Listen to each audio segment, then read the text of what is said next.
Hello everyone, hope you can hear me. We are back with the IRO GT Endurance Championship. It is Suzuka 8 hours. We are about to start quali in a couple of minutes. Travels are just warming up and surprisingly we have sunny conditions at Suzuka for the qualifying.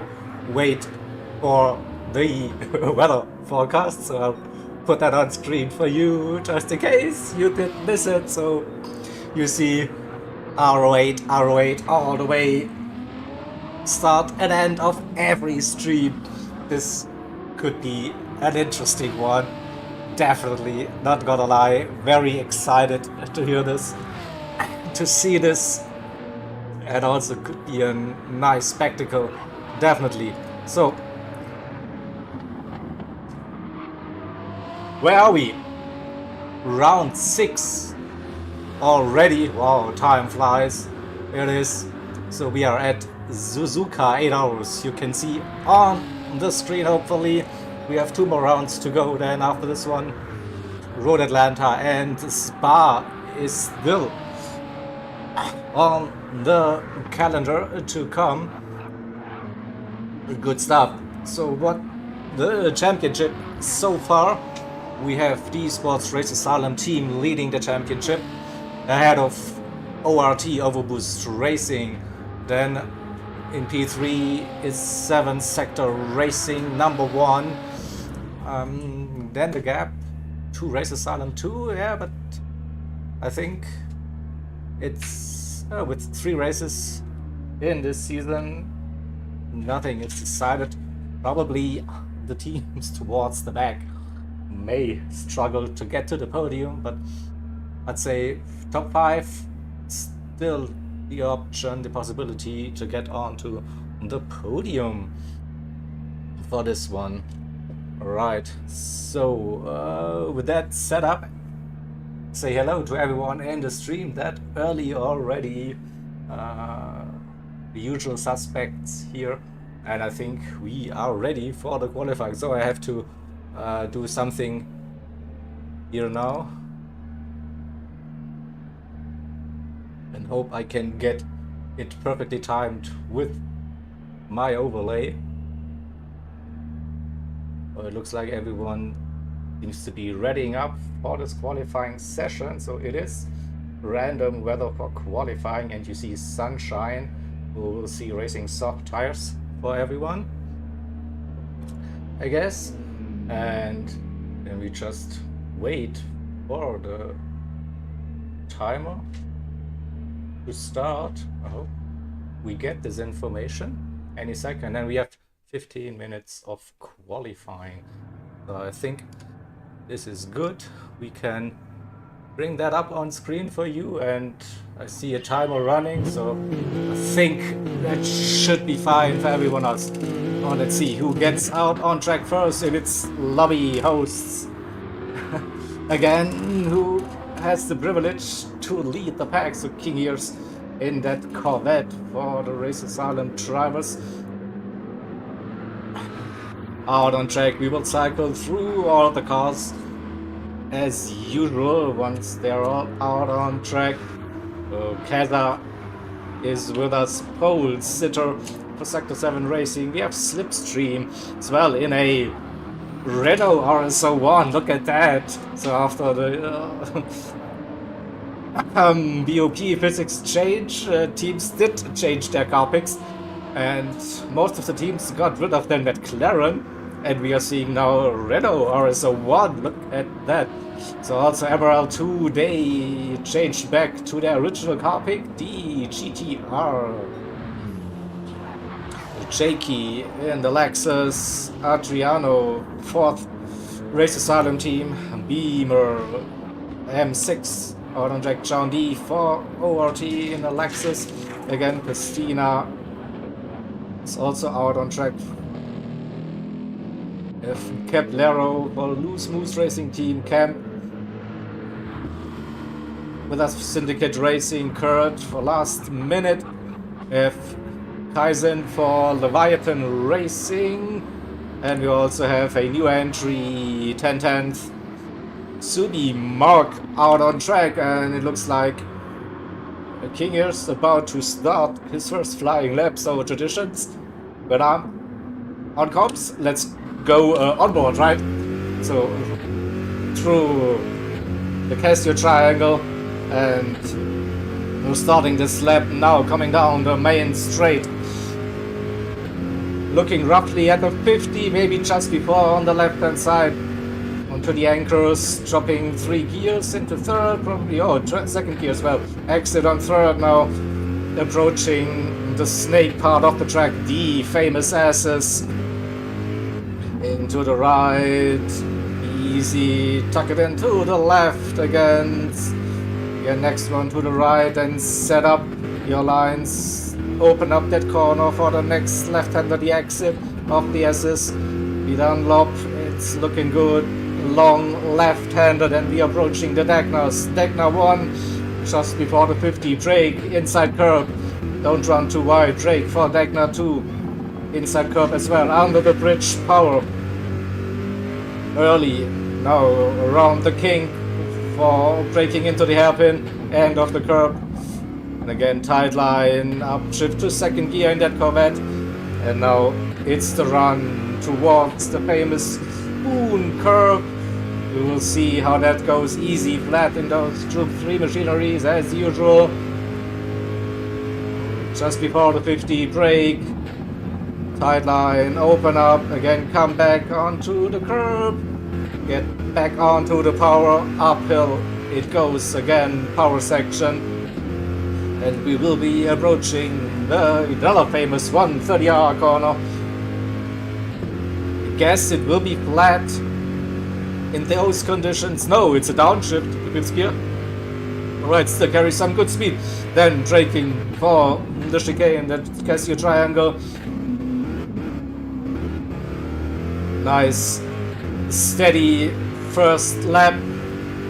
57 maybe? No, 58.7. We saw 57s during the warm-up so far, so Kaza with a 58.0, right? That GTR looking good here at Suzuka. Home advantage maybe for the Japanese manufacturers, John D and Lexus. P2 58.3. You see, we'll have over 10 minutes to go for this one. Adriano in P3 with that BMW, the King here P4 pole sitter, another BMW in P5, currently slipstream P7 in that Renault. Yeast P7 currently, Festina P8, Keplero 10th, Kurt 10th. We had some changes. We still see a McLaren on track, alright. Last minute racing, I'm sticking with that 650S, but it has been nerfed badly. Also, the Leviathan Racing crew, RRC, is using that McLaren, so a bit surprised to see that car still on track. We see another Corvette here for Syndicate Racing in P12, and Jakey, who set the best lap during the warm-up with a slow out lap, the first lap, but still plenty of time. Maybe he reduce the fuel a little bit, burn it, make the car lighter. He definitely has the pace to put that car at least to the front row, maybe even pole position. He was flying in that warm-up earlier on for this one. We'll see that goes. Cats are setting up his next lap. Do we see any improvements? Kingers into the pits. Changing tires already. I think you have to be very aware of your tires.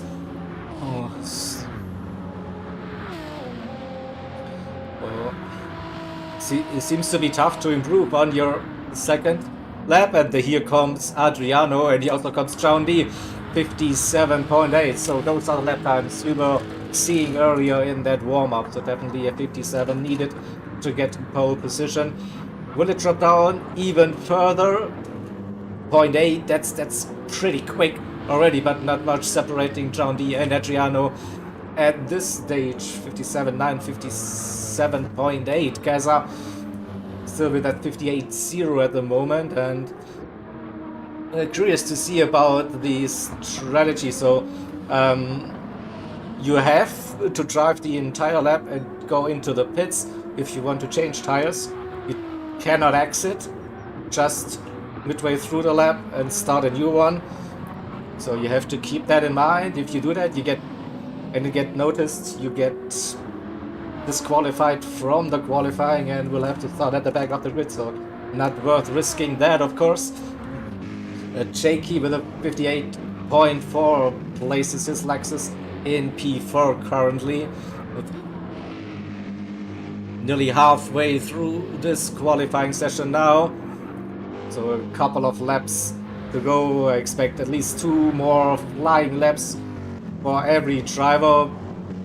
Most of the drivers that did 2 flying laps will probably pit this lap now, get some fresh boots, and go for the second attempt. See, Slipstream is close to that BMW. Will they pit though, coming through the Casio triangle? Oh, some drivers are staying out, both into the pit, Slipstream into the pits. Okay, that was expected. King Years is out again on the outlap. On those softs, trying to improve his lap time. I think he has at least half a second in him in that Corvette to put that car higher up the order. So this Corvette is the eSport Race Salem entry and the current championship leader after winning the Le Mans 24 hours a couple of weeks ago. And we see some drivers improving a little bit on their time. We also see drivers heading into the pits. New tires for the second run, 2 flying laps. Probably that's the aim. You see John D is on the outlap. Adriano is still out on those worn soft tires. I don't think there's an improvement happening. Jakey is in the pits. Kaza is out, still on those softs, so I expect them to pit as well. So we'll watch Kingers go down on his time 3.5 lap already, so that's not the flying lap you want to have on those soft tires, obviously. What's the decision now? It's just over 5 minutes to go. Don't know, maybe pit for another set of softs, lower it, or be a bit kind to your tires and hope that they will survive for some fast laps still. It is so 1 second already down, so I don't know, maybe pitting would be a good advice to go for the final run in here now. We'll see the decision. Into the pits, yeah, as expected, so that was just too far down on the personal best.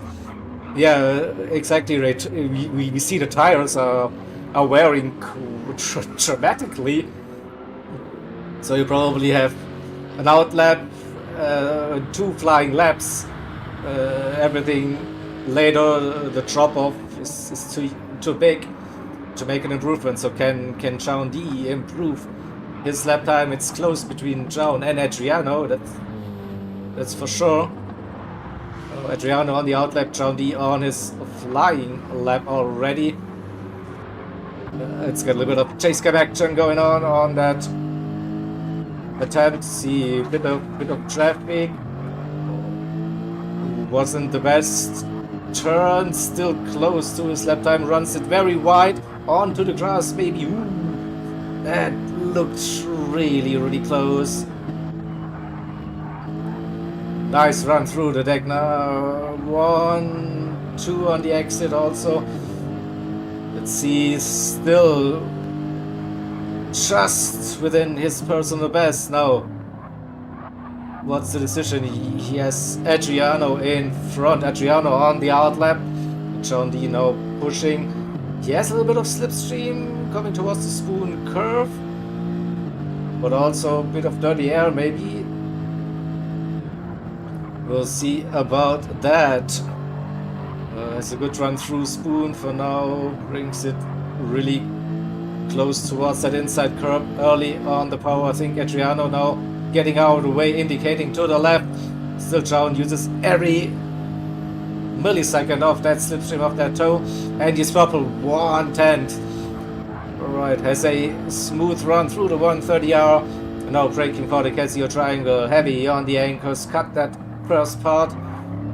Not perfect, but still okay. Could be a slight improvement for John D, and maybe this is the pole position time. 57.7, alright, 2/10 now separating John D and Adriano. Casa starting his flying lap now, where are the other drivers? Shaky on the end of his lap, 7/10 down, no improvement. Pole sitter in P5, close between Shaky and pole sitter. Slipstream, let's stay with that. RS01 improves a little bit on his personal best. How far can he move up the order? Still, the gaps are not too big.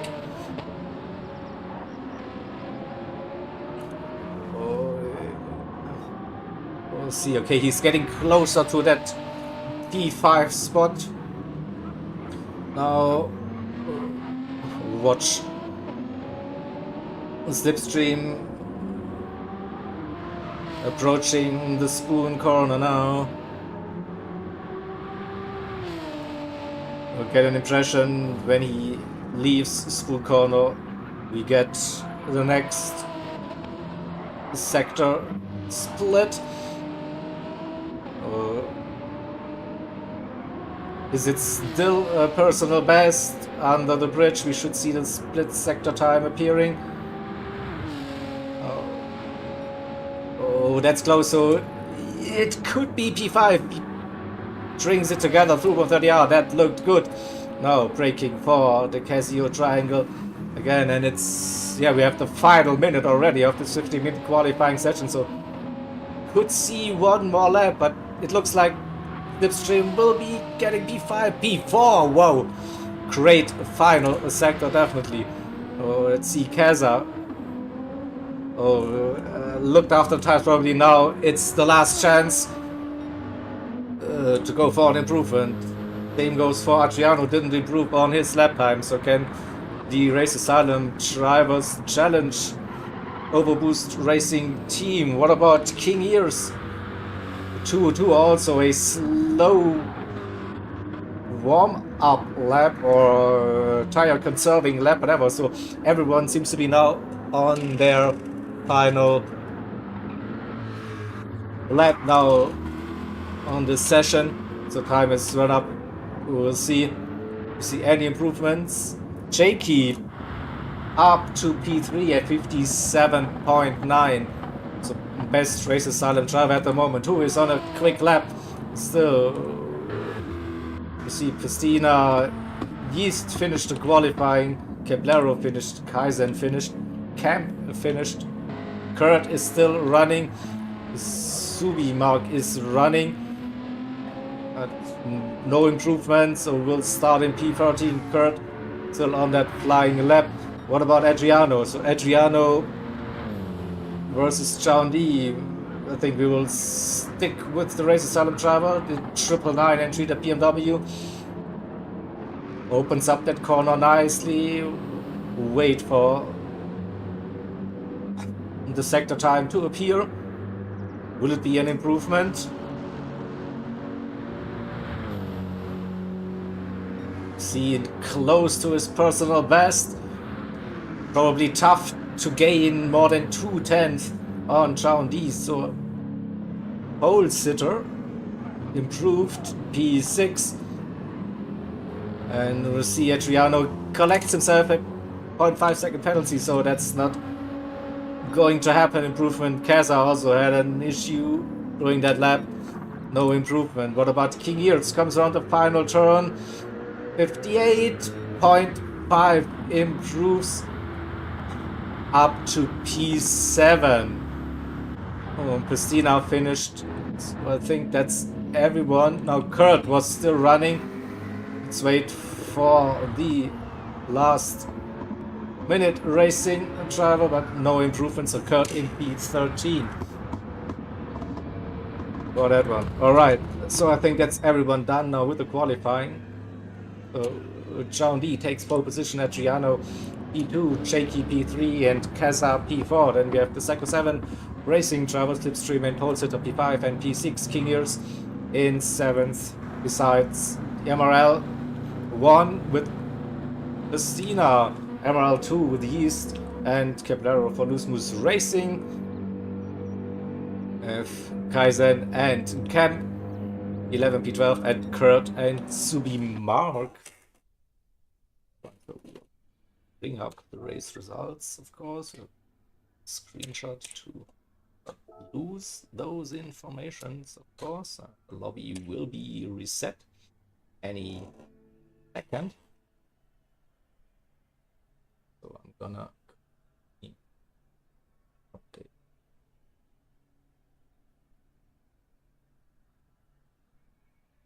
Graphics. So getting ready for the race.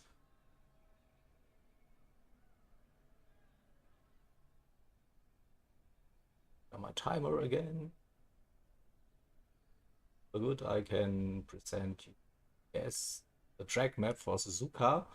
Thanks again for GT45 Gaming for providing the lovely track map with all those information supplied to it.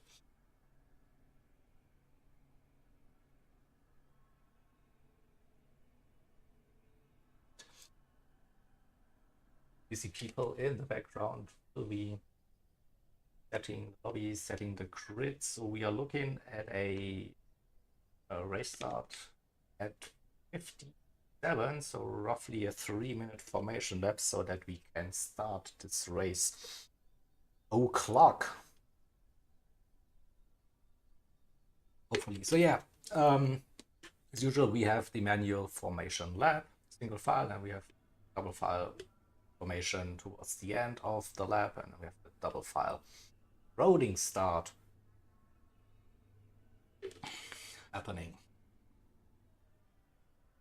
Now we get the lobby reset and we get the actual race weather, which in case you missed it, I will place that thing above this track map. You see, we start with heavy torrential rain for this one, and we end as well. So in between we have random weather slots. Also, anything can happen in the game. Can stay wet. We can see sunshine. We can see a tri racing line appearing at some point. We never know. We never know. But yeah, this is the forecast for this entire 8 hours event.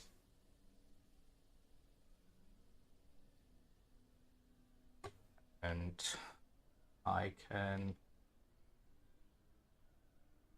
bring up this again for the qualifying results. Okay, so we missed it. No, we didn't miss it. We have found the 140 RT and Adriano for Race Asylum 4 first row start, and Jakey Race Asylum 1 or 2. I'm still confused. All those Race Asylum teams besides Keza. Well, and Slipstream Pole Sitter, the 7 sector racing entries, P5 and P6, third row start, and King Ears for esports Race Asylum in P7, the championship leaders so far, and Christina P8 for MRL. On that second page we have Yeast and Cablero. Yeast driving for MRL 2 and Cablero 4. Loose Moose Racing for the only Mercedes AMG on the grid. Kaizen for Leviathan Racing 11. Side by side with Cam for Syndicate Racing in Corvette. And then have the 7th row with Kurt for last minute racing, and Subi Mark for 10/10th. 10/10th with their debut for the IRO GT Endurance Championship today. Right. Should be ready any second. This one, so I will go back onto the track. We see we have heavy rain with this one. So I think we are looking to get ready for the race. Now,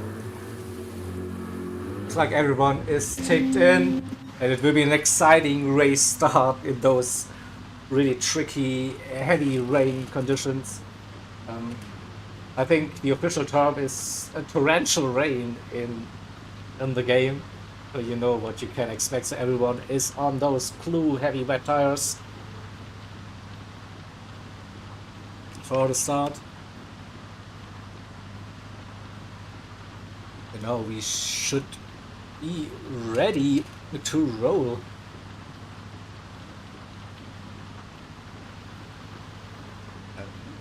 Also, we'll quickly then have a look at the teams and their cars and delivery. So, of course, during that formation lap. So here we go. We are about to start the 8 Hours of Suzuka. The clock will start once the race actually started, so the formation lap isn't part of the race, of course. But you know that. So alright, we have the formation lap running with the pole sitter Overboost Racing Team, John D. Adriano in second, Jakey third. Oh, drivers were instructed to take it easy on that formation lap. Also for the race start, 8 hours, it's a long distance, but yeah, of course not as long as the 24 hours. But yeah, no need to have any stupid things going on that first lap. But grid looking nice, definitely. Here, colorful cars, that's good. I think in those rainy conditions, so you can spot them. Good to see the difference. Also, we have different manufacturers here on the grid provided, so nice to see that variety. It is, of course. So let me have a look at my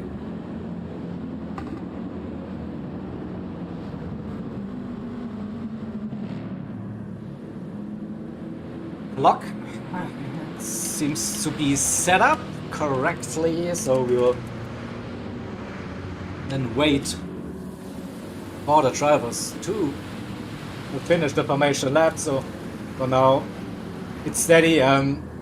So yeah, heavy rain, and also was noticed heavy damage as usual in those IRO endurance events, so be careful. So through the spoon curve we go, and I think we are about to get ready soon for a double file formation. We'll have a look at this lovely grid. 14 teams, 14 drivers on track, trying to get this race started any second. Alright, so we're coming through 130R, and then probably now we will see the double file formation. So we are down to maximum of 80 kph. And I think we are just waiting for the cars to past the Casio triangle and then line up for the double file.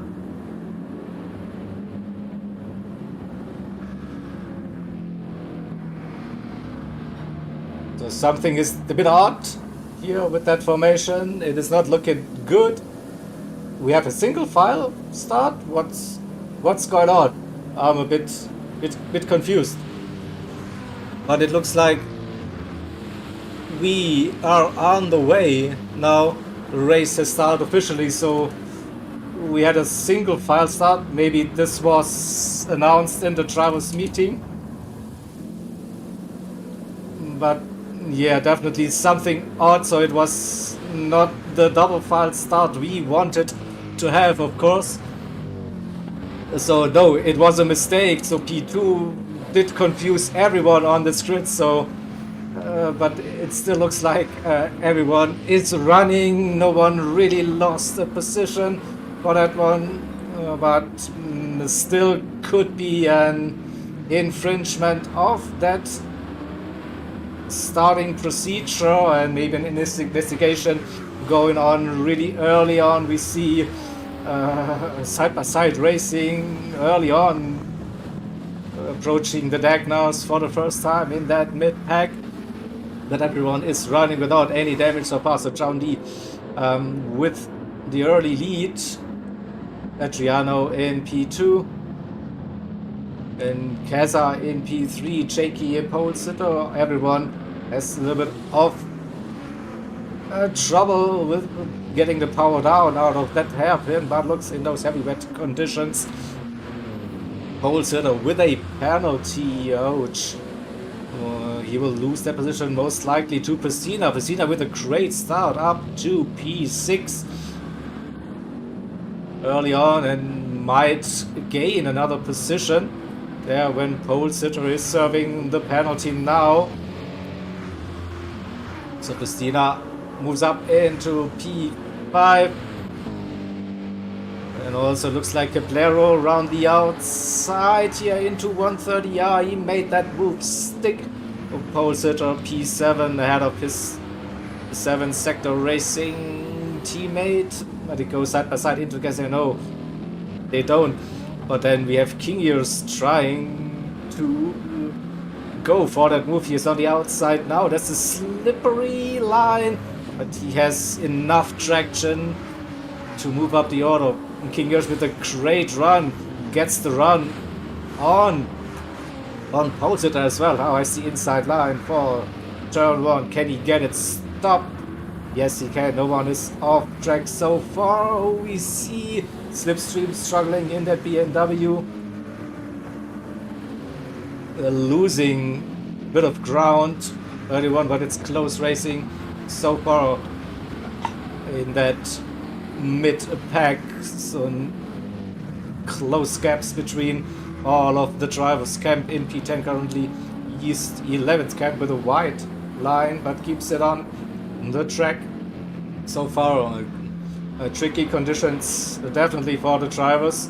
They're doing a great job so far to keep their cars on track, keep it out of trouble so far. So the 2 McLarens at the back of the grid. So far we can't keep an eye on this midfield battle, right? 3-4 cars within half a second. That's crazy. He's the inside looking on Camp, struggling again with the power. They go side by side with a little kink. Oh, and then Yeast just understeers off onto the grass.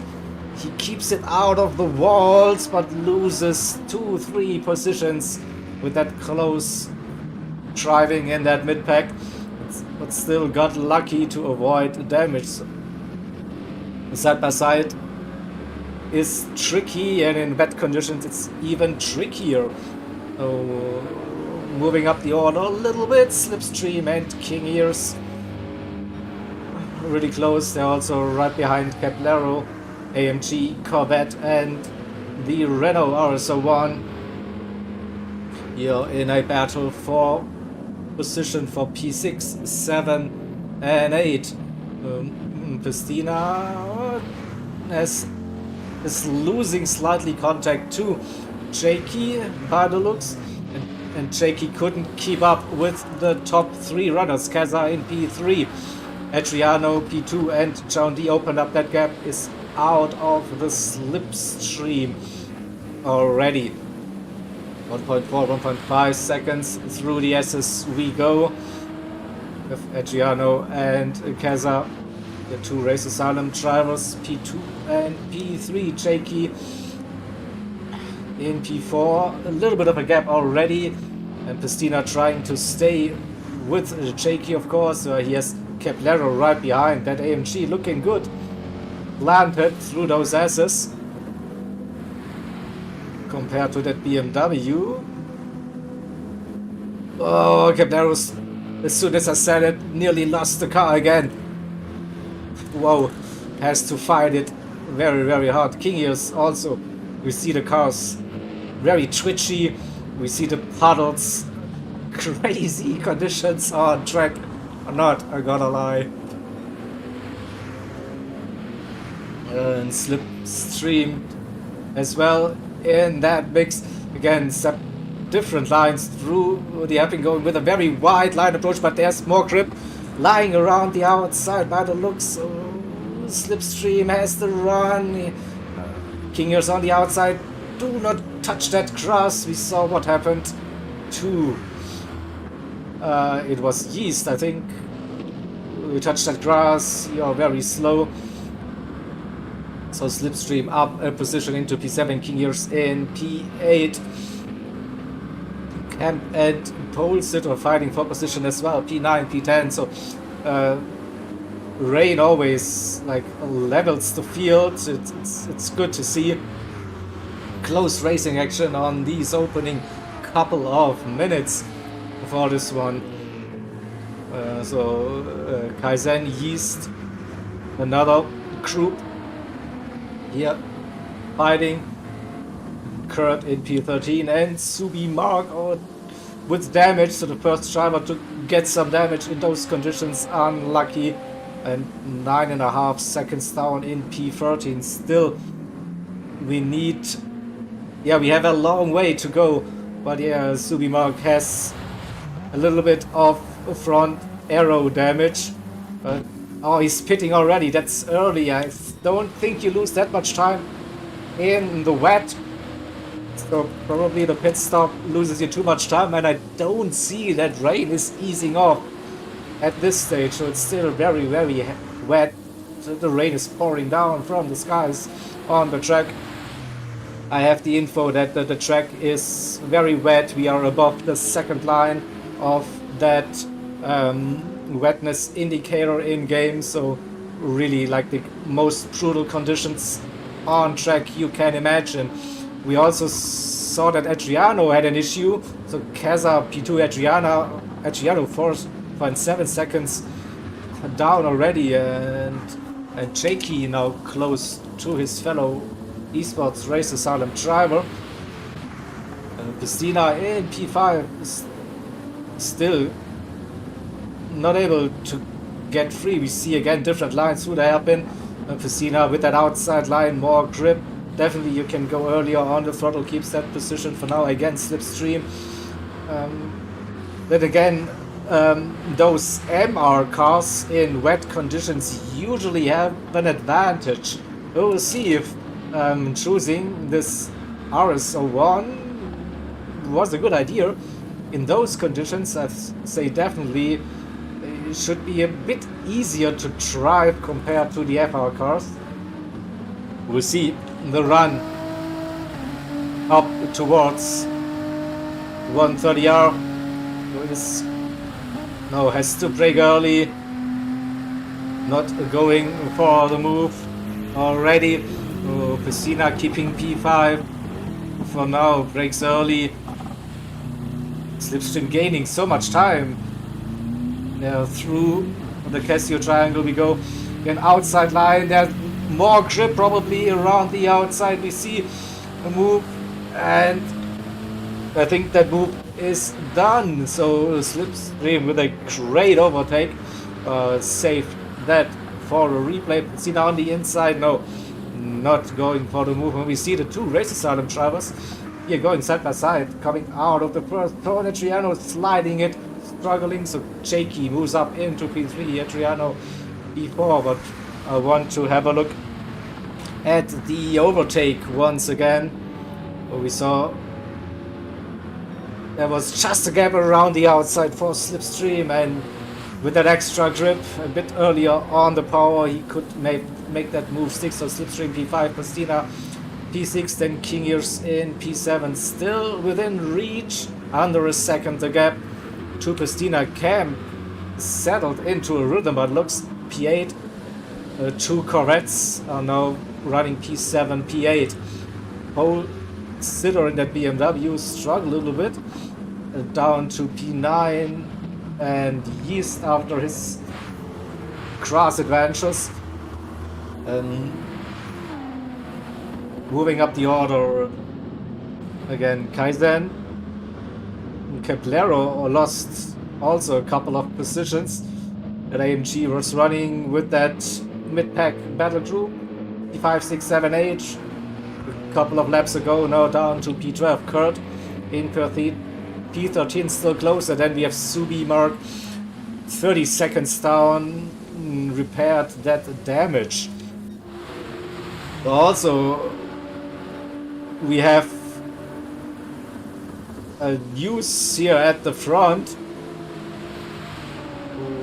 Not sure John D having the indicators on, what's going on. Keza caught up with that ORT driver. So what's the meaning behind running with indicators on? I'm not sure.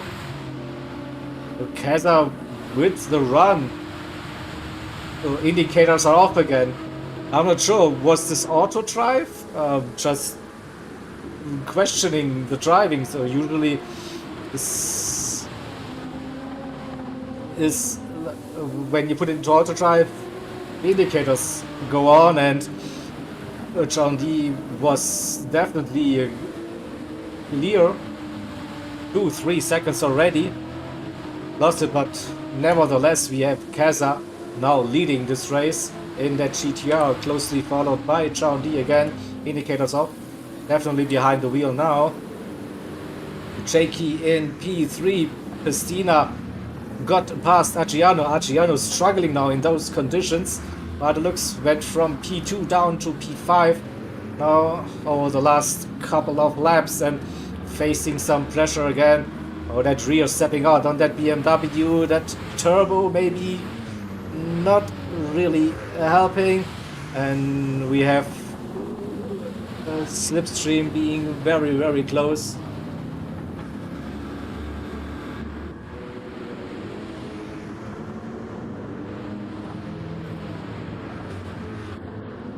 So this is still very close here. P3, 4, 5, 6, 7. Still really close. Also Camp in P8, not too far behind. And we see a little bit of a racing line appearing. It's still raining, but the wetness meter has dropped below the second line.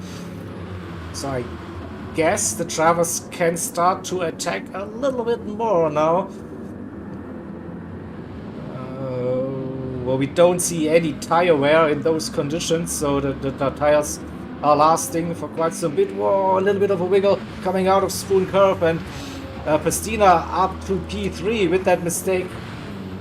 Jakey, and we see Jakey now getting a little push. Adriano braking early, but they have to go single file through 130R.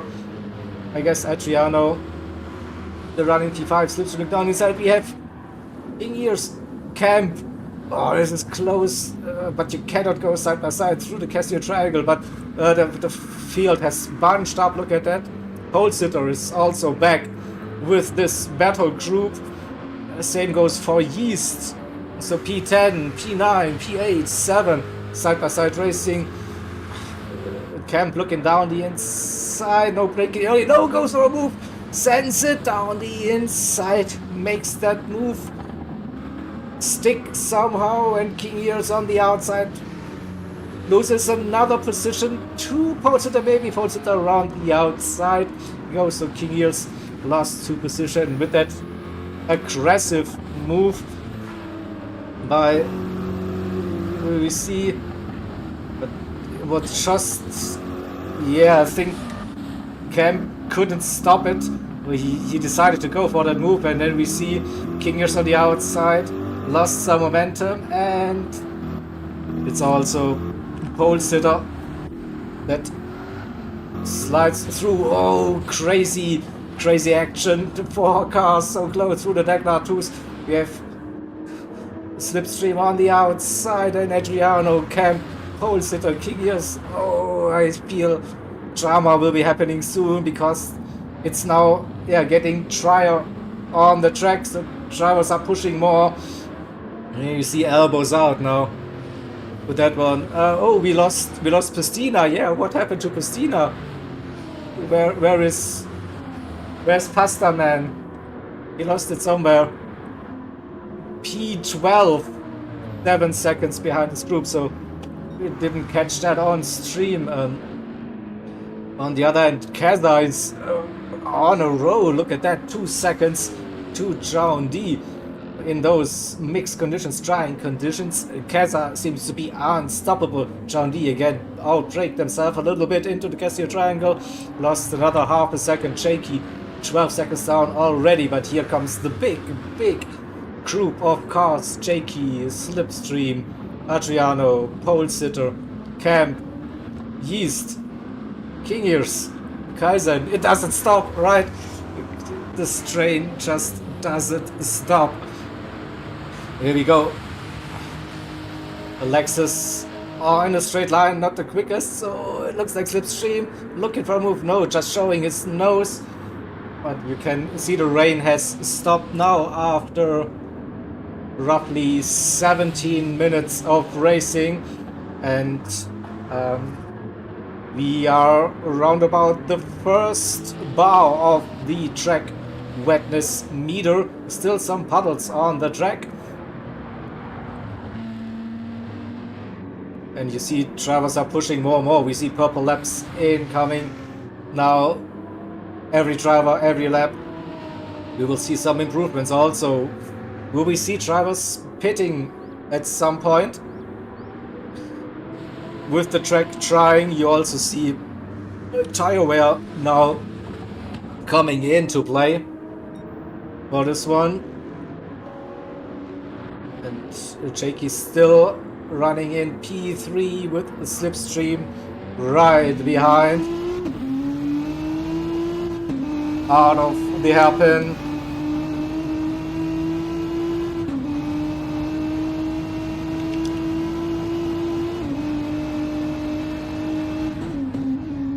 Into the spoon curve. You can clearly see that racing line now. Again, Jakey touches the grass on the exit. This is the run for Slipstream. Side by side, but Jakey has the inside line for 130R, so Slipstream backing out. Then understeers a little bit. Oh, we see cars are pitting already, so it looks like the track is trying just too quick. So Kaza into the pits, Chaundi into the pits. Decision for the other drivers into the pits. Slipstream, Jakey staying out for another level, right? Going for a different strategy. Yeast into the pits. I think everyone else seems to be pitting now. Kurt seems to be running another lap as well for last minute racing. Kaza out on the mediums.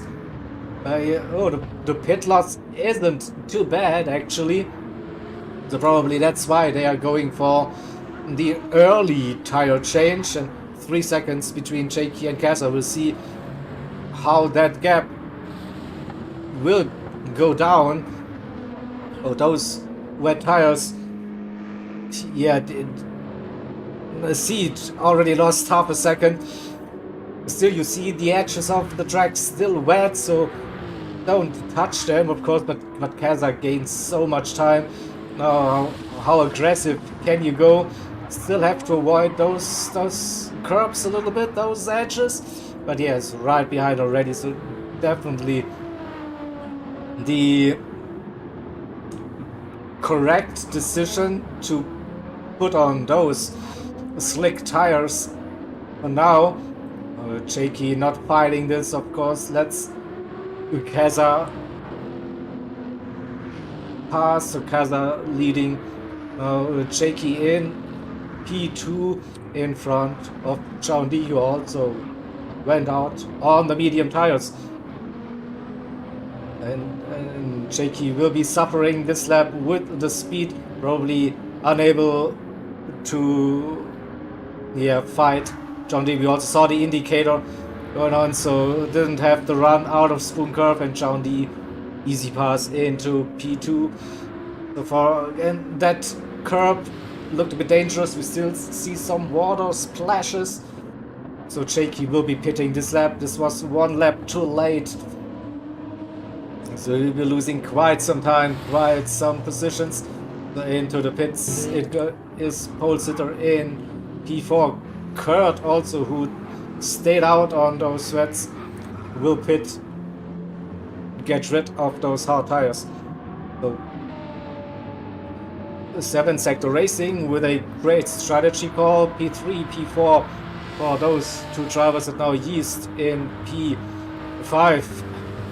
King Years and Adriano.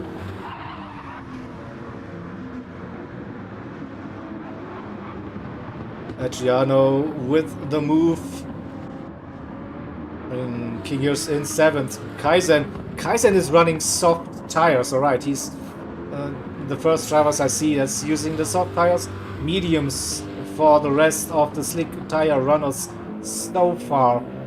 I can see Kurt came out on mediums, Pristina also on the mediums, and Subi Mark also on mediums, but has damage again. Oh no, the front and also the right suspension got some damage again, struggling through 130R. Keep it on the track, buddy. Oh, crazy stuff, but he managed to just keep it.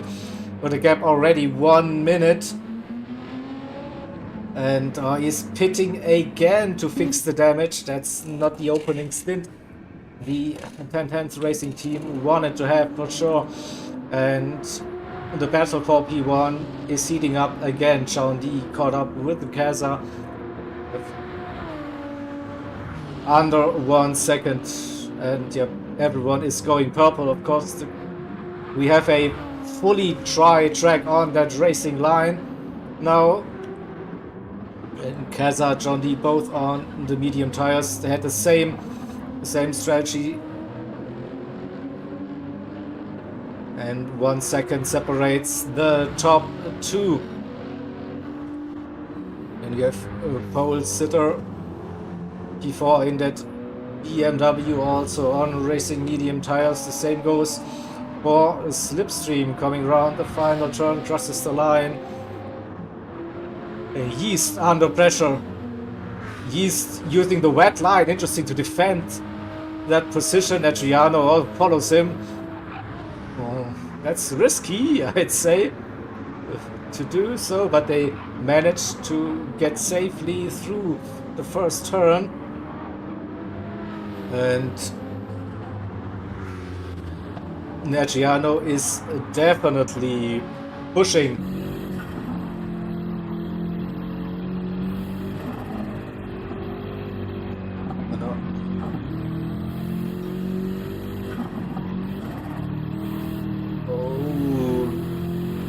Just saw that outside curb still a little bit wet. We cannot go maximum attack. Also that inside curb, it's okay, I guess. Still, the exit of Degner 2. Don't push it too much.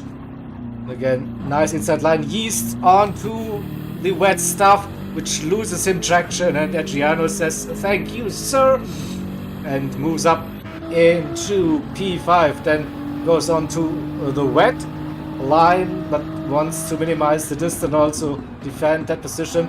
Can he get it stopped? Yeah, no dirty tires. It's okay. Yeast in P6 now, and here comes King Ears flying in that Corvette now. In those conditions, that Corvette seems to be better than in those rainy conditions. We still see windshield wipers going for King Ears, but I think it's not due to the rain, it's just like because they're activated manually. Oh, Adriano had a poor run, so Yeast with the move, and Yeast up into P5 side by side. They go. Yeast pulls in front of Adriano and makes that first turn safely. So P5 for Yeast, P6 Adriano, P7 King Ears. Mid-pack battles. We'll have a quick look at the other drivers. Kaiser in P8, Jakey in 9th.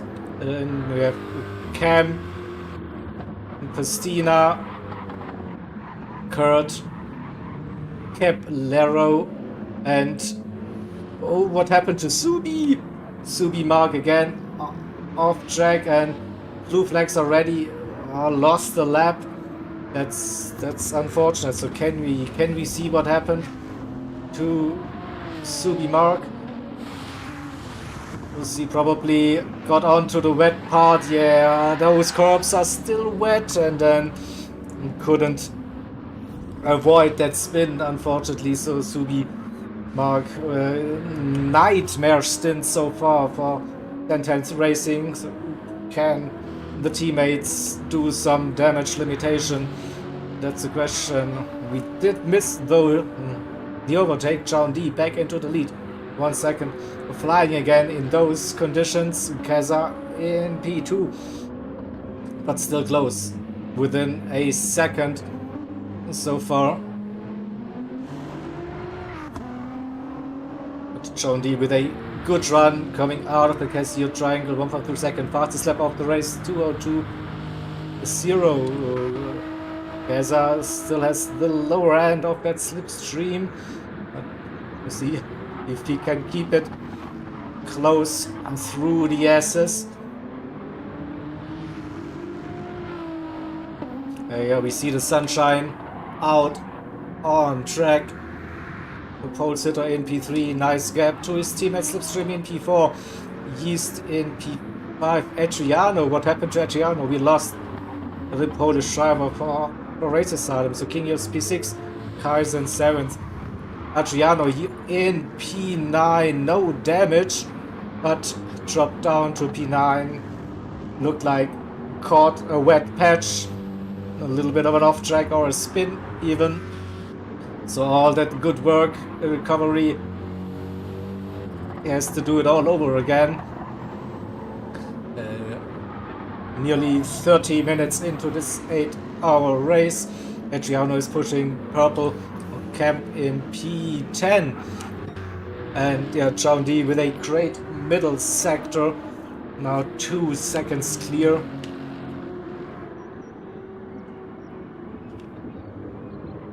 Pushing those limits.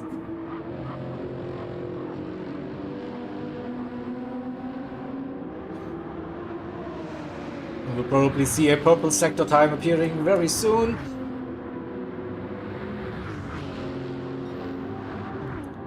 666, the number of the beast. Whoa.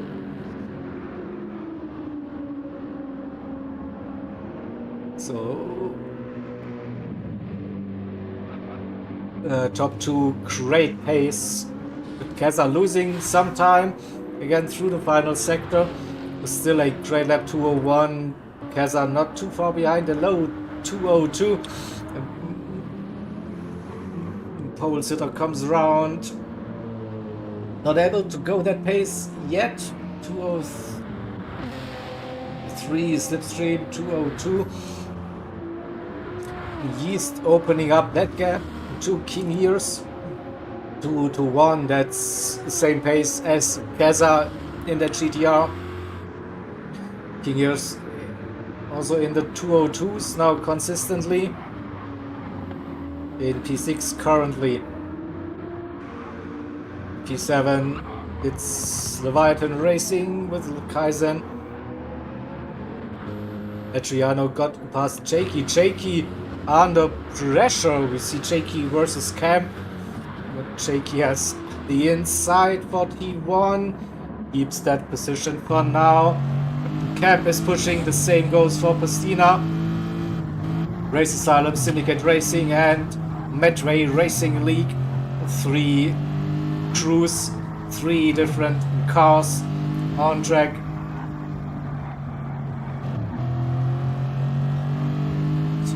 Jakey keeping that position for now, coming out of the Thunder Curve, approaching the Dagna.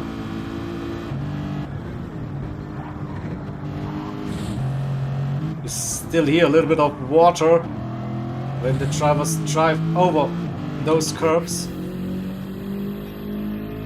Let's have a look at Christina's perspective. Currently P11, but Cam right ahead, and also Jakey.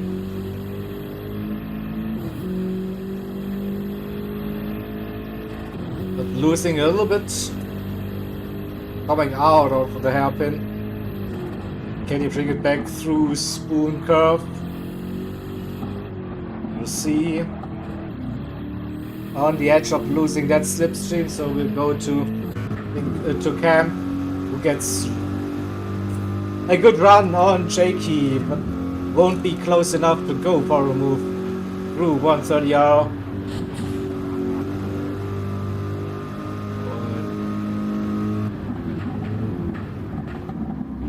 To break early, or maybe wait for the run out of the Casio Triangle. Is looking promising again. But that Corvette should have some grunt. Jakey defending the inside line. They go side by side into the first turn. Can Cam hold it around the outside? No, he has to brake hard to avoid going off track again. Jakey doing a good job. Good defensive drive to keep that position. But now, P8 and P9. That's the closest battle on track, I think. Slipstream Yeast and King Ears. Yeah, it's also getting closer again between those 3 drivers by the looks. King Ears had a good middle sector, half a second to gap to Yeast. Can he get closer even? Keep that distance through the Spoon Curve, maybe a possibility. Go for a run into 130R, we'll see 4/10 the gap. Yeah, that gap should go down a little bit. 3/10. 2. Close, but not close enough. The same situation as we had between Jakey and Camp.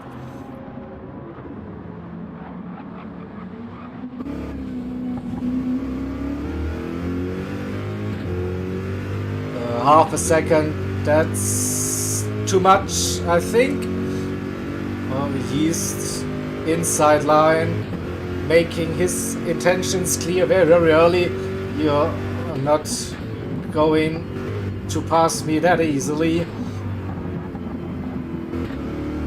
Kaizen pits. What happened to Kaizen? Kaizen with damage on those soft tires. Pits. Alright. Ooh, John D with a little mistake. He opened up that gap nicely. 4.6 seconds. He will probably lose a half a second easily. That little whoopsie through the Dagnas. Kaza in P2, under 4 seconds the gap. Pole sitter, the fastest driver on track at this stage with a 201.279 currently, the fastest lap. In Slipstream Yeast and King Ears, we have this fight for P5 still going on. Again, King Ears with a good run out of the hairpin.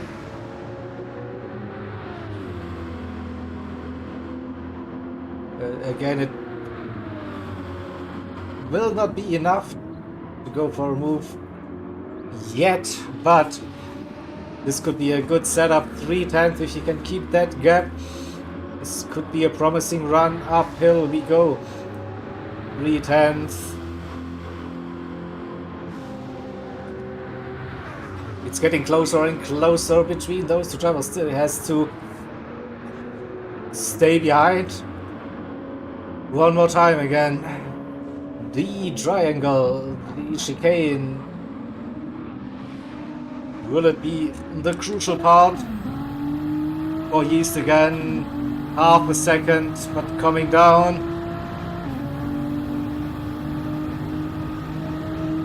The 3/10. You see that Corvette getting bigger and bigger.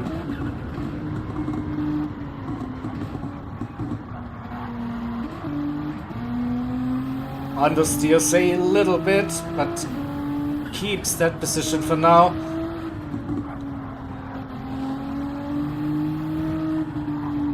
So through the S's, basically no way to make a move unless someone makes a mistake. And then you get to the exit of the S's. This is where that Nissan is shining. More aero, more traction. Opens up that gap a little bit. Deck now 1, no drama. Oh, King Ears loses it. But what a save! What a save, King Ears. But lost it. Let's have a look from the chase cam. Oh, that car went sideways after Deck now. A little wet patch and then somehow manages to not fly off track entirely. But oof, yeah, code brown. Jesus. But yeah, what a save to avoid damage. That could have ended in tears probably. Wow. So Adriano in P7 ahead of Jakey in P8, the two Race Silent drivers for their teams. Camp in P9. Currently Pistina are close again to round up the top 10. Then in P11 we have last minute racing with Kurt, Kaiser and P12. So a little bit of poo came out, right? Uh-oh. Caplero in P13 and Subi Magia having I think it's a very hard way to learn for the first entry in the IRO GT Endurance Championship for 10/10 racing. Sees yellow flag and I think he will be lapped by everyone now when Caplero gets past. At the front, John D is just doing his things, right? So nearly 10 seconds up the road so far. Keza not able to keep up with that pace. Not sure what happened during that lap, but seems to be losing half a second to a second every lap now. This one, and I also spot a little bit of a rear right suspension damage for Keza, so there must have been an off track somewhere, a little bit of wall contact. Barry said hello. We see a 4 seconds down on his lap, so this is where he lost the biggest chunk of this one, of this gap. So let's say 10 seconds between John D and Keza. Keza will stay out. That damage is not too bad, won't be losing him too much time. Pole sitter within 3 seconds now with that incident. Also doing really strong lap times here, that German driver for Sector 7 Racing. The slipstream this in that RSO1. yeast in P5. 2 seconds between slipstream and yeast it is.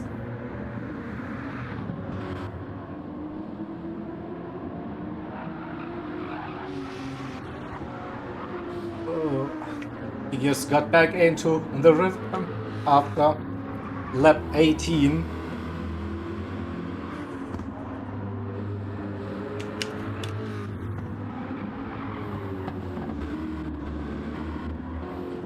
Adriano and Jakey, they are having bigger gaps.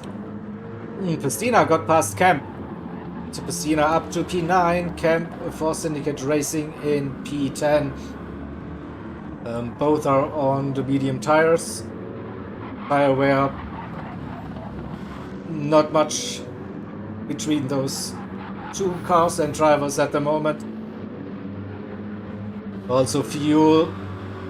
Pistina with a little bit of more available for now, but shouldn't be the deciding factor, I guess. Oh, again, risky to go that wide on the exit of Dagner 1. We saw what can happen if you touch a wet patch and be on that throttle.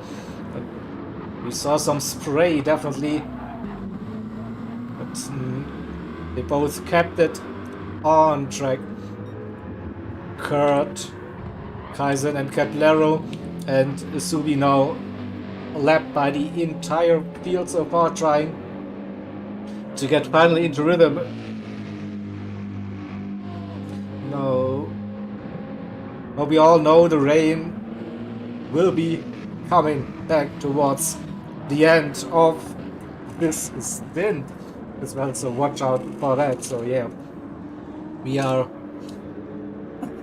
41 minutes into this 8-hour race, and you see the stint 21 out of 61 61 laps. Where did the 7 just appear? Just in my head probably, or just I was speaking too fast. So we will probably see a longer first stint, just over 2 hours, I guess. And then the stewards, the admin crew, the organizers will decide for the upcoming stints how many laps it will be. They probably have to reduce the lap times for the upcoming stints to be able to finish that race within the 8 hours. But the first stint is like the test stint for everyone to see how much time it actually takes to complete those 59 racing laps. It is. So now we are entering a little bit of this calm down phase in the endurance races. So everyone settling in now. Also, the track conditions are not good. I guess you just had a quick look. Drivers running over the curbs. Nothing appears on the track wetness indicator, so I think everyone can push now without having to fear of spinning it on a wet curb.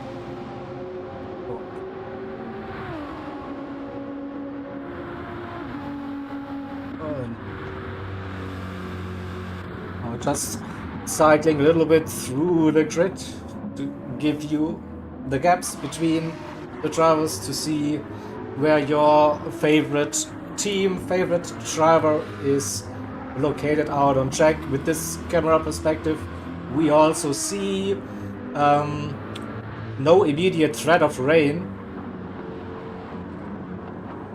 Looks like we have a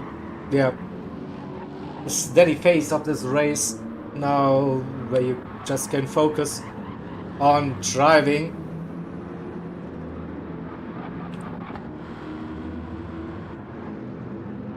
Pistina, he opened up that gap to Camp as well. 2.5 seconds now, so no actual battles on the track that we need to stay with, so we can just cycle through this grid a little bit and see the drivers, see their cars, see their liveries, and see their gaps. But it's still crazy to see that we are running just over 40 minutes, 45, and it's nearly 1 minute already between P1 and P10 for those heavy wet conditions. Definitely challenging towards the start of the race, but I think we saw some great racing there by everyone. Even it as clean as possible in those conditions.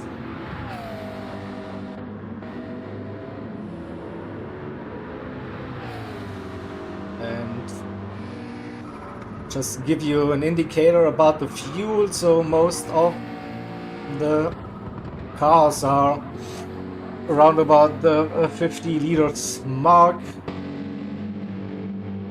So also this means they could or want to go as long as possible in those dry conditions, because as I said earlier, and I can bring up the weather for you again, so this is the schedule for today's event.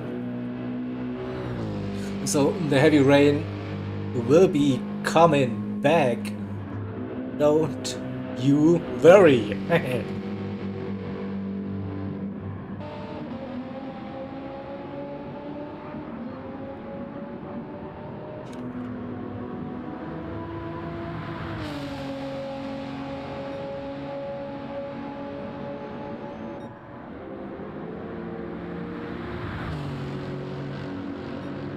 So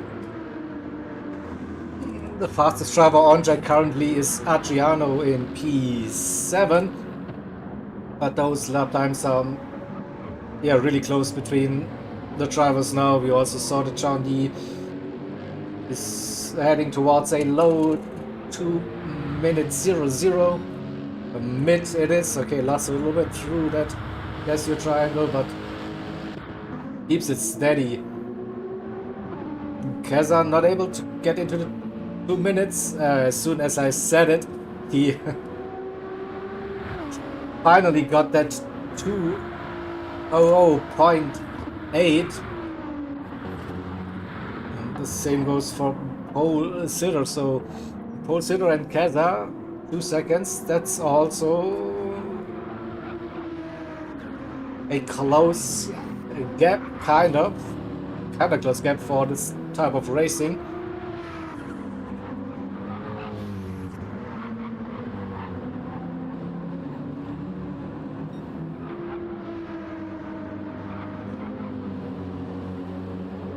So this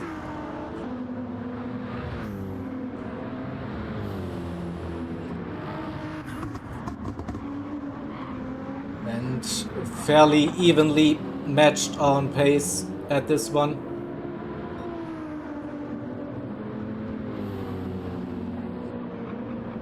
.3 Keza with a good middle sector so far, gained a little bit, probably is up for a personal best again.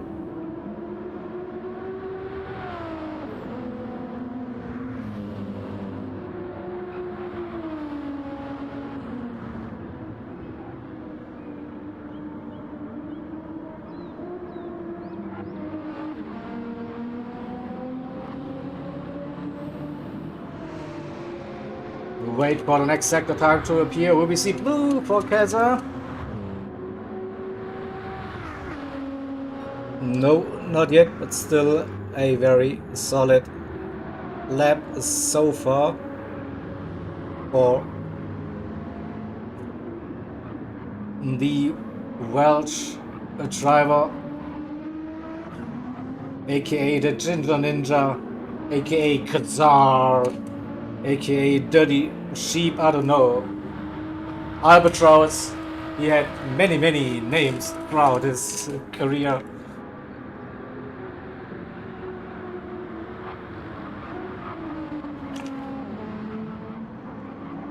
John Deere again with another good lap, 2 minutes. Pole sitter 2:01, that is still close. And watch the rest of this grid. Slipstream in P4, comfortable gap. Oh, look at that. Yeast and Kingers, they are back fighting, so let's stay with those two, shall we? Just 2 times through the S's we go, and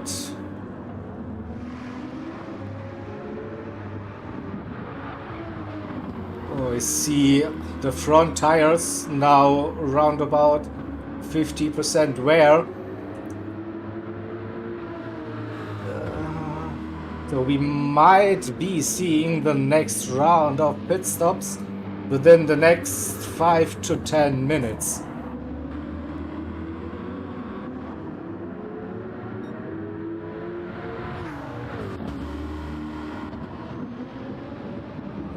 The tire wear is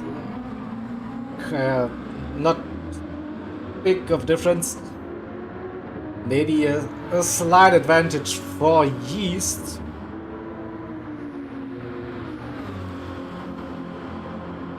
Both on the mediums and around about 50% on those fronts.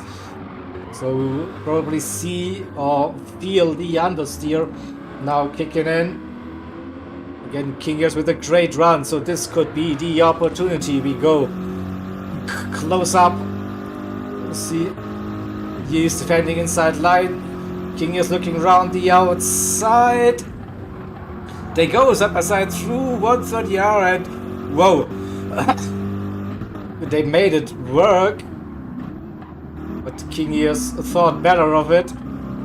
It's still more than 7 hours to go for this race, and I think in the sprint race he would have risked it probably, but he backed out.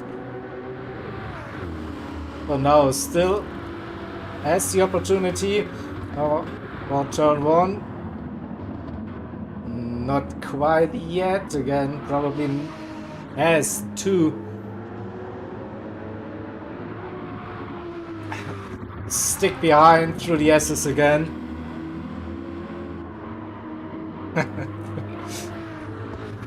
Okay, my tires are gone, but no, this always meant now it's hammer time. now push.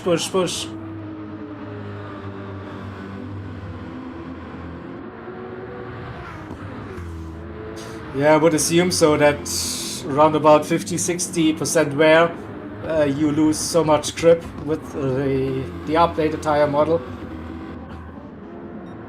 So maybe we see that pit stop period starting a bit sooner already.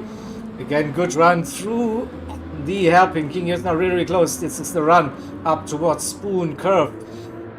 He's defending his line, stayed in the middle of the road, nowhere to go for King Ears again, has to stay behind into Spoon Curve. Oh, he's defending that inside line, and King Ears goes wide. Yeah, John D decided to pit on for a new set of mediums, probably. And this could be the in lap.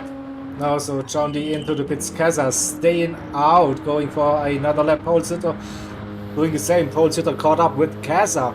Just 1 second, just beneath that 1 second. John D out of the pits again on a new set of medium tires. Slipstream. He's staying out. King is staying out. Alright, so there's not liking the tires, but they're still staying out. Adriano pushing to get closest, just 6 seconds behind King Ears now. Jakey staying out, so interesting to see that John D, the race leader, decided to pit earlier than everyone else. Let's watch Camp. Nope, staying out as well. However, that McLaren looks good though. But Kurt under pressure. Kaizen, McLaren versus McLaren coming down the main straight. Less than 3/10 between those two cars. but not close enough into the first turn. We go. And Kurt keeps that position for now. Cablero, also the tire wear kicking in now. What is AMG in P13? What happened between Keza and Posito? Nothing. Keza, that gap went up a little bit, over a second. We had a yellow flag situation happening. Not sure where. I just pressed save to see if we can see it. Keza staying out, Posito staying out. John D pushing all fresh medium tires. The slipstream. Those mediums have seen better days now, but going for one more lap. Yeast staying out. King Ears staying out. Alright, they are going to the max now with those tires. Adriano, same. Jakey now into the pits in that Lexus. Pistina. Tires also not looking that good anymore. We see a pit stop. No. BMW staying out. Camp. Corvette towards the 17% wear now at this stage.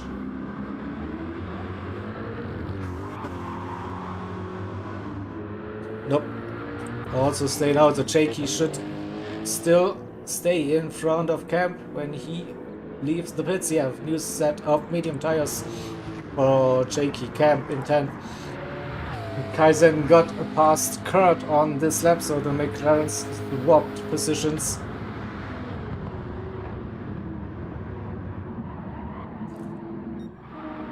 And it's getting closer at the front between Keza and pole sitter. 6th, 10th. And also John D flying on these fresh medium tires. So when will Keza and pole to the pit?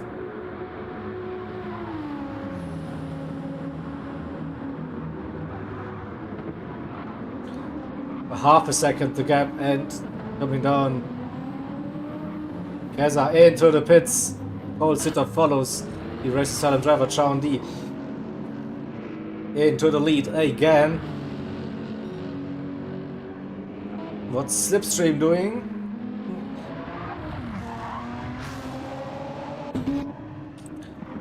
Pits, it is Yeast. Get the King Ears finally pitting. Adriano pitting. Pistina. So now we have approached this pit stop window. Pistina staying out, interestingly. Jakey completing the out lap.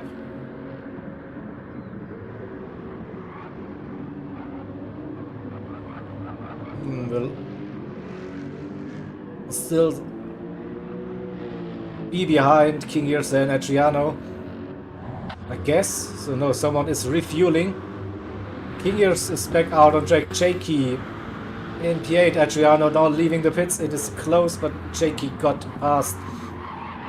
Adriano having a slide through the first turn. And Adriano back out on track. So Yeast yet to pit. Pole sitter versus Keza. So Keza did put in more fuel, so that's why we have a 5-second gap between Keza and pole sitter.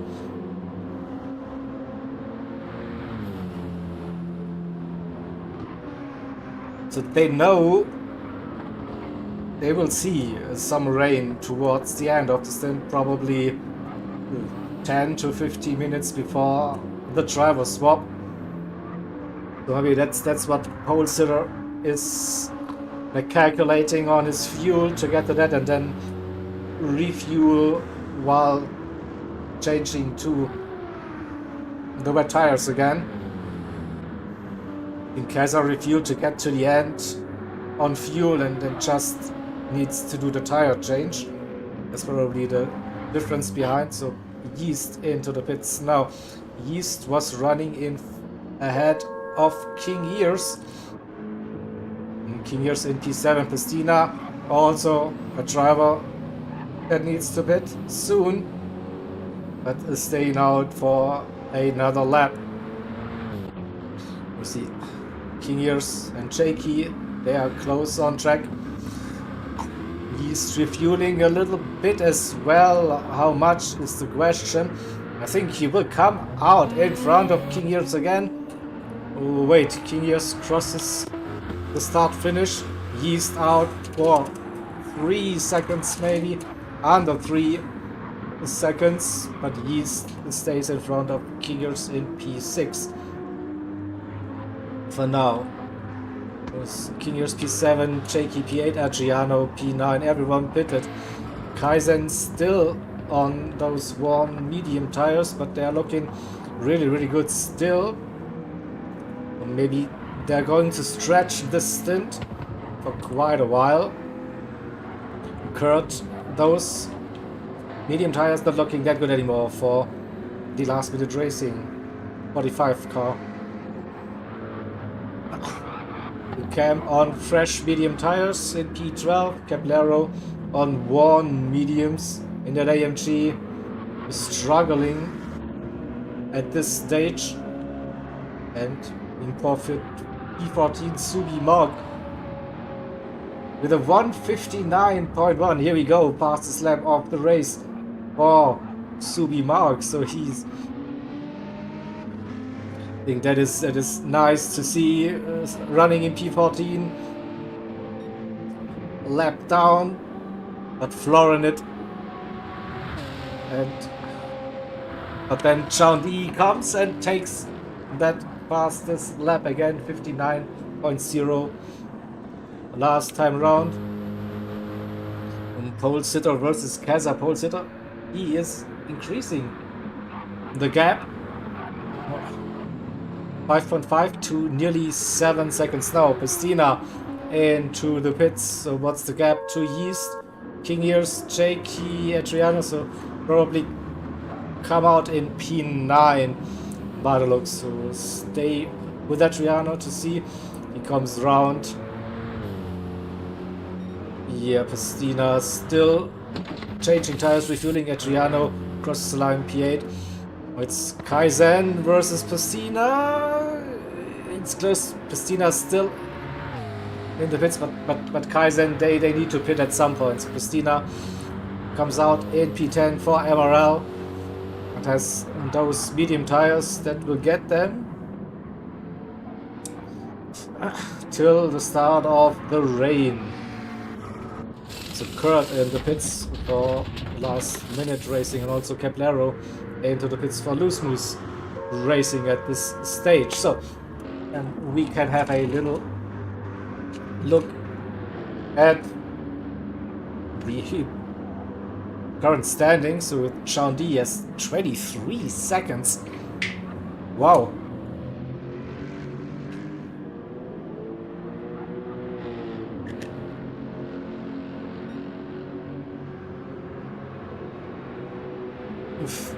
Fuel should be lasting, probably, until the rain. And pole sitter then in P2, over 7 seconds the gap to Kazar in P3.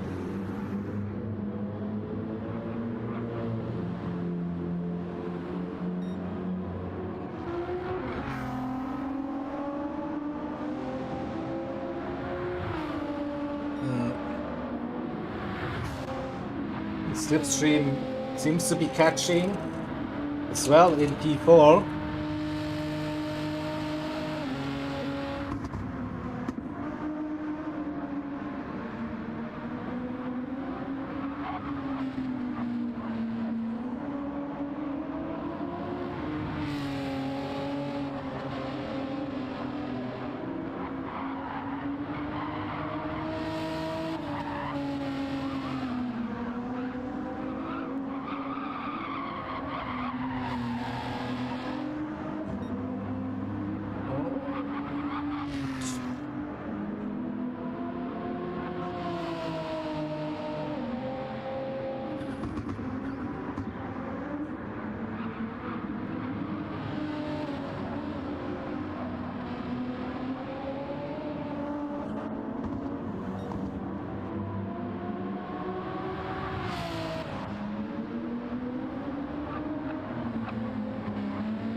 Yeah, gaining a little bit, or not sure, of run about 5 seconds, so keep that in mind.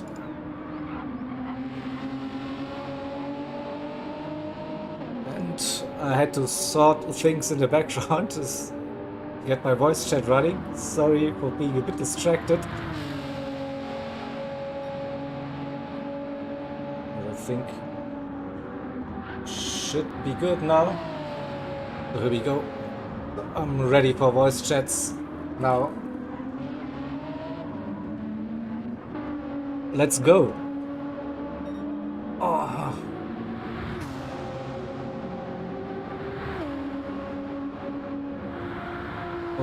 Kaza unable to keep up with pole sitter during that stage of the race. Slipstream Kaza round about the same.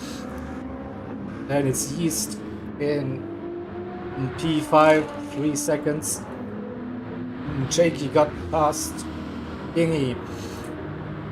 Adriano also getting closer. The 3 esports race asylum drivers driving for different teams in the IRO GT Endurance Championship.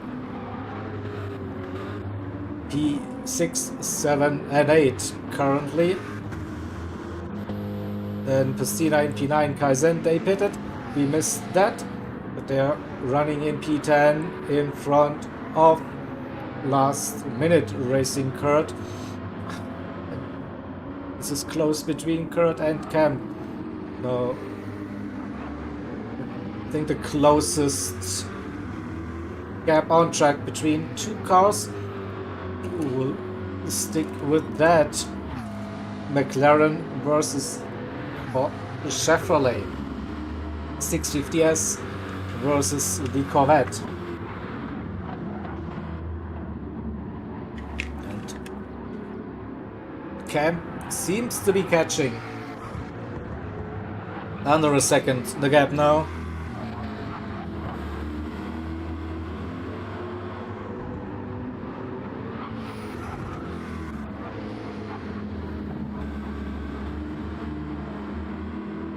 Then through the SS, that chunky Corvette loses a little bit of time. Alright. McLaren seems to be a bit more agile through this part of the track, but then loses probably the rest of the time on those straights. Kemp with a solid run through the Deckners. Under half a second coming into the hairpin, out of the hairpin. It is, yeah, again, under a half a second. Get some onboard action for all of us. 3/10, getting closer and closer. Through the spoon curve once again. And then touches the Astro on the exit. Loses Camp. The momentum is still within the slipstream range, but not able to go for a move yet. It is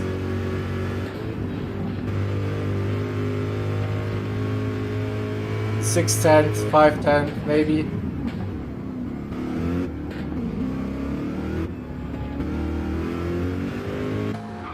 Not close enough for this lap. We'll keep an eye on that. Remember what's going on. Chaundi cruising at the front, nearly 25 seconds.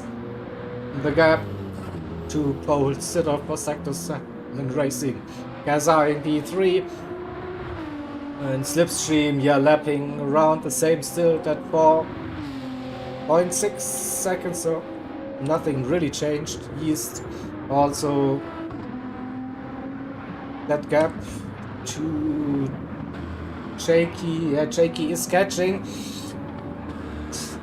2.3 came down a little bit, so this could also get interesting. Jakey, King Ears and Adriano. Adriano also catching the 2 Racing Silent drivers. So Adriano 59s.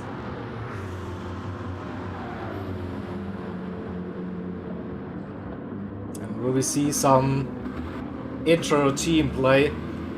happening.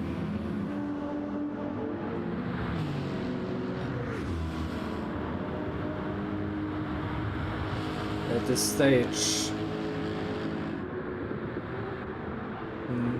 Fairly even lap times now. Yeast 2:04, 2:01 for Jakey, 2:1 for Kingers, 2:0 for Adriano here.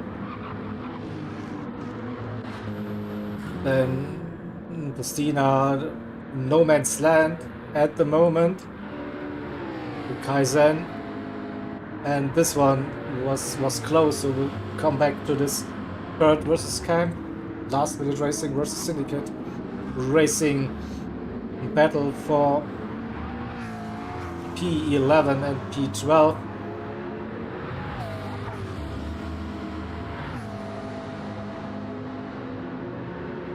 And coming down the main straight again, that Corvette is catching 3/10 into the first turn. Oh, a bit wide for Kurt.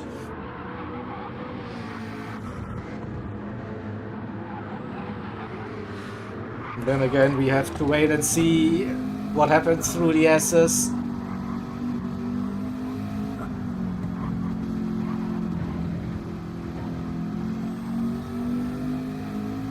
Gap stays the same roughly.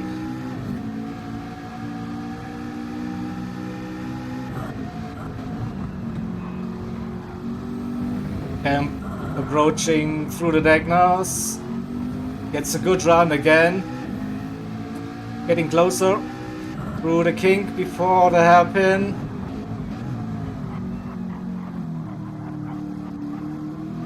And this could be the run. This a little tap happened.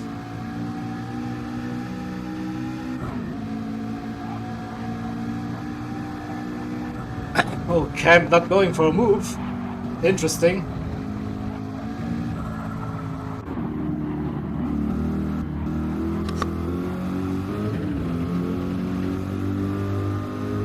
But now he has the run coming out of Spoon and finally gets in front of Kaizen. So Camp P11, it's ahead of Kurt, that is, sorry, behind Kaizen in P10. So Camp P11, Kurt P12.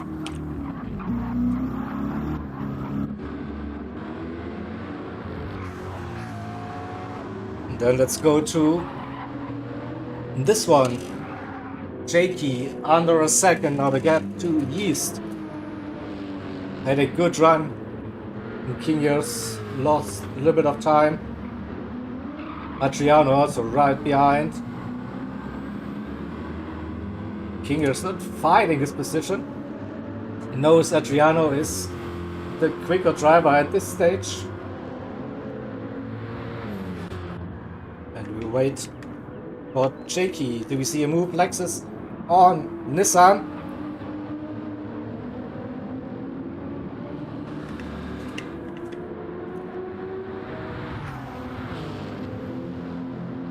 So half a second. You go single file through the 130R. Keep it on the track and then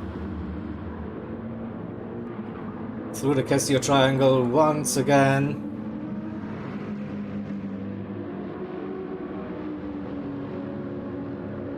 And he's again doing the very narrow line on that main straight. And it's on. Jakey is really close this time.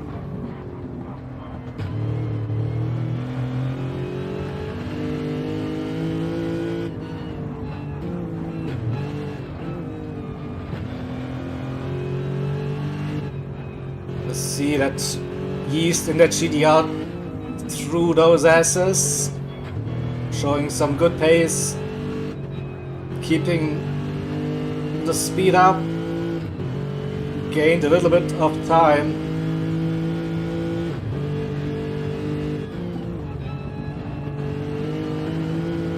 But this looks to be Jakey's section. half a second. In the hairpin once again, very crucial to get the power down early, and indeed Shaky with a great run, 2/10, and with the opportunity to go for that move now. But he's defending the middle of the road again. Shaky looking round the outside. No, has to wait still. Can go for the cutback. Has the better exit out of Spoon Curve now. Oh, has the Lexus the grunt to go for the move. He's defending the inside line. Shaky has his nose in front now. They go into the 130R and Shaky, whoa, just gets that move done before at 130R. Great racing between the two drivers. So Shaky moves up one position into P5 East. P6 Adriano also closing that gap to East. So this battle will intensify probably. I reckon Shaky will be opening that gap a little bit now. And Adriano is waiting for Yeast to drop out of that slipstream. We saw earlier on that Yeast had some strong pace through those asses. But also Adriano in that BMW 1.5, so he's smelling the slipstream already. 1.2, had a good run. And Shaky now 0.7, 0.8, now 0.6 it was, so it looked a bit better out of deck now too. But again, probably the exit of the hairpin was a strong point for Shaky last lap. Also slightly better exit, and Adriano in that BMW now 1 second behind Yeast. So we stay with Yeast to see the gaps in front and behind between Shaky, Yeast and Adriano on that delta. And Yeast has a little bit of slip still from Shaky going uphill towards 130R. Adriano also has the slipstream 0.8. And then Yeast runs wide on the exit. Doesn't lose too much time still. Probably a little bit of dirt on the tires, so this is the opportunity for Adriano now. He is close, he has to run. Yeast cannot defend the inside line that early, is still in front. Will we see the move now happening?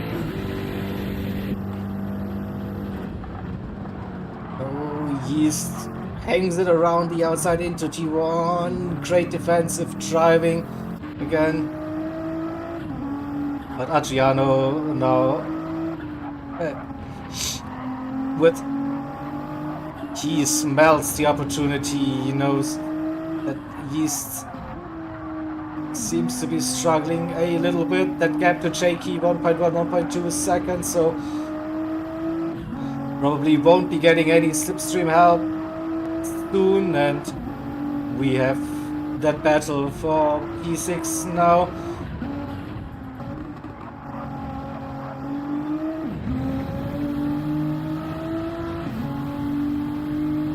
A good run out of the Decknals for Yeast, breaking hard for the hairpin once again. Adriano is closing. Can he get the power down early? That rear stepping out a little bit. Lost bit of momentum.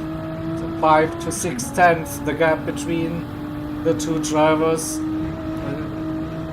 For now, Yeast looking to be safe once again, but it all depends on the Spoon Curve again. The exit, he is close to that inside curb, gets a decent run. Adriano touches that Astro, but gets the power down. By the looks is closing, but not close enough. 0.5, so has to wait for another lap arguably to think about a move. Go through the Casio triangle. It is status quo. Oh, Yeast had a great run. Adriano with a little wiggle for this time, and Yeast with that 1 second safe for going into the first turn.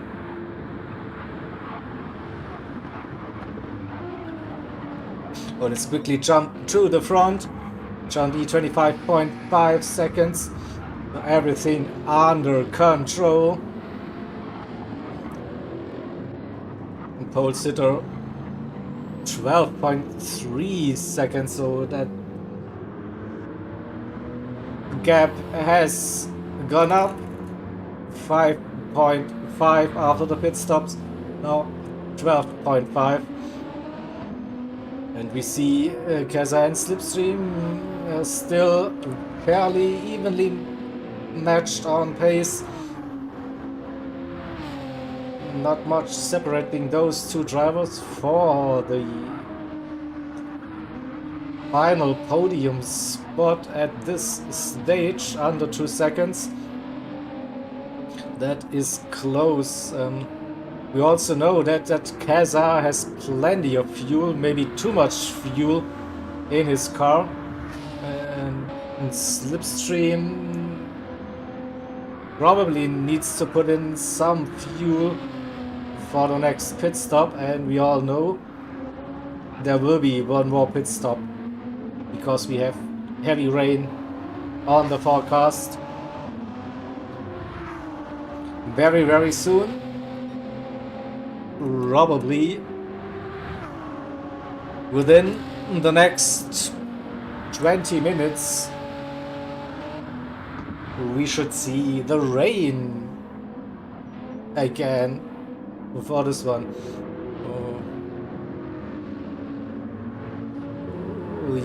He's still able to stay in front of Adriano. Looks like Adriano had a little mistake as well. We have Kingiers also back within the Slipstream range in P8. And Piscina lonely in P9. Kaizen in 10th. Camp after the overtake on Kurt a couple of laps ago, 7 seconds clear. And it looks like Caplero for Loose Moose Racing seems to be catching Kurt for last minute racing. And then we have our brave Zubi Mark here running in P14. Oh, sorry. You got Jaegered, no. Touches the grass, does a 360, but no damage. Continues racing in P14. It is so. Go back to this one. I guess he's Adriano. And also, oh, let's go to the battle for P3. Slipstream within a second of Gaza now.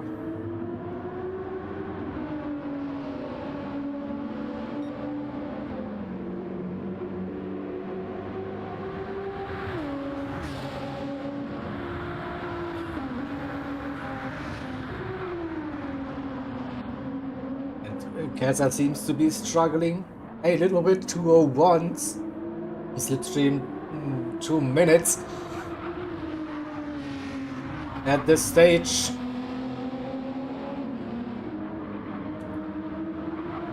Will we see Sector 7 Racing moving up onto the podium with both of their cars? It's getting closer and closer now.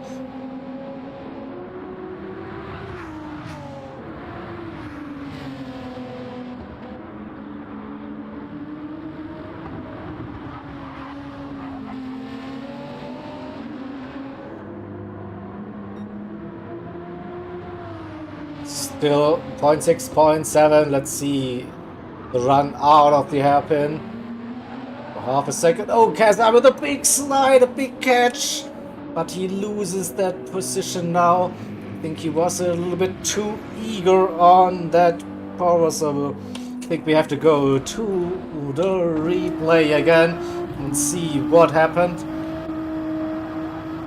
So all good at this point, and then suddenly the rear steps out. He does a good job catching that slide, but then loses that position to Slipstream now. So we have ORT in P1, Sector 7, P2 and P3, and we have Race Asylum in P4, 5 and 6, and also P8, and we have MRL in P7, splitting those Race Asylum teams.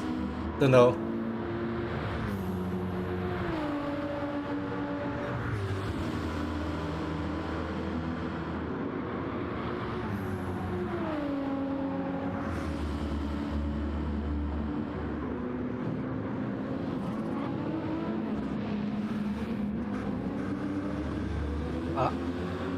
Adriano got that move done. We didn't catch that on the live stream as well, sorry for that. But we had to stay with Slipstream and Kaza. We can only cover one battle on track, that is. So, and Yeast versus King Years, we saw that earlier in that race for a couple of laps.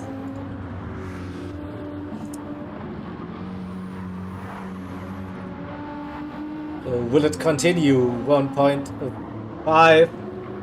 King Years is in striking distance for this one. 1.7 now. Yeast with a better run. He tries to stay with Adriano somehow. Jakey in P5 opened up that gap to Adriano. 2.6, 2.7. What's the gap between Slipstream and Kaza? Kaza still there somehow, 1.3 seconds. Can he use Slipstream as a reference now? And challenge the Sector 7 driver again for position. Looks like he has a little bit of help coming towards 130R. But is on like the really low end of that Slipstream. Just roughly still looking at the 1.5 second mark, and Slipstream trying to break that toe early, and could have worked. So 1.4 has just got it.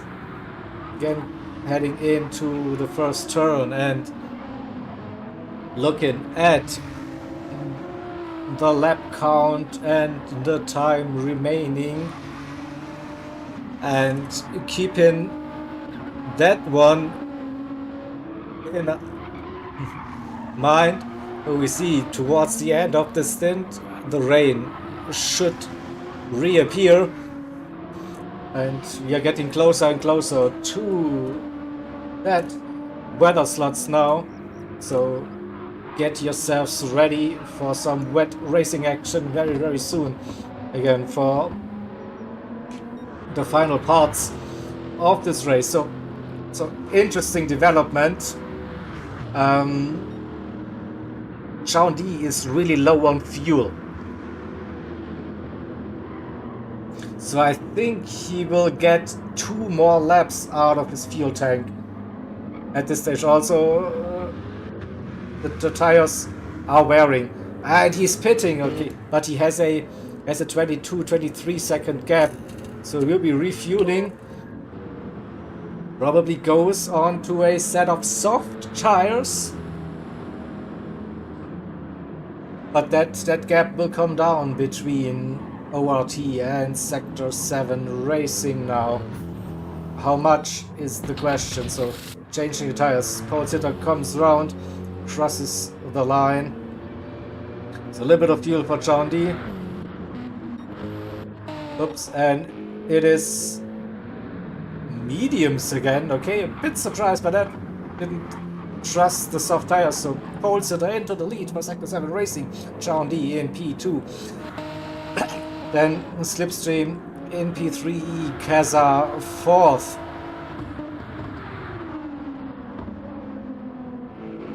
Shaky in P5, but the tires are all wearing quite a bit for the drivers. Now we again have reached the 60% wear rate on those fronts for most of them. It will get interesting for those couple of minutes before we are expecting the heavy rain again. East and Kings still close, but not that close to see an actual wheel-to-wheel battle. And Christina in 9th, doing a solid job. They're driving very much on his own for the entire stint after the rain. Same goes for Kaisen in 10th, for Leviathan Racing, the camp for Syndicate Racing in P11. Kurt and Cablero is catching 3 seconds between both LMR teams, Last Minute Racing and Loose Moose Racing. And Mark at the back, having up and downs in those lap times. The 2 minutes 7 again on the previous lap. Then we had 2 minute 0s, a 2 minute 9. So yeah, bit of a up and down this first stint so far. And John D on those fresh soft tires is within half a second already. So you see the difference. Fresh tires versus worn tires. Pole sitter is definitely struggling now with the tire wear and will probably lose that position to the ORT driver. We'll see where is the opportunity, maybe going into the hairpin. So I think through the 2 Dagnars, maybe just play it safe, don't run too wide. Focus on the exit of Dagnar 2. You will see a little bit of understeer happening for that BMW, and that Lexus is close, really close. Not defending that inside line. John D sees that gap, picks it to the inside, has more grip, and goes into P1 again, and will keep this position before the braking zone for the Spoon Curve. And now we'll have probably a good run with more grip through Spoon Curve, opening up that gap already in half a second.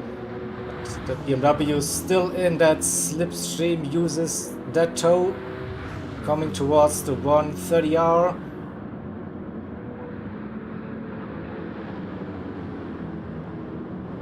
But now has to stay behind. For now, we wait for the run through the Cassia Triangle. One more time. So where are the cars? Pole sitters staying out. Okay, I was a bit worried. So we'll watch that overtake once again.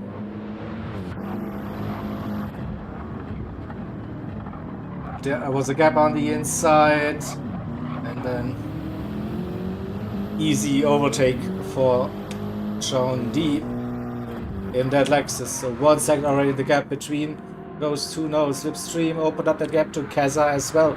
3.3 seconds. So tire wear definitely kicking in now at this stage for the drivers. Shaky 4 seconds over Adriano. 1.4 to Yeast and Kingias within a second now. But look at the tires. A bit worse for King Ears, but not by much. And fuel shouldn't be an issue so far, so they just have to think and worry about the tires at this stage. And also the clock is ticking, right? So you have, I'd expect lap 50, lap 51 maybe for the rain to arrive at the track. I don't have access to the weather radar, so can't tell you that, of course, but the setup should be that we see rain round about that time.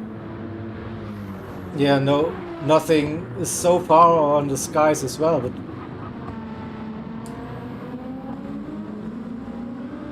we all have to wait, and we'll be surprised when we see the rain, or maybe we don't see the rain. I don't know, anything can happen with that dynamic weather implementation with the game, so you can set it to rain. Usually, from experience, if you set it to R8, the heaviest possible rain settings, it's a guarantee that it will rain. The question is just about the actual time it will hit. But I'm pretty sure I saw a little bit of fog and some more cloud cover now. I think that the trend is definitely here, so that the rain will be coming back soon. Well, let's quickly have a run through the John D. 3.5 seconds after the pit stop. That extra pit stop on the mediums. Pole sitter AP2 also now low on fuel. Oh, look at that. Maybe also gambling on that rain to come earlier. That could be interesting as well.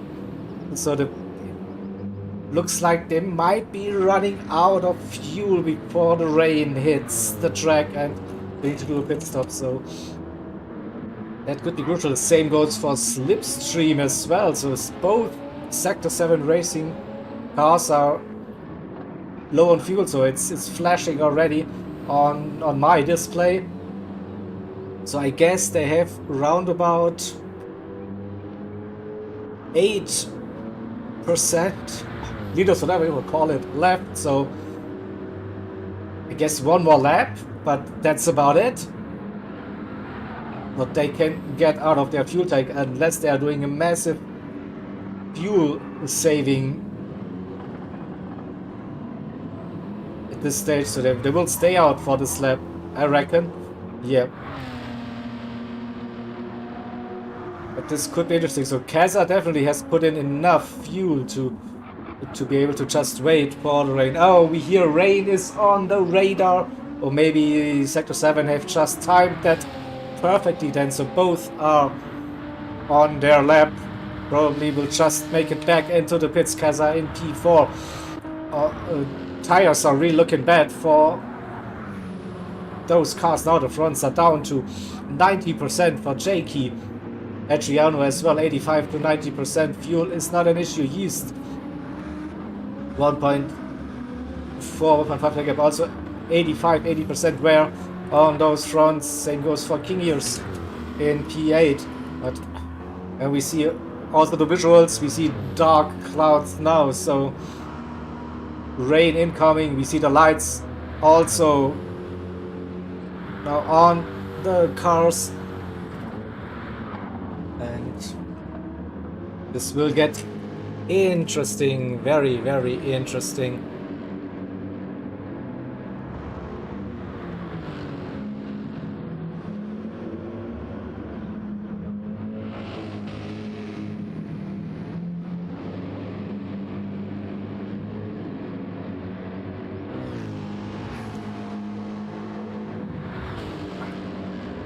So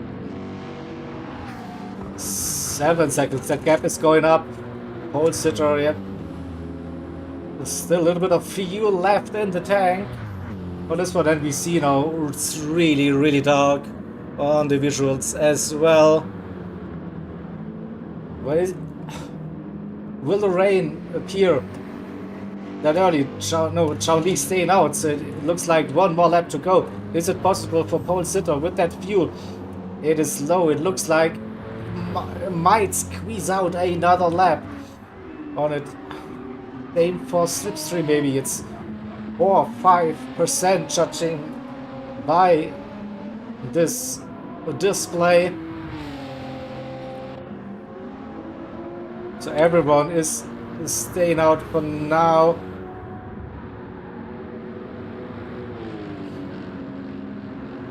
The tires in a really bad state for Jakey. But probably has to do one more lap. No rain so far. Adriano. Also, tires are not looking good. Yeast and Kingiers, they are struggling now with the tire wear. Also, when the rain hits on that lap now with dead slick tires, oh, this could get very, very interesting.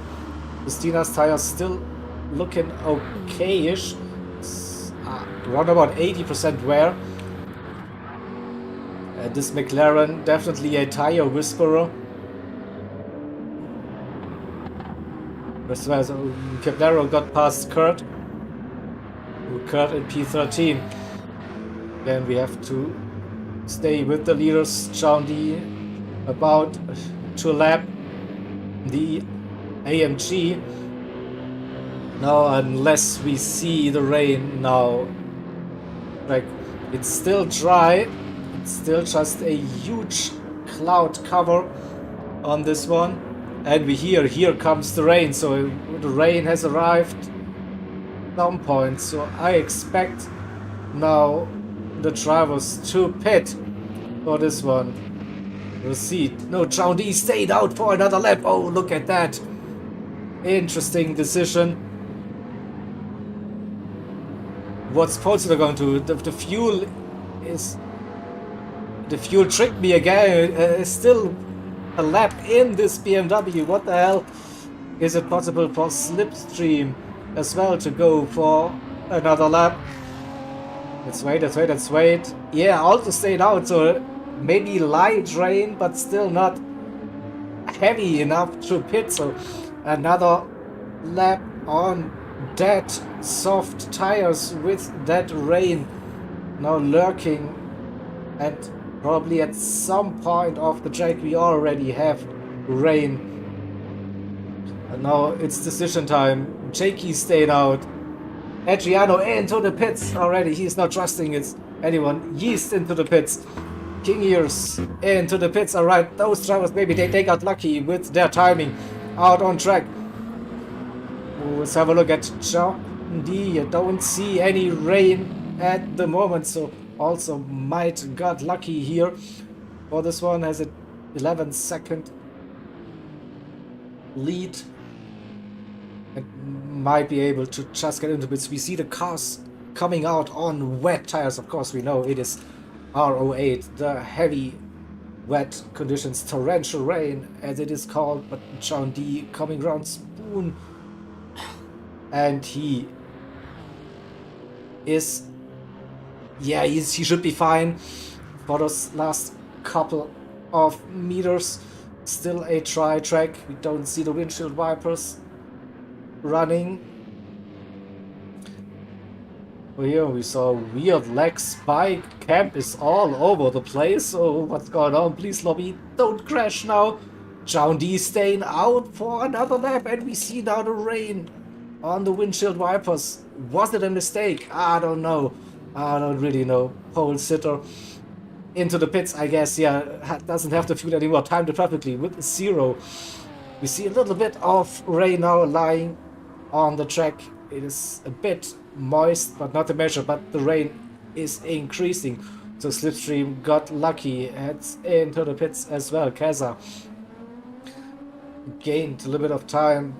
Now the rain is strong. Let's see. Chaundi, the race leader, decided to stay out on medium tires, and now the rain is increasing. Also Polster out on the wet tires. Risky strategy from the Overboost Racing team, not gonna lie. So we see the heavy rain. Now we have reached like the first bar of the indicator, and that meter is going up and up and up. So it's crucial, I think, now to don't make any mistake. It somehow still manages to get traction out of those tires. Now into Spoon Cove. It will be tricky. It will be slippery. It isn't flat anymore. Chaundi is lifting through those turns. He's braking early. tries to stay on track, does a good job. Can he get the power down on the exit? Don't be too aggressive. I think play it smooth. Yeah, going really, really slow. That's 75-80% throttle inputs, and we have reached the second bar on the wetness meter on the track. So definitely crucial conditions now for the race leader through 130R. Again, don't run too wide, take it easy. Yeah, really, really slow, but plays it safe. So just one more chicane to go for the race leader,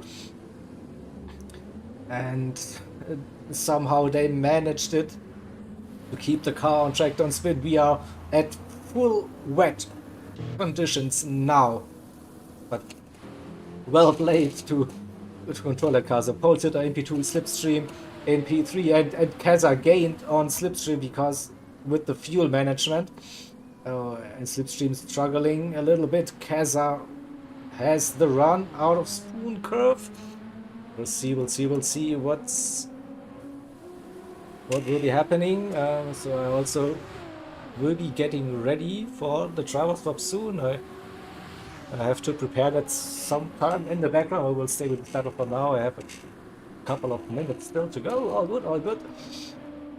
We'll stay with this one. Yeah, G45 Gaming. Hello, hello. Yeah, you silently. Good morning, everybody. Silently joined the voice chat, and but good morning for you. Good afternoon for the European guys. Absolutely. Absolutely. What is it? 10 to 6 in the morning on the West Coast here in North America right now. Yeah. So, good morning, North America. Grab your morning coffee, whatever. What's your routine, and enjoy the racing action with us, I guess. So Kaza goes around the outside at the end. Oh, Absolutely. but what gets that move done. Kaza, in those wet conditions, is a different driver. Definitely, we saw that in the early stint. He was leading the race at some point. So into P3 he goes. Well, I mean, really smart play there by Kauza when you think about it. I mean, the deal here now with the rain driving in the game is you got to stay off the racing line if you really want to get traction in these wet tires. And that's exactly what Kauza did. He stuck it on the outside, and the car hooked up, and he got the move done there. That's how you have to play it now, right? And perfect execution. With that, see, still is a big gap to pole sitter, 15 seconds in P2, and yes, 7 laps to go for this stint. But then again, we see Kaza sliding with that hairpin. Again, the outside line, there are some marbles, so this is like, still, I don't think driving on the marbles is quicker, but then again, you have more traction on that wet line. But it is risky, still driving in those heavy wet conditions. A big challenge for all of the teams, all of the drivers today with this setup. We have prepared for you at the IRO GT Endurance Championship here in Suzuka, the 8 hours. What a setup for this event, right? Well, I mean, ultimately, at the end of the day, you know, it's based off real accurate weather, exactly how the conditions are as it stands right now in Suzuka, with a little bit of IRO touch in the middle. So, you know, it's a tough day of racing out there this Labor Day weekend for sure, for all the racers involved. But didn't they cancel the events in real life at Suzuka because of the crazy weather? Probably, yeah. So, yeah, see? But we're braver. Yeah. Sim racing, the way to go. We don't fear any weather. Let's fucking go, right? Alright, so just cycling a little bit through the grid. We have, again, a close battle between Yeast and King Years, and also Pastina caught up with them as well. So, side by side they go into 130R. Isn't King Years looking around the outside? There was contact between Yeast and King Years. King Years still manages to keep that position now with contact. They go side by side in the Cassia triangle. No way this is going to work. So no, it's single file again. But yeah, and Pastina looking down the inside. Yeast now. Crazy scenes happening here in those wet conditions. Pastina benefits King Years down to P9 with that little contact. He won't be happy with that, but I think that is just hard racing in tricky, rainy conditions. So nothing nothing really major in here. But yeah, great to see this driving happening, and I'm gonna prepare the driver swap for all of us. So bear with me for a couple of minutes of silence. Maybe GT45, you can Yeah. I will say something.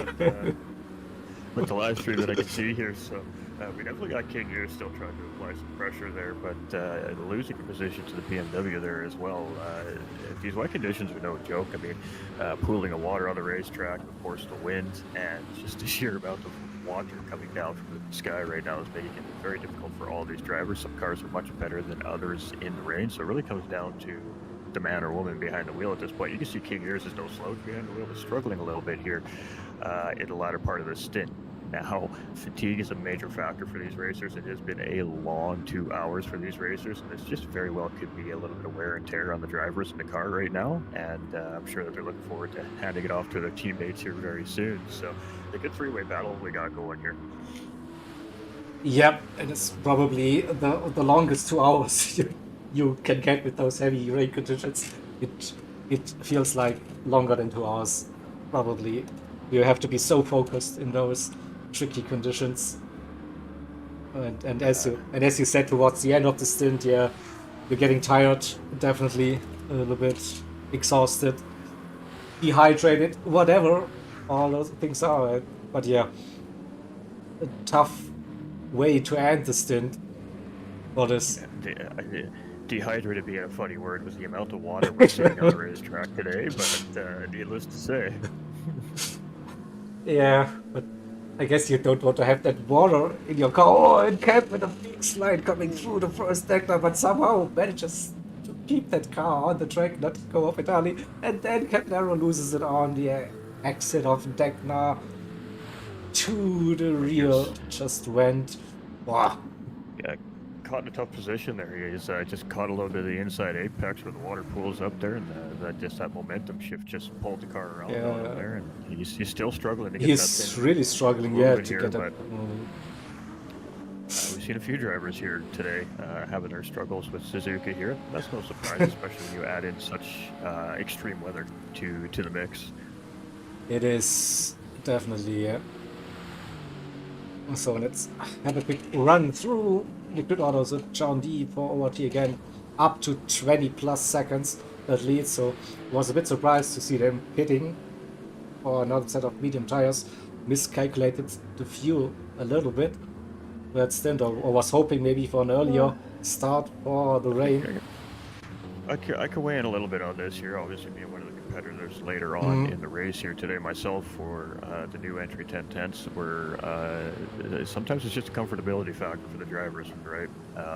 The car isn't feeling right, and sometimes it's just easier to give that driver that 15-20 second break at pit lane, let him get some fresh rubber and just let him go. It's a long race, lots of opportunity to make time up as well, right? It's still early on, so some of this is just allowing those earlier drivers to feel a little comfortable as well, perhaps it's just speculation, but yeah, and we also heard, like, as soon as the tires drop over this 60% wear, it's really tough to get the grip again out of those cars. So maybe it was also the decision to not risk making a mistake. Well, you know, there's a lot of flat, very, very flat corners, and the racetrack has a lot of elevation change, but the corners themselves don't have an insane amount of undulation in some of these more technical sectors, and I think that's where the struggle with these cars is. Without that banking to help the car really keep that nice tight line around the inside part of these corners, I think that is when the tires start to wear down as gravity, obviously, or physics takes over, centrifugal force takes over, and it's just the nature of the new physics model placed in the game just a month ago now, something like that. So I think everybody's still learning, and we're still figuring out these little quirks and all these little tricks and secret hidden things that Gran Turismo hasn't told us about so far. And it's definitely changed the game, and that change in the game right now is fun for racers, in my opinion, because it levels the playing field in a sense. It's really going to start to show the skill gaps, I think, between your elite drivers, your pro-ams, so on and so forth. And I think that league organizers are probably within the next few months are really going to start seeing some tight competition within their own divisions, within their organizations. Definitely, as you said, yeah, it's just a bit over a month, I guess, since the update, and yeah, still adjusting, adapting to the changes and all those things we are just learning by doing those events that are not just like daily business for the game. So we are discovering new things every day and what will work, what doesn't, and also yeah, getting used to the new tire model, to where when it's a good time to pit, maybe even make a tire compound now usable that wasn't good from previous updates and versions of the game. So yeah, very interesting I can times. definitely speculate that the medium tires still seem to be the strongest tire out of the 3 tires. However, with that being said, I really do feel like the hard tires have been vastly improved Yeah. with that update. But I do feel like with that being said, the soft tires have not improved. I feel like the soft tires have they just really wear quickly, and it's there's a soft tire stint for drivers right now in late racing is really only if it's mandatory, because they just go so quickly. They just don't fit strategy very well right now. So we're going to see a lot of races probably even here today, especially if we have that mid-dry stint in these in our right racing here today. We're probably going to see a lot of double medium stints out of the drivers. Probably not going to see too many drivers jump on the soft tires. Yeah, you could clearly see the tendencies, right? That most of the drivers were using the mediums when it was dry.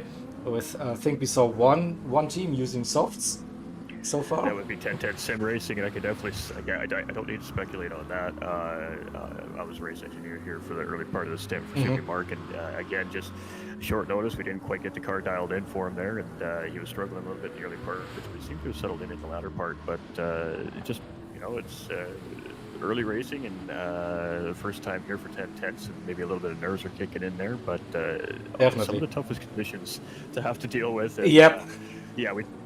The soft tires was a comfortable call for the driver. The driver just wanted to get comfortable, get locked in, get some good clean laps in. So we went with call with the soft tires. At this point, we're 2 laps down, and it's kind of irrelevant. At this point, we're just putting in our time and seeing what we can do by the end of the race. So for right now, we just want to keep the drivers comfortable and get that seat time and get that experience for them. Yeah, and also then gain that knowledge, that experience, then for any upcoming events.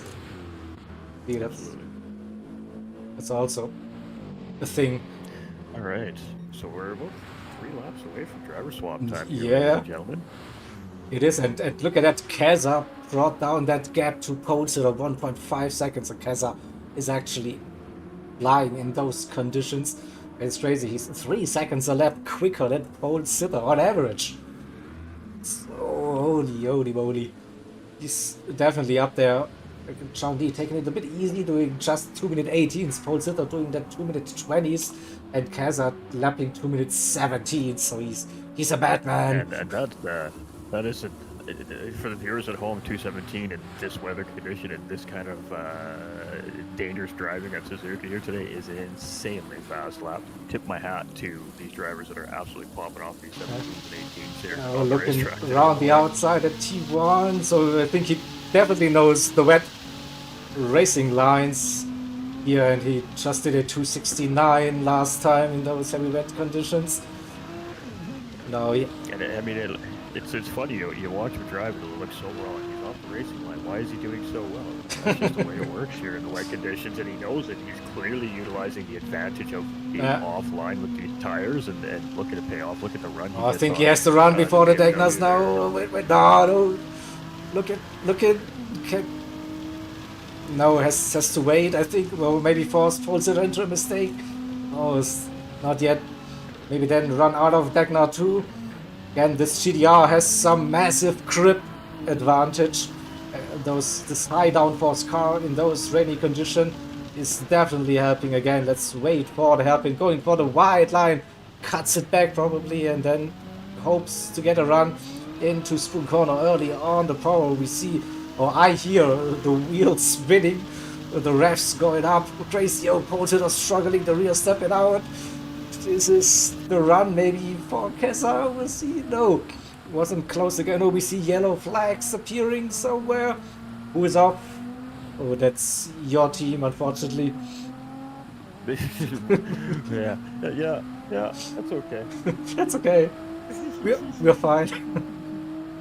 We're good. We're good. Alright. It was a tough stint for Subi Mark here. I know he's going to feel real bad in behind in the clubhouse after, but you know what? We got a great support system back at 1010s, and crew back there will be there to pick him up, so it's all good. Nice to hear. So now set up for Keza, now through the Casio triangle, and this should give him the exit. Yeah, Otsuka is struggling. Oh, Keza running really wide on the exit. Nearly touched that glass. Whoa. It was mighty close, but he has the run. Otsuka defending the inside line now. Coming into T1. Where's Waldrip? Around the outside, I reckon, of the racing line. Keza makes that move stick around the outside, and what a move again. Oh, Keza yeah. in the rain. Can he keep it though? He's running a bit on the marbles, but yeah, keeps it on the track, and T2 for Keza, 30 seconds behind the race leader at the moment. So, but a great drive in the wet so far for Keza from P4 up to P2 again. Great drive in those tricky conditions here in that GTR again. I know it. The car is probably really good into that, but that driver, a big shout out to Keza in the chat for this second wet stint in this opening stint for them. Really good pole sitter. Yeah, also not a slow driver at all, but just not capable of matching those lap times, those lines at the moment. Also not sure I think about. that was a little bit of risk versus reward there for Kaz. I mean, you're right at the end of the stint here. The driver swap's coming up in just about 4 miles here at this point for the racers. So I kind of actually expected Kaz just to settle in behind Sector 7 there and just kind of chill. But obviously a couple of mistakes made there by the BMW and Kaz away that it was probably going to be a lot less risky to be in front. Yeah, he's got the pace and it was to be in the rear. And I think that's why we've probably seen the push to get around there myself. True, yeah. The Sector 7 team here, the 4th place driver here, the other Sector 7 team here in the Renault, though, doing a great job on track here today. Now, this car does very well in the wet and cool conditions here at this racetrack, and Sector 7 is really showcasing the strengths of this RS01. However, what we do see is the weaknesses of this car as well when the dry conditions come, because it just doesn't quite have that top end as all these front engine cars do. But this car's strength is definitely in the water and in the cooler temperatures here at Suzuka. So these MR drivers are definitely going to be looking for some less desirable conditions to really maximize and take advantage of what their cars have to offer here today. All right, so down the leader on that final lap of the stint. So have a look at the time at the front. So yeah, over 2 hours of racing with those conditions.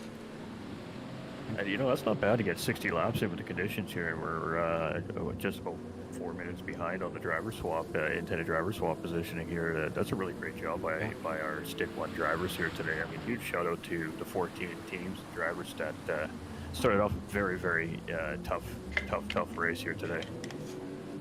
Yeah, and also as I mentioned earlier in the broadcast, it's also like the test stream for the organizing team to see how many laps you have to do now with those rainy conditions as well, because I think it was planned initially without the rain, so now they know what they have to adjust for the future stints in terms but Mother of Nature laps. always knows best. She knows what the fans want. The fans want to see a rain race. Yeah. They don't want to race themselves, but they just want to spectate, right, and enjoy it. Best part about being a viewer. That's the best part. Yeah, that's why I always like when I'm just doing comms, I'm always like rooting for rain, because it just opens up that little bit of more action. And now we see Johnny coming into the pits, and we will then bring up the driver swap window in a second. So here we go. Let's bring that up for you as well. We'll see John D. I mean, great drive by ORT here to start this race into the off. I mean, pits opening he up goes, a and then quarter lap gap. Uzi Kaza into the pits again.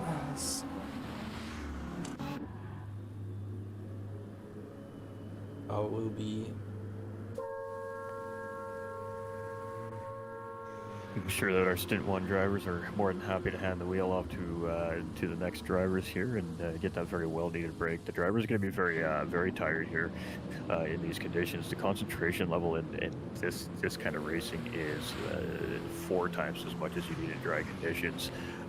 These drivers are going to definitely be worn out. They're definitely going to need to refuel, and there's definitely going to be lots to talk about, I'm sure, with the crew chiefs and engineers in behind the scenes in between the stints. Yep, definitely. So next drivers are heading into the pits now and doing some magic in the background to prepare the next stint with all our lovely little overlays, hopefully working as intended. So Looking beautiful. so far, yeah. So now I have to find a smooth transition to get your stream running, fix time, and I have to shrink down mine as well. But I'm pretty confident I can do that. So we got 38 seconds separating the top 4 here right now, which is fantastic. That's great to see so early on that we have a good group of fighting cars up in the front end of this pack here. But so early in the race, lots can change here throughout this race yet. Anything can happen in the rain, and we don't know what's going to happen in between our guaranteed rain stints here either. It could rain through the whole 2-hour stint. It could get really nice. It's really hard to say, but 37 seconds separating first through 4th place right now after 60 racing laps. Fantastic job by our top 4. it is, yeah, it is. So just okay. So you see on the right hand side still what's happening. In the next thing, we wait for the next cars to hit in, and then. Oh, and we got Lucas. Was that Lucas? No, it was not. It was Toby from, I believe that's Race Asylum 2 there, making a mistake there on that outlap spinning around. He's going to lose a couple of positions there, so that's really unfortunate. And boy, these wet conditions, they really do try the drivers. He's going to drop all the way down to 9th place there, so he's going to lose about 4 positions in total there. That's a tough start there, but again, with 6 hours of racing left, no need to panic at this point here in the race yet. No. So we got McLaren, Team LRC out on track here, and a little bit of a shaky turn 1 and 2 there, but he's got it lined up, and he is now moving and grooving. And I'm sure that all these drivers are probably going to get a couple laps to get those early race jitters out of the way for their drive here. And of course, the rain factor. We will go full screen now for stint number 2. I will bring up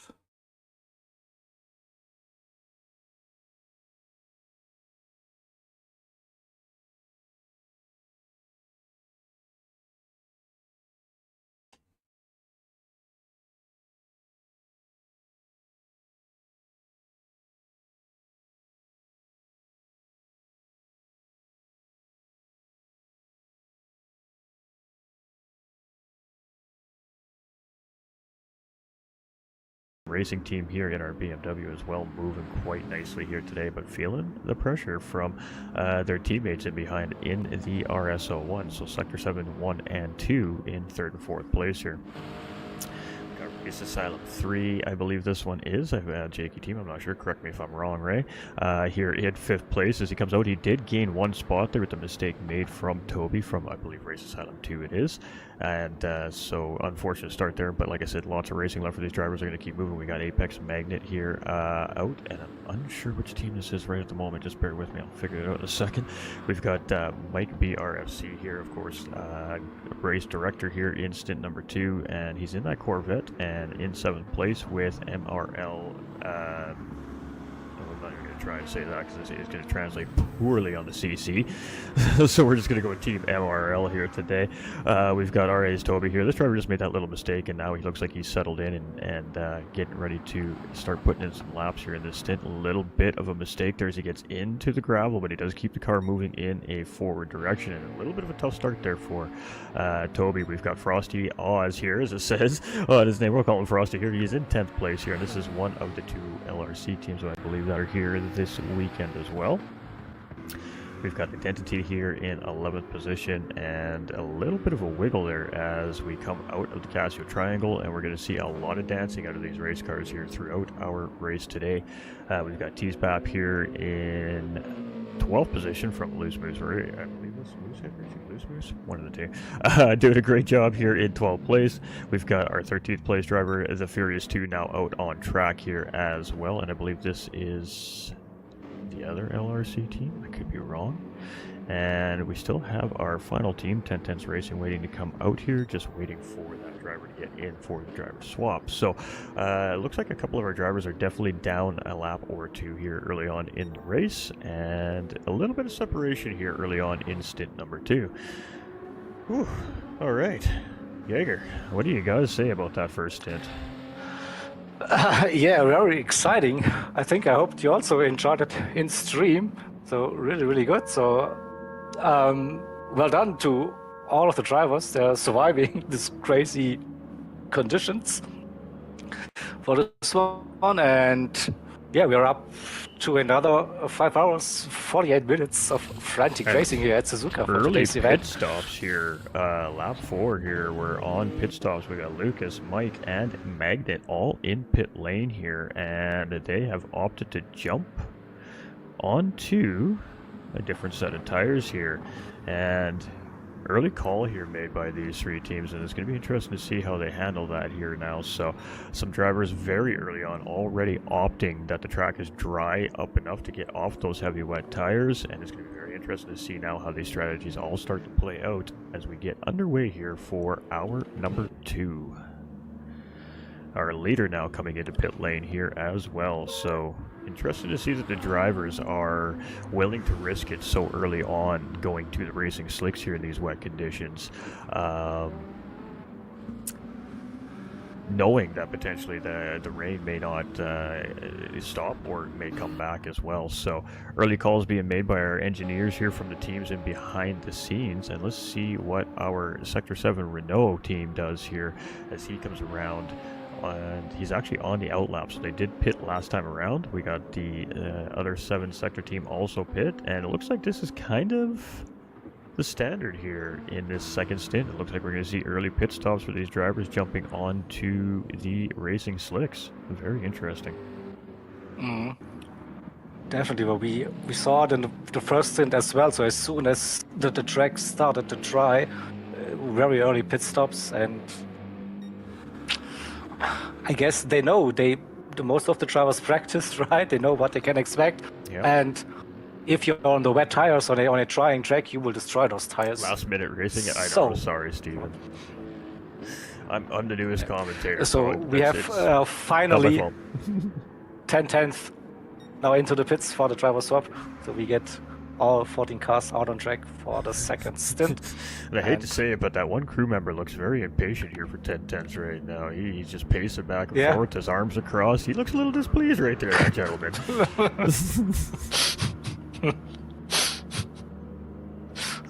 was waiting for quite some time, for this one. Alright, so we should see 10/10s coming out here any moment. Let's get back through the field here. So we got 20-second gap right now from Team ORT to one of the 3 Race Asylum teams here in the race today. And he is closing in. The gap was 23 seconds when we started the driver swaps here, and it's now down to 20.5 seconds. So he has cut about 3 seconds into the gap from our race leaders early on in stint number 2. And our Sector 7 racing team with the Renault is right there trailing, only 1.6 seconds in behind. So also gaining some time here as well as they continue up the racetrack. So interesting. Let's see if times continue to come down to our overall race leader here. The second Sector 7 racing team here must have had a little bit of an incident early on in the stint here and fell a little bit back off, about 12 seconds back off, as we see he was just up in front of his teammate there in third place. So a little bit of time lost there, but also now onto the racing slicks here. You can see the track seems to be drying much quicker here in stint number 2 than it did in stint number 1 as well. You can see the curves are already starting to kind of show a bit of a drying as well, and looking like it could be some fast laps here for our drivers in the next hour or so. Team MRL here is about a minute in behind the leader, currently 23 seconds in behind our Sector 7 racing team here. We have the Race Asylum Team 3, I believe it is. Lucas here, and is 6.8 seconds in behind Team MRL, and the other Race Asylum team, the third Race Asylum team, just in behind in the Corvette there in 7th place, 1.1 seconds in behind as well. So we got lots of good little battle shaping up here early on in the stint here. We'll be keeping our eye on 6th and 7th there, and that 2nd and 3rd place battle here in a second as soon as we get through our field. We've got Apex Magnet here moving and grooving in the BMW, and that is a beautiful looking car, by the way. Love the way that turned out.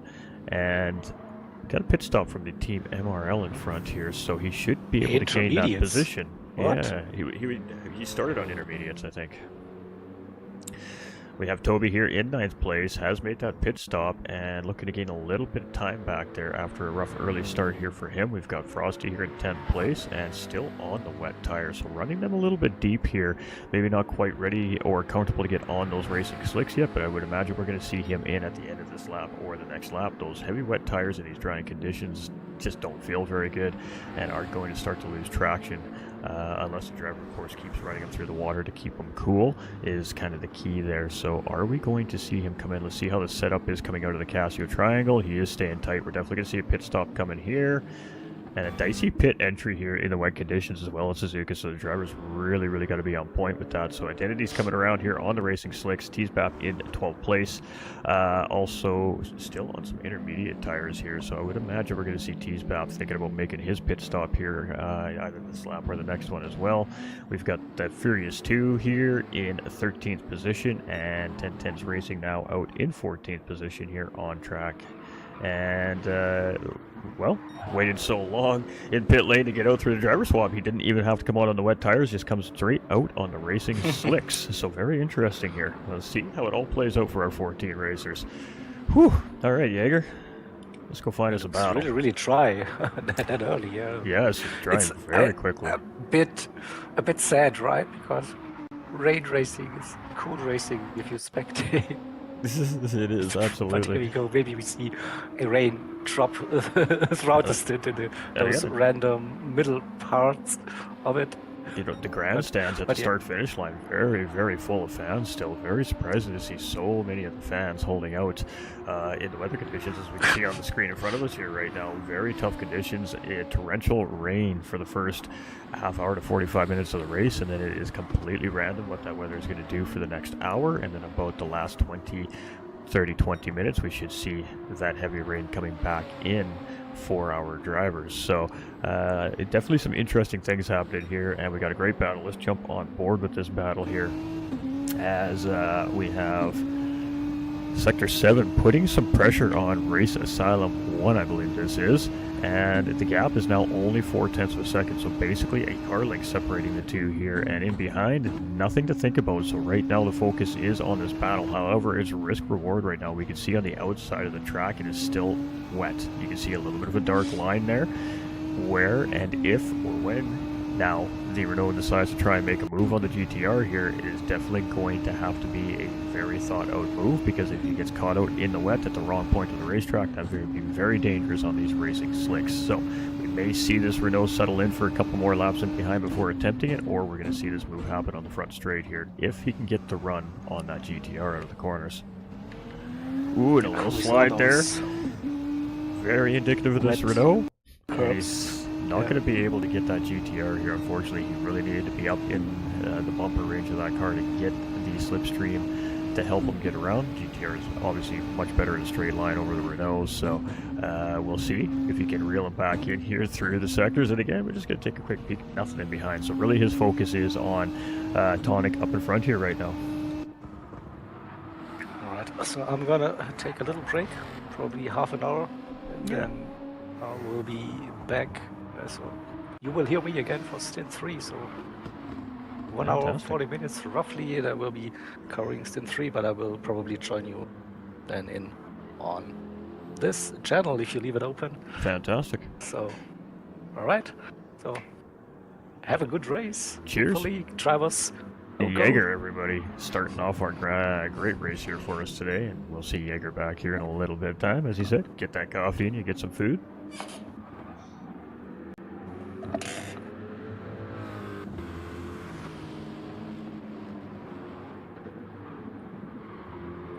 All right, let's get to our racing event. So we have a little bit of lag, so I do apologize. The stream will settle in here. It is definitely because the Discord is open. So we have Mike here, and he has his purple currently here as he's coming around. And the gap is 24 seconds to Nuke up in front with the Sector 7 Racing BMW here. But he has made his way around Lucas here. So the Racing Asylum team is just swapping positions here. And you can still see as the drivers are touching these curves upon entry and exit, there's a little bit of water splashing up here. You got to be very careful about that. Obviously, with these racing slicks on, because a little bit too much throttle input or braking at the wrong points on the curbing right now could be disastrous for any one of our 14 drivers here on track today.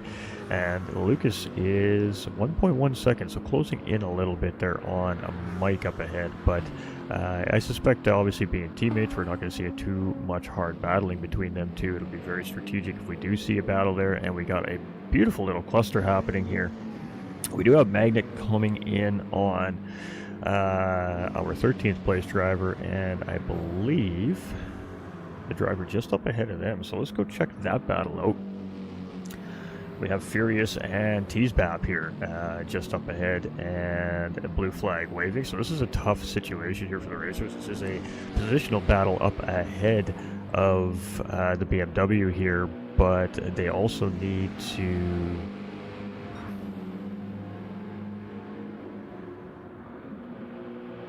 be aware of the lead lap traffic coming through in front. I lost my train of thought there for a second. I apologize, everybody. So you can see that blue flag is waving in behind the number 45 McLaren here, and doing a great job. And it's unfortunate that he's kept right up on the BMW here. He gets a great run on that Mercedes, and that's what these MR cars need to do here at Suzuka today. They need to get the big run in behind these cars, keep that slipstream, and then they're going to get a free pull up the straightaway, essentially. A little extra speed for these cars than they're typically used to, and then of course they can use the handling ability and advantages of these MR cars in these sectors here. But a mistake made, and there it is.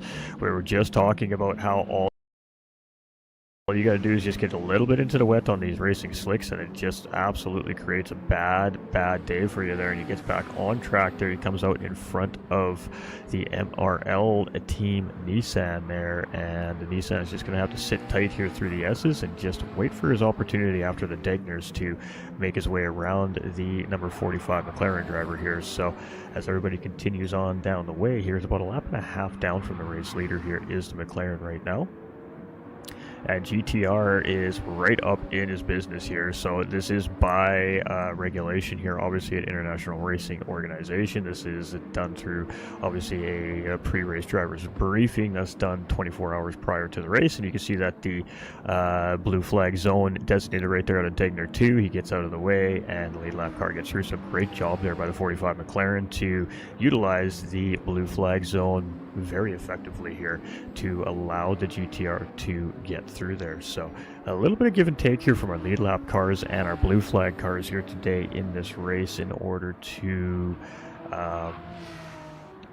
navigate a very technical racetrack in very difficult conditions, essentially. So we got Lucky Alpha here, and it's about 8.5 minutes down here currently over the race leaders. So we're looking at just about 4 laps down here currently in their debut racers. Tough start for 10-10 racing here, but they're still on track and they're still moving and grooving, so that's all that matters.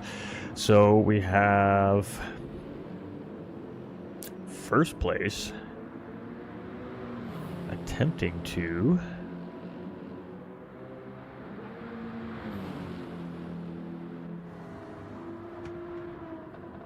get a round Race Asylum BMW driver here, and I'm just trying to figure out which driver that one is.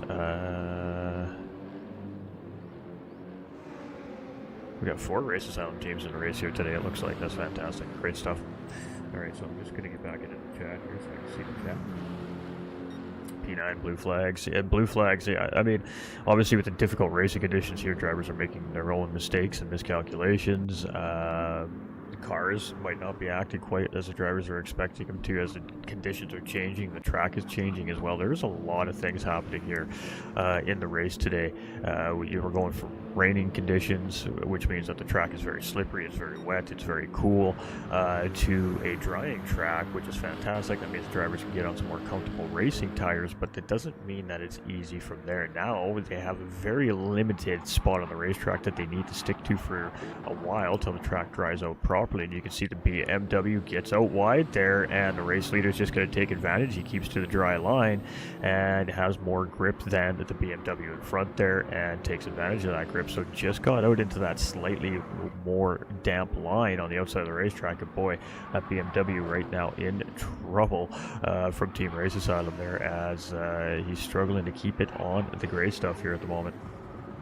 We've got the Sector 7 racing team here, still 2 seconds in behind second place, so again, not really able to get around the GTR of the Race Asylum racing team there, but again, not a lot of area for these cars to pass each other safely here at the same time as well. So sometimes you just need to chill in behind and wait for the proper moment, proper conditions before you start your attack, and that very well could be a little bit of overseeing there from the Sector 7 racing team. Nuke here in the other Sector 7 racing BMW here in 4th place, 19 seconds in behind the teammate here right now, so teammate is starting to open the gap up a little bit here on 4th place. And in no man's land essentially here is the Sector 7 BMW, 19 seconds in front, 17 and a half seconds in behind. Really just needs to lock in and put in some good solid racing laps here, and with no pressure, nothing really to think about, but just keeping it clean, keeping it moving on the racetrack. That could very well work out well for the Sector 7 BMW moving towards the end of the stint as well. Could very well have a great opportunity to pick up some time on their opponents. We got Mike in the Corvette here, and again, that gap is 17 and a half seconds, and Lucas is still right there, about a second and a half in behind, and again, no immediate need to force a battle right now for these racers. They're just trying to stay close enough to each other, obviously, so they can battle when they're ready, but again, with the track conditions, it's just not quite ready for hard battling yet, especially side-by-side battling on these racing slicks. So we got Apex Magnet here, and he's coming up on our 12th place driver, Mercedes driver here, I believe that's Teasbap. And again, just everybody's really just staying cool, calm, collected here in stint number 2. The racers obviously realize it's very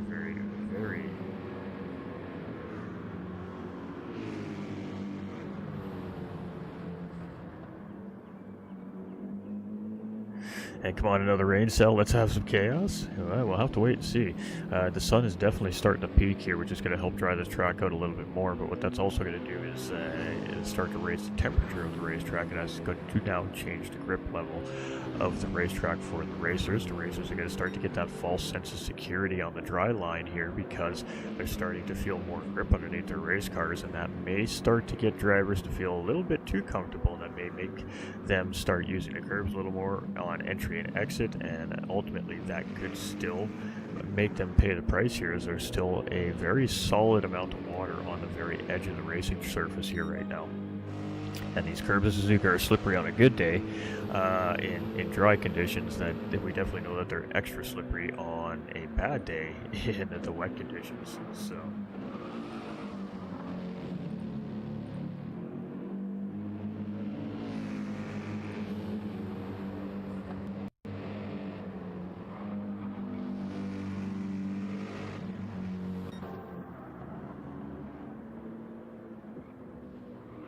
Alright, so Azorian, 19.9 seconds, doing a great job now. The gap was closing in the early parts of the stint to Tonic, who was handed over from Kaza, who put in an incredible rain stint there. The final part of the stint, they're even making up a position before the driver swap there for the team. Tonic doing a great job at now following up on that stint from Kaza here as well. The gap was 24 seconds, almost 23 and a half when the drivers came out of pit lane, and now that gap is down to 20.8 seconds. surfaces. Not really changing much here over the last, I would say, 4 or 5 racing laps, but we do have a little bit of work here between Sector 7 racing team and the Race Asylum team, and the Renault is going to try the move on the outside here coming into turns 1 and 2, and that was very, very, very bold right there. As you can see how much water was coming off the tires of that Sector 7 Renault, but he gets it done. Lick, stick, stamp, sent. Second place for Sector 7 Racing right there, and that was a great move from the racer. Let's go take a second look. That was beautiful. That was a very tough pass. You can see he really had to commit there. He knew he was going to have to hit the curb to make sure there was enough room for Tonic there to still have the inside line around that racetrack. That was just an absolutely fantastic top quality pass right there by Sector 7 Racing RSO1. The number 7 car there, and Tonic now tucks in behind here. We know the GTR is very strong, obviously on the power sections here, so I don't think that this battle is done between these two drivers. I think that this is just a positional change here for the time being, as the stint continues on, and they are starting to close in on the LRC McLaren there, just up ahead as well. So let's go see how the rest of our grid's doing in behind, and not a whole lot happening here so far at stint number 2, but everybody definitely seems to be now settled into their race here. It is Mike in 5th place, and he is starting to open the gap up to Lucas just a little bit there in behind in 6th place now, up to about 3 seconds, and then a huge space there, 21 seconds to Magnet here in the Skechers BMW, and he is moving and grooving here. You can see he's closing in on 12th place driver T-Spap. This has been the case here for the last couple of laps, and drivers are fairly equally on pace, obviously, as about the gap is still about the same between the two drivers here as well. So eventually we may see this position change, or we may see it stay exactly the way it is until whenever the next set of pit stops for these teams is. And we do have what looks to be 1010's Renault up ahead of these two drivers there as well. So it is Team MRL here in that very, very colorful Skyline GTR here right now. That is very bold. Definitely cannot miss that car on the racetrack here today. I would guess it's probably a fan favorite here in the paddock this weekend as well, just because it's so bold and bright. We know how the fans are. They just love cars that pop, and this one definitely pops. But starting to close in here on our 13th place driver. I believe that's our 13th place driver there, just up ahead of Team MRL here. And again, everybody is just settled into the race. Nobody is in a big hurry to put pressure on the driver up ahead. When they catch up, and then they assess how they're going to make that move. Again, the track is still somewhat drying, so there is a little bit of risk versus reward right now as well, which we see with that Sector 7 Racing Renault to get 2nd place there just a lap ago. We've got Frosty here, and he sees that blue flag waving, but I think a lot of the cars are starting to kind of see that here. They get used to that, to hearing that down their radio control, obviously in their headsets, so they move, they groove, and they know what to do. Identity here in the Corvette, 10 seconds in behind the McLaren, and has about a minute ahead of T-Spap here, currently in 12th position right now for Loose Moose Racing. Is that correct? Did I get it right this time?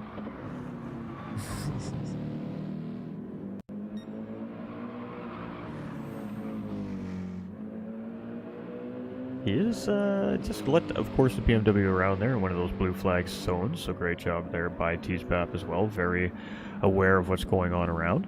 The Furious 2 here is in 13th. You can see, again, Team MRL there is just chilling out in behind right now, just moving and grooving, and I guess it's kind of a discussion between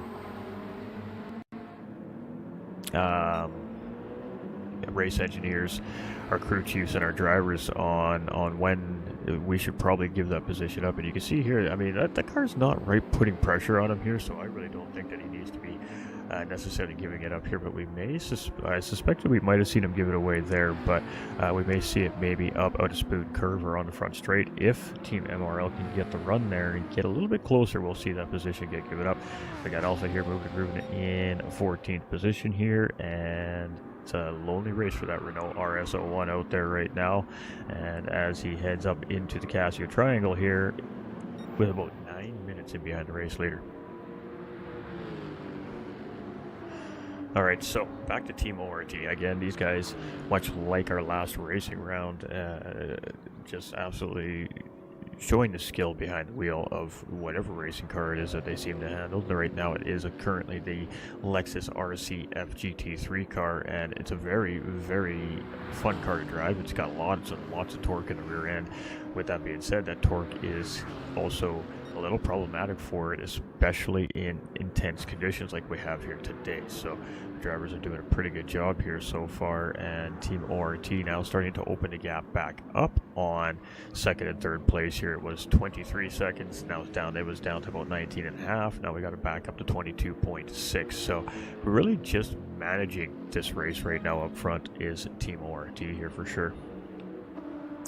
Got Sector 7 Racing here, moving, and this Renault is looking real sharp here right now, showing some good pace on the track here with the Sector 7 team behind the wheel of it, and has 2.8 seconds currently over Race Asylum GTR here, and Tonic doing a great job here, but you can see really maybe pushing a little bit, trying to catch up to the Sector 7 Racing team. You can see a really hard wiggle there in the last couple of corners on the exit, and you can see now the tires are starting to show a little bit of wear here now on our drivers. Obviously, I guess I can see that. Maybe you guys can't see that, but I most certainly can see that. And probably start to see maybe pit stops sometime in the next 10-15 minutes if I had to guess. It's just a suspicion. And I would assume we'll probably see the majority of these drivers jump onto another set of racing medium tires. So we got Lucas in 6th position here. We've got Magnet in 7th place. We've got MRL here in 8th place. We've got Frosty is now tucked right in behind the LRC McLaren here, and we've got the Sector 7 Racing team here now closing in as well. So we got a couple of blue flag cars and a couple of lead lap cars here coming into the mix, and this is going to be a little bit of a leapfrog game here between the 4 drivers. That's the word I was looking for. So Sector 7 has now gotten around the first of the 2 blue flag cars currently in front here, and he now has to close in on Team LRC McLaren there, and then navigate, of course, around them. And then Tonic here has to do much of the same thing. And where is Tonic? Has Tonic gotten around the first of our 2 lap cars here? No, we see a little mistake actually made there by the BMW there, and I would assume we're probably going to see that position given up right here. And yep, he's going to just lift off the throttle, and Tonic is of course going to move around the teammate there. So great job there by those 2. He was going to move off the racing line there, but realized that the GTR was going to take the move on the off line, so no harm and no foul done there, no wrongdoings done there either by the Race Asylum BMW there, as the lead lap car decided what line he wanted to take around him there. But great transitioning there. A little bit of a difficult situation there, as you have 2 blue flag cars and 2 lead lap cars all kind of coming up together at the same time, and not a whole lot happening as far as battles go right now. That lap traffic really kind of threw a wrench into our battle for second and third place there for sure. I was up at 2 in the morning. Bear with me if my brain's not fully comprehending the words that I'm thinking at the moment, ladies and gentlemen. It's just it's still hasn't woken up apparently fully. We got Toby here in 10th place. A little bit of a rough start here for Toby, but you know, he's really locked it in and got dialed in. He's putting in some good clean laps here for the duration of the stint here so far. So he's doing a great job. Identity here, much of the same thing. I believe that's a distinct driver I see there. I keep calling that a Race Asylum driver, but I think that's actually a distinct driver, as I see distinct on the side of that car, so I do apologize to the team. We got Teasbap in 12th place here, our number 35 Mercedes, and he's still very, very close to the BMW there. Those 2 have been pretty much glued together this whole stint long, and again, just very equal on pace. Just a little bit of a different position on the racetrack currently, and that's unfortunate that we've seen so much separation here so early on, but that's a long race and anything can happen here, so we're just going to keep moving through here.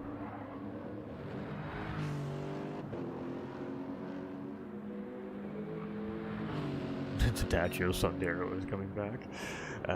Fantastic, I think.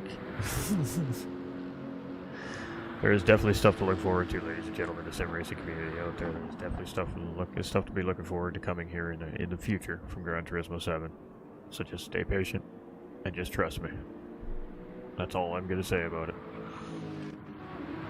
Alright, Sector 7 here as he comes through has now made his way around the LRC McLaren here and back out into clean air. 23.6 seconds from the race leader, but that has kind of helped the little bit of break in the lap traffic has gotten a little bit of extra separation between himself and Tonic in the Race Asylum GTR here, and that gap is now almost 4 seconds. So it's a very small cushion, but that small cushion with the extreme temperature and transitioning of the racetrack that these drivers are dealing with here today throughout these stints allows him to breathe. Just allows him to breathe at this point right now.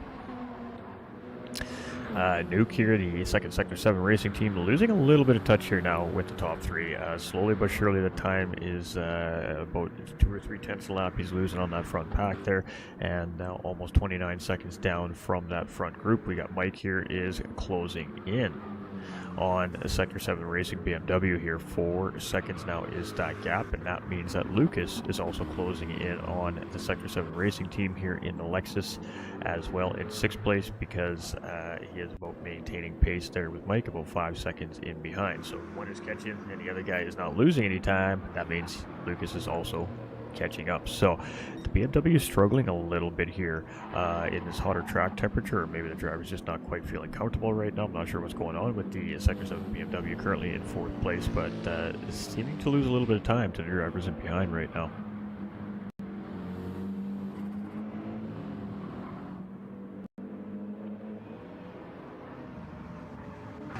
Large gaps here. We got Identity is starting to close in a little bit here on Frosty as well. 7.1 seconds in closing. So it's going to be interesting to see if Identity can continue to work on this forward progression on the 9th place driver here and make something happen maybe before the end of the stint. We're about 52 minutes into this stint, so that leaves us with a little over an hour remaining to go here before we'll see our next set of driver swaps here from this very dedicated, courageous group of racers here today in this 8 Hours of Suzuka, I tell you that.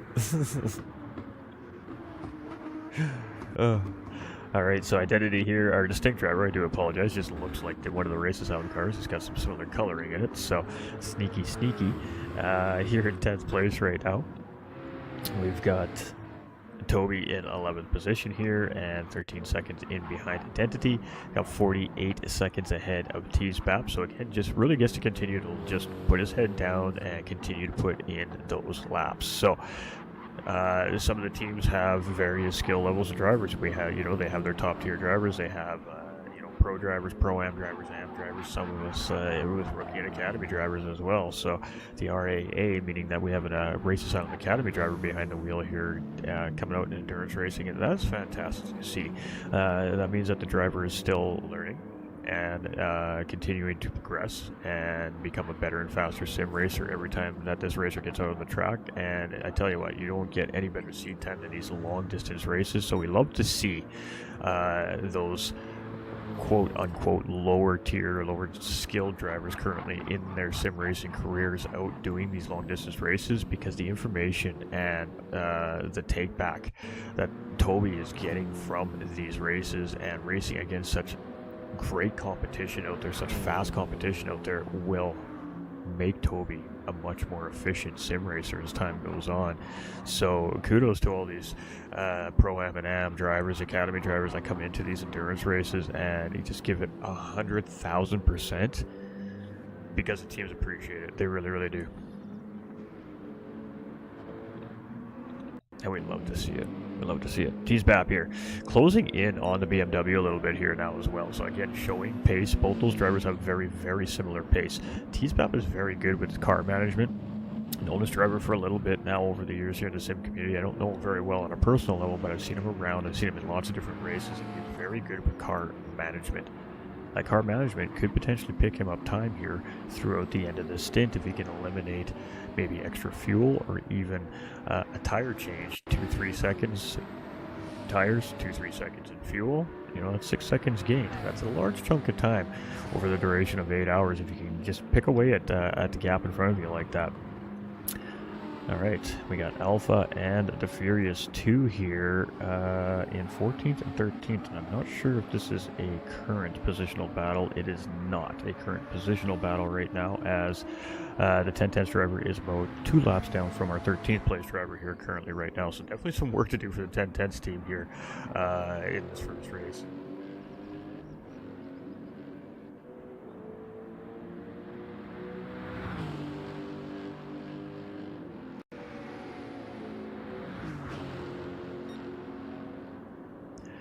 All right, Team ORT, 24.3 seconds. Again, not really trying to open the gap up, I think, anymore necessarily, and not really obviously willing to give up any of that gap. Doing a great job, really great job at managing the race. Long distance racing, endurance racing is all about pace management, race car management, and especially when you're leading the race, you want to build a gap. I'm sure that this team has probably a number in their mind that they would like to see where they feel comfortable with that gap in case maybe a driver makes a mistake, slips up, maybe the crew makes a mistake in a pit stop somewhere, costs a couple seconds, gives these guys a little bit of room still to, if they need to, open the gap back up or continue to at least try to hold the gap. So I think that team, the ORT Lexus here is doing a wonderful job and a top level job of managing their race right now, and by doing that they're taking pretty good care of their race car and they're not really losing any time. We got Sector 7 Racing here in the number 7 Renault in second place. This driver has been doing a fantastic job. This team, pardon me, it is more than one driver, but doing a great job here in the second stint. Really well set up stint from driver number 1 here, pole sitter, I believe it was, that was in this one, and the pole sitter might have been in BMW, I can't remember now, but doing a great job of following up stint number 1 here. Stint number 2 got him up a couple of positions here. They came out in 4th, currently sitting out in 2nd, and a 7-second gap now over that Race Asylum GTR here, driven by currently Tonic in stint number 2. So we've got Race Asylum teammate Mike now up in 4th place, and that is a 30-second gap to teammate Tonic up ahead, but Mike has now made his way around the Sector 7 BMW, and I guess it is now trying to close in on his teammate up ahead by 30 seconds. It was me! I'll be stint 4, Nolander. Stint 4.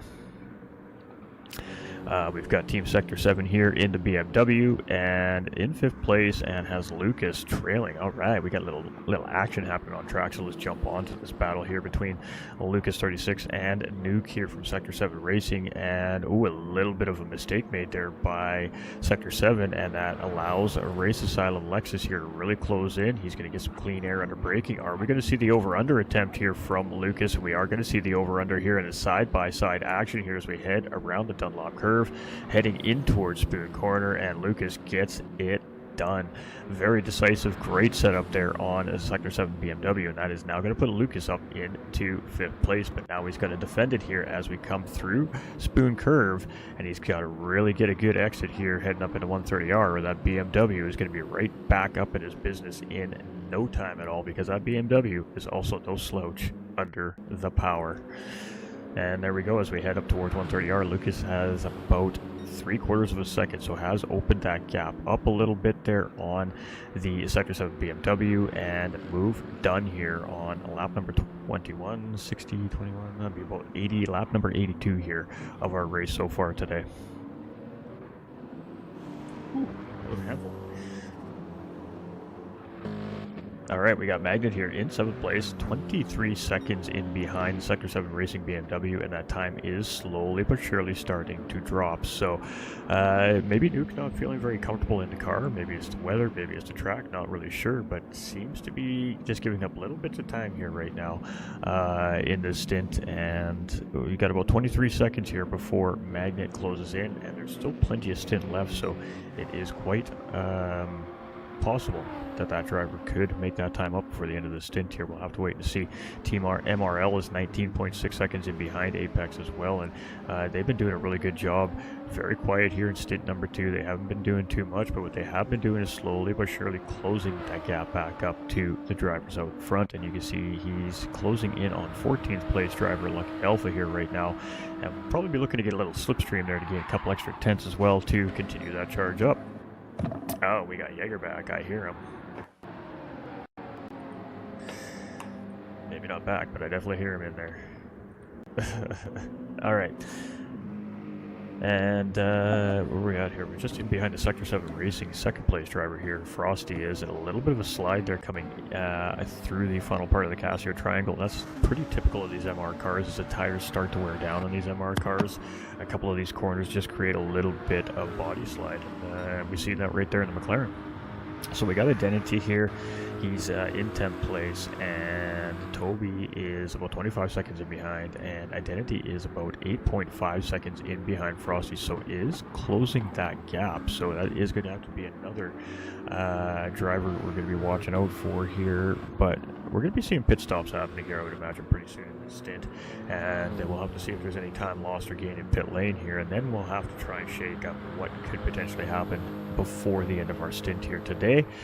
Toby doing a great job here, currently sitting 25 seconds behind Identity and maintaining that gap ahead of T-Spap, and has only given up about 9 seconds over the last handful of laps here, so on P-Spap. So Toby's doing a really good job. He's managing really good pace here on the medium tires, and I mean, I'm looking at the laps there, and when he is getting a nice good run around the lap there, he's pretty quality lap times there coming from him. We got Furious 2 here in 13th position. We completely skipped T-Spap, so let's go to T-Spap here as he comes around the corner, and I love that car. I really do love that car. Very simple design, and it's got Tim Hortons on it. I'm Canadian. I mean, what else can I say? It's already a fan favorite in my book. So, but currently in 12th place, 3.5 minutes behind the race leader. So that puts him almost 2 laps down currently right now on the racetrack as it stands, and has about a 12-second gap to our 13th place driver, the Furious 2.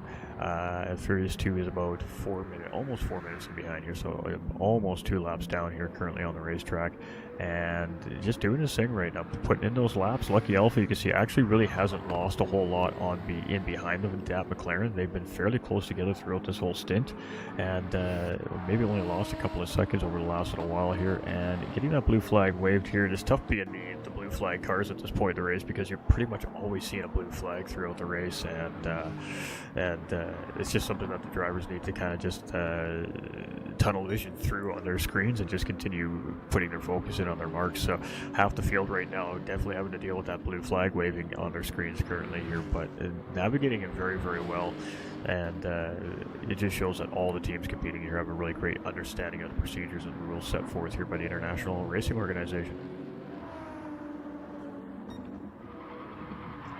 All right, 25.6 seconds is that gap from first to second place here right now. So Team ORT again just opening the gap up a little bit by bit here, and just doing a great job of managing the pace of the race. The last race that I commentated was a couple of rounds ago, and it did much of the very same thing in that race as well. So not too surprised to see that's kind of happening there up front right now. Tonic here is doing a great job in third place. He is trying to keep the charge of teammate Mike off here, but it's 27 seconds now. It seems like the pace is kind of balanced between Tonic and Mike. That gap hasn't really changed too much there, and it is the distinct Corvette there in between the two right now, as we see in behind Tonic in third place there. Ooh, a little bit of a slide coming out of the exit there, and again, these tires are really starting to show their age here in the stint, and are just starting to give a little bit of shenanigans to some of the drivers here. All right, so Mike here doing a great job, 10 seconds ahead of Lucas here right now. Lucas has been trying to kind of reel him back in here throughout the stint. Got hung up a little bit with that battle with Sector 7 Racing BMW there, but continuing on the track, and has now opened up a nice 7.8 second gap over Sector 7's BMW here as well. So kind of got himself in a little bit of a comfortable position here, as again, we're probably leading very near some pit stops, I would think here.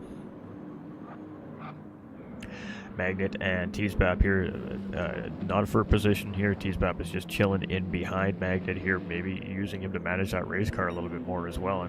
And wouldn't surprise me, Teasbap, as a matter of fact, again, he's very good at managing his race car, and this is going to save our 12th place team here a ton of time in pit lane, because the way it sits right now, they may not even need to take fuel. Ooh. Hello, Jaeger. Guess who's back? Hello. Just making sure all the fans are still awake at home. We apologize there for the little noise there, but 8th place MRL here is just going to make his way around Lucky Alpha there, so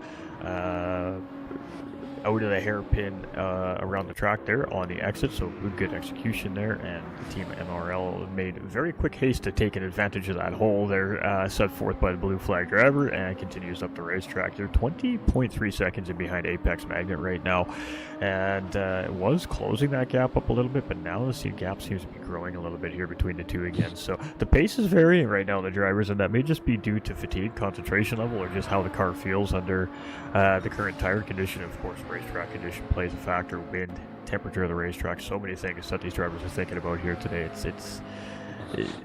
As a viewer at home, it doesn't look like it's really that much going on. Oh, you just jump in and you just start driving your race car. It's most certainly not that simple.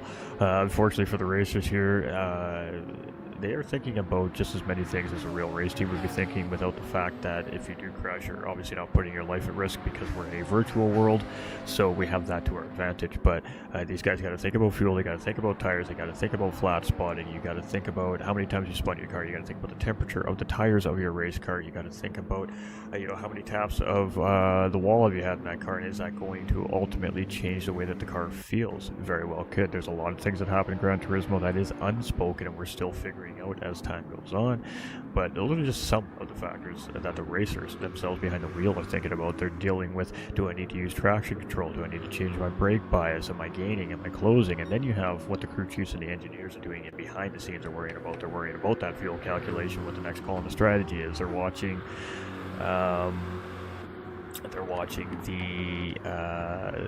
weather to see if there's any more weather coming in as well. Hey, who ordered that sunshine? I don't know, but the track is very, very greasy here right now. I think the track temperature, you can see there's no more water coming off these curbs. There's no more water on the outside of the track here. It seems like the track is completely dried out here about an hour into this stint. So I guess, what are we going to see for tires coming from the drivers? Do we see some of these drivers maybe risk taking a soft tire stint and trying to close up some gaps?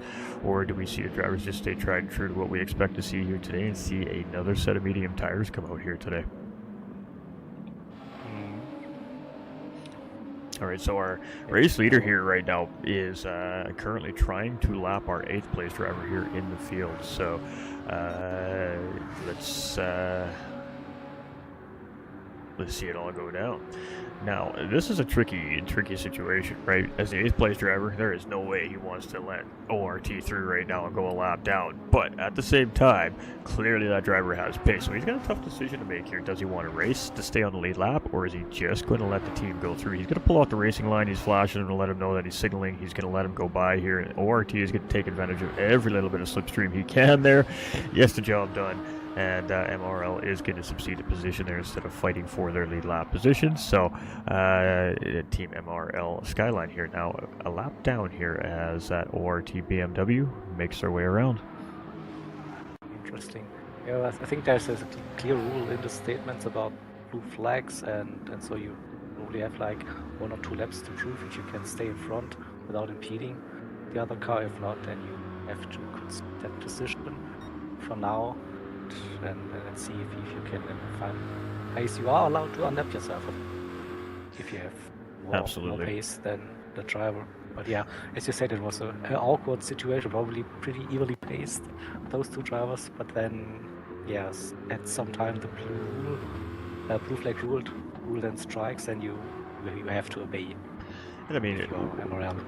I think if we're 30 minutes left of the 8-hour race here today, I think that's a different situation. I think that maybe we see MRL maybe defend that position a little bit more, if at all possible for them. But obviously, just over 3 hours into the 8-hour event here today, I mean, there's probably really no point in fighting that. Give it up. Don't cost yourself any more time. Maybe you'll get it back somewhere else in the race. You just never know what's going to happen.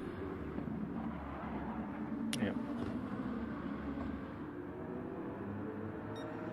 So how's the fuel looking for the cars now? We need a hardcore basically 1 mode. hour in. One of the viewers says we need a hardcore mode here in Gran Turismo 7 where real life bad things can actually happen in game. That'd be an interesting twist. That would be an interesting twist. You know, you wreck your car hard enough, it's actually done for the day. That would be something. All right, so the Furious here in the number 45 McLaren here, coming out with a lead lap car coming out of pit lane here. Again, another interesting situation here.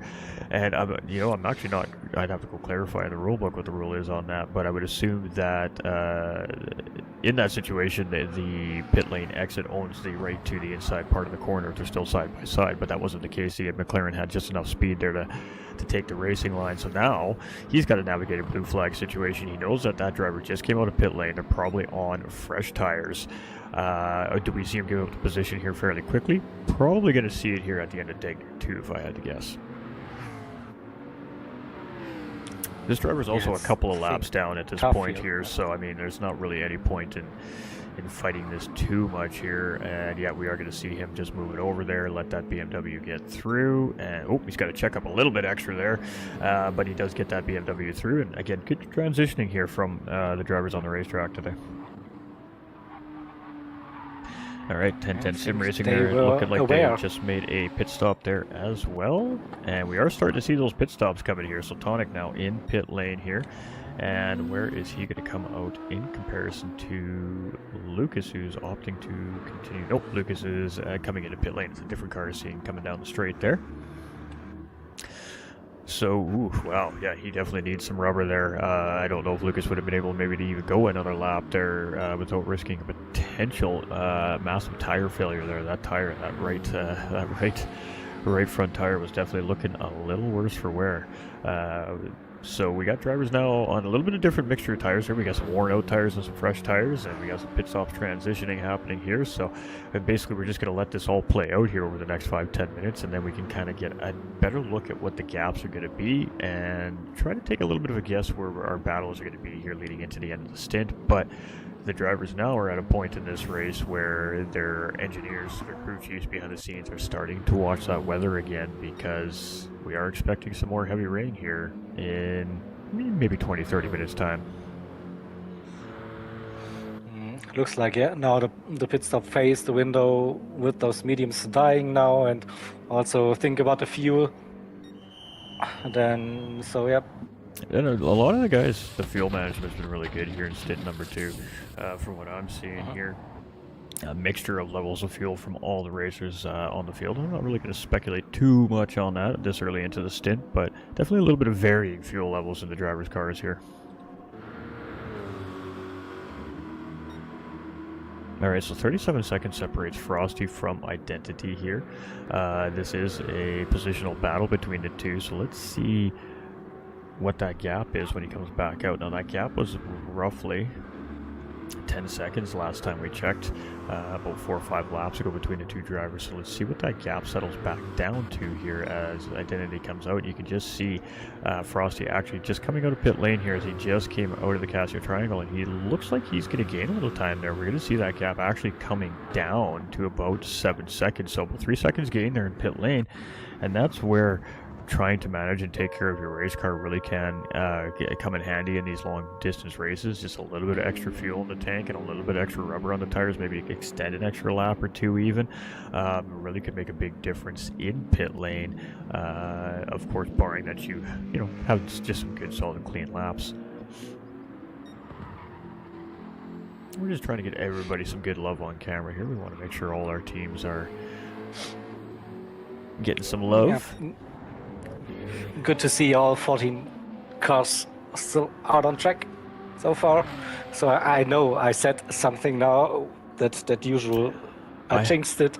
I haven't even no thought disconnect it yet. so far, right? I'm really trying to avoid the commentator's curse this weekend. I'm not even thinking things.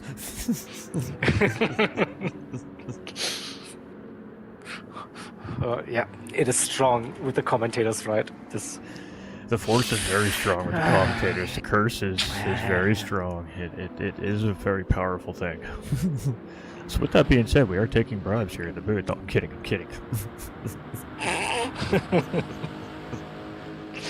Yeah, let's prepare those voodoo dolls, right? To see. Yeah, right. So not a whole lot changing here. 20 seconds is the gap between ORT and Sector 7 Racing Team Renault here right now. So that gap has actually closed up a little bit. It was 25 and a little bit.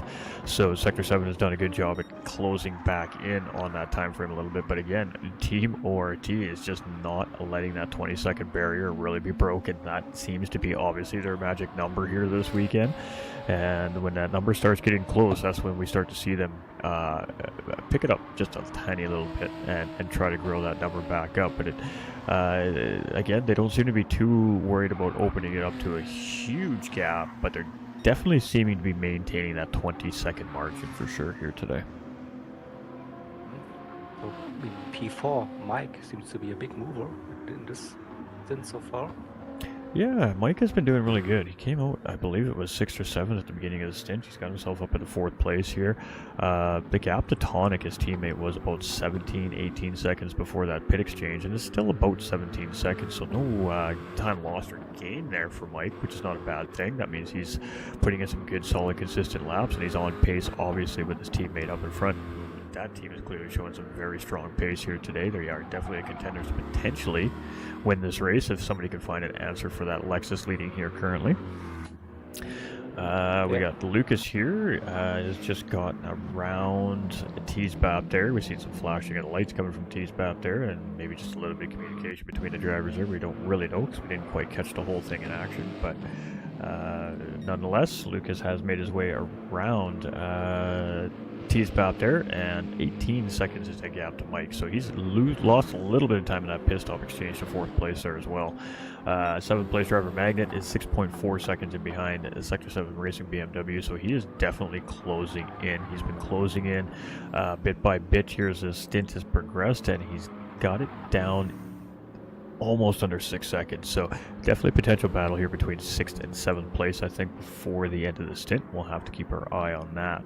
We got Team MRL 30 seconds in behind, 22 seconds up ahead of 9th place driver in No Man's Land. Really, the big thing here for Team MRL right now is good, clean, solid laps at the end of the stint. Survive the inclement weather that's coming in before we hand it over to the next driver and see what they can do with stint number 3.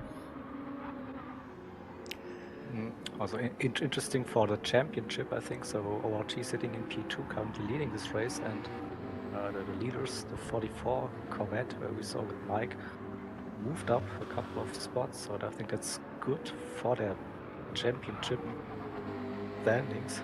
But yeah, it still can get close for the rest of the season. So with this one, so it's round 6, 2 rounds to go after this one. Absolutely. Could get closer at the front between the top 2 teams. I'm sure the drivers are probably happy about the next round. Obviously, the next racing round is going to be the Petit Le Mans, the Road Atlanta race. 12 No rain. hours. Can't rain there, so we can definitely at least axe that out. So the drivers are probably already thinking ahead to round number 7 here for sure. But we still got a little under 5 hours left of this one here yet. So the task at hand is the absolutely difficulty factor of our race here today in the 8 Hours of Suzuka. In real life, they canceled this race, but here we are, sending it anyways. Yep. Still plenty of racing yet to come for this one, and crazy racing again with still rain there definitely happening for every stint. And especially, I think, towards the end of the final stint with that downpour, this could shake things up, right? Absolutely. Again. You know, it's not really predetermined when obviously our moisture is going to hit the racetrack here at Suzuka. Obviously, we have some definite rain coming, as that's exactly how it's designed. But what happens in between those designed rain settings is really up to Mother Nature at Suzuka here. So far, they've been playing pretty nice and giving the drivers really dry conditions in between those rain stints. But at what point does one of these stints just absolutely send it downpouring for 2 hours? That's the big question. Do we see the big heavy rain come here this weekend at Suzuka? Yeah, also in between, so I heard stories about practice lobbies where it also rained in between the fixed weather slots as well. So this is also like something that can always happen throughout these remaining 4 hours, 50 minutes or so. It's still very unpredictable. Absolutely. Today's race. And I'm hearing a lot of murmuring about some of the teams and the drivers not particularly feeling great about how their cars are handling around here in Suzuka. And then, I think it really is just the nature of this racetrack.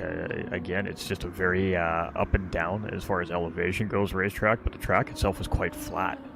It doesn't have a lot of cambering to the corners, and obviously the curbing is dangerous here. So I really do think that the cars aren't the problem. I really just think that the track is creating unforeseen issues for the racers, and we're still learning those issues as we're going.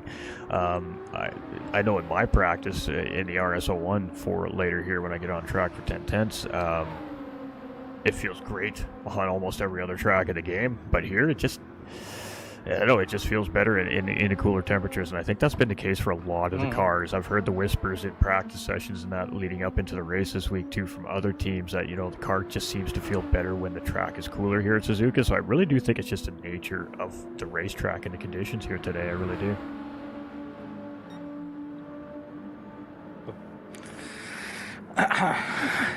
A big challenge, definitely today. Yeah. He's like, now the car's just, it's no good. All right. I mean, we're not the ones driving it, so I mean, we're just speculating Car here. Car driver track. Yeah, come on. All Excuses everywhere. So Just deal with it. We're going to stay on our 7th place driver here, I think, for a couple laps. The gap was almost 7 seconds, literally just about not even 2 laps ago to the Sector 7 Racing BMW here. Now he's got that gap down to basically 4 seconds at this point and still closing. So the driver's definitely locked in and on one right now, and the target is Sector 7 Racing BMW up in 6th place without a question of a doubt. So we're going to sit here with Apex Magnet here for a few moments and see if he can reel in Sector 7 Racing here. Okay, Slugsy, we are checking. 10-4 Slugsy, drive it and get back to you. Will do, my guy, will do. I'm actually a big fan of the Corvette. I love the car myself, but obviously driving the Renault here in the series, we haven't put a whole lot of testing time into the Corvette, but I will, because I love the car. It's a great car. It's fun to drive, sometimes. Sometimes it just doesn't like to play nice, and I feel that too, but that's what makes it fun. All the different cars are advantages and disadvantages. I know the Corvette is a tire chewer, so that's definitely one of the things about the car that I'm not a big fan of. But I think that's the case for a lot of these front-engine cars here today. And that Corvette had its glory at the Le Mans 24 hours. So That is glory. It's a race-winning car. So It's over. That's it. All good. Retired. See, Exactly that's the now. mistake. You guys retired the winning car. You got to bust that thing out, and it's got to keep winning. All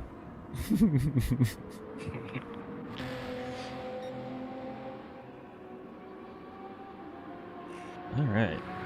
So we got some time gap coming down here from the 1010 Sim Racing team. We're kind of watching that gap here throughout the stint just to see if they're pulling back some time here on the pack, or if they're still bleeding a little bit of time away. But it does seem like Alpha is pulling some time back on the pack here now in that Renault. So the drivers are starting to maybe feel a little bit comfortable there from 1010 Sim Racing as they get settled into their endurance racing here today. But our race leader here just putting on a clinic. So far, both drivers here today have done a spectacular job at doing what ORT does best, and that's get out in front and just manage the race. And textbook drive here coming from them, I'm sure, right now again, so far this weekend up to this point anyways. Brought up the big guns early, ORT with John D and Azarian, so yeah. And I mean, I think in this situation, that's kind of what most teams are probably looking to do. They're probably going to put in their more stronger drivers in the early parts to set the team up to finish the race, and then of course we'll probably see a little bit of a stronger driver anchor it out. But interesting strategy here today. That Stint 1 driver list was absolutely crazy. That was like we were watching a top tier manufacturers race there in Stint number 1 with the names up in that list here today. So the teams were definitely throwing out their big hitters very early on here for sure.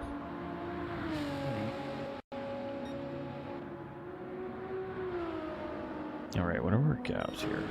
Everything is staying pretty consistent right now.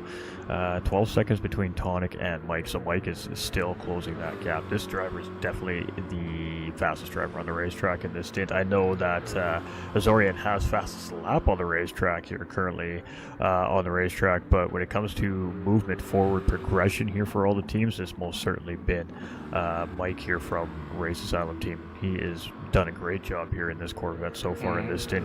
With all things saying in the chat right now, saying the Corvette's not that great at the moment, he's doing a really great job, and he is still moving forward with that car. So, and he is pulling a pretty 20 seconds now on Lucas, so he is pulling away from that Lexus a little bit as well and behind.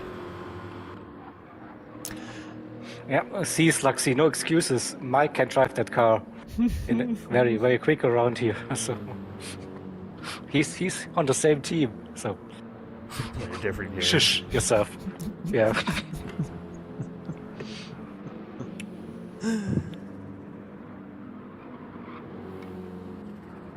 Yeah, the BOP does. The BOP ultimately is always kind of really the big factor, I think, in any kind of racing on Gran Turismo 7. The BOP really does handcuff some of these cars in a sense, for sure.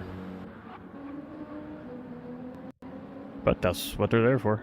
Oh, we finally have a disconnect here. We have the Furious 2, our 13th place team, just drop out of the lobby here, so... You sound like relief. Finally, we have a disconnect, so that's get that out of the way. But yeah, sorry, Furious, because I said no disconnect so far. Yeah, blame it on me. I can take that blame. But yeah, F in the chat for last minute racing there with the Furious 2. Absolutely, I hate to see it. You really do hate to see it. Last minute racing. Ugh, on the tip of my tongue all day. All right, so down to 13 here in stint number 2. We will see, obviously, last minute racing back in stint number 3, and race control will sort all that out behind the scenes. But in the meantime, we still got 13 drivers absolutely flying around this racetrack. We're 1 hour and 30 minutes into this second stint here. We're roughly about 34 minutes away from driver swap time, and that means that the engineers and crew chiefs behind the scenes are most certainly now paying attention to that weather radar, knowing that we do have rain coming at some point before the end of this stint. Shouldn't be that far away, yeah. And I also think we have a new calculation about the disconnect retime time, so we'll see if it all goes to plan, if it works, that new formula. Interesting to see. It will, I agree. It's always tough to have to come up with these formulas for these situations. Obviously in real life, disconnects aren't really a real thing. You know, a car goes off a track in a sense, or pops an engine or blows apart. They're just done for the day. But in endurance racing, the teams do have the ability to take that car back into the garage and behind a paddock and work on it. If they can get that car back out before the end of the race, I mean, laps are still laps, and you can still gain positions even if you spend 4 hours in the garage fixing your car. So really, it's essentially the same thing in a virtual race. The disconnect essentially is just a mechanical failure with that racing car, and the team now is working on it, hopefully to get it back over stint number 3. Yeah. Already see that the gap to leaders was recorded on screen, so base is ready for calculation. Love it. All right, 7th place driver Apex Magnet here has spent this whole stint, and we talk about forward movers with Mike up in 4th place. Magnet here also moving very well forward here in this stint number 2 as well, and closing in on the Sector 7 Racing BMW here right now. The gap was 7 seconds after the pit stops. Now it was down to 4 a couple laps ago. Now we're at 2.1 seconds of closing as we head through the S's here up in towards Dunlop Curve. So guys are doing great job here. These BMWs seem to be fairly strong here as well so far today. Yeah, on the recent GT7 BOP, that BMW is a very, very good car. Absolutely. It's handling well. I think So yeah, ultimately it really comes down to the drivers behind the wheel of these cars as well. I mean, if drivers obviously have their favorite cars they prefer to race, and obviously those drivers probably drive those cars very, very well. But when you put a driver that's into a car, ooh, we have something going on in behind there. Let's go check out that little three-way juicy battle if we can find it. We have three cars coming spicy. into the hairpin there. Let's go find them. There we go. It's got T-Spap, we got ORT, and I believe Toby all in the mix here. Lapped traffic, battle for position. I believe what I saw there was actually T-Spap making a move on Toby coming into the hairpin, and then we had the ORT Lexus literally just kind of waiting for his opportunity to pick his hole and get through both of them there. So I think that T-Spap made the pass on Toby, and then both those drivers got out of the way for the leader there as well. So that was a little bit of a chaotic blue flag transition, but the two drivers in front of the ORT Lexus there did have the right to the racetrack in that battle as well. So again, another one of those tough situations where he had to just be patient and just wait for his opportunity to get through while those two drivers battled, but all in all worked out really, really well for everybody there, and position gain for T-Spap here up to 11th place. Yeah, and speaking of the race leader, those situations, I mean, you can easily ruin your race there with just not being like really focused, and then make a little mistake, collect some damage. Maybe always tricky. As lead lap traffic, sometimes you're expecting those guys just to move out of the way right away, and sometimes that's not going to be the case as well. So, sometimes a mistake can be made by the lead lap cars just being exactly that, just being a smidge too impatient, waiting for that driver to give way in a blue flag zone. Yeah, and it's ORT, Overboost Racing Team. Overboost Racing. I didn't want to say because I knew it was over something. I wasn't 100% sure, so I knew Jaeger would step in. The aliens from Portugal. Yeah, exactly. Yeah. I knew Jaeger would step in and clear that up eventually here.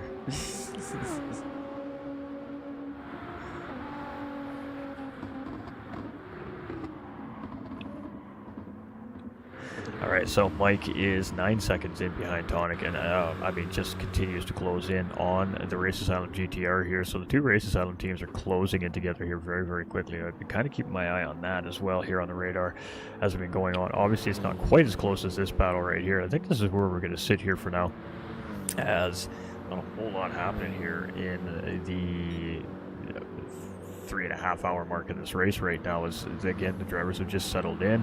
The gaps are the gaps right now, and these guys are really just trying to ultimately give driver number 3 the best position they can at this point to see what they can do with the next stint. But Magnet. Just a fun fact out of the Discord lobby, I just followed the chat. So the Furious 2 was actually racing for at least 5 more minutes until he actually got disconnected. So he was actually in a race with cars, but yeah, he was definitely out of the lobby. So again, weird situations happening in those online lobbies at times. But yeah. I mean, what do we do? What do we do, right? I mean, we're at the mercy of the internet. It is what it is. It is what it is. That's always tricky. Sometimes, I've seen it in Gran Turismo 7 in earlier versions of the game, where you're on track with cars still and you're invisible and your car's still affecting those cars, but you're not actually in the lobby. We've seen some pretty crazy stuff come from Gran Turismo 7, so nothing really surprises me anymore, but we definitely hate to see it during a big event like this. So, all right, 37 seconds is that gap. So I mean, Magnus has been doing hard work here right now in the BMW, chasing down another BMW. And they got that gap down to a second here now, so a little bit of a slower exit than the Sector 7 BMW up ahead there, but he is definitely looking to gain a position here probably before we start to see weather move in, maybe, is what is probably going through these drivers' minds right now, because I think once the wet conditions come in, obviously passing becomes a lot more difficult. We're also approaching now this stage what we had in the first stint, so drivers were kind of really low on the fuel towards the end of their slick tire stint before the rain hit the track. So will we see a same situation again where like they were hoping for rain now because of the fuel being low? So again, tighten your seatbelts now. It will get interesting pretty soon with the weather change incoming. Absolutely. All right. Just catching up on the chat here. Chat is popping off this morning. We appreciate all the viewers coming in. Thank you for tuning in.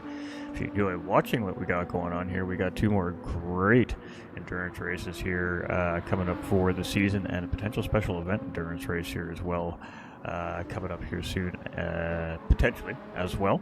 And that means more racing is coming. So if you like what you see, ladies and gentlemen, definitely do us a favor. Hit that like button. That's free to do. Costs you nothing. Someone left, but it was the race director. Yeah. I know. I had a little panic there for a second too. And I mean, if you want to see some more of the racing, and you don't want to have to search hard and long, or wait for somebody to post a link to the channel, I got a solution for you. Just got to hit that subscribe button and turn on all your live notifications. And every time that International Racing Organization goes live, you'll get a notification. And you'll never miss another heart-stopping moment here from the GTEC World Series here. So definitely appreciate all the fan support out there, as we always do, and let's keep racing. I mean, that's what we're here for. Now we got a different race director coming in here. All good. People in the background are busy. Yeah, that stuff. Absolutely. Huge shout out to the volunteers. Not an easy job, definitely not an easy task, and they are on the ball today, let me tell you what. It's a well-oiled machine now, definitely.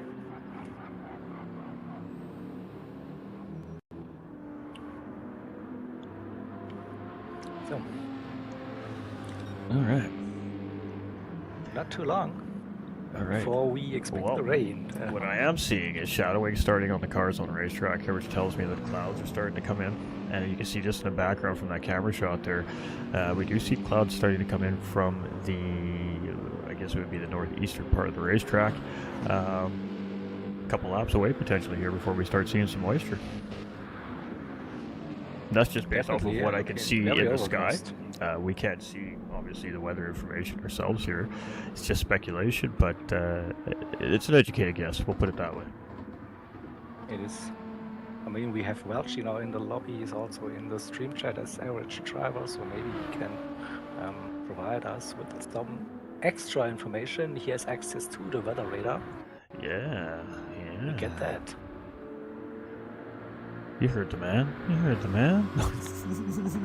When is the rain coming? Yeah. Just so impatiently waiting here for the good stuff to happen again. We got Lucas 26 seconds in behind, but let's get back to this guy right here. The battle happening between 6th and 7th place Magnet and Team MRL here.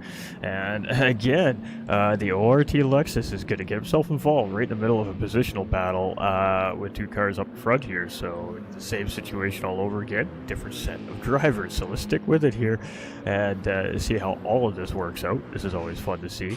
The battle's not quite close enough here between Magnet and Nuke yet right now for Sector 7 Racing to hold up, so to speak, the race leader that's in behind him here. And I think that he is actually getting the signal there from Magnet to go ahead and go around. So Magnet's going to give up the position early here, probably to try and get that early charge, because now Nuke has to get the position up, which means he's going to have to slow down a little bit, and that charge from Magnet maybe will help close up that gap again. We'll have to wait and see how it all plays out here, but I think that was a smart call there by Magnet. Just let him through now. Do not interfere with what's going on there, and hopefully when they go through to the guy in front, minimize close that gap back the out. loss. Yep. Definitely. And also, Welch in the chat, you're not really helpful. It's lap 1 on your screen. That doesn't help. Not at all. We want to hear about the weather, not about the lap count. we see the actual lap count. We see the cars driving. We need access to the weather radar. Focus.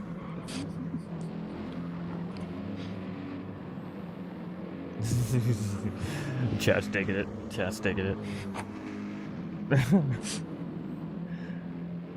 All right, so Magnet is, I kind of expected to see him tuck into the slipstream of our race leader when he went by there at T-Spap, and that was not actually the case there, so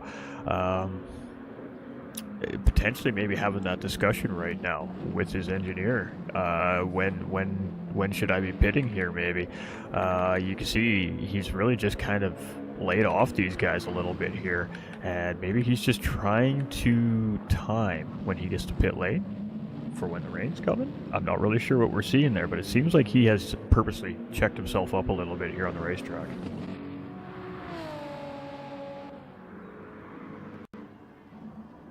Mike is now under 5 seconds in behind teammate Tonic here as well in that Corvette. What a stint, yeah. Boy, what a stint that the Races Island Corvette is having here for sure. In stint number 2, Kaza doing a great job setting up Tonic, and Tonic has done a great job at continuing on with stint number 2. Still has that team on the podium here, but it's at jeopardy right now with Mike closing in very quickly in behind. Luke is 27 seconds in behind. There's 30 seconds to Nuke there. The gap between him and Magnet is now 1.4, so Magnet's now back on the charge here to Nuke now that the race leaders have gotten around. We've got Team MRL here in 8th place. That Corvette is a great car, yeah. The chat is lit today, that's for sure. We got LRC here in 9th place, doing a great job here. The McLaren is actually up a position here right now. Identity's still trying to chase him down in 7.9 seconds, so Identity's been doing a good job of trying to close the gap up, but now the McLaren's doing a pretty good job of just not letting that gap close anymore. T-Spap has about a minute there to Identity, and about 20 seconds to Toby in behind there in 12th place. Of course, we lost our 13th place driver, and I believe that the 13th place driver will remain in 13th place even after all is said and done leading into stint 3. And Team 1010's here is about 4 laps down and a little over something like that. 5 laps down, I guess, if I do the math correctly. And again, just here to get that seat time and get that experience under their belts.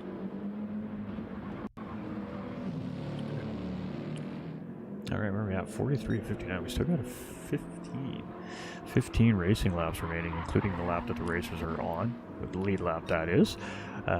So we will see the drivers come in at the end of lap 58, and that will signify the driver swap for the next stint number 3, which will be in roughly about 22 minutes time here, the way things are looking right now.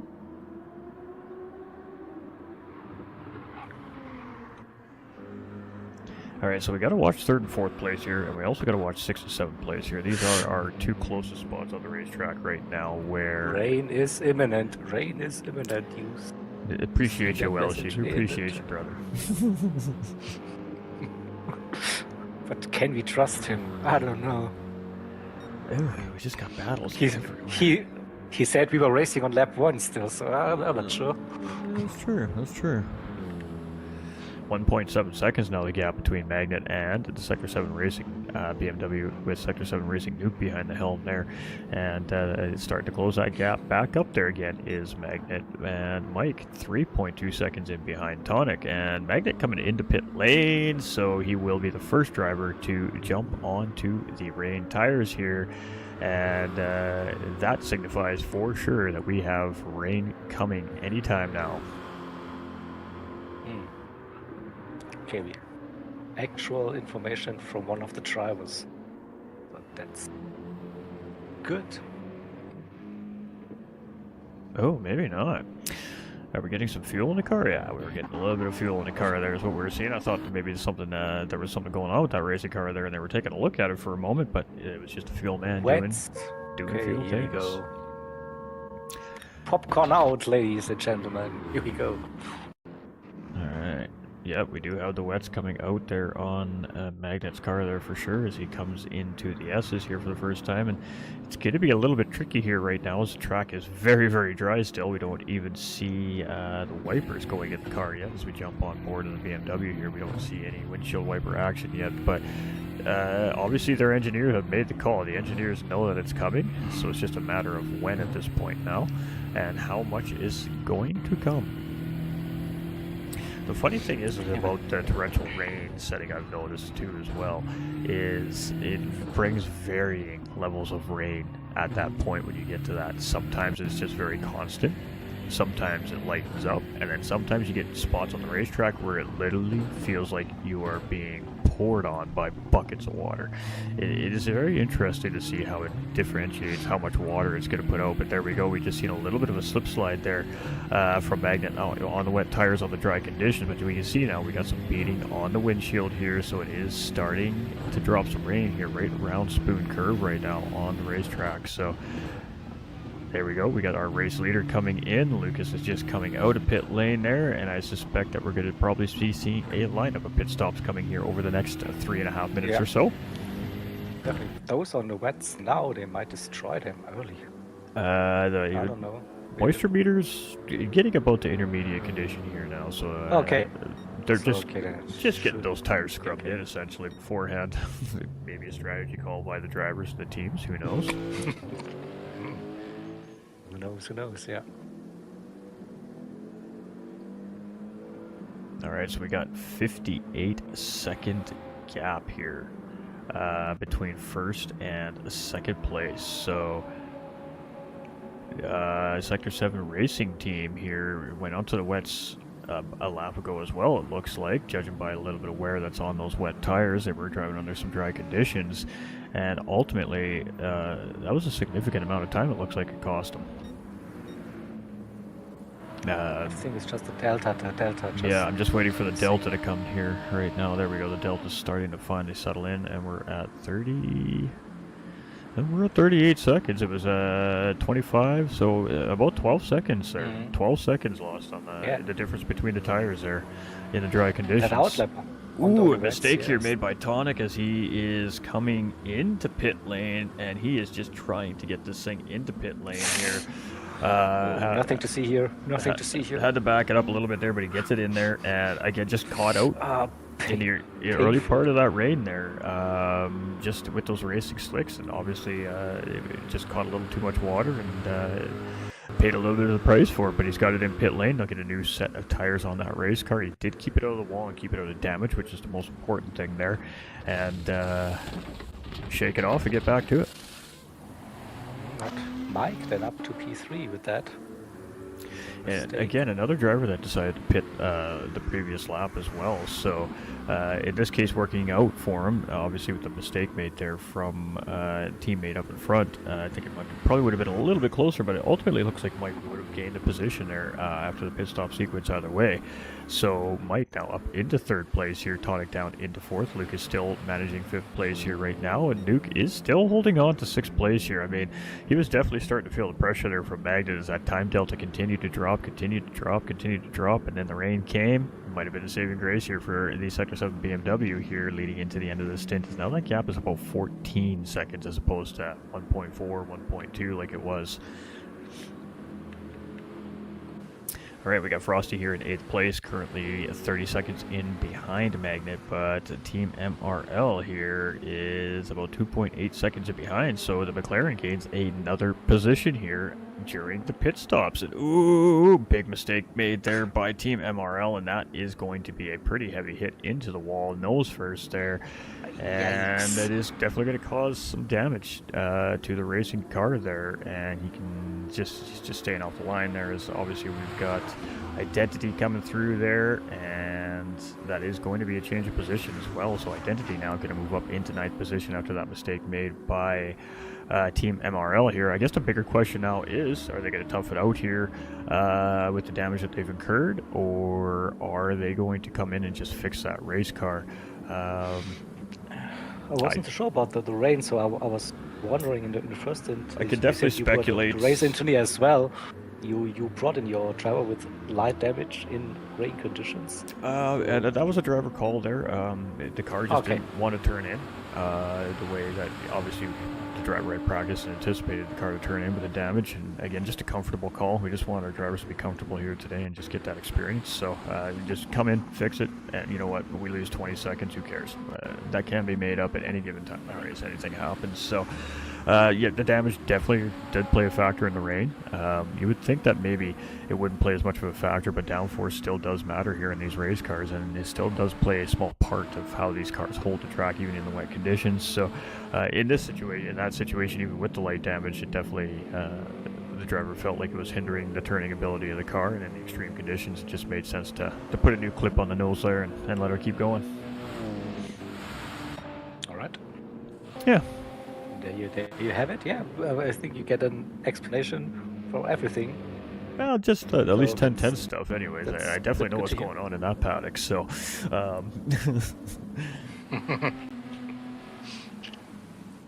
So 35 seconds now is the gap between the leader and second place here, and so second place is dipping into that a little bit again. The Renault does quite well in the rain. It's just whether or not the driver behind the wheel can keep it on the blacktop, and I think that's the case for all of these cars really at the end of the day here in these conditions. Mike here up into third place has 19 seconds over teammate Tonic, so Tonic is maybe struggling a little bit in the wet condition here, and definitely probably looking forward to hand it over to the next driver here at the stint. Now again, the drivers are tired at this point. They've just raced basically they've raced 110 minutes now, and they've just been in dry conditions. Now they're in extreme conditions. They've got to put all their effort, all their energy they have left, and double the focus in now just to get these racing cars starting to wear out now around the track for their next driver. 12 and a half laps still to go in those tricky conditions. So we're still roughly looking at 22, 23 minutes probably of racing. Yeah. All right, so Magnet here, Try 20. to stay focused now. It is very hard, very difficult to, after you start feeling that fatigue, to really get yourself locked in under these extreme conditions. So kudos to the racers today. It is not an easy feat out there for any of the teams today, and just a huge round of applause to all 14 teams on track and still giving it everything they got out here. Great racing nonetheless still today. We've seen some great battles. We've seen some really spectacular passes here under wet and dry conditions, and I'm sure that we have many, many more to come before this race is over. Definitely. All right, so we got a little bit of, where was that? I think that was 10th place driver there. I was just checking on that gap, and we got 7 seconds there. And again, a little mistake made there by Team MRL. They've opted not to come in and fix the damage on that car, and ultimately that may be causing a little bit more complication for them, but tough calls to make this late in the race. Do you want to make the extra pit stop? Do you want to give up that much more time? How much time is it costing you? So many things that are factoring into that decision right now and behind the scenes for that team.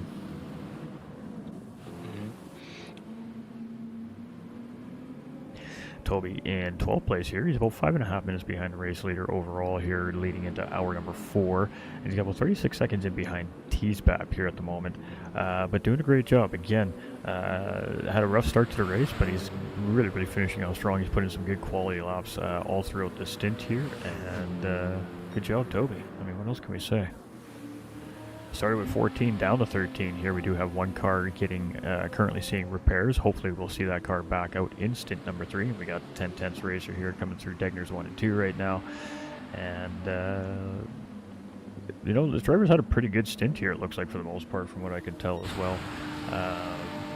It is in his first endurance race debut as well behind the wheel as that Renault. So Sector 7 Renault driver Win C here doing a great job though, but 33 seconds is a very tall order here to try and close up, but this driver is definitely up to the task. He has been absolutely sending it here in the raining conditions and slowly but surely closing the gap up to our race leader here. It was 36, now it's back down to 33.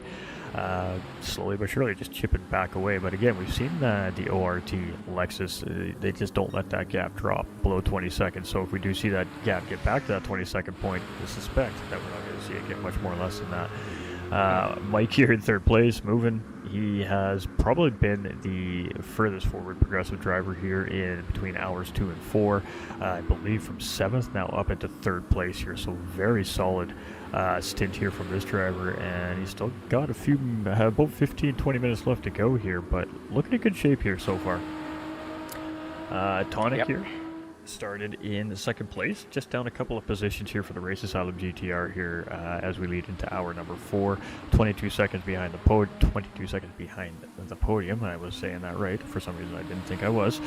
And doing a good job here. You got 16 seconds to Lucas in behind, and ultimately just trying to manage that gap and not really let Lucas gain any more time ideally, and maybe try to close that gap up to his teammate up ahead a little bit. But it is 3 Race Asylum team cars here in 3rd, 4th, and 5th, all in row here, so Race Asylum looking pretty strong here so far in the 8 Hours of Suzuka as well. Sector 7 Racing BMW here. It's been a little bit of a backwards stint here for these guys. They've lost a couple of positions and a little bit of time to the race leader overall, but I wouldn't call it a bad stint here by any stretch of the imagination for this driver either, and definitely still in this race. All right, moving through here. What happened between Nuke and Magnet? So they were close to Beamers now. I think just not comfortable in maybe the wet conditions. The driver clearly felt very comfortable under the dry conditions. He showed that in his pace and his gains on track here. But I think maybe it's just you know what? Maybe he's just playing on the erring on the side of caution here a little bit, just dialing it back a little bit, just making sure that he gets his car home in one piece for the next driver. Or maybe he just doesn't like the rain. It's hard to say, but. Potentially strategy call here, just dialing it back a little bit and making sure that he does get the car around for the next 15 minutes safe and sound in one piece. It's so hard to say what's going through these drivers' minds right now. Yeah, but looking at the lap time series, we saw 25s, 26s for Magnet, and we saw the quick times they're below 2 minutes 20. So that's probably not feeling that comfortable during those wet. I wonder if that maybe has a little bit of contribution to the little bit of tire wear in these tires before the track got wet enough where it wasn't really wearing down the tires that quickly. Maybe that little bit of wear in these wet tires makes that much of a difference potentially as well. It's just speculating, but we got about the same amount of tire wear in the McLaren in behind here, the 51 McLaren, and showing very good consistency here in the wet tires actually in that car. So about the same amount of wear. So maybe just not feeling comfortable right now behind the wheel of that BMW, and. It is what it is. Maybe fatigue is playing in a little bit as well. Identity here, again, starting to move forward here as this driver now a little bit as well. Been chasing down that McLaren for quite some time here, basically the whole stint, but just hasn't quite had an answer for Frosty up ahead. We see Toby coming out there, a little bit of a wiggle coming through Degner 2 there, and can see Identity coming in behind here. So are we going to see Toby give up the position here? I would imagine so. He does take that very high line through the hairpin, which is expected from the drivers there, and does give out that position to Identity. So great job there by Toby. And everybody continues on. So with this heavy rain, I also can inform you that the lap count has gone down drastically for the next stint. We have to somehow get to those 8 hours in total, and a bit of a shorter stint, definitely the next one. Maybe the drivers are happy. I don't know, but yeah. I believe it's just posted. I'm just gonna go take a peek here, if my computer will let me. No, looks like we're keeping it the same.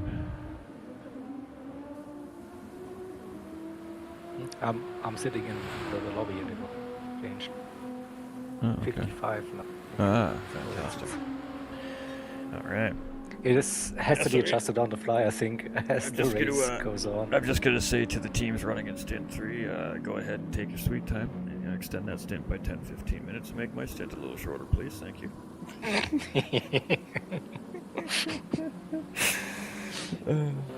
All right, he's back here in 11th place. We got Toby here in 12th place again, just letting the Race Asylum Corvette through there of Mike. So great job again, just really good racing awareness here from Toby on the racetrack, actually. He did that in a spot that was leading into a technical sector and still managed to give up the position without giving any time up for himself or the lead lap car there. So that was a great job there by Toby. Leading into turns 1 and 2, we got Alpha here in 13th, and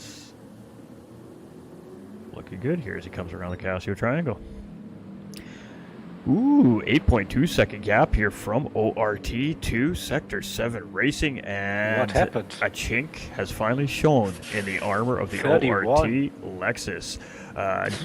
Definitely a mistake made last time around on the racetrack, obviously, costing himself about 27 seconds on the racetrack. So that was a big moment of oopsies. However, with that being said, that is why we have seen the ORT Lexus maintain a certain gap in case something like this were to happen in the race. Something has now happened. They still got a gap. It's not a very comfortable gap at this point anymore, but it is still 7 seconds in closing, pardon me, which now still allows the driver to continue to try and lock it back in and regain what they can for the gap. But it has become a very tighter race here all of a sudden between Sector 7 Racing Renault and the ORT Lexus here as we near the end of stint number 2. And we got about a 7 to go. 4 driver swaps here. Getting spicy definitely with that mistake, so probably got into the head of Azuri and well, now what to do, play it safe, don't risk, lose more time. The gap is definitely coming down. Oh, and it's so easy to make a mistake without even knowing that you've made the mistake here in the rain conditions, without a question of a doubt. You could just catch a little too much curb and just the wrong way, and that in itself could be enough for you just to have the car pull sideways. And of course, trying to get the car turned back around in these wet conditions is no easy feat in itself either.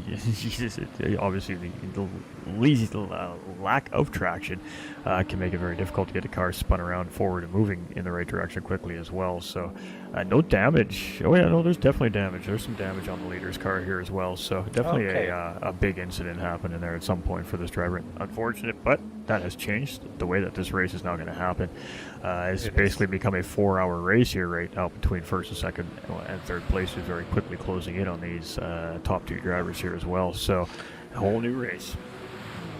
And again, that Renault also won, looking really good in hands of Sector 7.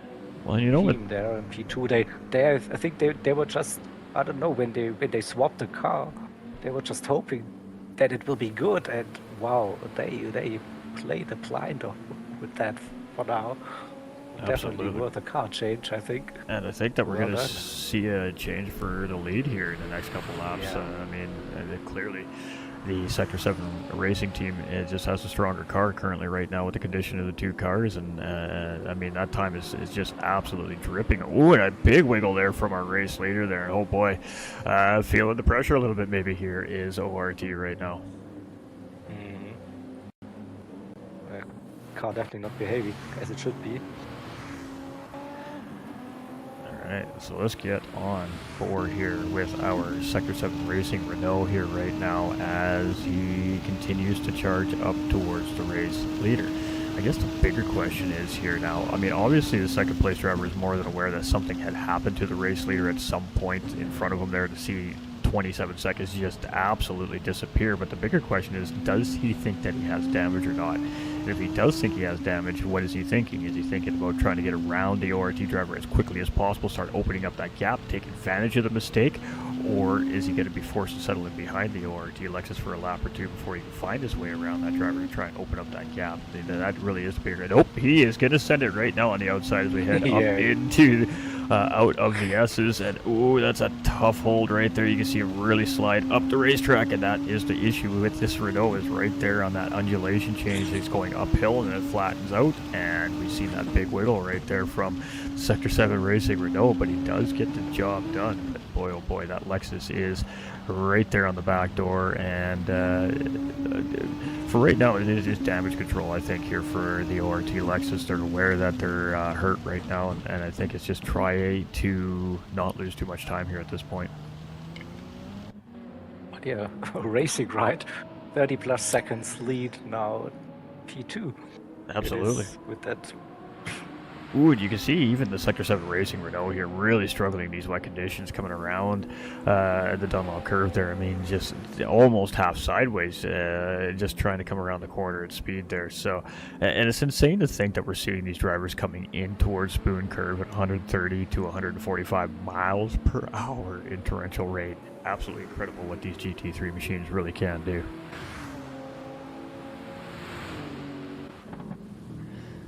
All right, so Mike here coming around the hairpin right now is 37 seconds to the leading duo here at the moment. So that is definitely going to be noted here. And he's got 31 seconds to his teammate Tonic here now in 4th place. So I think that some of the drivers are just not doing the rain very well. And obviously it's a very...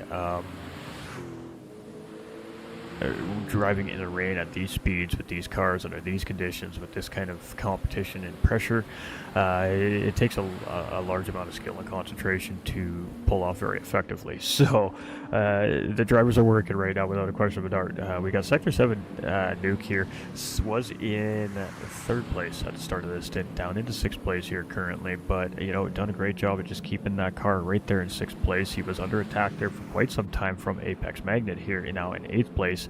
But has of course not felt that pressure here since the rain has started. But I gotta tell you, this McLaren right here from LRC,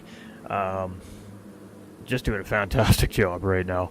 Up into 7th place, started the stint I believe down into like 10th or 11th place. So this car has done a very good job at managing its pace, working the strategy very good here in this stint number 2, and has found themselves up quite a few positions as well. So some up and down here for our teams in stint number 2 for sure, but it's making for a good race. So Magnet here in 8th place, Identity here in 9th place, and starting to try and close in on Magnet, 14.5 seconds as well.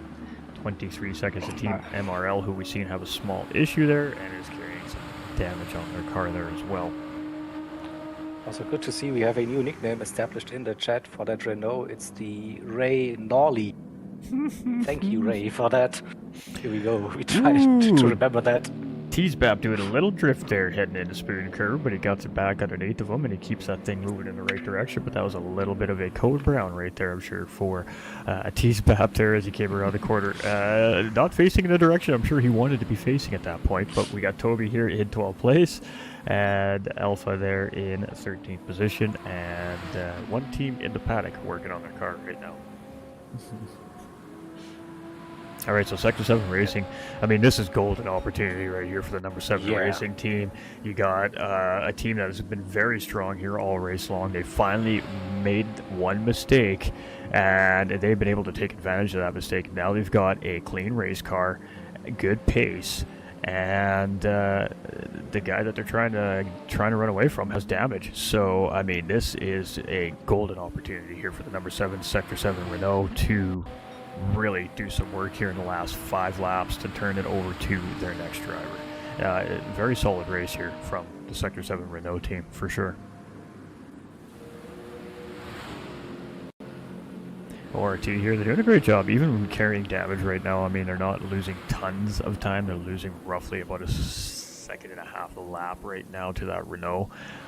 So it's not terrible. It could be worse. It could be better. But underneath these extreme conditions, I think that's a small win any way you want to look at it. Mike, can we have a look at Mike? I was just 4 or 5 seconds, I think he's gaining, right? Per lap. 37 seconds was that gap between him and the top 2 there. Now he's got it down to 29 seconds on the Lexus here. So 218s, 270s. Wow, and stripping about 222s. About 2 seconds a lap right now. But he does have more than 2, right? he does have Magnet there, Apex Magnet, now kind of up in between him and the Lexus. So yeah, that is a situation he's going to have to navigate, and that is going to cost him a small amount of time on the track here, I'm sure, but doing a great job.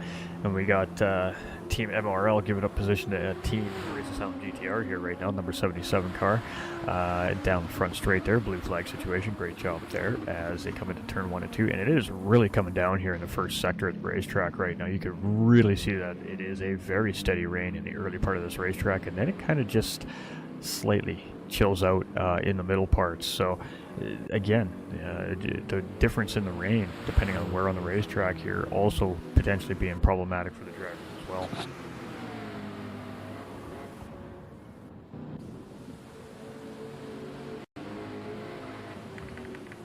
We have the McLaren closing in on the ORT Lexus here right now, and that just goes to show how much that Lexus is struggling right now with that little bit of front end damage it has on the car here. I mean, that McLaren is a blue flag car and has just absolutely closed up on the back end of the number 2 racer here, and he is going to send it up through 130R. A little bit of rubbing there as the 2 drivers go through, but you know what, all in all, pretty good job there by the 2, but a little bit of contact there between the McLaren and the Lexus, but everybody gets through safe and sound. And again, just an undamaged car versus a damaged race car right now, and he essentially is going to unlap himself from the second place car there. All right, Identity here is 6 seconds in behind Magnet, so Identity now closing that gap up on Magnet here as well quite a bit. That gap was about 15 or 16 seconds just a couple laps ago, and it's closed up quite significantly here, down to 5.5 seconds as well. So near the end of the stint, we might see some potential battles for position before we get into that driver swap position here. So Team MRL is about 30 seconds, nothing too much to worry about there. As far as pressure from in front or behind, T-Spap's about a minute in behind, has about a minute gap over Toby here, and Toby has about 6 minutes over Lucky Alpha here currently. So the back drivers are just chilling, putting in their paces, and getting ready to get these cars in and hand them over to the next driver. Sector 7, though, doing a fantastic job, almost 20 seconds up the road here, so that tells me we've seen another mistake here from the Lexus driver. It's falling apart here right now for Team Lexus. Sector 7 Racing now has the exact 180 of what they were dealing with at the beginning of the stint, as opposed to having a 30-second gap from that Lexus. They now have a 20-second gap over that Lexus, so how quickly things can change. And also that gap between Azreen and Mike. Look at that. So this could get very close until the driver swap between those 2 teams. I'm not going to repeat that comment, but that is a funny comment. Tonic here in 4th place has, I believe that's Toby just up in behind there, so we just had a blue flag situation. I think they're navigated. Lucas here in 5th place has 14 seconds behind Tonic, and has about 47 seconds over the Sector 7 Racing driver, who is being lapped by the current race leader, his teammate right now, or about to be lapped from the Sector 7 Racing Renault. So we're seeing 6th place now at jeopardy of going down a lap here as we just break past the halfway point of our race here at this point.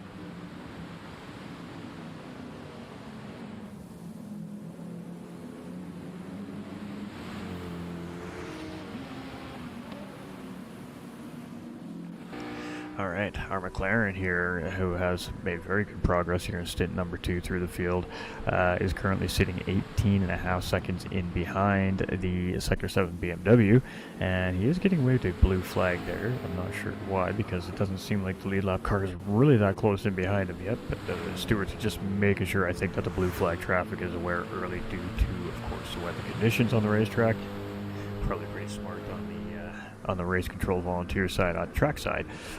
We got Identity here, and there we go, 1.9 seconds now on Magnet. So it must have been a little bit of a mistake made by Magnet. There were a couple very, very minor mistakes made there by Magnet, and that gap very significantly closed up here over that half a lap. So we're going to sit on with Identity here as he attempts to close the remaining second that separates himself and that BMW in front here right now, and then he's got to figure out when or how he's going to attempt to get the move done.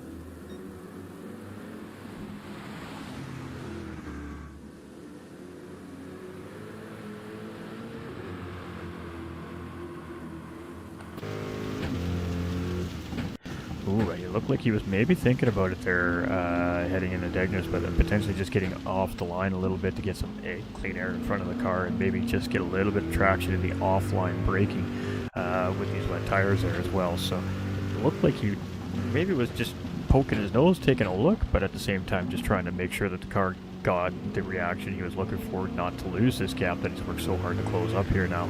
0.6 of a second here as they come out of the hairpin, heading in towards Spoon Curve. And you can see the drivers are really working hard here. They're pedaling this. There's a lot of throttle control coming through the Dunlop curve here, and then you can see a lot of steering work on these cars. The cars are constantly shifting left and right in the rear end under braking and under turning and under acceleration on these guys. These guys are working very hard behind the wheel of these cars right now. We're getting a good look at it here. You can see this battle between Identity and Magnet. And Identity is finally going to take a look up the inside here, and side by side as we head into 35R, and we're going to see the BMW back out there. Magnet just lifting off the throttle a little bit early there just to make sure both drivers got through, and in my opinion, probably a good call there from Magnet. Live to fight another day type situation right there. And I mean, both drivers could have just held it through there, but I mean, the ultimate reality of it is, and most racers know, 2x2 through 130R in dry conditions is difficult enough. Doing it in wet conditions, probably not the best of ideas. Dear.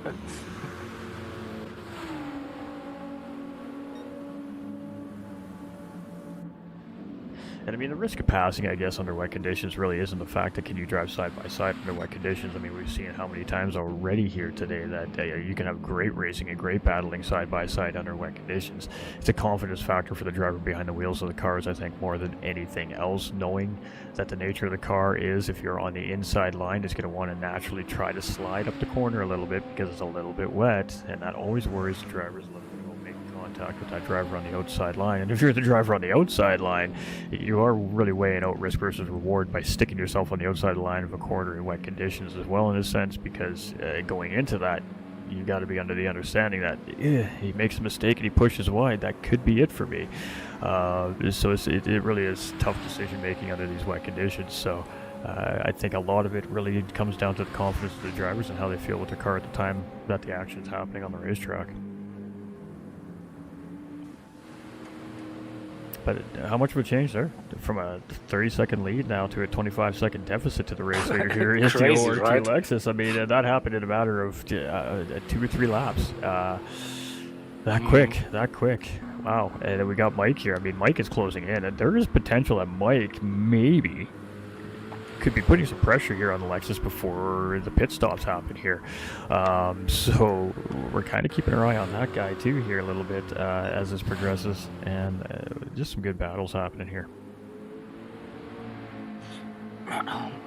Definitely interesting towards the end of that stint, and then also like with the basically same conditions starting the next stint for the other teammates again.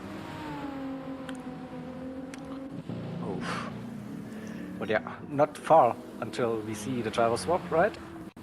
No, we're at lap 55, 6?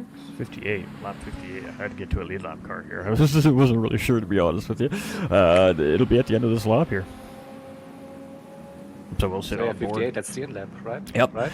We are going to sit on board with our Sector 7 racing team driver here in this. No, and oh boy, a dangerous moment there through Degner 1, coming into Degner 2, but he manages to keep it underneath of him. Boy, wouldn't that have been something to see that happen on the final lap leading into pit lane. Oh my goodness, we're not done here yet today. You guys do not, and gals watching at home really don't want to miss a moment of this race because we've already seen how quickly it can change.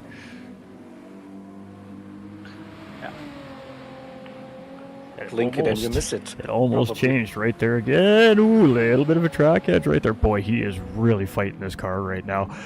Maybe a little excited. He's probably got some adrenaline running here right now. He's leading this race. Probably maybe didn't expect to see himself at this point with the way this stint was going.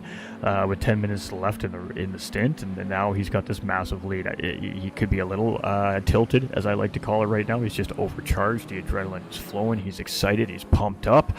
He's just got to reel it in here a little bit, get this thing into pit lane, and then absolutely just let that energy explode in the paddock with his team, because this was a very well driven stint here from Sector 7, number 7 Renault. That's for sure, as we head into pit lane, and that means Sector 7 Racing is going to start hour number 4 in the lead of this race.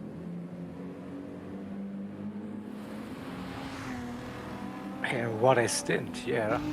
And there we go. Driver is in pit lane, and we're going to stick with it here until he gets into that pit box, and we're going to continue to move through our field here, leading up to that point.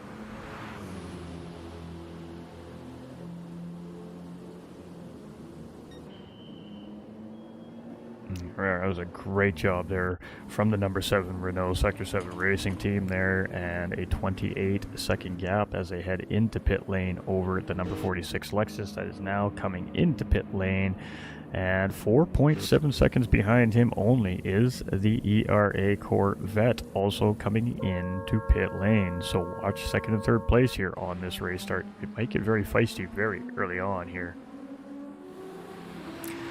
Mike is most certainly on fire here right now. Definitely in this stint too here. Definitely a fast mover, but I mean we can't take anything away from the Sector 7 Racing Renault there, and we definitely can't take anything away from that LRC McLaren either, because they have done a great job of moving up positions here early on in the race as well today. A shout out to everyone, yeah, driving in those real. conditions. For real. All right, so we got ERA's Tana coming in here, so the ERA GTR is coming in there, and a battle over for this driver, handing it over to the next. All right, we got Lucas coming in here from the Race Asylum team in the Lexus. He's going to come in 5th place, and he's going to come in about 17 seconds in behind teammate there. As he comes around, you can still see some of these cars are going around because they are not on lap 58 yet. They have a couple more laps to go, some of these drivers, yet before they can hand it over to their teammates. So that leaves us now with the first driver officially a lap down here today, and that is going to be the Sector 7 Racing team, number 13 BMW here. They started off in I believe it was 3rd position here, and have dropped down 3 positions in 6th place here by the end of the stint here, but still got themselves in, I would most certainly consider a position still potentially finish on a podium here. I mean, they're only barely a lap down at this point, a little bit of strategy and a really good solid 2-hour stint here, and they potentially could put themselves back on that lead lap. So I don't think we can count our 6th place team out quite yet here.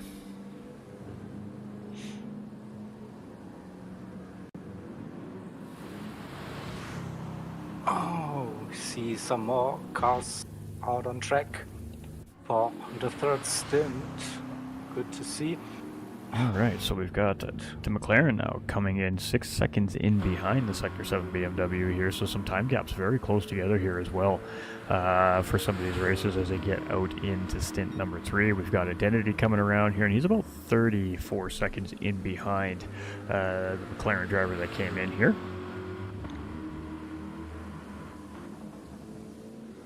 And I say that, and he's literally coming into the Casio Triangle right now, so the game's misleading us slightly, but that's all right.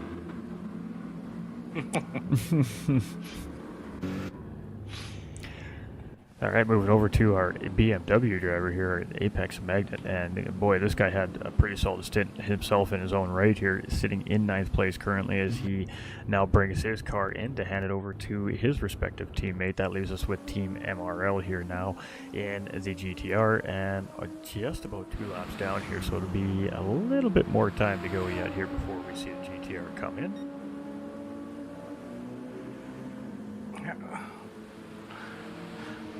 So I think I will be switching to the full screen now for stint number 3. So GT45 Gaming, thanks for your services behind the mic. You can still stay with me a little bit if you want to.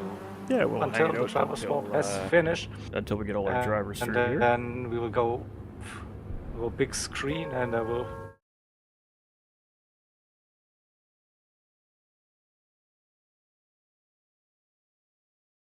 On with those driver swaps. So we should be good, I think. Now would be a smooth transition.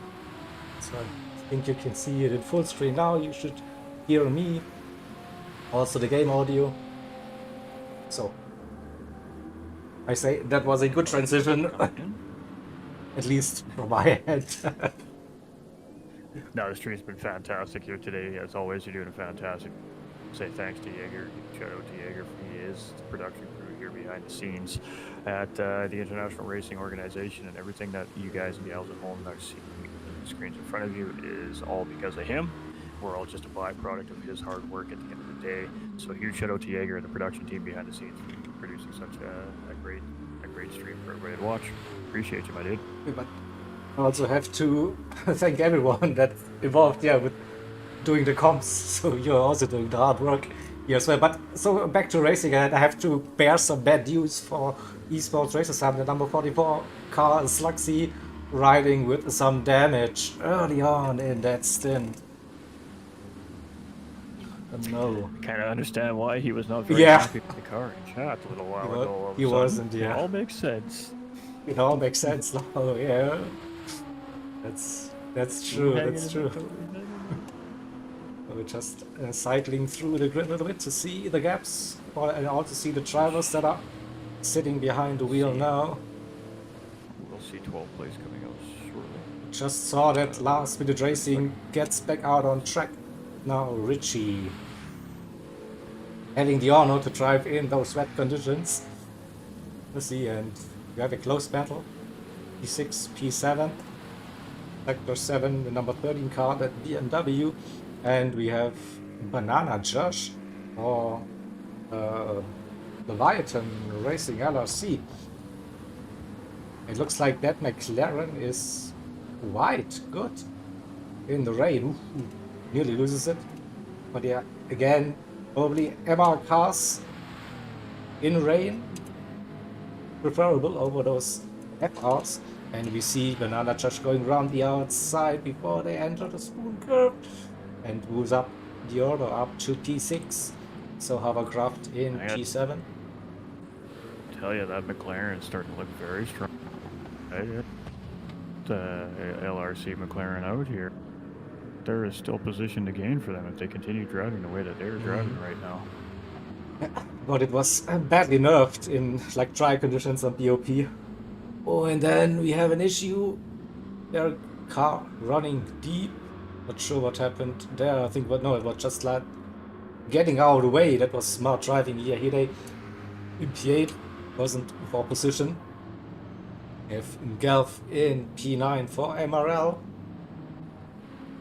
And we also have Sean for MRL 2 in P10 sitting there.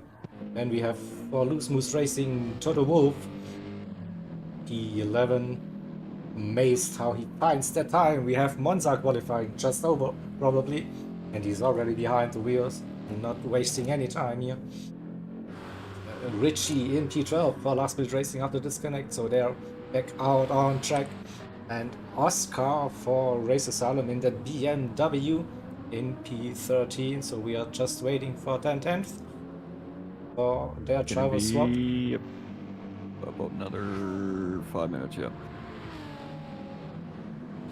So then we don't want to watch the car sitting in the pits for that long. We'll stick with the racing action on track. Yep. So for Sector 7 Yes, racing. Yeah, go on. Unfortunately, 1010's debut has not gone very well for him here. They're currently almost 7 laps down here in the race, so struggled a little bit out there, but they're moving. Moving, yeah.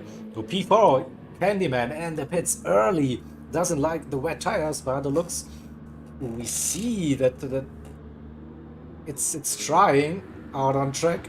It's so interesting to see. I don't think running the intermediates will be an option. It's medium tires. Oh, risky move. So. I know that in the 1010's paddock, it was definitely discussed. Instantly, pre-race he goes deep. Yeah. Yeah, it was definitely discussed about intermediate usage here in this race, and deemed that the transition from wet to dry is so quick that you might as well just skip that intermediate tire. So the drivers are being brave. They are definitely racing. Not gonna lie, yeah, didn't expect that early, but now when I watch the cars now on track, I see it like that try line appeared so quickly, as you just said, and it is definitely, if you can stick it like on the try racing line, yeah, you have to go to the slick tire now. We'll see the leader, Rusty Maggots for Sector 7, staying out another lap on those wet tires. Let's have a look about ORT. Pyrex also staying out on those wets. I think Slugsy might risk it now. Also, the opportunity to fix the damage. At this point, we'll see he's struggling through the Casio Triangle though. Let's see. Camera, yeah, Slugsy into the pits. So Candyman the first on track. Oh, catches the wet stuff again. But stays on track, stays on Managed track. to keep it that time. Yeah. Yeah, I mean, he even did. in turn 1 there, he didn't pick up the damage there even No. after catching the wet a little bit there. So he's been very fortunate so far. That's for sure. And even with those mistakes, he opened up that gap to Jakey, who's still running on the wet tire. So definitely that medium tire is the tire to use at this stage if you can keep it clean. It is, of course. So Slugsy Risk is out. versus reward. Exactly, 100%. more. Again, yeah. Slugsy now on the mediums. We have Jakey into the pits. Also, we see probably the drivers now thinking about their pit stop to get rid of those wet tires in those trying conditions.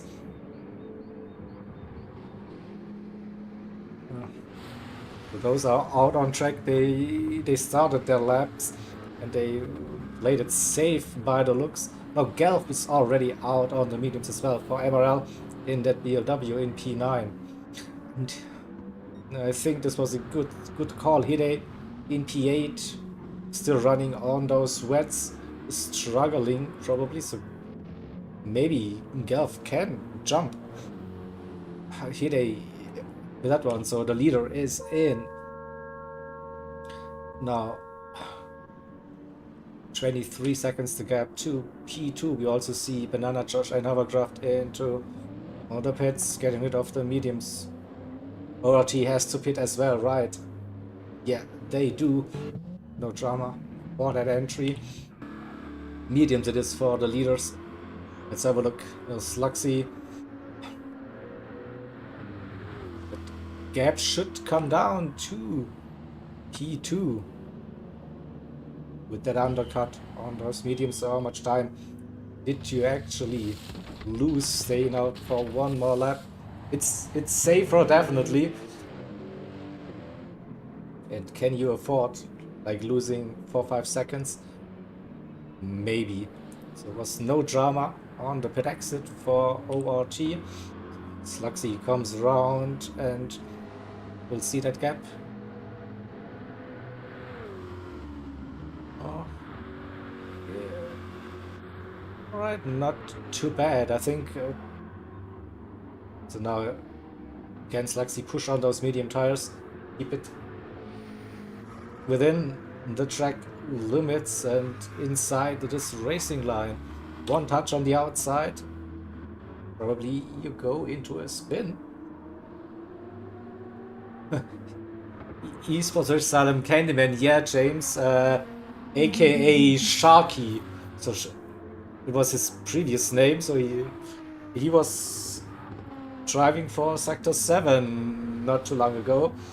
So newest acquisition, I guess, for Esports Race Salem.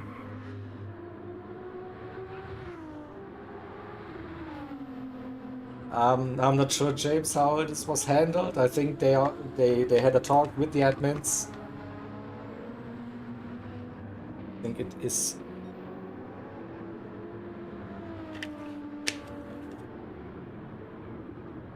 It has been dealt with, let's put it that way. Alright, our final team is just coming in here. Right, so we see that 10th Racing waiting to get released out on track. Into his pit box here shortly. And still sitting in the pits with wet tires. So this probably they would directly change to the mediums, yeah. Seeing. Well, I mean, that's a swap. tough call, right? I mean, just the way the setup is to get the driver swaps off. I'm not going to speculate how that's done to the viewers, and we'll let you guys continue to use your imaginations. Yeah. But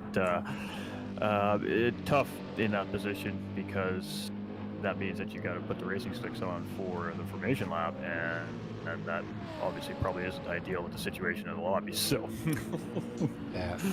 it's definitely a tough position to be in there. But 14 drivers still on track. That's what matters. Exactly, yeah.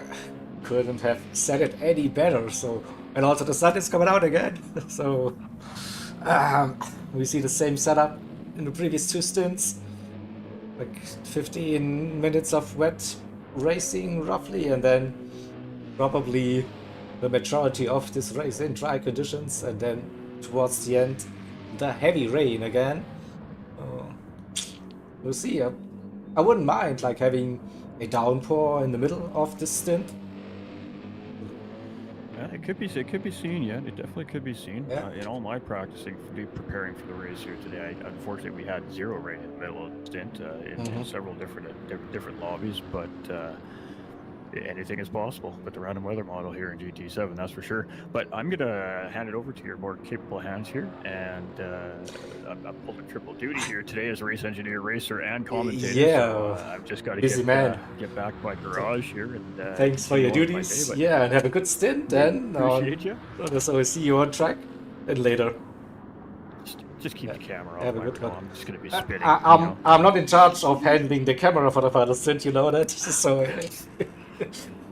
But you can leave a comment in Discord, right? So don't show me, please. Perfect. Perfect. All right. Take care. Good luck, racers, and we'll to the Vans. Thank you very much. See you all again on the next one. Bye bye.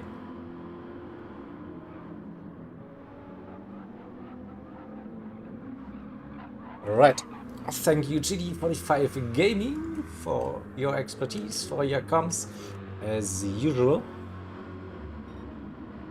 So then I'm gonna jump out of that chat and we can solely focus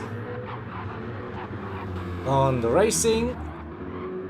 So we have a race situation now with Rusty Maggots for Sector 7 Racing, 20 seconds up the road, leading. Oh, we have a yellow flag somewhere.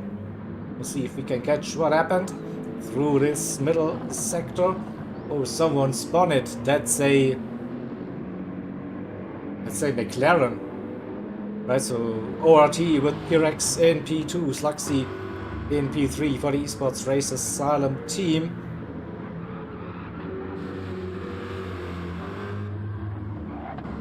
And you have Candyman in P4. Purple lap times now, the track is improving, and we see the fastest laps now appearing every lap. I guess Jakey for his second stint today in P5 with the second Sector 7 Racing car, the number 13 BMW Hovercraft in P6, and we had that McLaren. I think that was the spin, so let's see if we can catch what happened. I think the deck does. Oh yeah.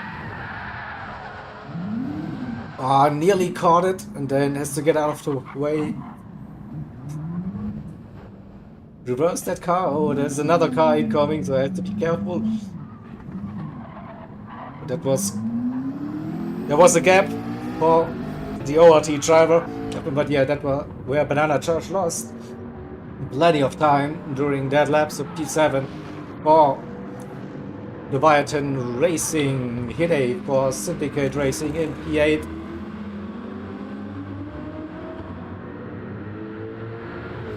With Gelf 13 seconds behind for MRL in that Beamer M6. Sean for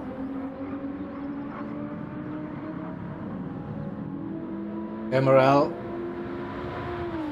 the second team, back with the Nissan GDR, the Nismo in P10 currently. Total Wolf for Loose Moose Racing, number 35 Mercedes AMG, but 30 seconds the gap to P10. Then Richie for last minute racing after the disconnect they faced on the last stint back out on track, running in P12, 1 minute behind P11, 40 seconds the gap to Oscar for that 999 BMW Race Asylum team number 4 entry in P13, and Jay set for 1010th Racing in another Renault RS01. So as we heard, just gaining experience in those events, get their foot in, get comfortable with those racing, and as we heard, they want to get their drivers comfortable. So running in P14 at this moment. It's Jay said. Whatever, did I miss something? No, it should be right. But I'm allowed to butcher every name if I want to. So that I think that P-Rex is closing that gap slightly. All right, good to see. Yeah, Alexis closing that gap to that RS01 in the lead.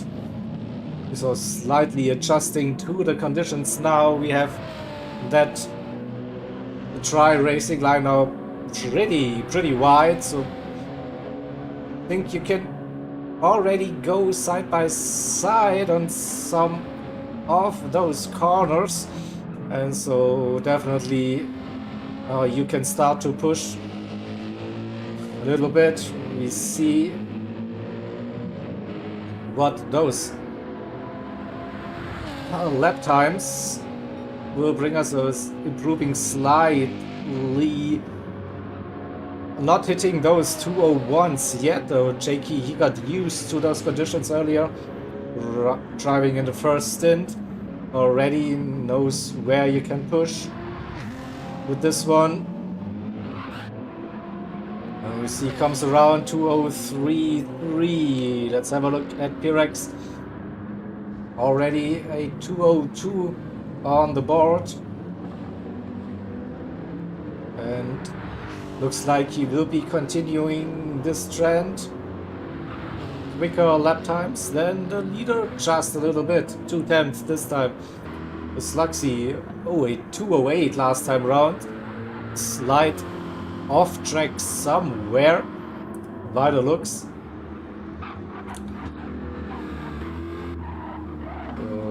203.7 wasn't too shabby. I think he's getting back to a 203, 204 maybe, just.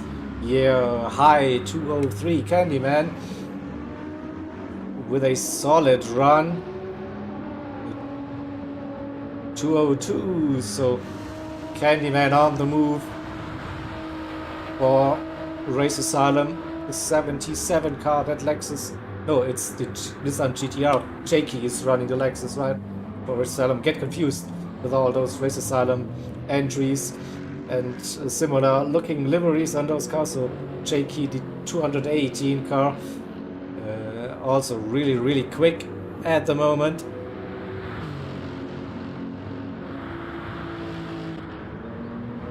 Then 1 minute the gap between Jakey and Hovercraft, so unlikely at the moment for Sector 7 to move up the order. Banana Josh after that spin getting back into a rhythm. 8 seconds roughly. Today in P8 for Syndicate Racing, the 64 Corvette. Let's have a look at the lap times, 205s, 204s. Galf also with 204s for MRL. Not gaining that much at the moment. Sean also running 204s now. We should see some improvements happening over the next couple of minutes and laps as the fuel is getting lighter as well, and the track is still improving with those wet patches disappearing more and more, the curbs also not being that slippery. Toto Wolff 204s, Richie already into the 203s at this stage, Oscar with 204s currently running, and we have the new fastest lap, Candyman at 201.7 just being recorded. And Chase had to face some blue flags. I think can go quicker than at 209.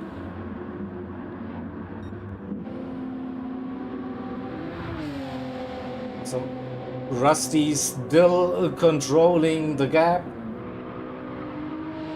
I think not going for ultimate pace here, just steady as it goes. And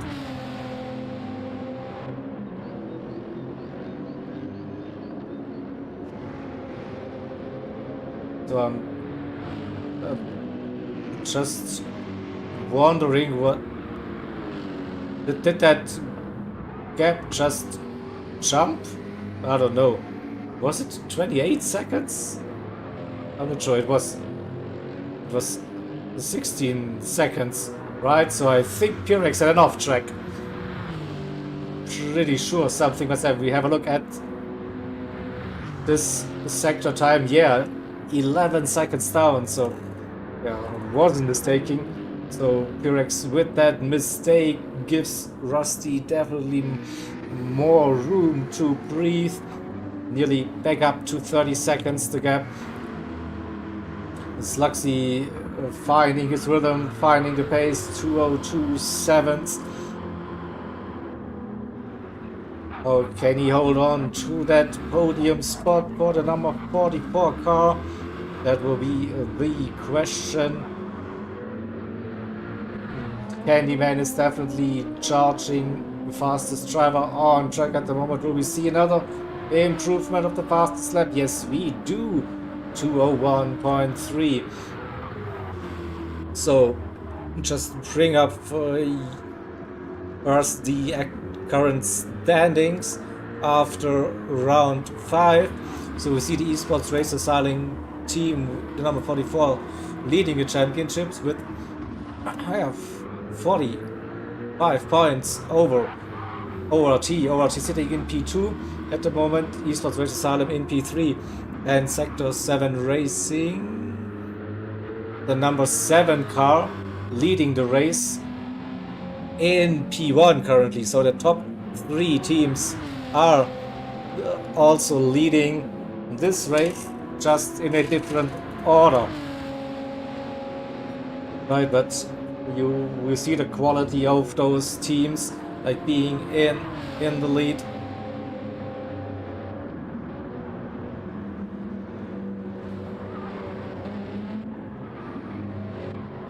Yeah, definitely Candyman pushing really hard. Shaky also good lap times, 201s. Oh, someone just went deep at the exit of the deck number 2 corner. Who was it? Who was behind that car? I don't know.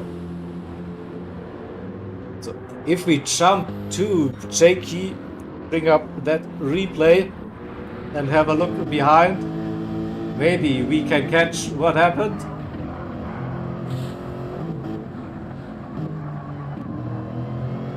Oop. That was too deep. It looked like a McLaren, so it's probably Richie for last minute racing. We'll have a look.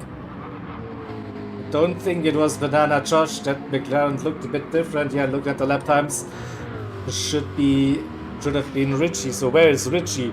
Currently running in P12. So shall we have a look if it was Richie blabbing it?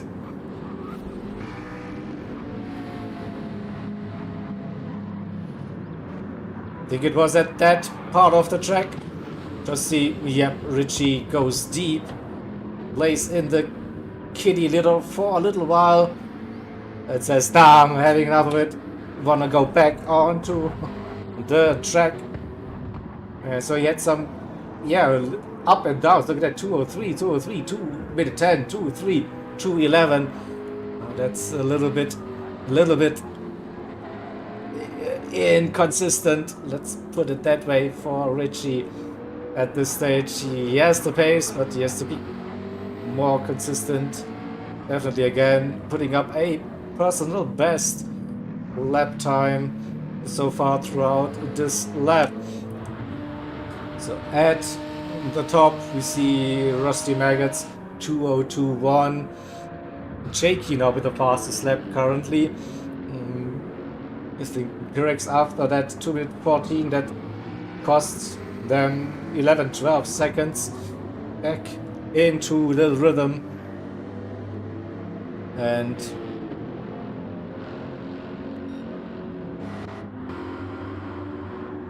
Sluxy in P3, but he can feel the pressure. Candyman is coming for ya. Oh, let's see the lap time. Sluxy, no personal best. No, just misses out on that. Candyman another 201. And Jakey was flying last time round. 201.0. The gap to Candyman 23 seconds roughly. A big gap still. Another low 201 for Jakey. Jakey, the one to watch currently. A hovercraft in P6 still. And that gap between Hovercraft and Banana Josh, between Sector 7 Racing and Leviathan Racing, is coming down.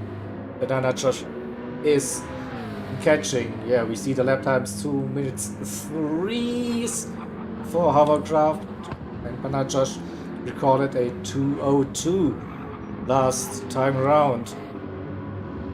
And it also looks like that Gelf 500 P9 is slowly catching Hide with a 2 minute 8 twice on lap 14 and 12. They should be lapping the 2 minute 3s. Don't think it was just due to blue flags. Would have been a massive loss. And maybe will be facing some pressure from Gelf.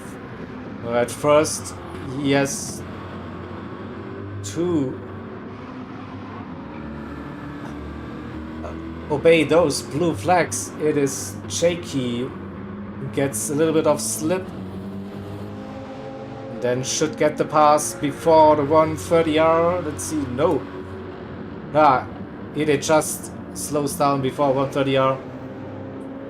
Right, so fair play, but loses him another second and a half, maybe even 2 seconds with that maneuver. Let's have a look at the lap time again. Yeah, well, probably 1.5 seconds. So Gelf licking his fingers, maybe seeing that gap coming down, so we could see a battle for P8 and 9. And let's have a look at this gap, Sluxy and Candyman. Candyman just 2.3 seconds now behind the number 44 Corvette. And is definitely catching.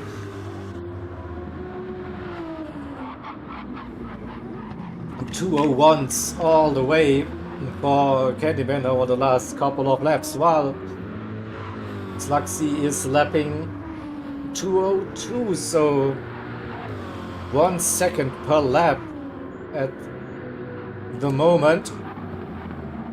So probably also tough then for Sluxy to defend that position. We'll see under 2 seconds now the gap. So not inside of that slipstream range to get that toe, but it won't be for long. Good run through 130R, gaining another couple of tenths. Expect Candyman to get a good run through the Casio triangle as well. Another 2 tenths down. Nearly getting the slipstream. 2:01.2 against Luxy. A 2:02.5. That was 1.3 seconds. Now, and I think especially through the SS, we will see that gap coming down and down. That's the big strength for that GTR. And it looks like that Corvette is just a big boat.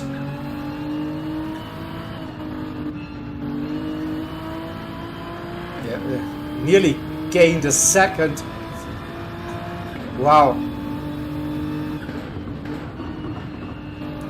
Sloxy with a wiggle, stray coming up out of that curve. Also, Candyman loose on the exit. Is on the way for a new fastest lap of the race. Happen early on the power second gear. Use all the revs. 8 tenths now. We have some slipstream now available. It should get a nice little toe towards the 130R. Again, Sluxy not nearly close. That apex on the inside out of spoon curve. Loses some time, and Candyman 0.5 behind now with a really good run. Still purple. Little lift through 130R. Now braking for the Casio triangle again, dropping down the gears. Second gear on the exit. Third gear half a second. Is it the fastest lap of the race? Not quite, but still, again, another very good lap so far. Let's see, Sluxy's rear view with Candyman approaching. And will he be defending that position through the S's? We'll see. We go. No. Was like, hey mate, you can have it. I know you are so quicker through this part of the track. And Candyman moves up into P3. That was an easy pass, but they're on the same team eventually. So the 77 moves up into P3, the 44. Championship leaders down to P4 at the moment. With number 3 in the championship, the Sector 7. With the number 7 entry running P1 and ORT. The second in the standings, the 46 Lexus, running in P2. And it's Candyman and Sluxy we saw that move. That pass, let's put it that way, shaky. Close behind. That Syndicate Racing 64. And again, fair play. Shaky, easy pass. Hovercraft and Banana Josh. Now I think that gap has stabilized over the last couple of minutes. 5-6 seconds, something like that. Hide and Gelf was already 3-4 seconds behind. Hide at some point dropped a little bit of time. Lap 16, 2 minute 8. Here we go. That's what I was searching. So why that gap opened up again to 7.5 seconds is looked promising for a battle on track. Now Galp has to do all the hard work again to get closer. So we are also approaching slowly a possible pit stop window because of the tires. So for now we have Rusty Maggots running on medium tires. I say we are 33% down on them. Pyrex roughly 40% on the front right, on mediums as well. The Candyman has 50%, so he's pushing in this GDR. Slugsy also roughly 50% left on the tires. And we heard about as soon as it hits like 60-70% wear, it will be really tough and probably better than to pit earlier than you could have done before the latest tire model and physics update with those cars. Still, as we heard, drivers are learning, are adjusting, adapting to those limits. Jakey on the mediums, also 50% wear. Round about that, we have Hovercraft in that BMW, 40% wear on mediums. That McLaren always looking good on those tires for Banana Josh, for LRC, with 35% maybe on those mediums.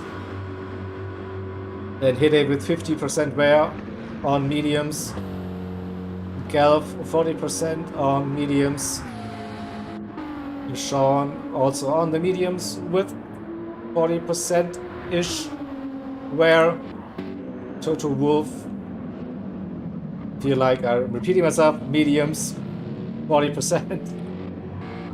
Richie in that 650S, again good with the tires, 35, 33 maybe, something like that. Oscar also using those medium tires with around about 40% wear, and Jay set on the mediums as well with roughly 35%.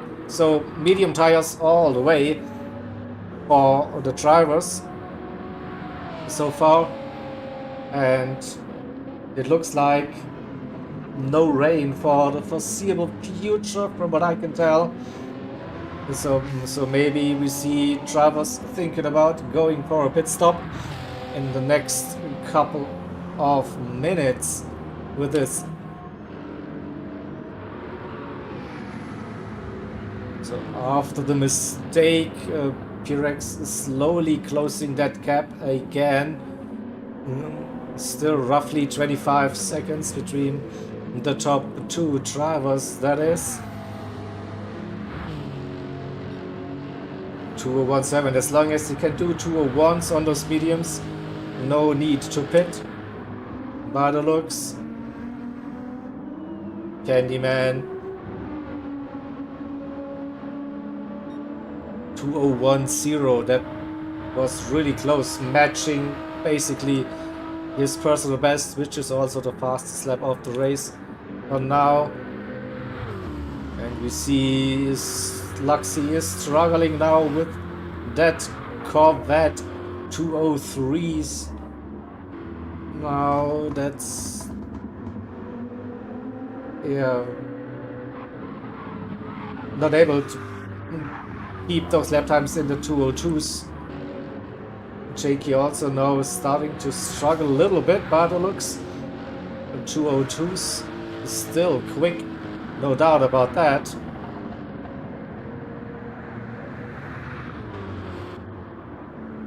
And facing some lap cars, they should get the easy pass coming out of the S's, I reckon.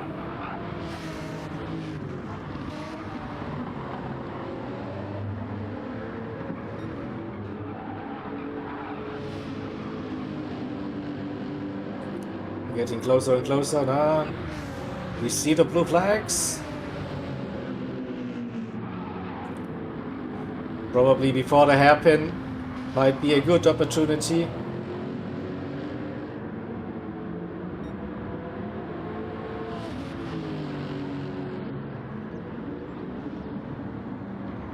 Yeah. Taking good wide lines there. Let Jakey use the inside line. No drama. So Hovercraft and Banana Josh, that gap is coming down again. From 5 to nearly 4 seconds. Also, Banana Josh has a slight tire advantage with that McLaren 650S. So P6, P7 might get closer. The same goes for Hide and Gelf, P8, P9. Under 5 seconds again. Hide though with a blue sector time.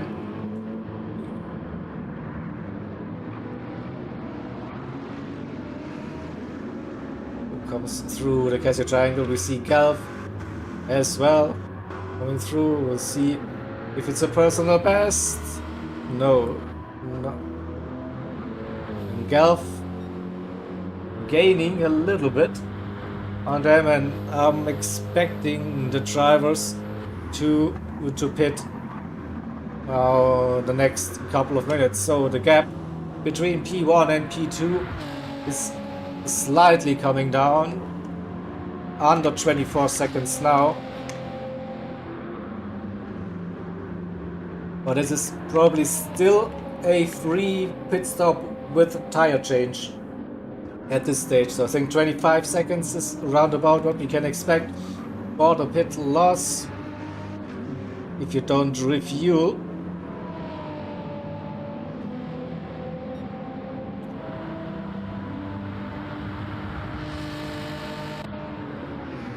And the gap between P-Rex for ORT and Candyman for Race Asylum, that is going down.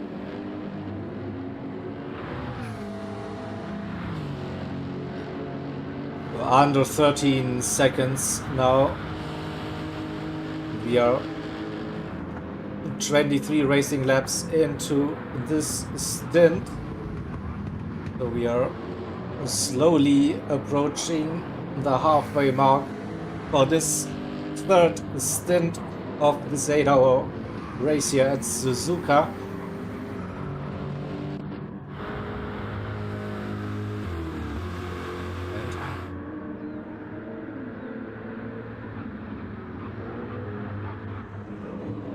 So I think we go to this one, Hovercraft and Banana Josh. This will be the closest on track. Oh, Jakey hitting early, going for maybe an undercut strategy. Used up some of the fronts, nearly 75%, I reckon. Maybe a good call, but it's still a long way to get up to Slugsy for Jakey, but no risk of losing a position, of course. That gap to Hovercraft, more than a minute.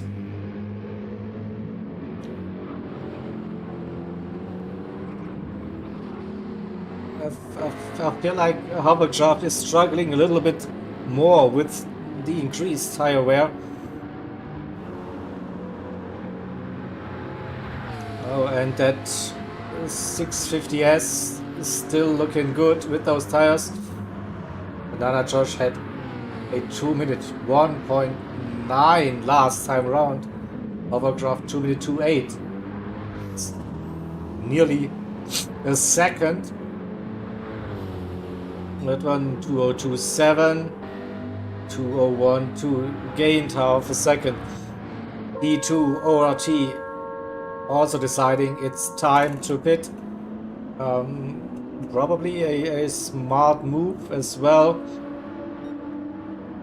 Pretty sure that Candyman will be pitting next lap as well. So,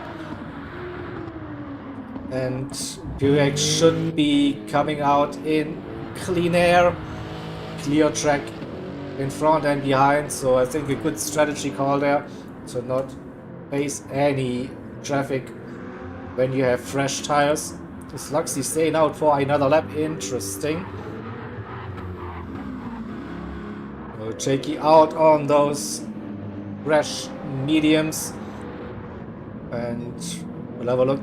Hovercraft and Banana Just, the gap is still coming down, 2.6, 2.7 seconds at the moment. We see Galf hitting, that gap was 4.6 seconds to Hide. Hide is staying out for another lap, so undercut incoming. Also the fuel looking better for Galf in his BMW compared to Hide. So with this strategy, maybe overtake in the pits for Galf incoming.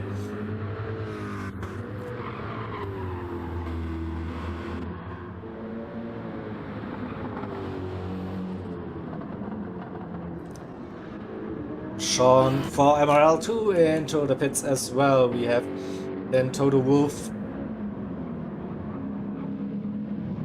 Tires still looking okay-ish. I think 60% wear.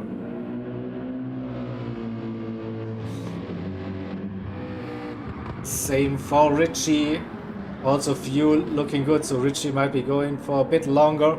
Then again, so the leader is in the pits now. Alright. Covers the strategy. Where is Candyman? Into the pits as well. Yeah, those tires have seen better days. That's for sure. So Purex will get back to P2. And Rusty Maggots out on track. I think with that pit stop, Purex gained easily 5 seconds. 6 seconds maybe. Also difference in fuel, that is. We definitely have some variations in the fuel, and my eyes didn't deceive me, right? There was a dark cloud showing, but we see the rest of the track, some blue skies still. Do we get a surprise rain shower throughout the stint? Oh, it looks like for now no immediate threat of rain visually, but yeah, it's definitely becoming more cloudy, also darker clouds forming. Yeah, we little bit of extra drama incoming. I wouldn't mind that, to be honest.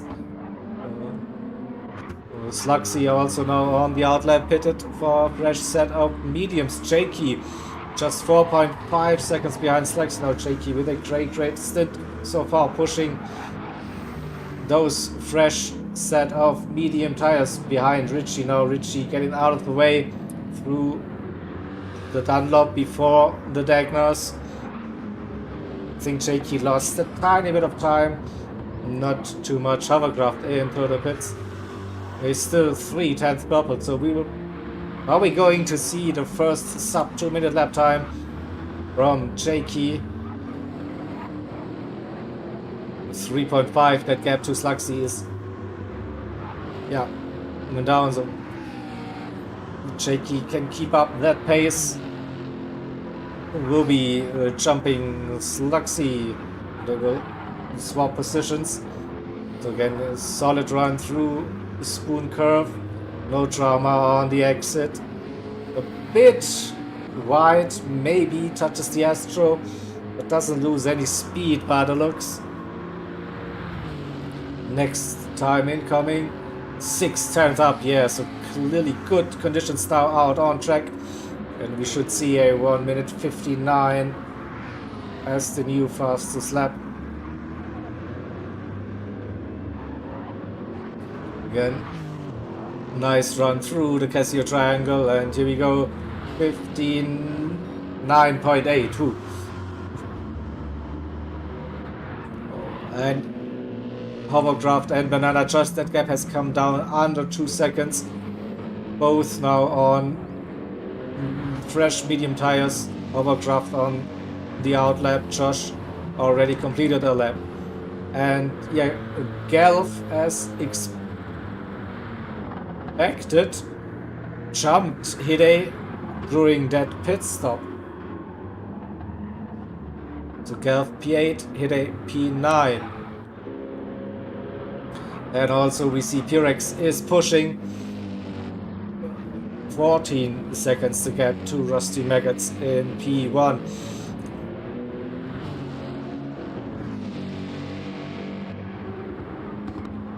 Candyman in P3, also 50 seconds. So those gaps between the top three, right even.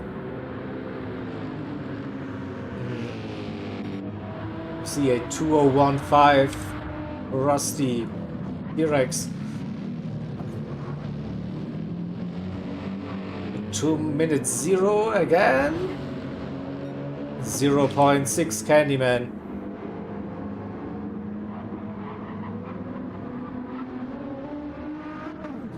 Through the Casio triangle.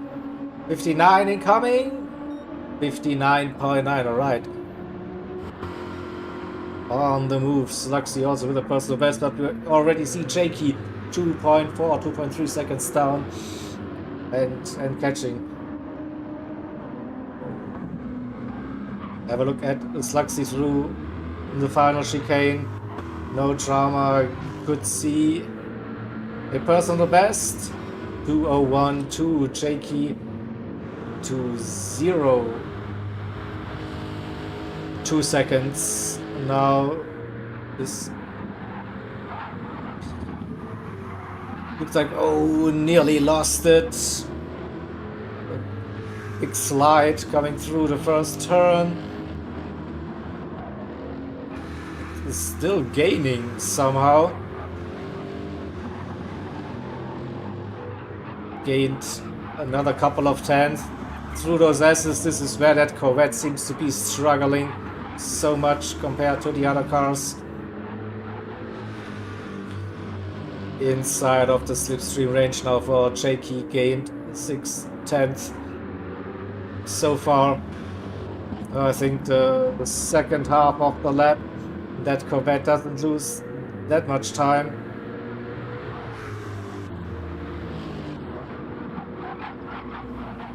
And the question will be, is Sluxy going to defend that position? Probably not. He sees that Jakey is way quicker at this stage.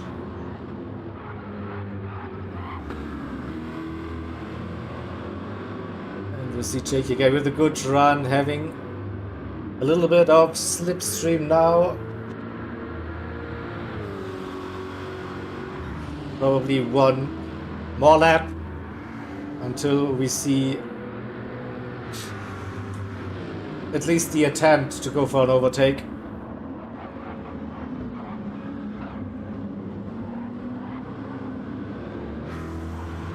One second, good run out of the Casio triangle.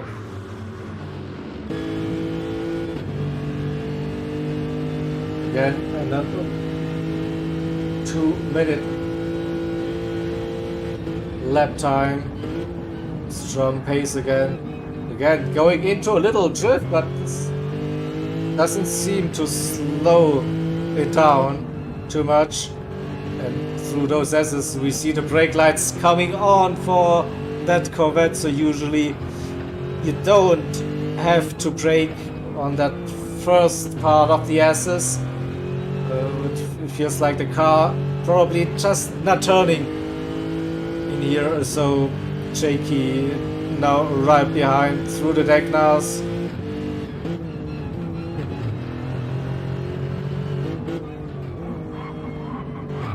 And has to run. Sluxy moves out of the way. Alongside we go, and as expected, no fighting at this stage, trying to get that Corvette somehow towards the end of the stint. And at the top it is still Pyrex snacking away those 10th on those lap times. 11 seconds, under 11 seconds now, that gap. Same goes for Candyman with the fastest lap of the race, just 59.6. Jakey P4, we saw that overtake. Sluxy in P5, then Hovercraft and Banana Josh. So Banana Josh caught up with Hovercraft now. It's just a matter of time.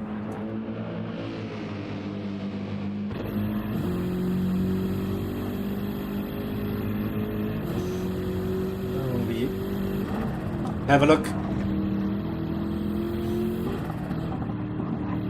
Josh definitely catching through the middle sector.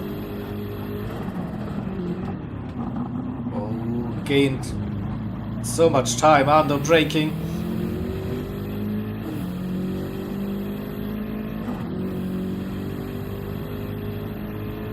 They could set up a nice move. Maybe just has to be patient, stay close until the end of the lap, get a good run out of the final chicane, and then probably T1. That would be my thinking right now. We also have a lapped car in front of this pack. This is Total Whoop. Whoa! Hovercraft with a big spin. And the damage for the Sector 7 race driver. A big one, we have to watch it. And so I think the rear just stepped through 130 up, maybe dirty air, maybe the inside curb, the grass, what happened? It's the outside Astro too early on the throttle, does a nice little 360 and then just hits the wall with the rear. So it's rear damage for them, and they decided, okay, we can pit already.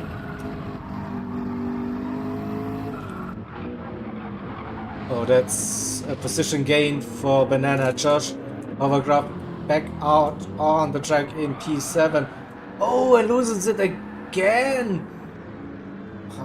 Now, take a deep breath, calm down.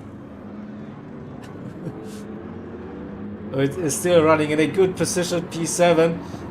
As it didn't change tires, it just repaired that damage.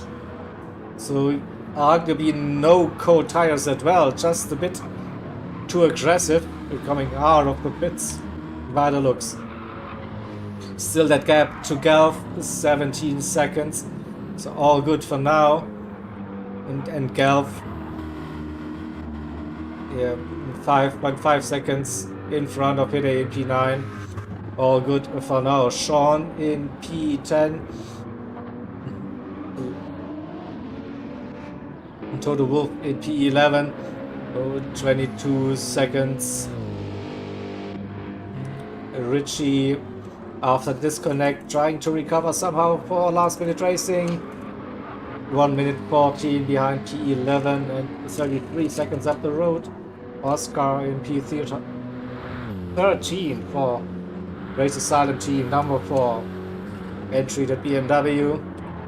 And then we have the 10th entry J-Set in that Renault RS01 in P14, a couple of laps down, but still running, still learning.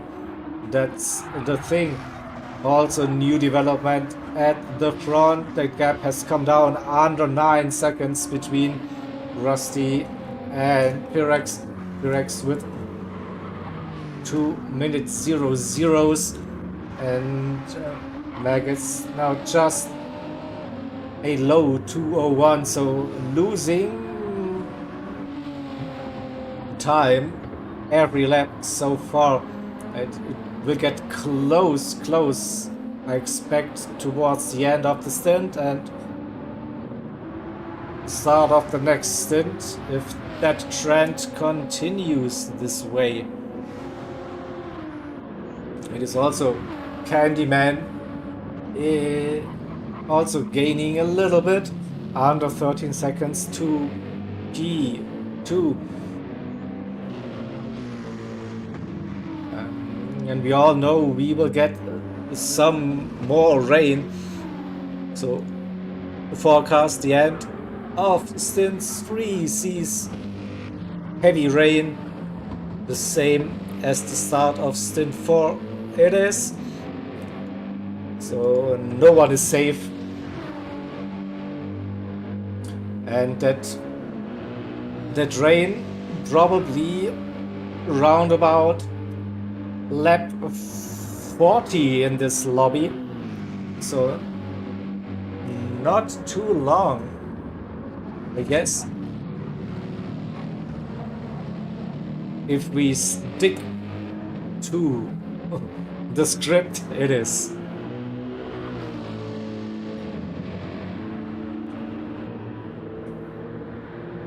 And Jakey pulling away, Sluxy unable to keep up. 4 seconds. But personal best lap times for Sluxy, so he's hanging in there, of course. What else can you do? Just go your own pace in those endurance races. 2 minute point 0.8, right? Good stuff. So the gap between Banana George and Hovercraft now 40 seconds after those 2 mistakes. Has 11.5 seconds still. And looks like slowly getting back into the groove, into the rhythm. 2:03.3 after this 2 minute 18 and 22 with the pit stop, of course it was. Galf again, very consistent. P8, and who knows what is possible to do.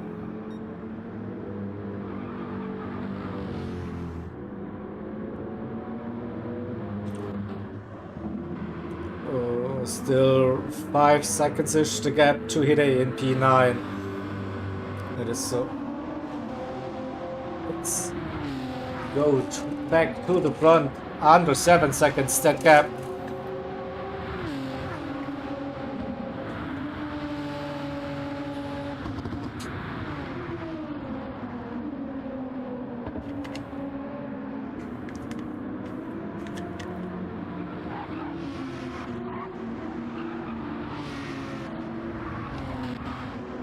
A bit of traffic and 6.5 seconds, also Candyman 11 seconds. It's still pushing like crazy. You see last 3 laps all 59s in the GTR, man. This thing is flying in those conditions, and we also saw what this car can do in wet conditions as well with that good downforce settings.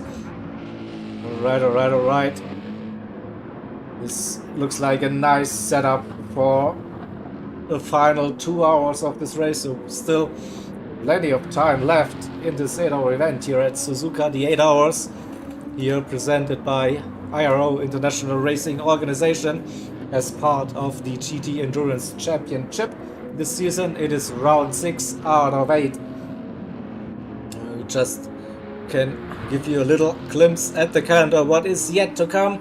So currently round 6 at Suzuka, we have round 7, 19th of October, 12 hours at Road Atlanta, kind of a Petit Le Mans reference, and then the start of December we have the 24 hours at Spa yet to come for this season. So plenty of racing action left this year, and also, you know, for this race, of course, it is. Oh, the gap down 6.2 seconds.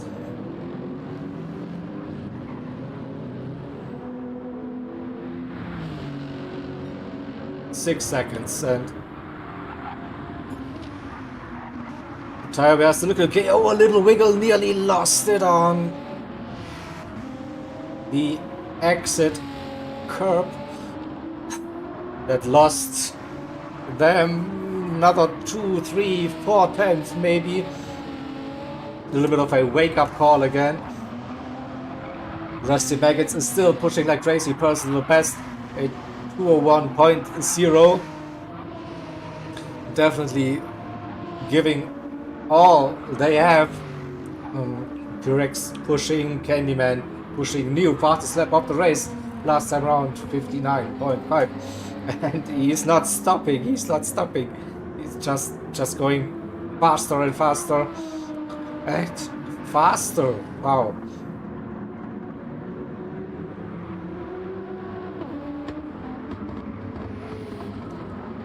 We see another purple sector incoming. We do.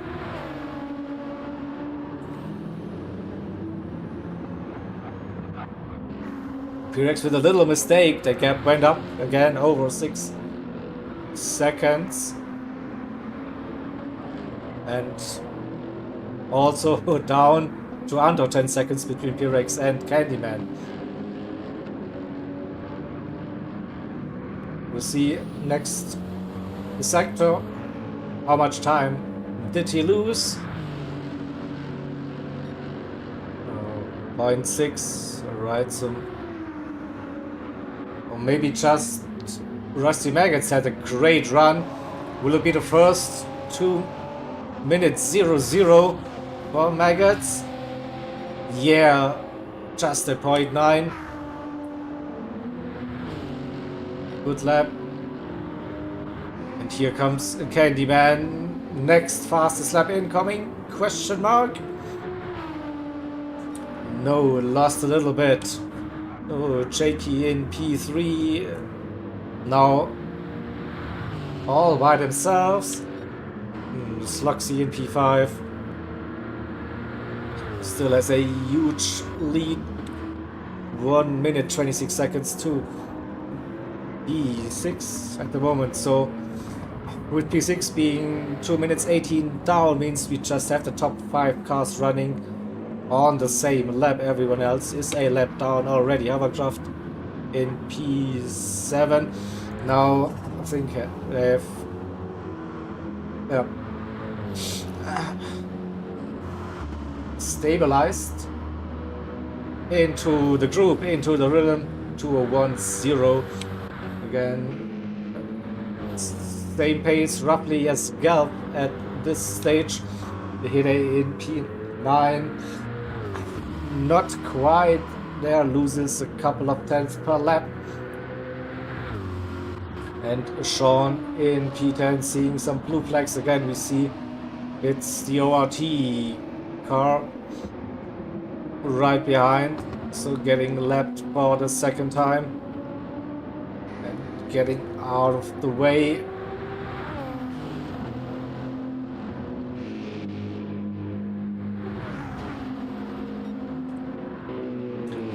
P11, it's Loose Moose racing Total Wolf, also up and down, 207 last time round, little off track by the looks of it.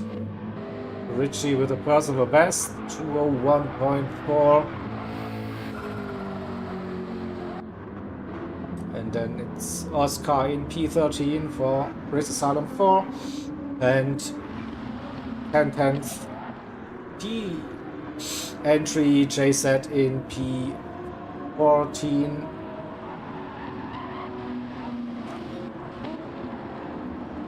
Oh. We are getting closer and closer to this lap 41 mark, where we potentially could see the rain reappearing.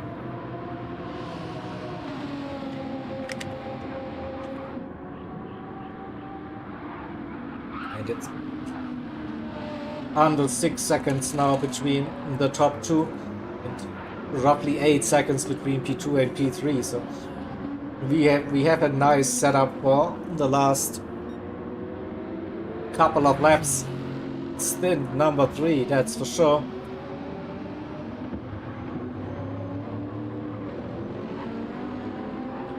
Just getting your team into the best position for the final stint.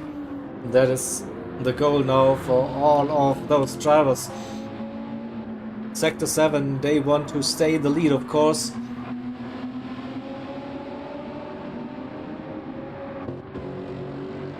ORT want to get closer after leading this race quite comfortably until a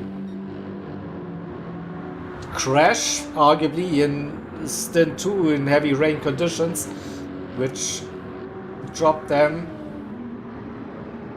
behind the leaders eventually. So a good recovery so far. I think they were roughly 30 seconds down on the driver swap, now under 5 seconds.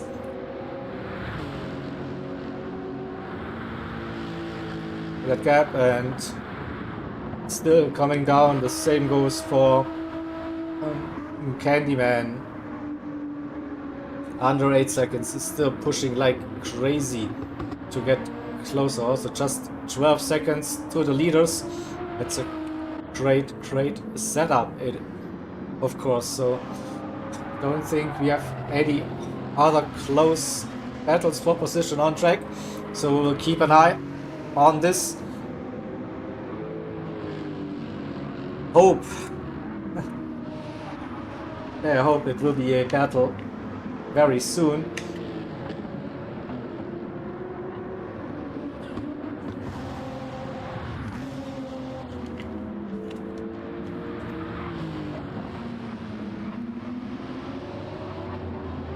Just checking.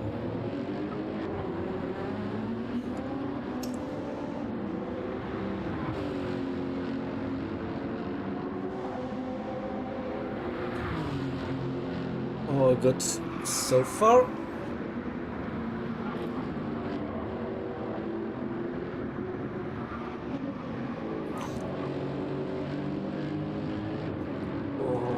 We see that gap is coming down between Rusty Maggots and P-Rex.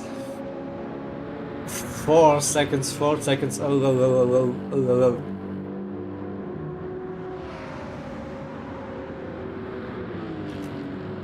And also Candyman 7.3, maybe down to 7 seconds by the end of the lap. We will see 3.8. I think I see more clouds again. There's still no dark clouds. It's still flat out racing at this stage of the race. Rusty Maggots just got past a back marker.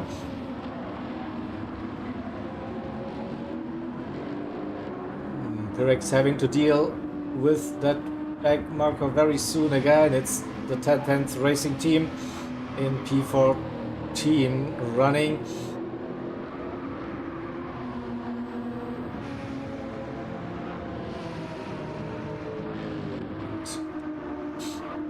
The Candyman is delivering, no doubt about that. Very strong stint so far, keeping the pace high. Also with the fastest lap of the stint so far, 6.7. Right.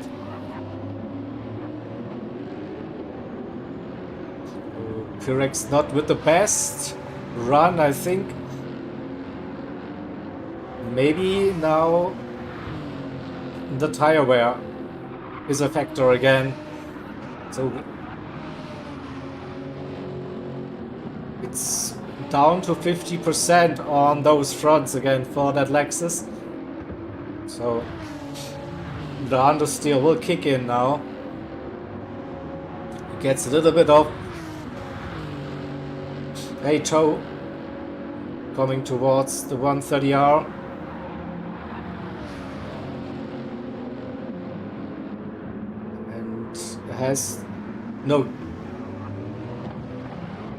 Gets a a nice little free pass into the Casio triangle.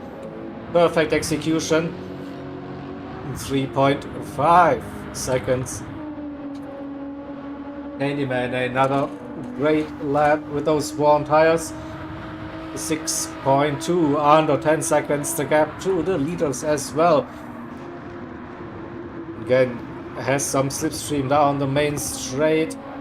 Should get past that MRL car before the S's, I hope so. Oh no, that will cost him a couple of times now. That probably not ideal now. Will he get a move done coming out of the S's? Yeah, he has the line now, but probably lost half a second. With that, still all good, and we have 3 seconds between Pyrex and Rusty Maggots now. But was there some lap traffic again in between? No, it's no car in between those two drivers. 2.7. Pyrex is flying now at this stage, catching, and Candyman 6 seconds is gaining on the leaders but losing a little bit towards P2, but it's shaping up to be a great three-way battle for the lead very, very soon. Now you can definitely see more clouds in the skies. Oh, this will be interesting. I'm rubbing my hands already for a spectacular couple of laps to end this stint. But it's on, I think 2.2, and what a lap, so 2 minute 2.2 and it 2:00.9. That's big gain for Pyrex on the previous lap, and he's not stopping. He is pushing. The same goes for Candyman. Under 6 seconds the gap again. No cars in between those drivers at this stage. Let's see. Rusty Maggots, Pyrex, and no, there is a lapped car in between Candyman and Pyrex. I'm not mistaken. Yeah, one car in between. But hopefully not an issue. And still around about 2 seconds here we see that 10/10 McLaren sitting in between Pyrex and Candyman at this stage. But everyone seems to be fighting the tire wear now.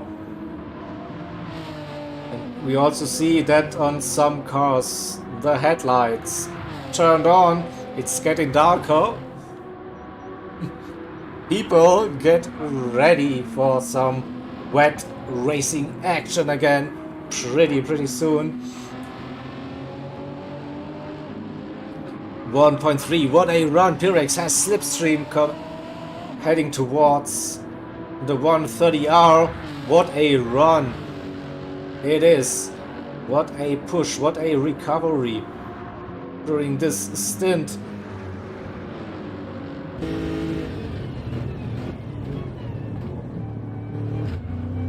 Under 1 second the gap.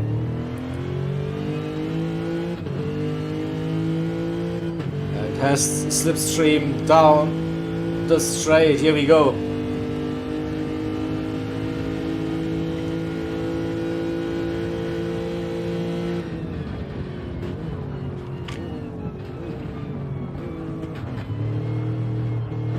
Easy. Still gaining some time now. The S's. It still looks smooth despite the tire wear.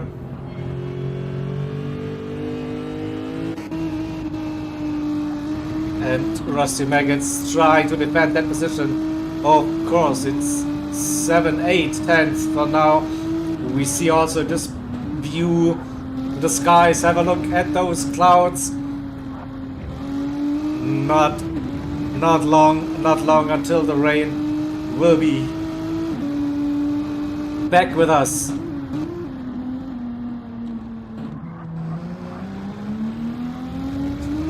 Solid exit out of the hairpin. 9 tenths, 8 tenths coming down.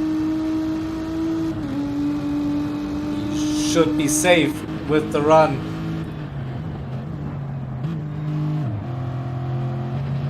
We go a good spoon curve. Didn't get as close to that inside apex, but still carries some good speed, good momentum. And now through 130R, half a second the gap. Oh, it's close. Candyman lost a little bit, 6.3 seconds. Still catching the leaders. Though maybe if they start fighting, we have a three-way battle. For now, it's Sector 7 Racing versus Overboost Racing Team. Number 7 versus the number 46. Number 3 in the overall championships. Sector 7 versus the number 2 overall.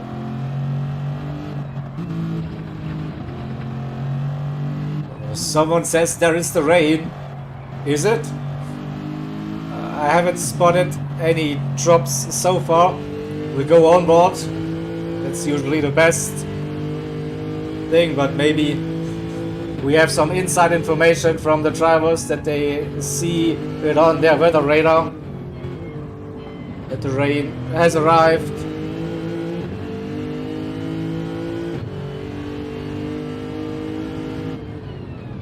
So far, still dry.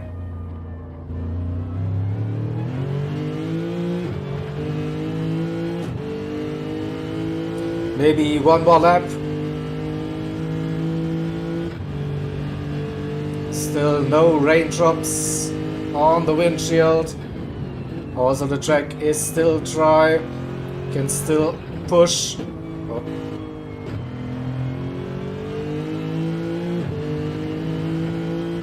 And Rusty Mac is doing a good job defending that P1. The fuel is getting low now as well for ORT. I lost a second this time. But this is due to the tire wear, definitely. So they will be staying out for another lap. Pretty sure about that. So here we go. We'll stay on board to see if we catch the rain. Finally, we have under 6 seconds to Candyman in P3. Into the first turn, second turn. Don't risk any exit, all good. Half a second still between those two drivers. The S's, it's dark now, definitely. Auto track, still no rain on the track and on the windshield.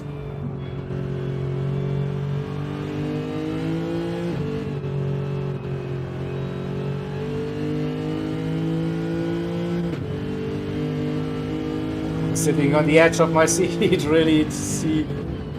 We don't want to miss on any overtake, so we will stay with this perspective, get a good impression about the visibility, about the track conditions. And also, we see the raindrops finally. Oh, still not quite there.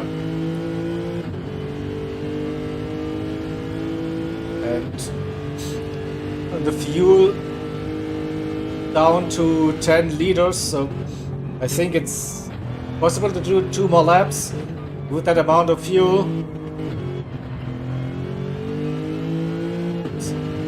So now it's just the weight. It is dark, not gonna lie, but we haven't seen a single raindrop. When it starts, It comes in hard. It's coming, they say. It's coming.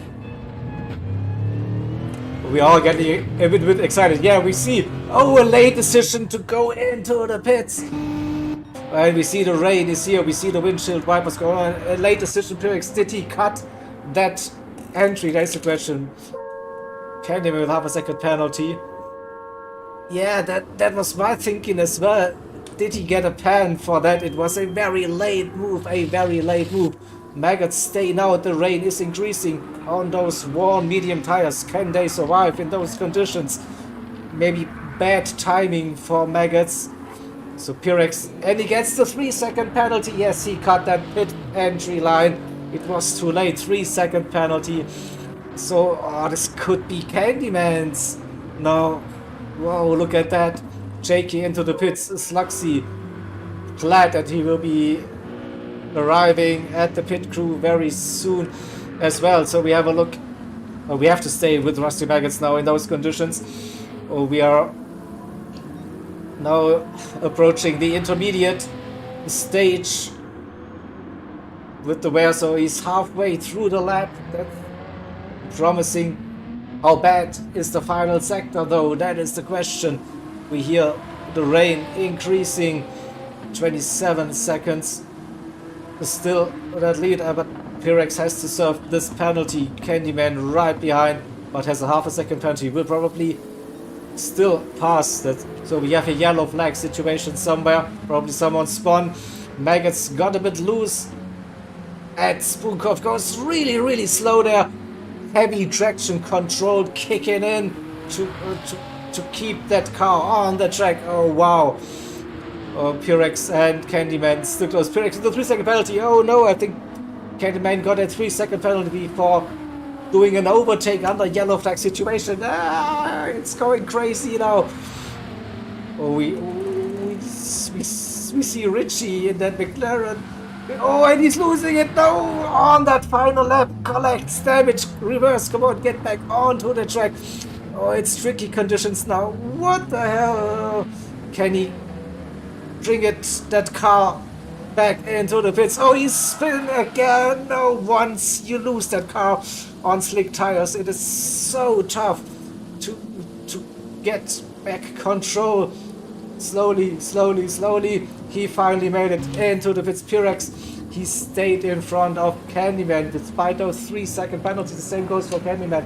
3.5 second, unlucky it is, but I think they will jump Rusty Maggots in the pits. He's still not there. They come around the final turn, crossing the line. Pyrex into the lead. Candyman, P2 just 1.5 seconds behind. Maggots losing so much time without this lap on the mediums in heavy rain conditions. It is probably 10 seconds. Comes just out in front of a lapped car, so 10 seconds. P1 to P3. That one, Shaky is on wets in P4. What's the gap to Rusty? It will probably be less than 30 seconds. We'll have a look once the Delta updates for this one. Yeah, under 30 seconds for Shaky in P4. Slugsy at the perfect timing, I think. Have a look at the other drivers. And then at Josh in P6 right behind. Rusty Maggots still struggling, getting used to those crazy conditions again. Hovercraft in P7. Gelf in P8. Hide P9, all out on the wet tires at this moment. Sean in 10th, Total Wolf 11th, Richie out on wets, P12, Oscar and Jason. So back to the front. Candyman, he got past Pyrex, so Candyman leading this race. So definitely the driver of the stint so far, putting in some blistering lap times in the dry conditions now. As we saw earlier with Kessa driving that GTR in the wet conditions. It's a very strong car with that high aero grip levels. At 2 seconds he is flying. He's feeling confident in those conditions. What kind of gap can Candyman get It is still 9 laps to go. 2 seconds roughly between P1 P2 at the moment. Another 10 seconds to Rusty, who has a car in front doing weird things. Not distracting at all, probably. So Jakey in P4, 25 seconds to gap, another 25 seconds to Sluxy in P5. It is crazy things happening. Banana Judge in P6.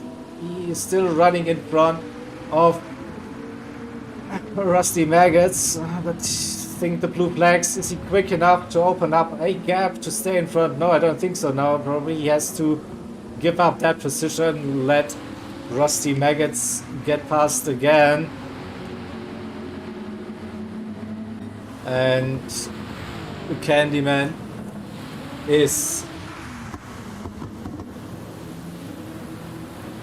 opening up that gap 3 seconds to Perex, who is struggling now. So it is all kicking off as we were hoping, of course. Oh yeah. So I need to prepare the driver swap in the background for all of us, so bear with me. And Pyrex with the spin gets some damage. Oh, let's have a look. Tricky conditions. Rusty probably with the opportunity to get closer again. Yeah, catching like crazy. Pyrex with the damage. Again, this Lexus in the heavy wet conditions. Not an easy car to drive by the looks. Rusty Maggots up to P2 again. 15 seconds to gap to Candyman in P1 though. So we have to get another glimpse at this incident. So accelerating, maybe catches a puddle somewhere. Let's see, just turns it on the, yeah, the rear stepping out. Boom. Getting the damage. Unlucky for ORT, no doubt about that.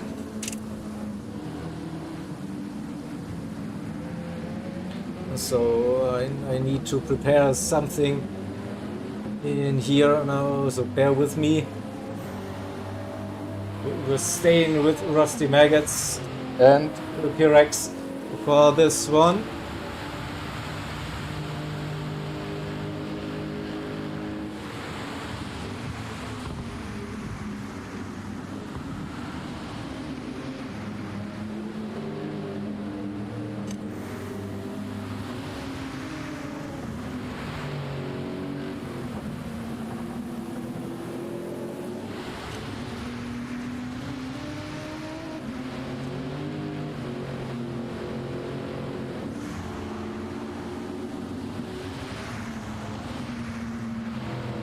So, right.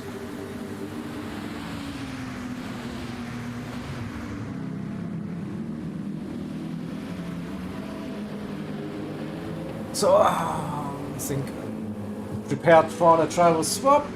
That's all good. The Pyrex still running with the damage. 2.4 seconds to gap. Candyman now 16 seconds up the road.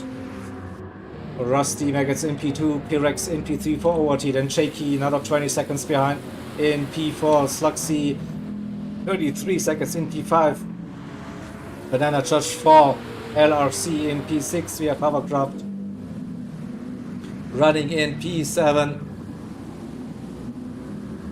Gelf in 8th. Big gaps between the drivers at this stage. Chile in P9, Sean in 10th, Toto Wolf 11th, Richie under 1 minute that gap, so gaining in those conditions by the looks. Oscar 13th and JSET in P14. So I think with that damage it will be tough for Pyrex to get closer to Rusty Maggots again. Nearly 3 seconds, and the quickest driver in those conditions is Candyman at the moment.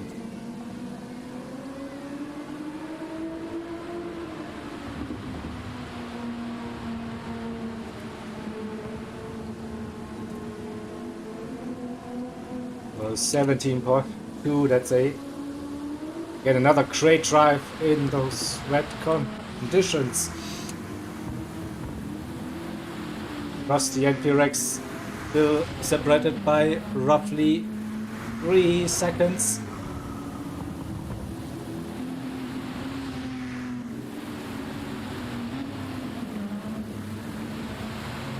And it is still like raining cats and dogs.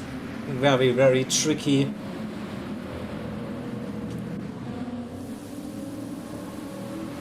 Jakey had a 2-minute 30 lap time, so lost a couple of seconds.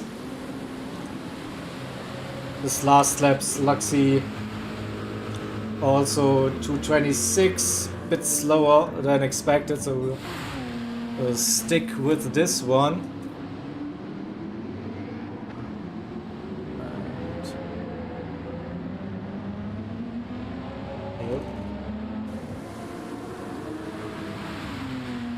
But yeah, it looks like Candyman is just on a different level in those conditions.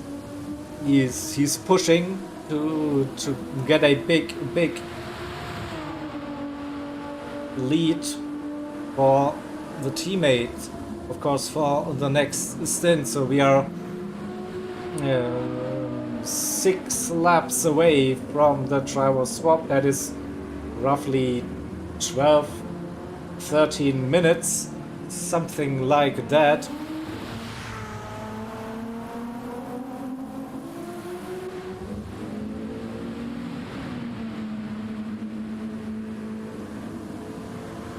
Oh, and that gap, yeah, Rusty pulling the gap now, 4.5. P-Rex with that damage, still doing the best they can, obviously. Let's see the lap times. 2:22s roughly at this stage, but losing some time. And Jakey, Sluxy, Josh, let's quickly cycle through the grid if we are missing out on anything. Galf had an off track 2:35. Playing it safe by the looks, trying to keep that car on track. And Sean in P10 for MRL2. Toto Wolf in P11 for Loose Moose Racing, 40 seconds the gap to Richie for last minute racing. It is.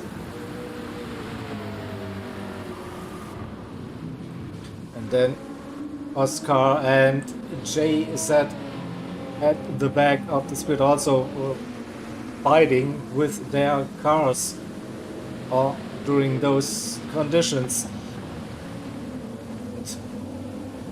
That gap is going up and up and up more, but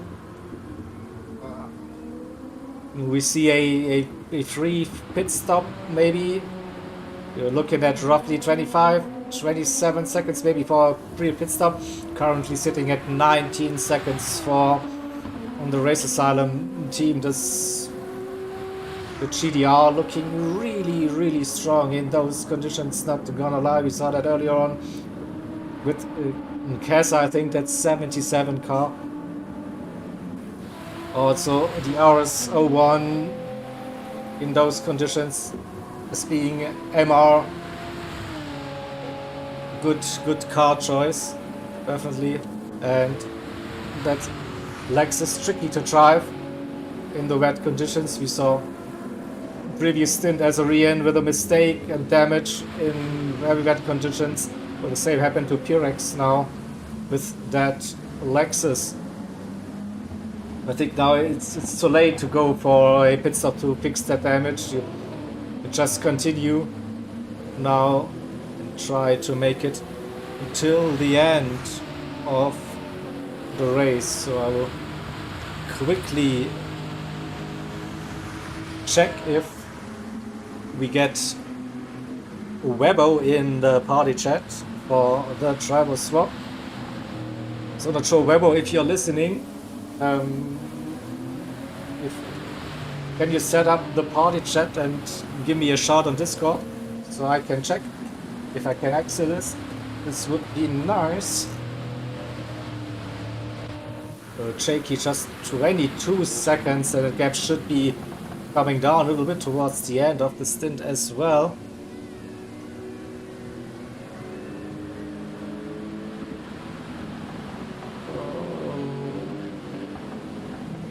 So for now it looks like, oh, but Candyman with a little mistake, gap dropped under 20 seconds, 18.6. I was just starting to to say that maybe the 1, 2 and 3, 4 could be the battle. Now Jakey should be gaining more time if he keeps it on the track. It is that limping Lexus. Yeah, definitely Pirix doing a good job. 22s, 21s with this car. Jakey is lapping 2-minute 19s at this stage. Alright, so I think we should have a party chat going on, so we'll quickly have to see. Here we go. I'm gonna join the party. Say hello, hello. Radio check, radio check. You are free to talk, yeah. You should come through my broadcast this time, and hopefully it's all set up. Alright, so you're ready, I see. You're prepared for some exciting racing, at least what the start of the stint with this crazy weather we are having today. Right, so... Yeah, standing by. Can't wait to get going. What I would absolutely love, Jaeger, is if you could tell me the order of the drivers in their team names, because it's not always obvious for me to be able to tell the team names. It's also tricky for me at the moment, so to get it correctly done every time. So I think it's best to go off the racing numbers. That's probably the easiest way then to synchronize. So what you need to do. So currently the 77 car is leading. Yeah, Race Asylum, that should be a GTR.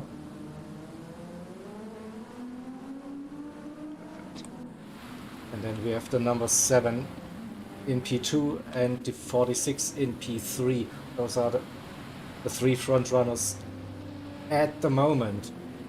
So this could be then. And then everything is, yellow flag situation. Oh.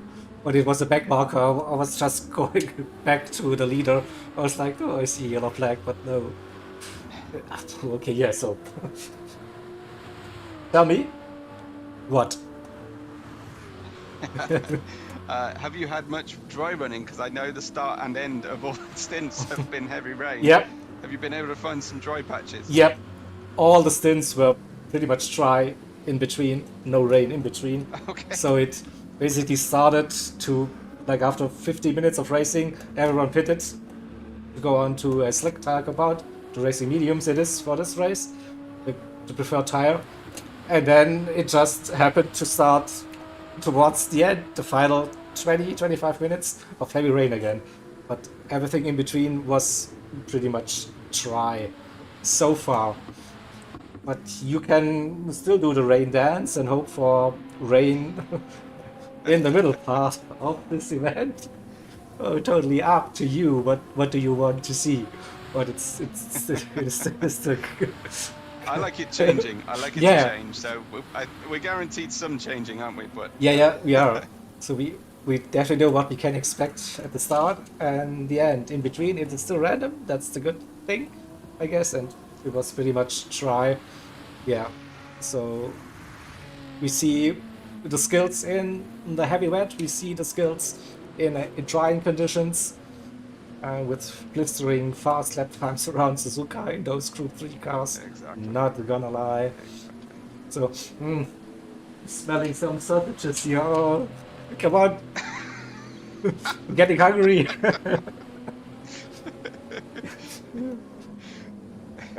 Du hast Durst. Und Und Hunger. Hunger. Yeah, exactly. Yeah, both of them now. Especially with that smell now. But it's not that long anymore. So at the end of lap 55, we are seeing the driver swap. We are currently on lap 53 for the leaders coming through the spoon curve again. So that's So I'm watching with Lugi, waiting for him to get ready. Lugi's in the 77. All right, here we go. Lugi, He's in go! the 77. Go, go! Yeah. So I think roughly 5 minutes. No, Fantastic. yeah, maybe a little bit less, but that's good. So right, so we have Candyman leading by 21.7 seconds now. Rusty Megas for Sector 7, racing the number 7 Renault RS01 in P2. Another 7 seconds, 7.4 seconds. Indeed, it is. Pyrex for ORT in P3. Then Jakey trying to close that gap somehow, maybe get down to under 15 seconds in P4. We also just spotted the fuel getting lower, but yeah, we're approaching the end of the stint, of course it is.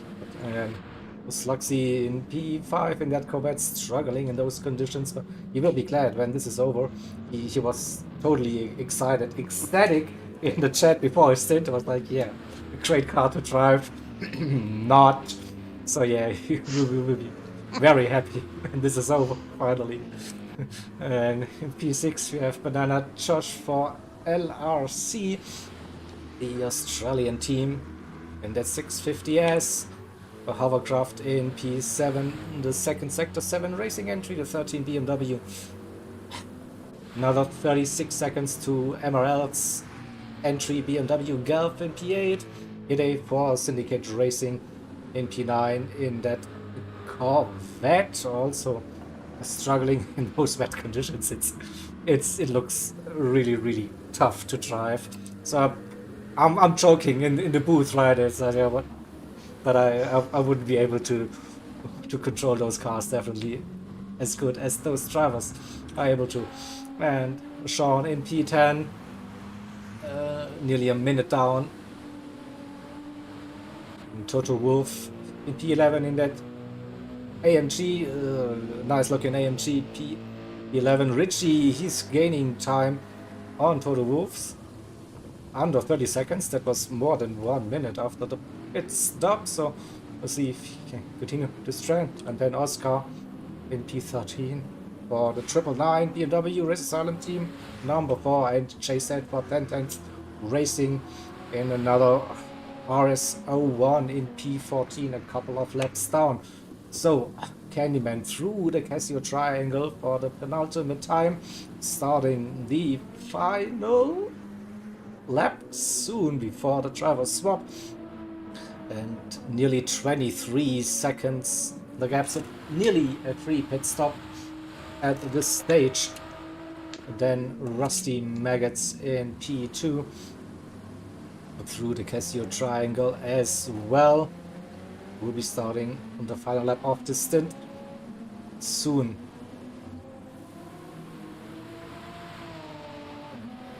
Next up will be Pyrex for ORT with that, still running with that damage.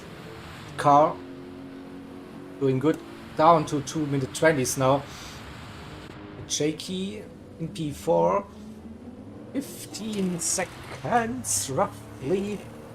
Gained a little bit. And then here comes Slugsy. We see 45 seconds behind Jakey, alright, just on the exit of the spoon curve. I think we will jump to Candyman, who just approaches the hairpin.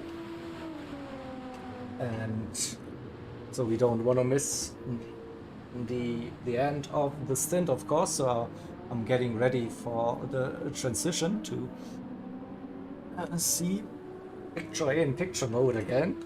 We've all been waiting for that. I know it. The gap doesn't really change much between Candyman and Rusty Maggots at the moment. Still 23 seconds. Rusty Maggot comes around the hairpin, and Candyman just on the exit of Spoon Curve. So we roughly see 30 seconds. So get ready for the action. For Stint 4, we are within the final 2 hours already of this 8-hour event, and now we see Candyman. He is braking for the Casio Triangle, going through, and now heading into the pit lane. Here he comes. We will be entering this one, and I will need to find the perfect moment to enable the transition. For now, we see the crew is getting ready. We wait for the car to arrive any second, and then let's just go for it. Boom! And We have a tyre change happening. The car's dropped off its jacks, and 77 is on his way out. Avoid that white line like the plague, and just make sure that the speed is scrubbed in time to get down into turns 1 and through turns 2. Loogie, then, your first driver on track for car 77 for E-Race Asylum. you can continue talking a little bit. I'm preparing your full screen mode now, so We all have good. so we have number 7 into the pits. Hopefully, we have number 7 on the way out. The Truth Serum is out for Sector 7 in the Castrol sponsored Renault. Good to see him out on track and ready. And next up we have John for ORT in the 46. So driving for ORT with the tricolor colours. Great to see him out. Fantastic to see such close gaps at this late stage of the 8-hour race. Paymay is out on track in the Lexus 4 car 218. That is the E-Race Asylum as well.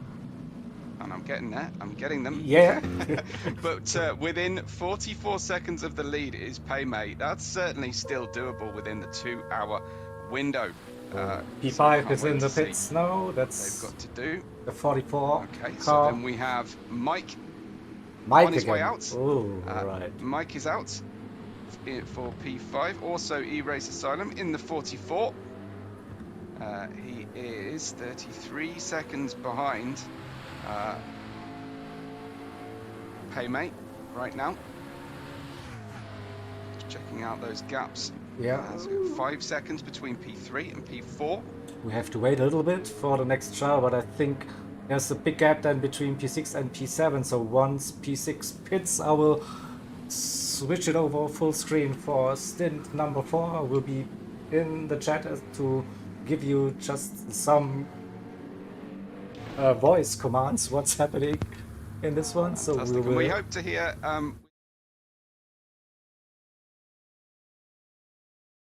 within a little while, maybe about 15 minutes or so, we may well get to speak to Torrential as well. He's ready and invited to the party, so we look forward to hearing him if he can make it.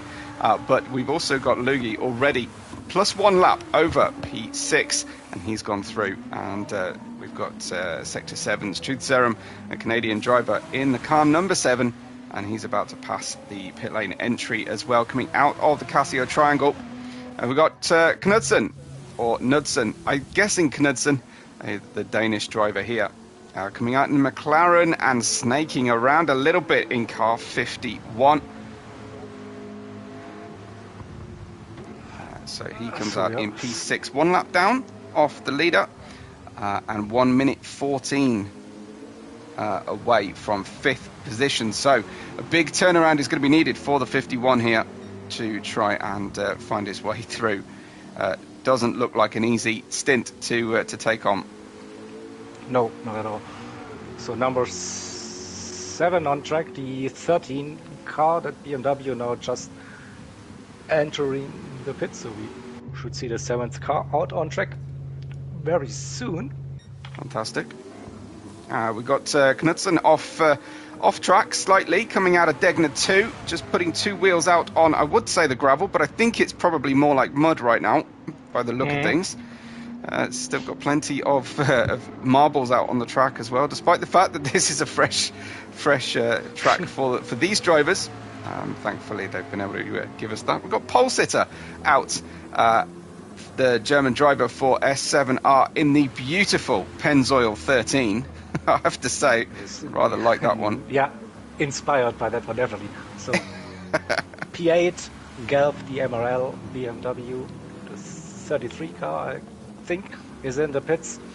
Now we should see We're waiting to see him come out someone leaving the pits very soon. Get a nice close-up then of pole sitter, and then it's Welsh Great who is the next one out there, the British driver in the Skechers livery, and the car with the doctor written on it as well, with car number 33 for Welshie. He comes out and nicely coordinated. He is plus 37 at the moment to P7. James No Evo is not driving today. You're all safe. He's not driving.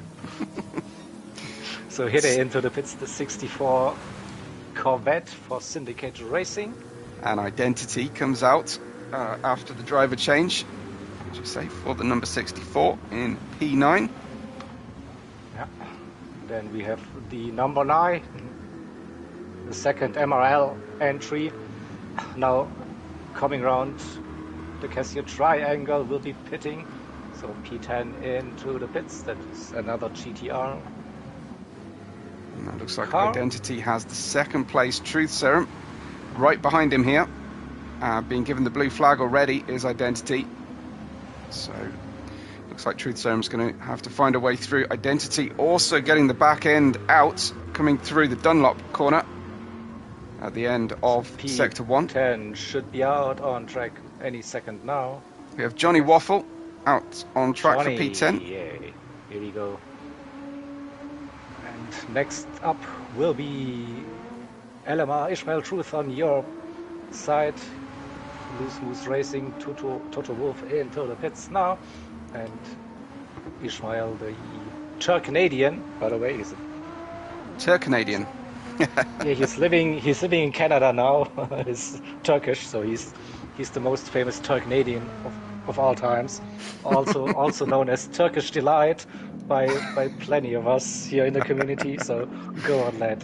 Ishmael Truth out in the number 35 then, as you say, into P11, 36 seconds away from P10.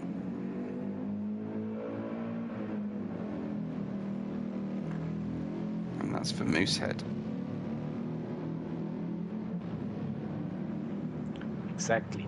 So, last minute racing into the pits. Richie handing it over to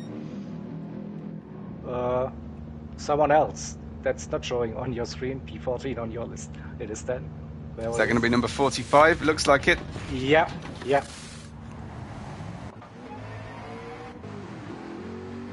And that is La Bomba Negra on his way out as well, just being passed by the McLaren, the Danish Knudsen. So Bomba coming out Then we have some 50 Oscar seconds coming in soon, but now I'm going to have a look at this sausage and this salad that is lying around. So a short break, and we'll be continue watching in a couple of minutes. So. Get some food, Jaeger. It's you've obviously worked very hard as Bomba Negra is trying to find his way through past Knudsen. Wants to unlap himself, does car number 45. That's going to be a little bit contentious, but he clearly feels like he's got the performance. He's on the intermediate tyres right now. The precipitation levels, the standing water at roughly 40%, for the drivers at the moment on track, as we've got some clearing conditions. It does appear like it's getting a little bit brighter out there, so I anticipate if we were to sit, well, certainly there's no windscreen wipers on the 45, so I think if we were to sit on board, the weather is about to dry up quite considerably here. And you can see behind him you've got Identity on track. So Identity almost about to put a lap over onto La Bomba as well. But La Bomba looks like he's ready to get a hurry up. And Gov in the 999 comes out. So he will take the Race Asylum car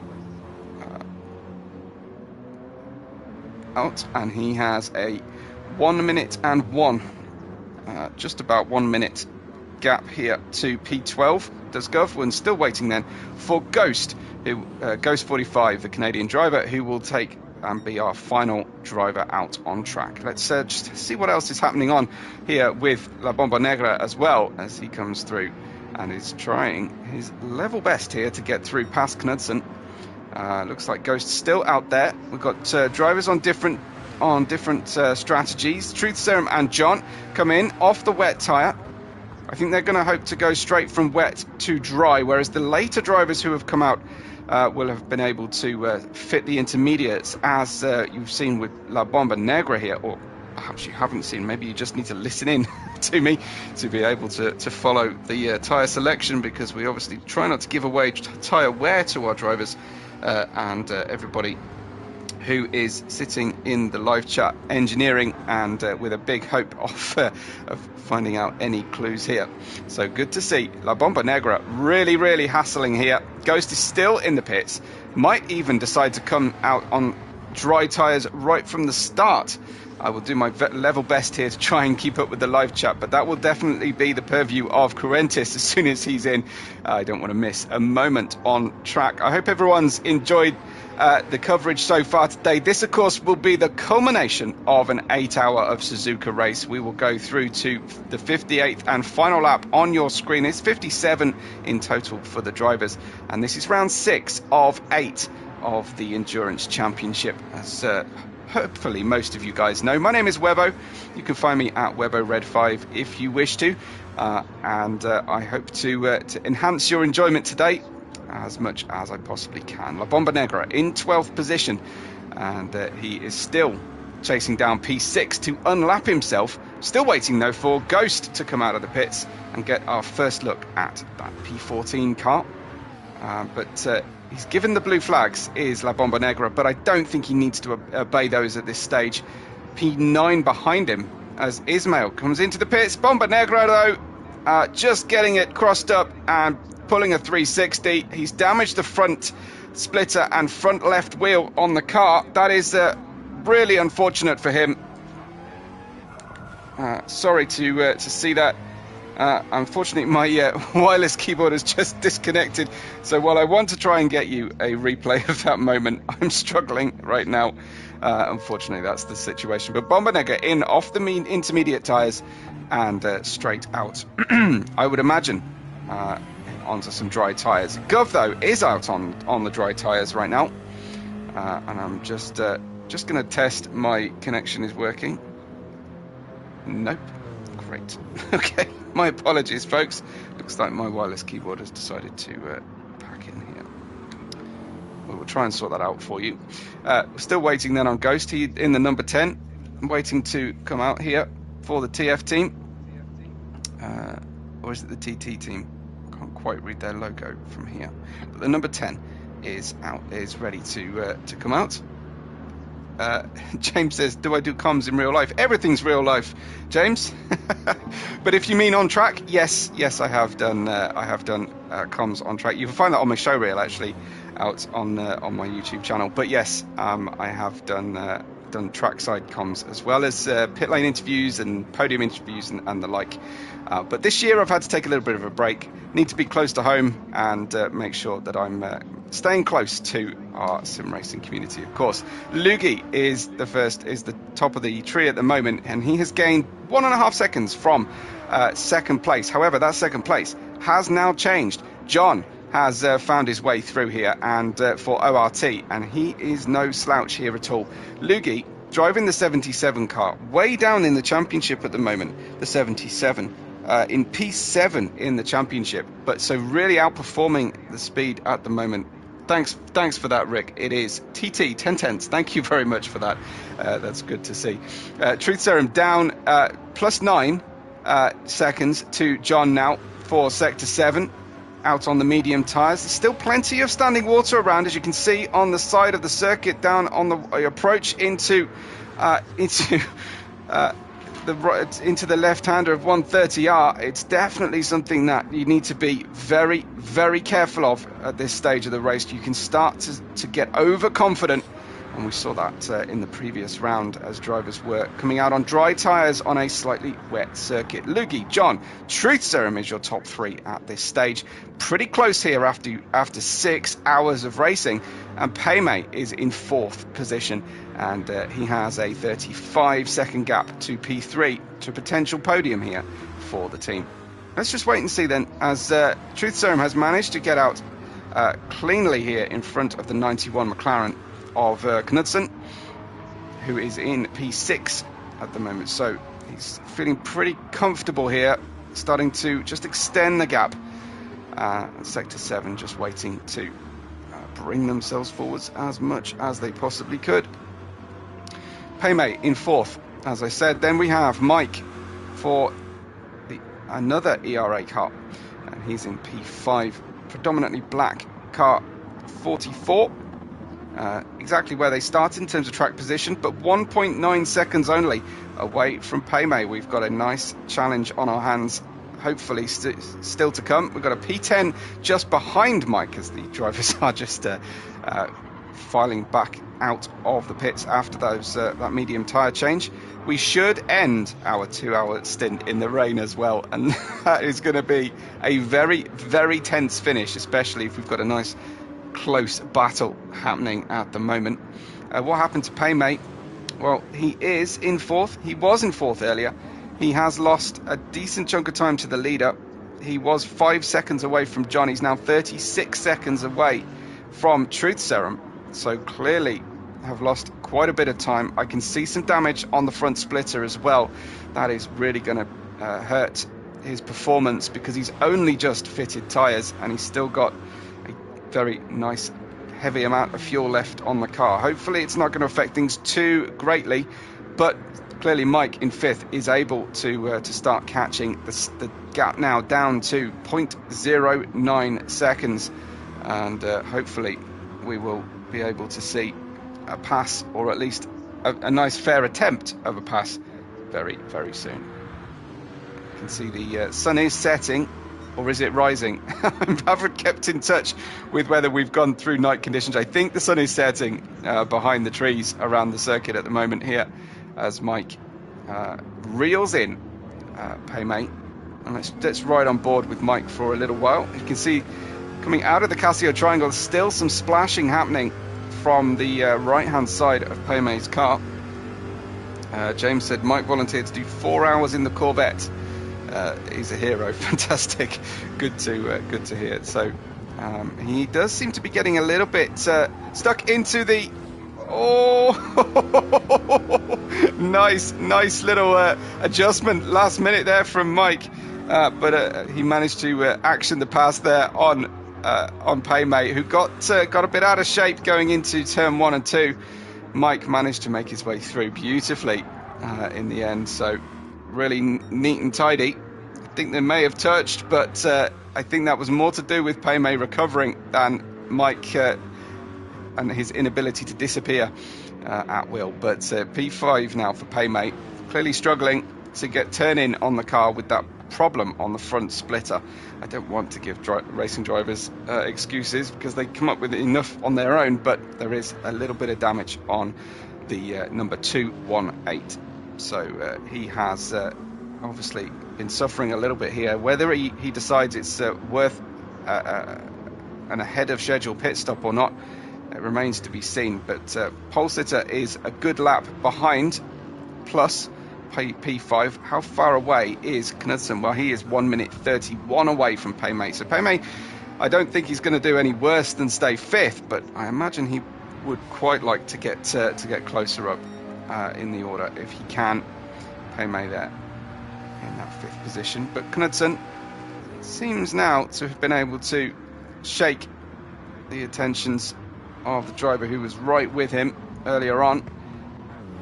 Everybody out on the racing medium tyre that I have found so far. Here is pole sitter in P7 for Sector 7 in the Pennzoil reminiscent livery. Gotta love a race that's got a Pennzoil car in it. As Paymay has decided to pit. So Paymay will pit, and I think that damage was too great. And it never hurts to have an off-track moment just to make you convinced you need to make a change on your strategy. But that has definitely hurt him a little bit. As Welsh Great in the number 33 is out into 8th place, and looks like we've got Querentis joining us. Good evening, Querentis. Thought you were doing this on Discord. That's why it took me so long. No worries at all. I'd love to just make sure that in the live chat that they can hear you okay as well, Querentis. But welcome to joining us. You are aware that your video is unlisted, right? Or are you on IRO? Yes. So I'm unlisted, and IRO are broadcasting my stream. Exactly. All right. And that's great. Ray has confirmed that they can hear you as well. So brilliant stuff. Yeah, we have Welsh Great in P8. I'll let you get acclimated, Querentis, as Identity in P9 in the 64. Off track on the Exeter 130R. A little bit uncomfortable at the moment, especially on those medium tyres. Still plenty of standing water around. It has taken quite a while for that initial heavy rain to ease off in time for the drivers. But Identity is in 9th position. Nice and comfortably, 27 seconds in front to 8th, 47 seconds behind to 10th, and we have Johnny Waffle in 10th place. We have Ismail in 11th, La Bomba Negra is in 12th, and let's just see how he is getting on in the 45. So where he started, hasn't been able to make any real inroads yet. 43 seconds to P11, 32 to P13. We have Gov in P13 exactly, and Ghost is out on track now for 10 tenths, and he's at the tail of the field currently, 16 minutes and 50 away from the leader, who is still Lugi, with John 25 seconds behind. Yeah, my delay is like 15-20 seconds, so it's not that bad. I can still get on with it roughly. Absolutely. It's not the end of the world. No, indeed. Have you been in the car already today, Querentis? No, mate. I'm absolutely useless at this game. That's why I stick to commentating. Yeah, me too. I would never want to embarrass myself by admitting just how awful I am live on screen. Absolutely, mate. I'm B-rated somehow, but that's because I've not touched sport mode in the last 2 years. Okay. You get your trophy and then you just stop. That's the way to go. Yeah. Do the hard work I at can't launch use point. proper icon PlayStation for some reason, because then I can't hear you, so that's why I sound like I'm in a tin can. Do I sound alright? Yeah, you're fine for me. Maybe a little on the quiet side. I'm going to use the 20 quid Amazon mic today, which is... but from a proper, like, you sound bloody amazing compared to me. Proper mic quality as well. So I'm also back. So we are getting more and more, and maybe at some point it's time to do a commentators race, right? Absolutely. We are just talking about stuff. So Please don't. At some point we need to show what we. I've often wondered, whether we should do it and just have an open chat for all the drivers that we commentate on, and they can just wet themselves at how hopeless we are. I think that would make for some tremendous content. That's an incredible idea. It's like in the Olympics, they just get a random dude off the street to show how good everyone is. It is budgie smugglers by the pool.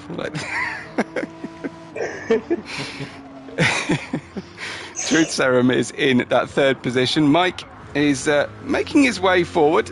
He's managed to gap Paymay, thanks in no small part to that pit stop for Paymay, that unscheduled pit stop. So Mike is now P4, although he did obviously manage to pass him on track. But Paymay out into 5th place. And I'll keep an eye on Paymay's lap times as well. That previous lap, it was invalid but it was a 2-minute 12, so it was a very impressive lap for an invalid lap. I think just an out lap past the pit lane point, and we have Lugi with the fastest lap, a 2-minute flat 0.923. But hey, what a difference a couple of minutes makes, right? So I just was eating, got back, and that's sunshine all over it again. What happened? Absolutely. It took a while to dry out though, Jaeger. I don't know if it's been the case all day, but it certainly took a good 3 or 4 laps to properly dry out. In fact, Paymay has just managed to flash up a little bit. He's just managed to find some standing water still.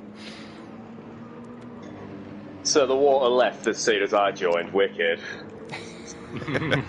It will come back. It will interesting come stuff. back. It will come back. Absolutely. Hopefully we are going to see some more moisture later on. The final 20 minutes will be frantic again. Just Just absolutely chuck it down. Totally. Just to make sure that anyone with a nice healthy gap at the end of the race still has to sweat it out, which is great. Yeah. no one will be safe. Yeah, sorry about all the chaos that I've caused over organising this. I didn't expect to actually manage to get a job for once.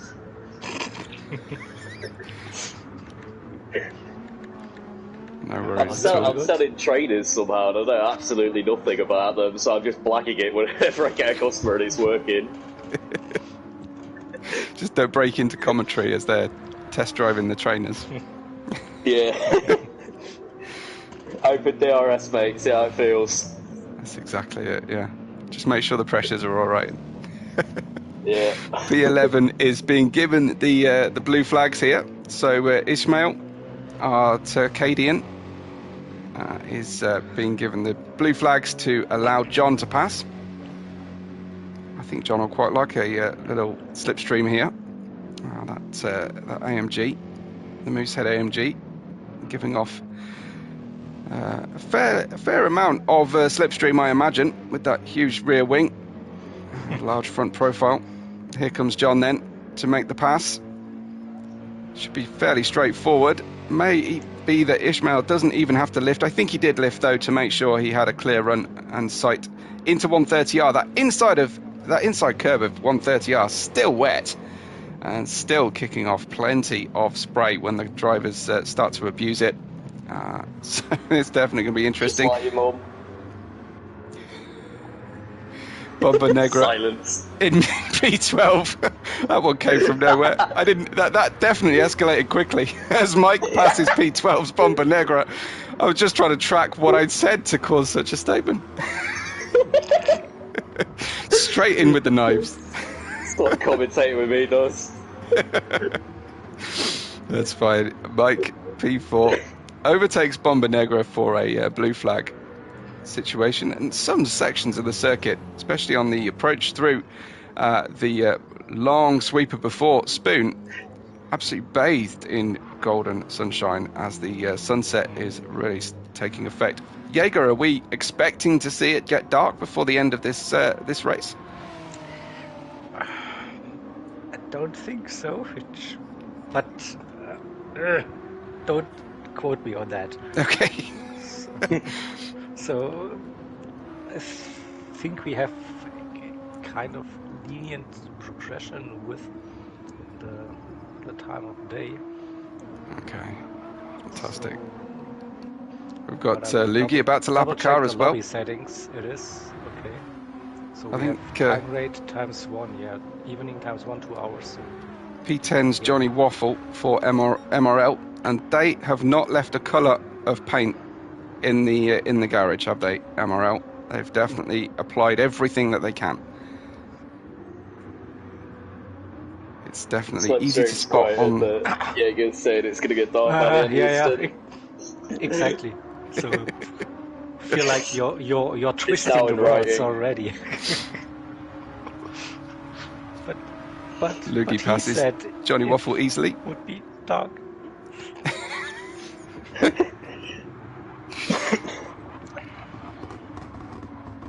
I reckon we should do that commentators race, get us all in for the season finale.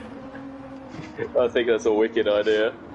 Yeah, Christmas All the special, here drivers we can go. try and figure out how to work OBS with no support, and we can figure out how to drive with no support.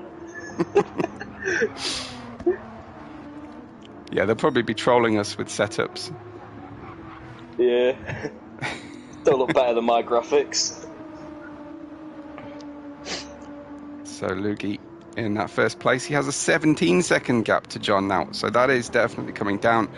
John wants to make a real race of this. I think by the end of this pit stint, honestly, for the 46, extending away from P3.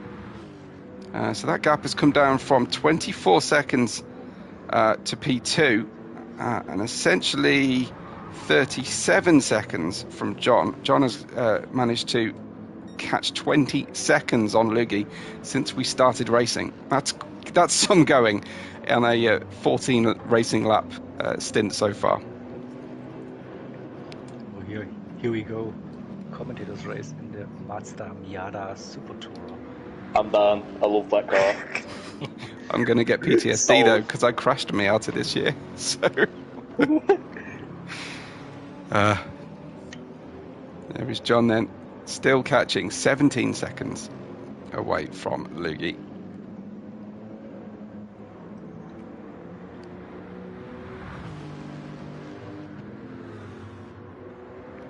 Mr. SBS saying that Suzuka doesn't have a full 24-hour daylight cycle. Stops a bit before it becomes fully dark. Do you know, it wouldn't surprise me if Gran Turismo have mirrored the environmental conditions at Suzuka for what is actually permitted on noise levels at the circuit. But A real Blue driving flags. simulator, you need to have a lunch break as well in the game. yeah, They've got the annoying residents that build a house right next to a racetrack and they complain about how loud it is. definitely. So Lugi has Just dropped have down the- and gone into the pits. He's come out in Oh, P2, and he has That is fitted early. new medium That's tyres. really That is early. very unscheduled. So John has now regained from P3, 37 seconds away from the lead, is now in the lead by 8.2 seconds. I didn't see any damage on Lugi's car last time I was riding with him. So very surprising turn of events there. I wonder if anyone at Race Asylum is watching and can lend us any kind of clue whether he had picked up some sort of damage on the car. I've done the Ferrari strat, they've got the 3 tyres on a wheel, they just spun it. Whatever it lands on is what it pits for. So I think John D did an stint earlier. I think it was stint 1, yeah. And they also pitted twice during the drive phase. Maybe they just think like, yeah, it was a good strategy for them. Maybe let's replicate it. Or maybe they're expecting them to do the same. So having the best tires available. So I don't know, just like thinking out loud stuff. Or maybe it was just like, meh, tires don't feel that good anymore. Whatever. They would be very Yeah, early, that's wouldn't it? usually Because what I do. I they just did 4 or start it 5 and laps run on the wet or intermediate tyre. So these have been going about 10 laps, maybe 11 on the medium. Yeah, that's... Yeah.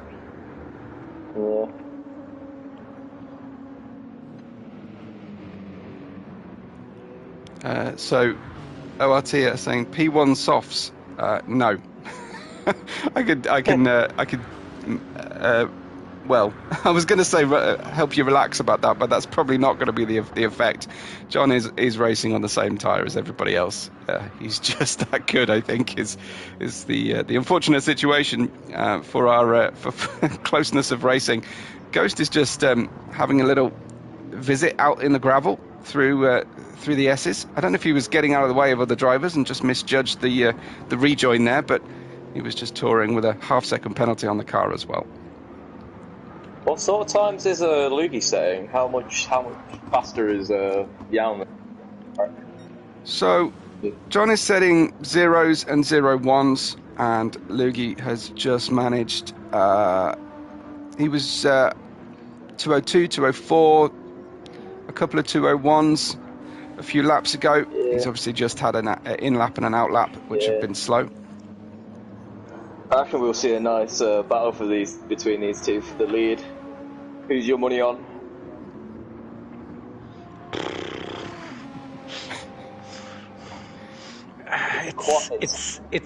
It's tough to bet against ORT with John D now.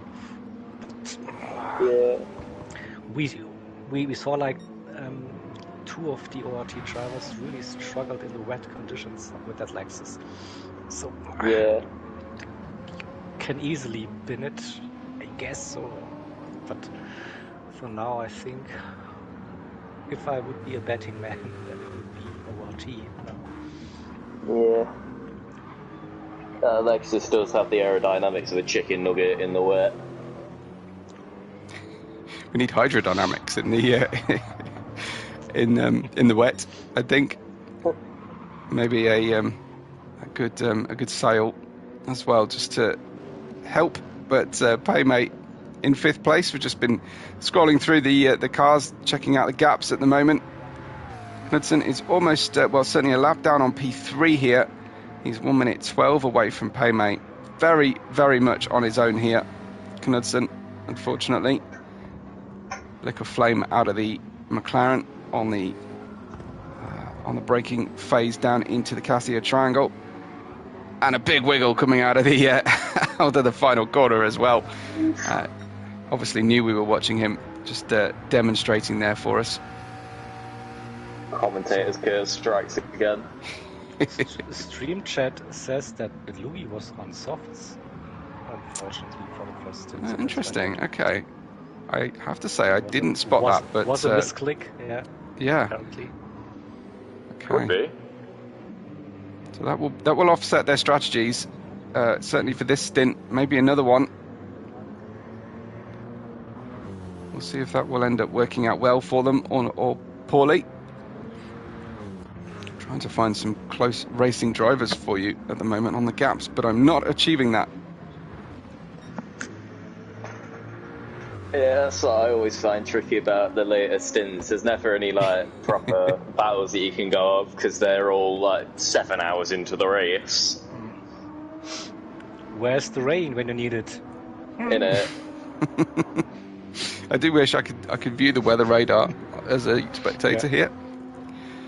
Yeah, you should be able to go through the menus because I think the left and right D-pad don't do anything in the No.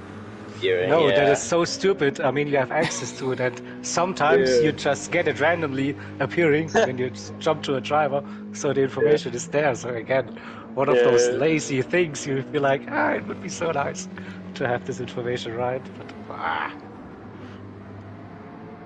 Alright, Stropper email to Polyphony tonight.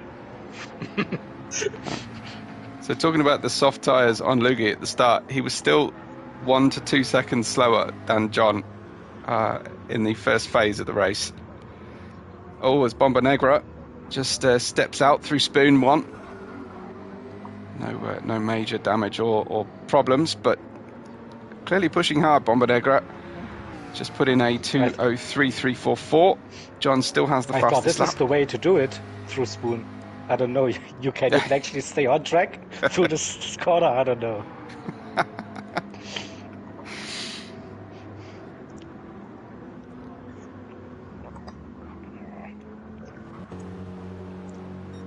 So Gov is out there, and he's only 15 seconds away from Bomba Negra. That's a huge gain. I believe that there was a minute between those two drivers at the start of this stint, between Gov and Bomba Negra, and now there is 15 seconds. Oof. That's crazy. We're sending it. Difference? So there's not a huge difference between Bomba Negra and Ismail. That was 50 seconds. It's now 44. So I think, to be honest, by the look of the wear rates on Gov's car, I think Gov managed to luck out of the intermediate phase. I think because he was so late coming out of the pits in the driver swap, the track was dry enough for him to come out on mediums, and has sort of concertinaed that gap down a bit. That would explain a lot, yeah.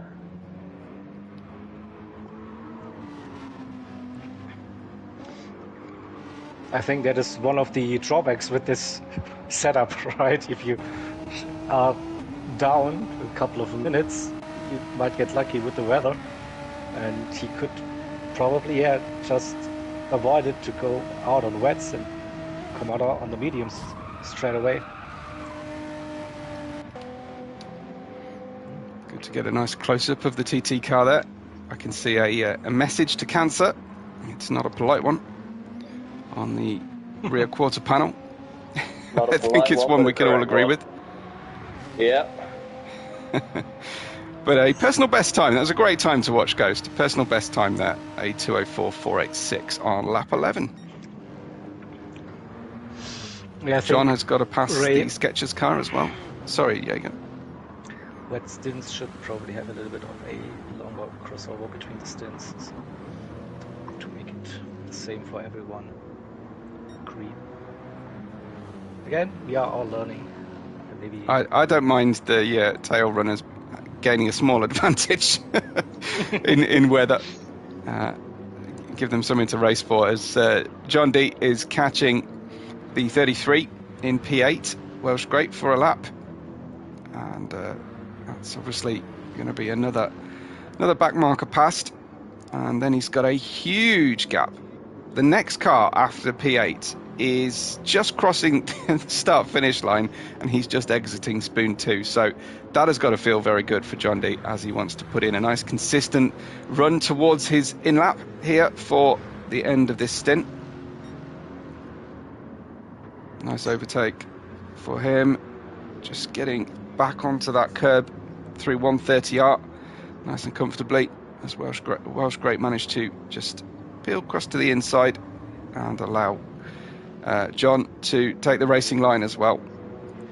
But wearing through his mediums that he's used from the start here, John, and you wouldn't really know it because his lap time just 1.5 tenths slower than his very best so far. I don't understand how these drivers do that. They'll have like dead tyres and they just not it. They don't want dead tyres, so I'll be like half where and spinning every lap corner, but I do that anyway, so not really much difference. My biggest thing is stringing together consistent laps. I can do reasonable good time trial times, on the kind of when I get infinite tries or something with no wear rates, but long race wear rates and things. No, yeah. I am hopeless. Anything over 5 laps and in the wall twice, guaranteed.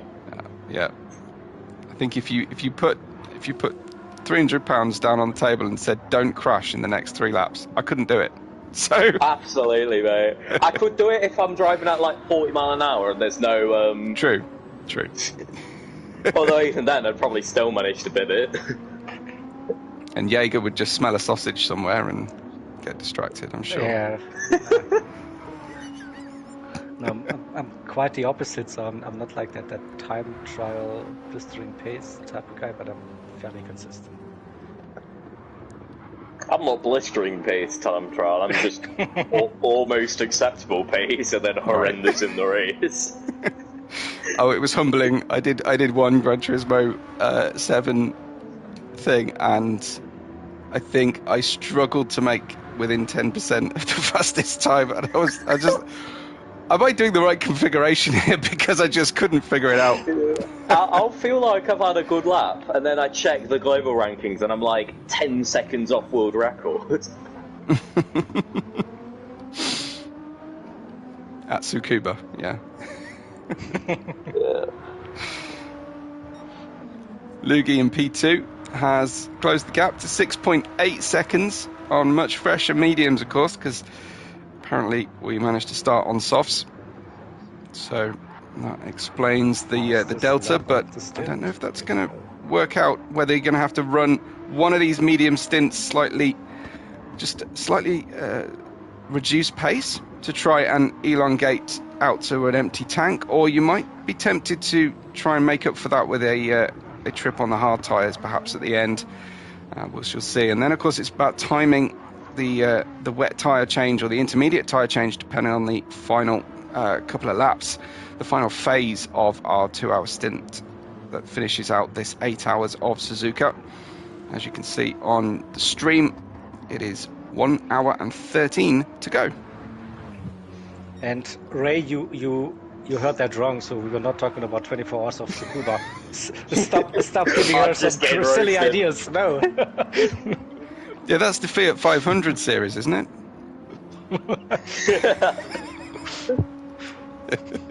Oh my gosh. Jelly car series. You see that Samba Bus book that was, I think it was the last update, where it just got sent to the moon. Yeah. The old physics. Yeah. I do like the clip that goes round of the Fiat 500s trying to climb the hill. Oh, I love that. It's just great. It's That's great. my go-to when I've got my mates mad and I'm showing them Gran Turismo. I'll just set up Alsace Village Reverse with all Fiat 500s and having a tomahawk or something and go bowling past.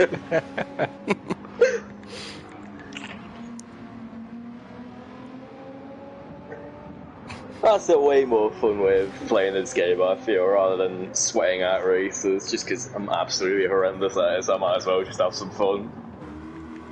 Welsh Great in the pits. I think that's a scheduled stop off the medium tyres. Front right, the most limited tyre for him, which... That's what we saw, in the previous... Leaning on that tyre quite heavy for it. I know it's a figure 8 track, but that's still leaning on the tyre quite heavily. But I think he could have gone a bit longer, and he's fitted soft tyres, Welsh Great. So it may be that one stint on the soft is the way to go, and things could end up working out well right at the end of proceedings. Time will tell. Absolutely. The 44 car in fourth. Mike representing E-Race Asylum in the 44. He is 16.3 seconds away from third and has a clear 31 seconds behind him to Paymay in fifth. Paymay 1 minute 27 down on the lead and has dropped down from fourth position with that unscheduled stop thanks to some damage, and he's going to be heading into the pits in the next 3 or 4 laps, I would imagine, based on his tyre wear, but then that's guesswork from me, so don't go setting any strategies based on that one. Webbo said. Yes. According to Webbo, we should pit. Yeah, that's exactly right. The D in the driver rating stands for the knowledge. You always have to start with "don't quote me" on that. You know. If anyone wants to set their stock by what I say on a technical side of racing, then good luck to them. I say the same when I'm commentating, and some drivers will have the race on to one side on a stream. I don't know how they do it, and I say, if you can drive and understand what I'm saying and translate it into a race strategy, I think more power to you. But it's different when there are race engineers involved, I know. So Knudsen the Dane in the 51. Down in 6th place at the moment, where he started. He has lost a good old chunk of time to P5, which was Mike at the start of the race, at the start of this stint, I should say. And he has also lost a lot of time to P7, to pole sitter. So Knudsen not delivering the lap times that his team perhaps provided him with. His track position at the moment may not be able to rein this one in unless he can find some speed here. There's still spray coming out of the exit turns and some of the apexes as well. Incredible. But it's not fair to compare him against Mike, who was a beast in that Corvette earlier on, and also pole sitter. I think he was leading the race in Stint 1. Really? Those two are pretty quick drivers, so probably not like, he lost so much time. He's doing pretty decent lap times with 202s. So yeah, 202s. That's really good on medium tires. So yeah, but yeah, for sure. For sure. I'm like 208s round there. I couldn't tell you. I haven't tried.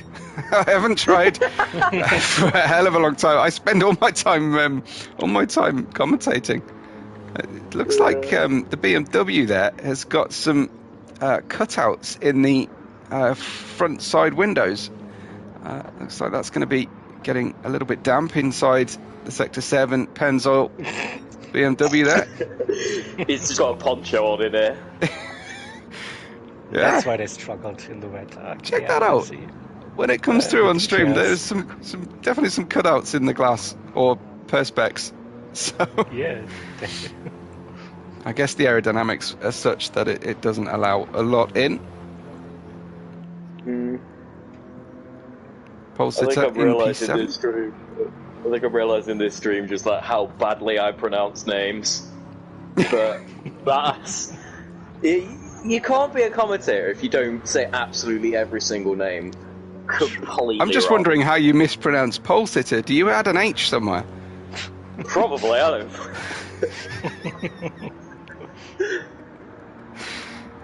There he is, transitioning through. I kind of take the Martin Brundle approach. I pronounce the corner names and driver names how I want, and it becomes truth eventually. Absolutely, I give it. And if it's completely wrong, then that's the new pronunciation. That's my You truth. get what you're given. Yeah. I remember for years drivers headed into Lake Coombs in Spa until someone had a word. Weird. I think, yeah. So,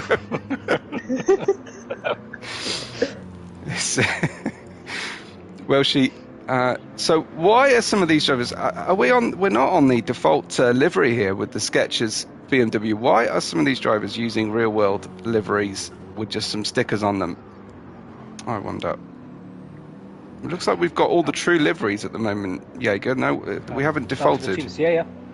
Excellent. No, they're looking really, really good. So as intended, as submitted as well in the livery reel. Hey, or livery great time to submission watch stuff, Welshie whatever. here, who is absolutely gunning it on new soft tyres, setting a purple sector, just set the fastest lap, and I think he's about to go even faster. We have our first sub 2 minute.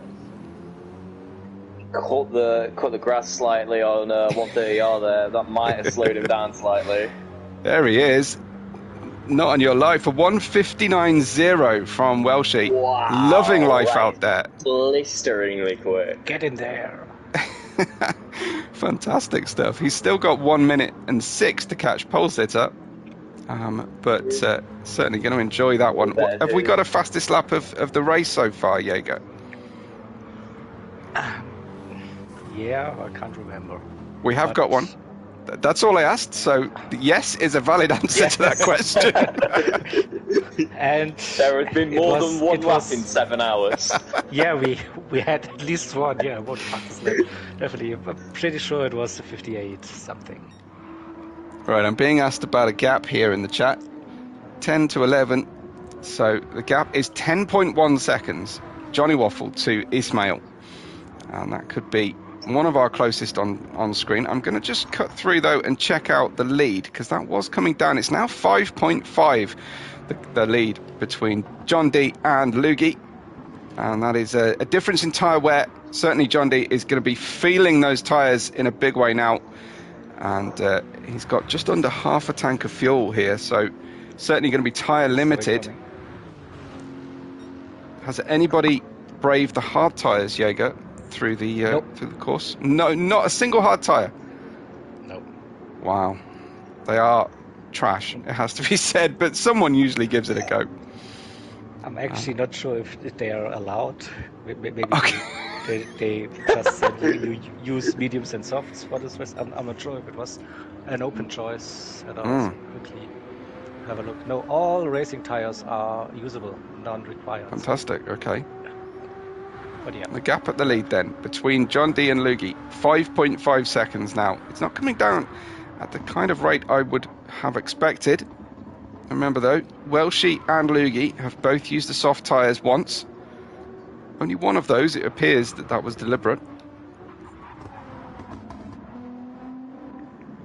Let's go back to that gap between 10 and 11 then. Just check out back just under 10 seconds for a very short moment, and then Ishmael has come into the pits off the medium tyre. So that gap is now going to be a lot larger as P3's Truth Serum comes in. And he comes off the medium tyres. He's not running those mediums quite as long as John D, who, while of course you have to bear in mind that he was released in P3. He was 13 seconds away from P2, 37 seconds away from the lead. Now holds the lead by just under 5 seconds as he prepares for his first pit stop.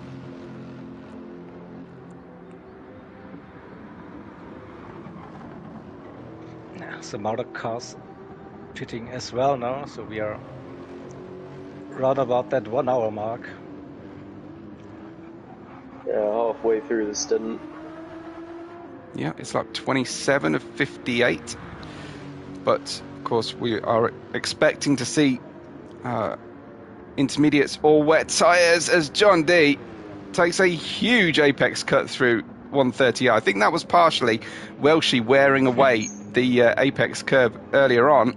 It's on now for the drivers to keep pushing. Into the pits comes John D from the lead of the race. Wearing those tyres down to, I would estimate, about 70% front right gone. So that's pretty brave. And it's Lugi back in the lead of this race, but probably not for a huge amount of time, as there is going to be a definite difference between the two strategies right now. I'll keep an eye, see if John D decides to come out. He's, don't like giving the game away too much, but probably about 45% on the most worn tyre for Lugi. Yeah. It's probably more down to fuel. Don't think he will get until the end before the rain starts again. Yeah, that is going to be an interesting one for the drivers. I would have thought the later this stint can go, the less time they'll spend topping up with fuel on that final tyre change in the rain. How have things worked out, Jaeger, so far in that final wet stint? Have the drivers been able to go and just cope on intermediates? Have they gone committed straight to wets? Full wets. Full wets. No question. Yep. It's no, yep. Don't even think about just looking at those intermediates when it just starts with rain 08. I don't know about you, Like so. Corentis, but what I love from a third man in the comms booth is a single word answer. Good stuff. Single word. No. Hard, Yes. no question asked. Maybe. Drift it around 130R. Lugi is definitely pushing hard. The drivers are getting greedy through 130R, there's no question here.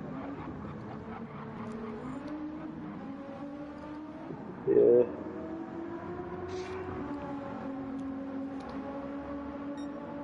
So I'm intrigued now, Corentis, how many trainers have you sold today? I sold about 10 pairs in the 4.5 hour shift, so Nice. 1 hour. So I'm doing this off a shared laptop and my sister wants it. Just told her to bag her off. It's the usual go-to. Lucas' lead is 20.5 seconds now after that pit stop for John D, who has come out, can confirm, on medium tyres. 2/3 of a tank of fuel remaining in John D's car. So I don't imagine that'll get him all the way to a finish without any more fuel going in. But it's possible. We only have one time fuel wear here as a personal best time then for John D, who's hungry for that lead back as soon as possible. Yeah. So it was close on previous stints where people put in not enough fuel, arguably, before the rain actually started. So this could also be one of those situations where people were expecting the rain to hit earlier and based the fuel. Do you think perhaps it's probably more sensible to have full fueled here to make sure you've got enough for the finish, regardless of when the rain Definitely comes. more flexibility, yeah. Mm. That's so if you are short fueled it and then you have to pit and it's not raining, that would be the worst case scenario, right? Definitely. Hell yeah, Soul Jordans, man. I'm looking at a pair myself because like my trainers look quite fatty, and I'm somehow managing to sell like some proper nice looking trainers and my granddad's flip flops basically. So selling is like one for you, one for me, right? Lugi's in the pits. That's early for Lugi. That's again early, yeah. Yeah, another early pit stop for Lugi. Not really extending the tyres at all. And we'll just check out what's going to happen for him. I imagine this is just going to be another set of mediums going on. But that is early, as far as I can see. And it is mediums. A little bit of fuel. He's gone for a similar amount as John D. So if they both run out of fuel, if one of them runs out of fuel, I should say, they both will. So the gap is back down. Now just to 4.4 seconds, so that has worked out pretty well for Lugi. He hasn't really lost any time to John D through the sequence. Not too bad, Interesting. So 4.4 seconds, we are back. Perhaps he's planning on taking a bit of fuel when he pits during the rain. Although, do you reckon they could make that fuel last to the end of the race? I can't see anything. This is really hard to judge, just based on this visual thing, not having like the exact numbers and laps remaining, stuff like that. So it's really, really tough to judge. So I guess they know what they are doing. Yeah. A lot more experience than us idiots. Definitely. And they do their homework. And you would hope that the drivers will learn from earlier stints they've done or from their teammates. Yeah. I wonder who we've got race engineering today for each team. Perhaps if they're watching the stream, they could give a quick shout out to themselves. I think we need to give credit out to the engineers, the Bonos of the world. Yeah, post some names in the stream chat, please. Box no box. Don't listen to us, no. Yeah, no, just don't do that. Truth Serum Clearly it's in into third place. conditions now. We have Mike in fourth. Paymay is catching Mike at the moment again. So Paymay in a complete car with no damage, although he is due a pit stop pretty soon. Mike has pretty recently taken a pit stop, but he is pretty close to limited on fuel here. Half a tank remaining for Mike at this stage of the race. Obviously 28 and a half laps for most of the drivers to go, depending on whether they've been lapped or not, of course. But they have to bear in mind that we should see some rain before the very end of proceedings. Paymay in fifth. I'm wondering now whether the drivers right at the tail of the field, who gained a little bit the final two positions, thanks to not having to use wet tyres at the start, are they going to finish the race before the rain comes as well? Because they'll be 2 laps down. Oh, interesting. Paymay into the pits. So confirm that one. That is definitely happening. Just over a quarter of tank of fuel remaining on Paymay's car, so it's about time for some fuel. On the broadcast, this looked very close to that solid line for Paymay. Not sure if they cut that one. We see a 3-second penalty appearing on top of the car when they leave the pits. I'll stay with it then and check it out. Unfortunately, I don't know.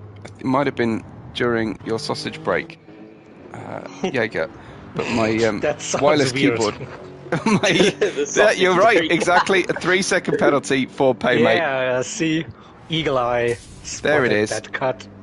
I've got my wireless keyboard working again now, so we'll just watch that again and make sure that all was well. Wait, we got replays.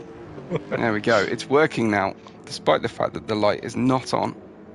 And a 3-second penalty for Paymay. If it ain't So that's broke, going to don't hurt going back fix round. it. Yeah.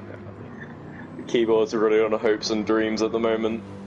Yeah, haven't fueled it well enough, I think. That's the problem. So Welshie, he managed to put in our fastest lap of the race so far at this stint. Anyway, we haven't had it confirmed fastest lap, but 1:59.096. Since then, he's been really slow. 2-minute 7, 2-minute 8, 2-minute 6. It's been really, really slow, Welshie. I jest. He's really had a very good stint here in P8, and is doing his level best to put the pressure onto Pole Sitter in P7. You like to scroll down the rest of the grid? Yeah, absolutely. See what the gaps are between the rear of the field.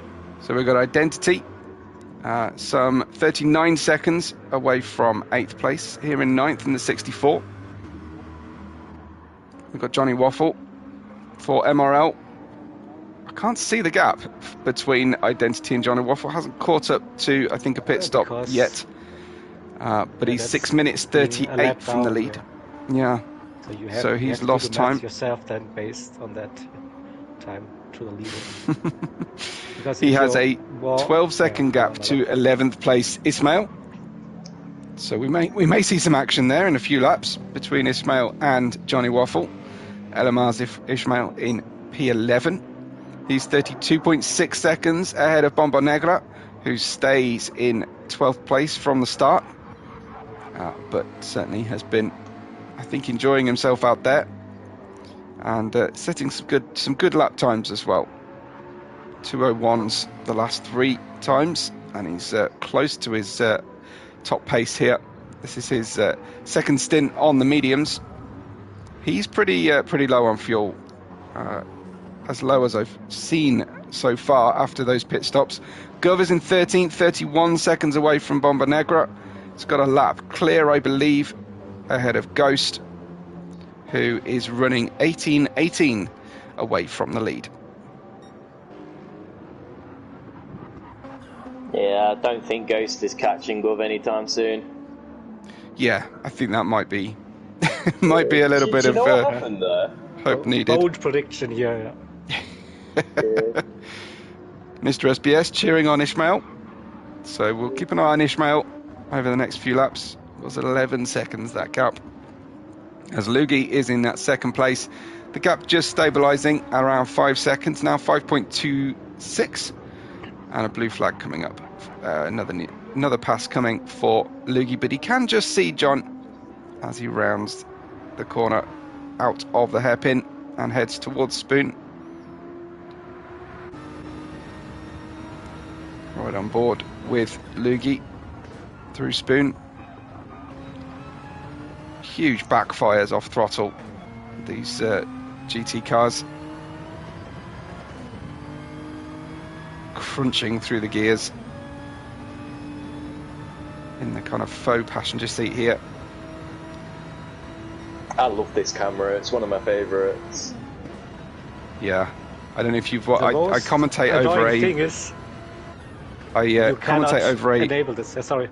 A VR league, and I've seen some onboard VR footage, and it is incredible. Really, really good. So, especially when you're doing battles and everything. But yeah, this is definitely a lot of fun, this Apex cam. Yeah. But you cannot enable it with the keyboard, right? This is so stupid you've got, again. You have key swap, but not for this one. Yeah, we need every type of controller available to us so that we can go through it all. I mean, I have my keyboard, I have my wheel, so I can just press look behind on my wheel, and I have my controller lying left to me if I want to eventually go to that camera, or if I'm like on board, then look to the right, look to the left thing. So it's like all like handling every device. Yeah, it's crazy stuff happening.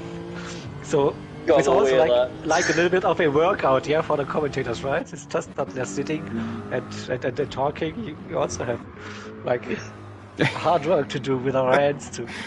I sit in a different seat when I'm commentating to my to my rig, so you can't really call what I've got a rig, but what I would call a rig anyway. So it'd be quite My something rig, if I was reaching controller. over to sort it out. Yeah. I think if I were commentating in front of a rig, I'd be turning the steering wheel, and that'd be way too distracting. You know, if you're a passenger in a car and you want to press the brake pedal, yeah. You know, I'm sitting in my rig and have usually my legs just touching the brake and the accelerator stuff. So it feels good to stretch your legs sometimes and pretend like to do something. It's good. Yeah, before my wheel gave up on life, I used to do that, but you could hear it on the stream because my pedals were that loud. Yeah, the shifters on my T300 stopped working, and I just couldn't be bothered to try and fix it, so I just disassembled everything and lobbed it in the loft.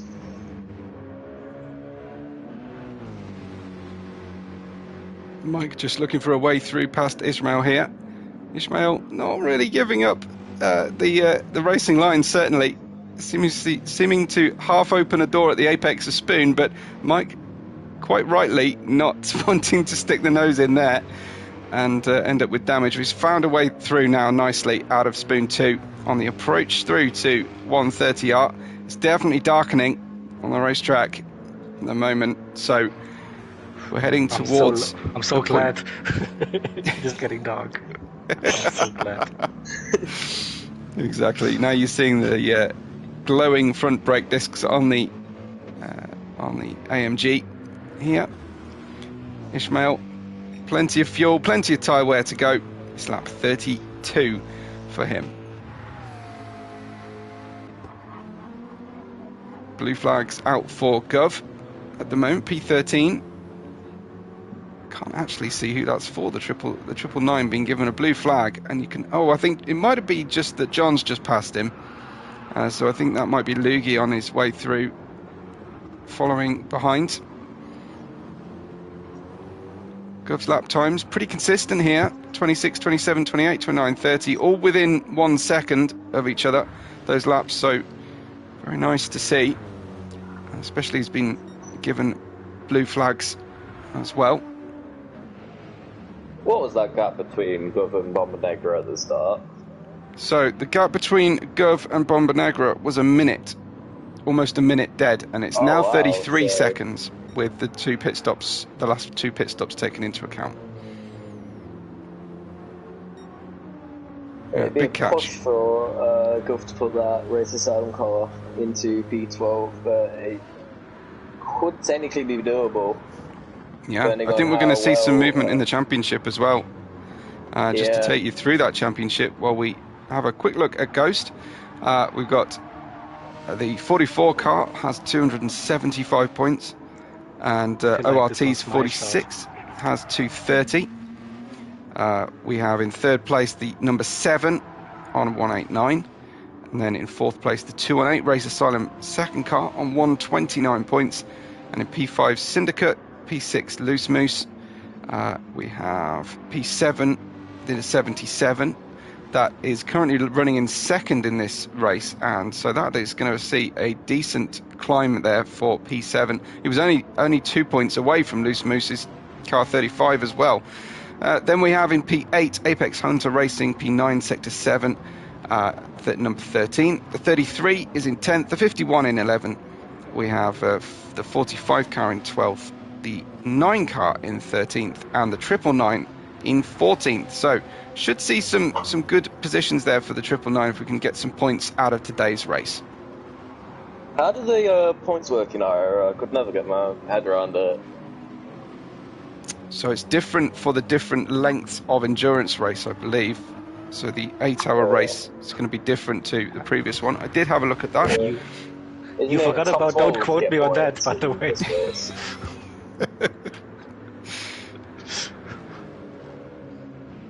Absolutely. Unfortunately, I have to start up a different app, so I'll probably rely on either yourself, Quentis, or Jaeger to give the breakdown for an 8-hour race. Look that up now, yeah. That'd be great. I pulled top 12 on my arse, so it's not really the most reliable source. John's lead. 5.2 seconds, been very, very stable here. Just under half a tank of fuel. Just got a little bit less fuel there than Lugi. So if there is a marginal changeover to wet conditions on the remaining fuel on the cars, Lugi will be in a slightly advantageous position. But Lugi's just put in three matching lap times of a 1:59.7, and Welshie's 1:58.7 is now the fastest lap of the race. So I have the points ready. Yes. So the top 10 will be getting points, 1 to 10. Everyone outside of the top 10, no points, unfortunately. No points. But then, as you said, like for 6, 8, 12, and 24 races, there are different amounts of points being handed out. It is, and for today's 8-hour race, there will be 30 points for the winner, 24 second, 19 for P3, and then it will go down to 1 point for P10. Wow, Lugi is flying at the moment. So that is really going to be good for the 77 car then. A second place could gain them significant ground onto the hunt for P5, let alone staying in P7. So a lot to play for here. The 77 car definitely engineered and driven very well here in Suzuka. And also staying with the leader, those 5 seconds, really, really good to see. Yeah, what would this situation be like had he picked the right tyres at the start of the race, I wonder, and not caused himself an extra pit stop, what early could pit have stop. been? Yeah. Wow. I think there's 5 seconds in that, no?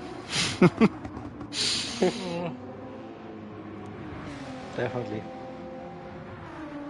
Truth Serum has probably the least fuel of the top group here. Just over a quarter of a tank remains. That's starting to get to the point where you're really thinking about lifting and coasting into the Kazuya Triangle, into Spoon, potentially into Turn 1.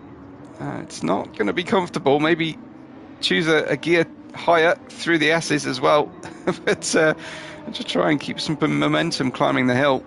That's going to hurt a little. Fastest lap, look at that. Well, she improved that to 58.7. Yes, really? sir. Is that the fastest lap overall then? Probably not, but don't quote me on that. So I have a 58.735. Well, she is the fastest valid lap, at least. Yeah. So fantastic stuff. That previous lap was a slow one for him, a 58.9, but he did pass another car. So I think you can probably give him that. Where is he? It's slow and 58.9 in the same sentence. He is a minute and 2 away from 7th position. So it's not all gone brilliantly for Welshie here, because he started the race 37 seconds away from pole sitter. He's lost a good 20 plus seconds, and he sparks and bounces the car over the 130R again. Those soft tyres and 1/4 of a tank of fuel. He is gambling everything here on pitting at just the right point for wet tyres at the end of our race. Just having fun, I guess, using the softs. He knows, like, the gap to P7 is too big to actually catch, so why not just floor it? Don't use the mediums, use the softs and enjoy your stint here. Slippy says it's the fastest lap of the day, so we're going to assume it is and then put all the blame on Slippy if it's not. Here we go. It's your problem there, mate.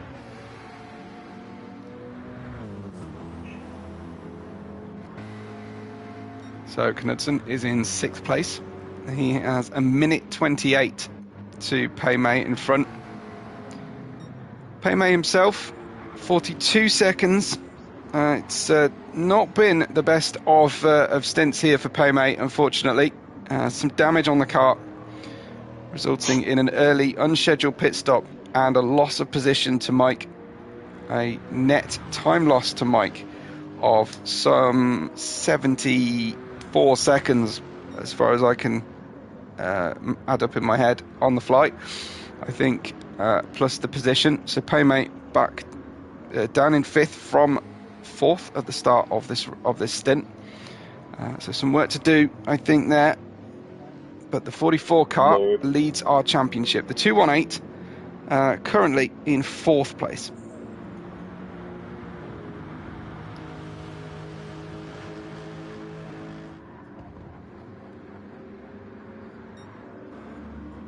Mike's actually catching Truth Serum here. Could be on for a podium. 6.6 seconds away with about 19 laps to go. Of course, it's Ray's fault. Absolutely, just put the blame on anyone but ourselves. Yeah, we need to find a scapegoat. It's not us, someone else. Someone else, please. Rush Gray with the fastest lap of the day. Absolutely, completely confirmed. Pole sitter catching Knudsen. 1.5 seconds now. Get ready, folks. We may see some battling happening as the track is really quite dark. Let's have a look on board. It is crazy dark on board the car at the moment. And he's catching Knudsen very quickly indeed. Big lift through 130R. Yes. So I think it's part climate, part sunset, Jaeger, but I think you can claim that this is dark now. It is I dark, can still see light in the sky. It's not dark enough. Wait for the rain. Oh, so we will have a big cloud cover, dark clouds. And, Then it will look you like see. midnight. Yeah, exactly.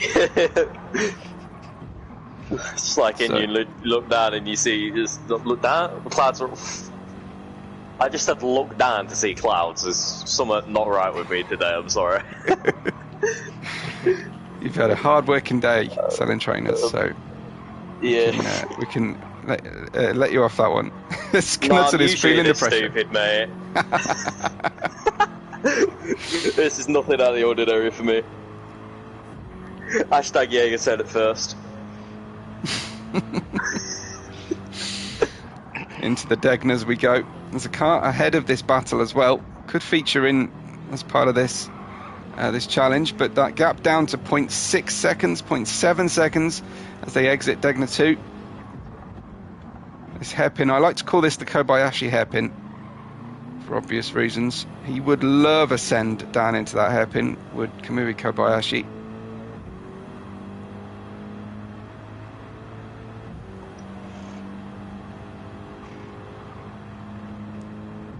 Heading into Spoon. Rear tail lights flashing. Couldn't resist. It's hashtag of the day. Jaeger knows best, I think. Have we had any songs yet, Jaeger? Or has it not been crazy? Just for the 24 hours. Just for the 24 Oh, hours. okay, so just special 24-hour night time. Okay. Yeah, Okay. exactly, yeah. That's the deal. Going up. A theme song for the day. Yeah, we should have a competition now, caption competition in the chat. What song would best sum up today's racing? Knudsen goes full defensive against the pit wall here. So pole sitter is going to have to go the long way round, I think. Certainly that's what Knudsen is signalling. It's always, Knudsen just coming straight across the nose there, under braking, kind of turning left to turn right. That didn't quite work out. There's always an opportunity, I feel, through the second right-hander of the S's. You can just about, if you just got the right exit into this corner, you can usually run it around the long way. But it looks like pole sitter is taking the signals that Knudsen gave him and being very cautious at this stage. Through Dunlop we go, gaining time, but there really is single file through the Degners unless someone makes a mistake. Knudsen does climb the curb of the apex quite strongly, but then Polsitter gets the tail out just when he needs the traction for this hairpin coming up. Knudsen pulls across to the inside. Polsitter going for the outside-inside move, but again, Knudsen just hugging that apex, anticipating that move. And this is looking like a really, really fun battle between the two, as we're expecting the rain. Defending from Knudsen here. No, good stuff. Really good stuff. Although, look at how dark it is. How dark it is. And, No, and it's only dark also- because yeah, we can still, barely it is see. dark. We And- can barely see. If we didn't have headlights. Yeah, we would. that's have only because been able your to gamma's spectate like this on the one. lowest setting. Maybe Hope your that's gamma true. mate will be able to see you. I But think also I'm then running again- zeros, so I don't think it's neither high nor low on here. But yeah, But- Knudsen still just slightly in the middle of the road. I did feel that that positioning into turn one was slightly marginal from Knudsen, but look at this, right up against the pit wall again. But do you spot that IRO didn't pay the full bill because there's no track lights on. Come on, people! You're barely seeing anything here. It's so dark. It's so dark. Hashtag Hashtag Jaeger Jaeger said it would get dark. Knudsen now really driving on his mirrors here and missing the apex slightly. Really struggling to keep Polsitter at bay. But Polsitter could get into that difficult situation where you're slightly too close to the car in front and you get unsighted from your normal reference points.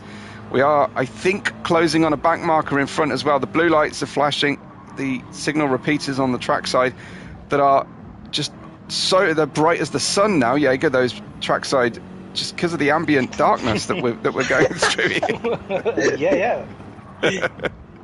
Oh, nice. A nice outside move again from Polsitter, but Knudsen wise to it. Great battling between Where's the this two. rain at when you need it? Oh, we've got a good slipstream here from Polsitter. Draws alongside into Spoon 1. That is a brave move if you're going to hang it around the outside of Spoon. It's not quite there. Looking for a late apex, early throttle application here. He's got a great run, has Polsitter. Knudsen can't quite get across. He's going to go two wheels on the grass. They rub wheel arches, and Polsitter has had to muscle his way through. Worked incredibly hard for that one. Really, really great racing from him. Let's have a look at that again. No, yes we can. Brilliant. Okay, let's look at that from trackside camera. You can see just focused all his energy on getting the exit out of Spoon 2, and then Knudsen tried to take the line, but he just couldn't do it. Great work from Polsitter. Really good patience there. So dark. That's all you can say, Jaeger. We have a great competitive overtake, and all you can say is it's so dark. Man's got his priorities straight. Well, that was crickets in the comms booth, wasn't it? Tumbleweed rolling past. Jaeger bangs on the drum of its dark. Definitely, yeah. It is dark. And wait for the rain now. Probably we had it last time around lap 42, 43. So I mean, if it rains now, we'll have to red flag, surely. Visibility Absolutely. minus figures. Undrivable, yeah. Also, Way too not dark able to race in not able to this. spectate. Yeah, exactly. Yeah. Right. Unsafe conditions. Now, Polsitter's got a challenge here because Knudsen was very, very staunch in his defence, and he hasn't been able to clear him sufficiently while as he approaches Ismail to lap him. And Ismail will need to do a good, fair turn here on the P6 and P7 to make sure he doesn't feature as part of this battle. But Polsitter is being slightly hampered at the moment. Ismail, there's a flash of the lights from Polsitter, which will temporarily blind Ismail, surely, at this stage. It's too dark. Because it's so dark, yeah. Fill in your own jokes. But no, he still hasn't been able to get past. So pole sitter, I think, is going to get very impatient. If he can't clear him on the start-finish straight now, I think he will have a legitimate complaint to the stewards, because that must be 5 or 6 blue flags. Ishmael has peeled across to one side, and that means that he's managed to get clear, and he's got a half second, but it's only half a second gap out to Knudsen, and we stayed with that battle for ages. Let's just check out the rest of the gaps. At the moment, no major change. It looks like Knudsen and Polstich have actually built the speed between them, as Welshi is limping home here on fuel and soft tyres to try and eliminate an extra stop, and is probably getting on for about 70% wear on that front right, and down to, I would say probably 10% fuel, 11%, something like that, remaining on the car. That's roughly 2 laps. Yeah, another 16 laps to go to the finish. Leader in the pits. What? Yeah, leader in the pits right now. Why? Rain? Well, yeah, no real cause, unless it's just ultimate pace, but he's got tyres, he's got fuel at the moment. Maybe he thinks a soft tyre stint is the order of the day right now. Didn't stop for much fuel. Oh, he's put wet tyres on. So something is on the radar. We have wet tyres, and there's the rain. There's the rain coming in at a diagonal angle from John. So that was a very early leap from John, and he's put the wet tyres on. Now, they will be slow on this lap, you've got to say. Still okay, I think. Risking it, staying out on slicks now. Can't see a thing. I've got to say, because it's it is so dark. It is so dark on the track that James thinks we're at Spa. Sorry, James. He said I didn't actually know it got this dark at Spa. So there you go. John now on the we got Truth Serum in the pits. Mike is temporarily, I think, up to 3rd position, as it's now the rain has eased slightly. So it came quickly and then it's eased off a little bit at different parts of the circuit. The wind is a 2.7 meters per second wind, and the rain is changing direction on the track as we peer into this almost opaquely dark race that we're dealing with. This is going to be a huge challenge for our drivers now to take on this track for the remaining 13 laps of this race for the leaders. 17.9 seconds is the gap between Lugi and John. I think John may have gone a lap early here. It's not wet enough for full wet tyres. I don't think there's a question about that. And it looks like Lugi is extending the gap a little bit. It's out to 18.25 as he comes into the pits, and that'll be a question of tyre decision. I'll just have a look on board with John. But really, I mean, the windscreen wipers aren't even waving. Well, once. Now they're on. Okay, he could hear me. He's turned his windscreen wipers on right now. But it's not building too strongly. And I think this is certainly going to open things up in our race. Let's see the decision from Lugi then. That's full wets for Lugi as well.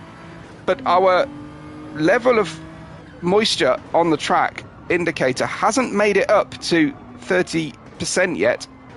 So that is quite early to put on the wet tyres, and Lugi's gap now down to 1.5 seconds thanks to that early stop from John.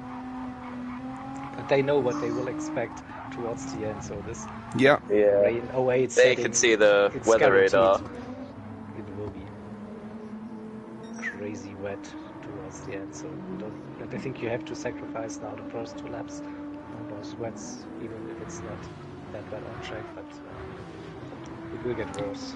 Gone very quiet on me, Jaeger. I don't know if you've moved away from the mic, but I'm struggling. But is it dark? It's too dark. I cannot speak that loud anymore. I have to whisper. Lugi's got those atmospheric monitor lights, and that's all he's got. And he just hasn't got the ambient lighting in his room. Yeah, exactly.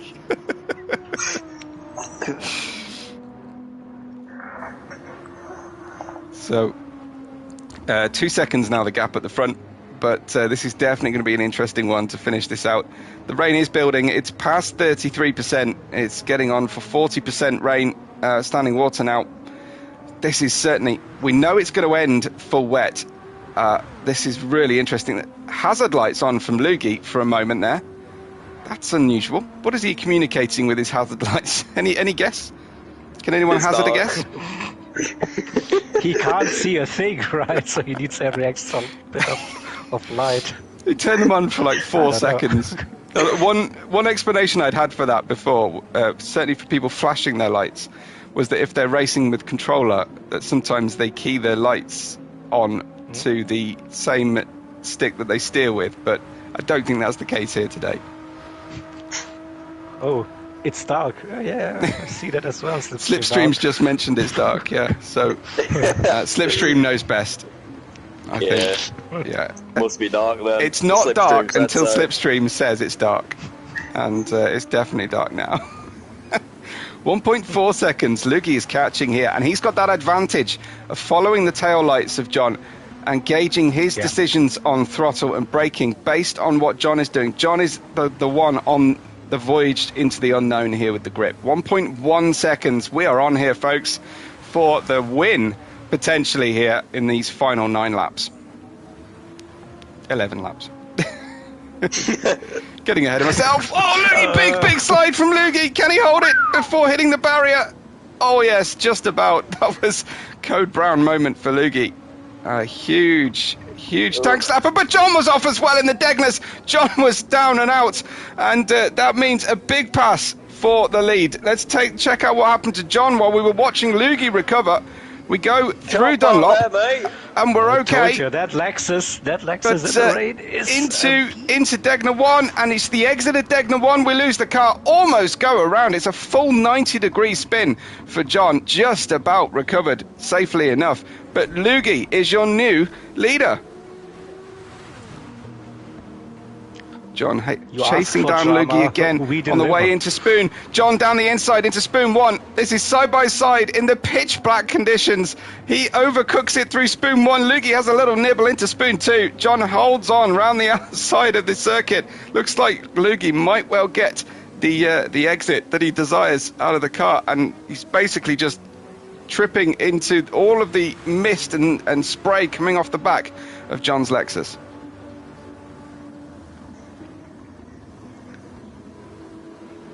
John back in the lead now. Six tenths of a second. James asking, is this the closest final 10 laps of the season? I think so. I guess, yeah. Mm-hmm. But don't quote us on that.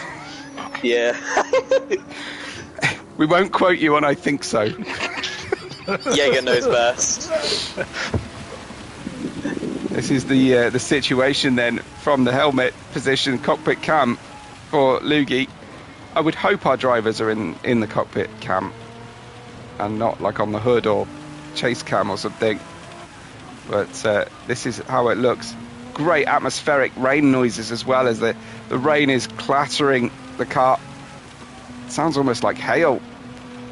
And through the S's, just tiptoeing through the S's. Now both drivers are going to be extremely careful through Dunlop and the Degners. They both made mistakes through there on the previous lap. It's lap 48 of 58. This is an 8-hour race, and it comes down to 4 tenths of a second for the lead. And also we got confirmation, Slipstream knows a thing or two. He confirmed that it's the closest finish so far. There we go. Nice. Slippy knows best.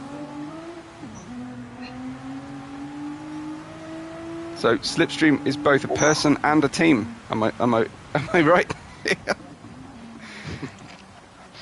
That was John just the unity. Very late on the brakes into the hairpin, missing the apex, cutting off the exit for Lugi accidentally, I think. Both drivers just trying to survive this race, let alone try and challenge each other. The standing water is extreme now, over 66%. Yeah. It's also dark. Slippy said. Darkness is standing star. Water. Yeah, just in case anyone had forgotten, it is now dark. just to give you an idea about what the track looks like in the rear view mirror of Lugi. How dark is it? It's pretty dark, mate. Are we going to hit the record for mentions of how dark it is in the low chat and comms? It's like the only thing we're talking about. Final 20 minutes, we should have started this drinking game right away.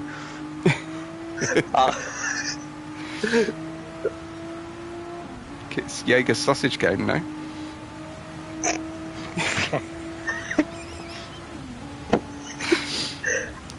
I'm sorry, Jaeger, you started the whole thing talking about sausages earlier on.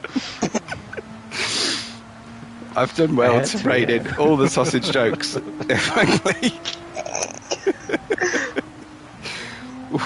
Round the S's as Lugi tiptoes onto the marbles. Oof, that one went deep. So, Slippy saying it's darker than Jaeger's soul out there. I thought Jaeger was quite a bright and breezy fellow. Just a boah from Jaeger there. Going full Kimi Räikkönen. We've got a yellow flag ahead of these two. John is really struggling to hang on to this car, and Lugi is struggling not to get involved in a crash. There's a car off the circuit. It's Ghost just waiting under the bridge to dry the car out, I think, as the leaders come through. Obviously got some water ingress. Yeah. Checking Google Maps is a bit lost.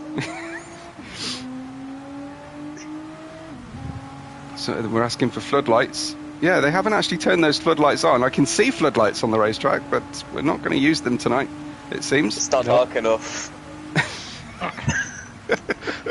It wasn't supposed to be that dark, yeah, come on.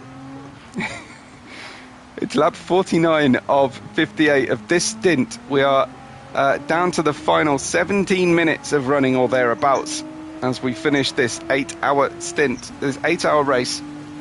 8-hour stint. Yeah, stint's a bit excessive. That sounds like a Jaeger nighttime stint at Le Mans. That one. John then on the defensive, on the approach into the Casio Triangle. Lugi just can't find a way through.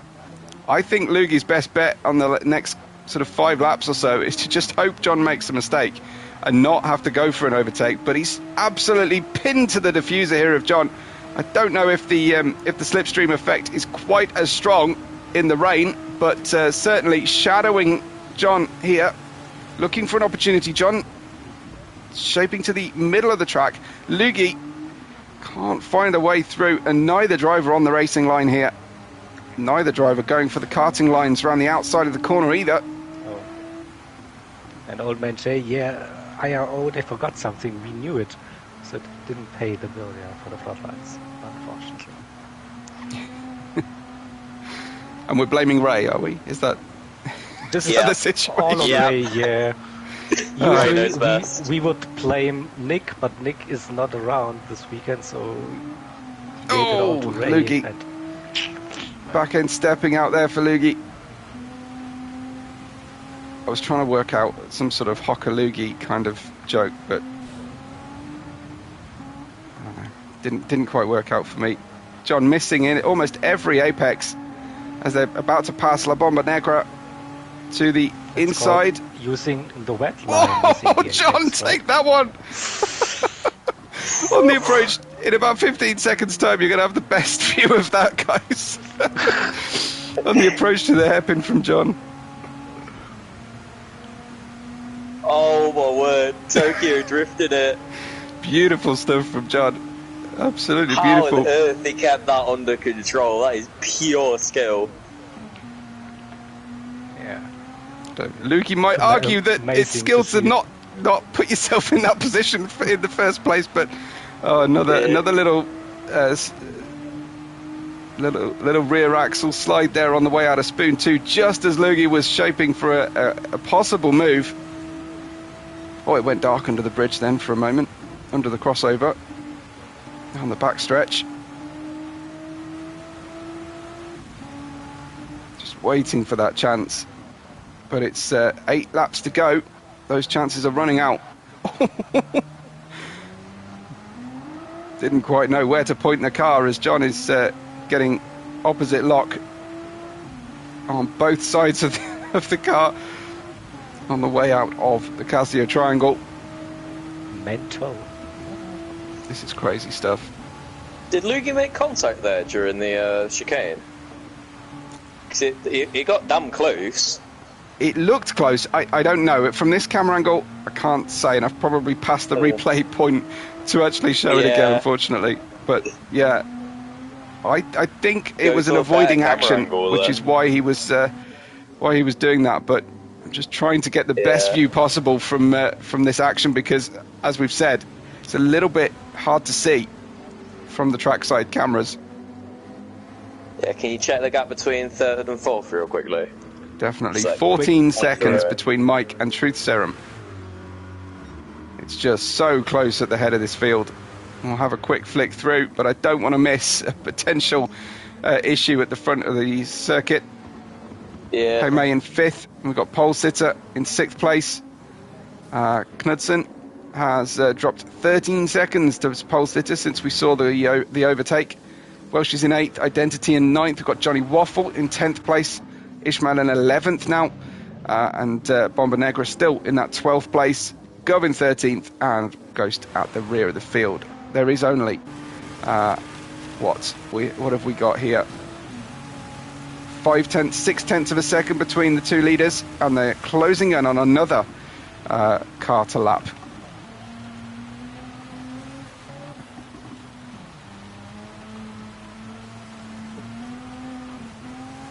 Oh, another big slide coming out of Spoon 2 for Lugi. Really struggling to get the car out of Spoon 2 at the moment. And that's hurting him, of course, all the way down to the Casio Triangle. But how brave dare you be through 130R in these conditions? They are going to start swimming soon. It is absolutely, you can't see any clear run on the track at all. Now, interestingly, we've got Pei-Mei here in P5. Where we're going to be putting a lap on from John, so that means just the top 4 on the lead lap as far as I can tell. Slipstreaming on the approach into turn 1. We've got some overspeed here on Lugi's car. It's going for it around the outside, and John just guides him out to the outside of the circuit. Doesn't want to allow that one. Oh, Pei-Mei almost, well, does make contact, almost turns Lugi round. Just following through there. So that was a little bit hairy. Just have another look at that as they pass each other. Then you've got Lugi on the outside, but Lugi was always going to suffer as John was going to understeer into turn 1, but certainly off on the tarmac runoff and then making contact with Pei-Mei as he collected himself. Pei-Mei just trying to be a bystander in that run and lose the minimum amount of time possible. He still wants to try and make sure he's putting pressure on Mike for that final podium position. Mike, some 48 seconds away from Lugi, but only 16 seconds, and that's a bad spin kind of gap with 6 to go. Also just realized that John D is using the yellow lights on his car, so the visibility will be even worse compared to those cars that are running the bright lights, the neon lights. So another challenge for our Definitely. team. I believe that's the GT4 light configuration in the endurance races here in Europe. We have the white lights for the GT3s and the yellows for the GT4s, but it's definitely going to affect his vision. Just absolutely stunning visuals here from Gran Turismo 7, I have to say.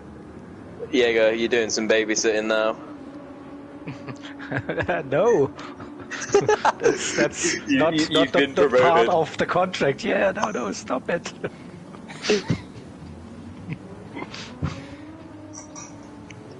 If they're old enough to whine, they're old enough to mine. Crickets as usual.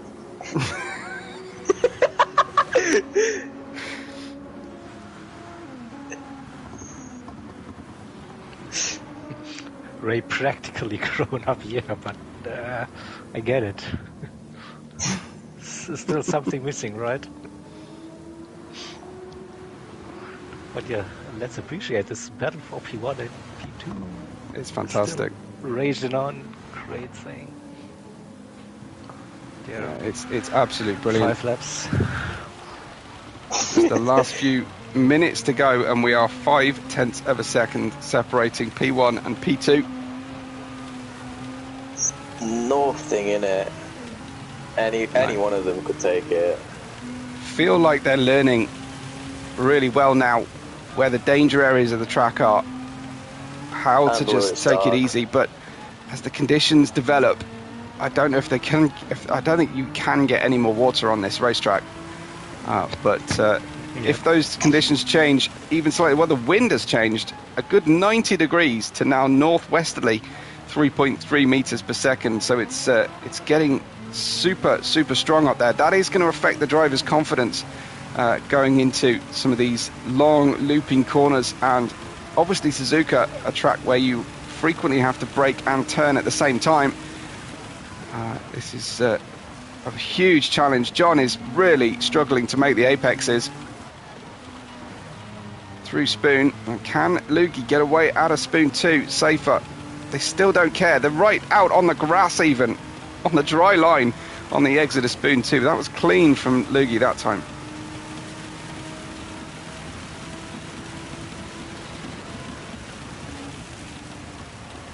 Big gain from Loogie into 130R. John running out of confidence now. Super defensive into the chicane. And it looked like a nibble. I think that was some contact between the two. I think Loogie's going to have to let John back through. And I think that's exactly what he's just done. Let's take another look, shall we? Try and get you a good trackside camera. Looked like contact, yeah. And it looked like Loogie doing the sporting thing here. But yeah, a little bit of contact. John still only 2 wheels off the track, but I think Loogie definitely hesitated to give the place back. And now they're side by side into the S's once again.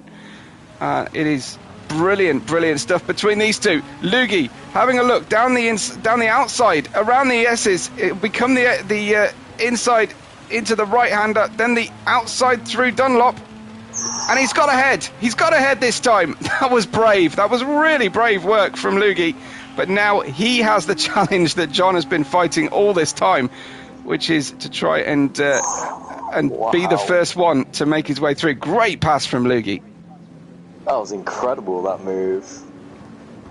Absolutely send there from Loogie. We have a new race leader. It is Loogie with 4 to go on this Suzuka track. It looked like John was sideways again in towards the hairpin. Ooh, slippy.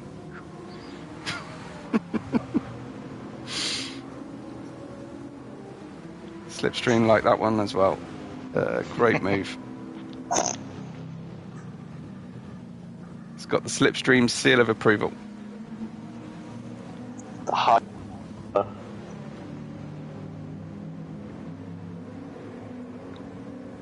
Loogie's just had a tail snap coming out of Spoon 2 of all places once again, but looks like John was in the same situation.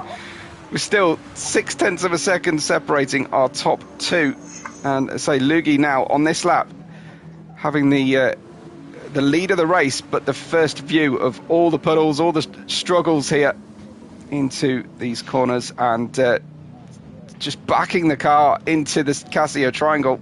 Definitely overcooked it there, but he's stayed on the black stuff for now. But who said it couldn't get any worse? I think the worst conditions so far. Is it dark? The entire event. I'm not too sure.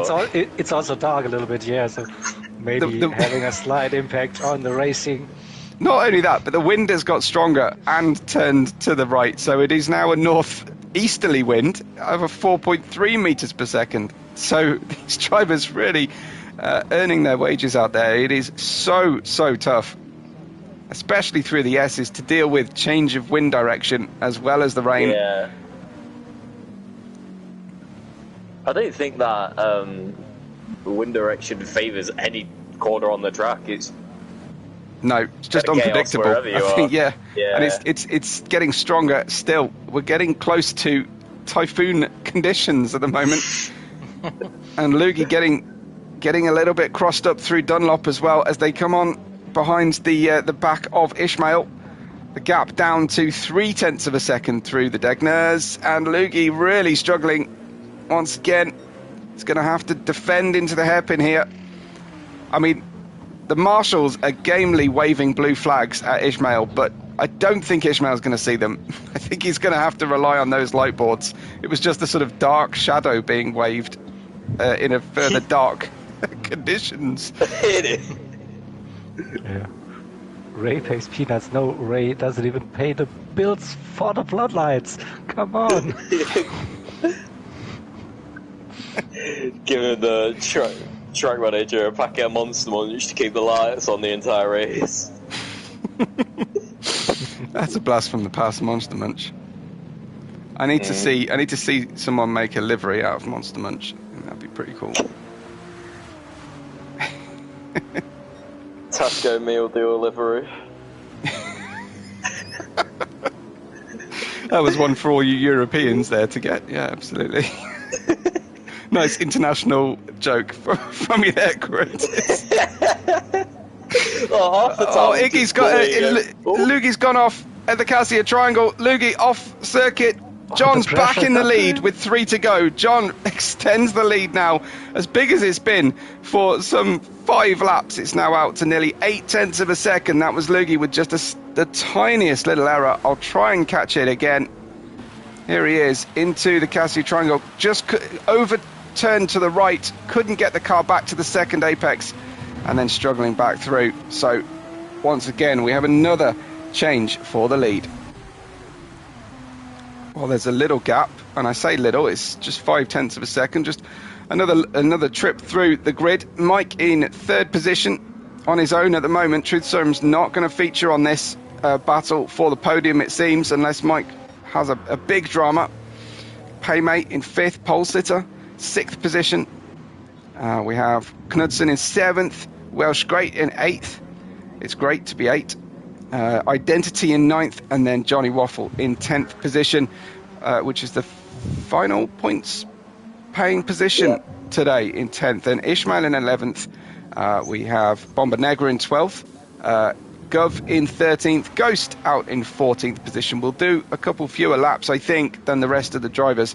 But no battle is as close on the grid here as it is between P1 and P2, as Lugi just had to try and go right round the outside of the hairpin and is taking a shorter route closer to the apex through the approach to Spoon. Apparently the move from Jan, there was a tiny bit of contact. Ah, right, okay, there's that why he lost it in the Cassia Triangle.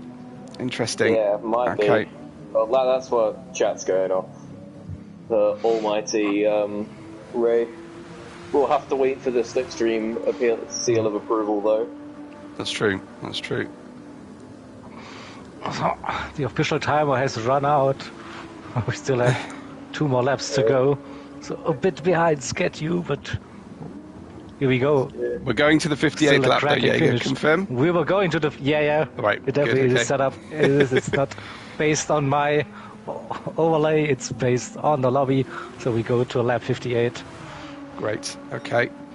So John extending the lead now as they both just struggled through the final portion of the lap, but John out to 1.2 seconds. Is it time to drop the hammer here for John? I wonder, or is it just that natural ebbing and flowing of the gap between the two?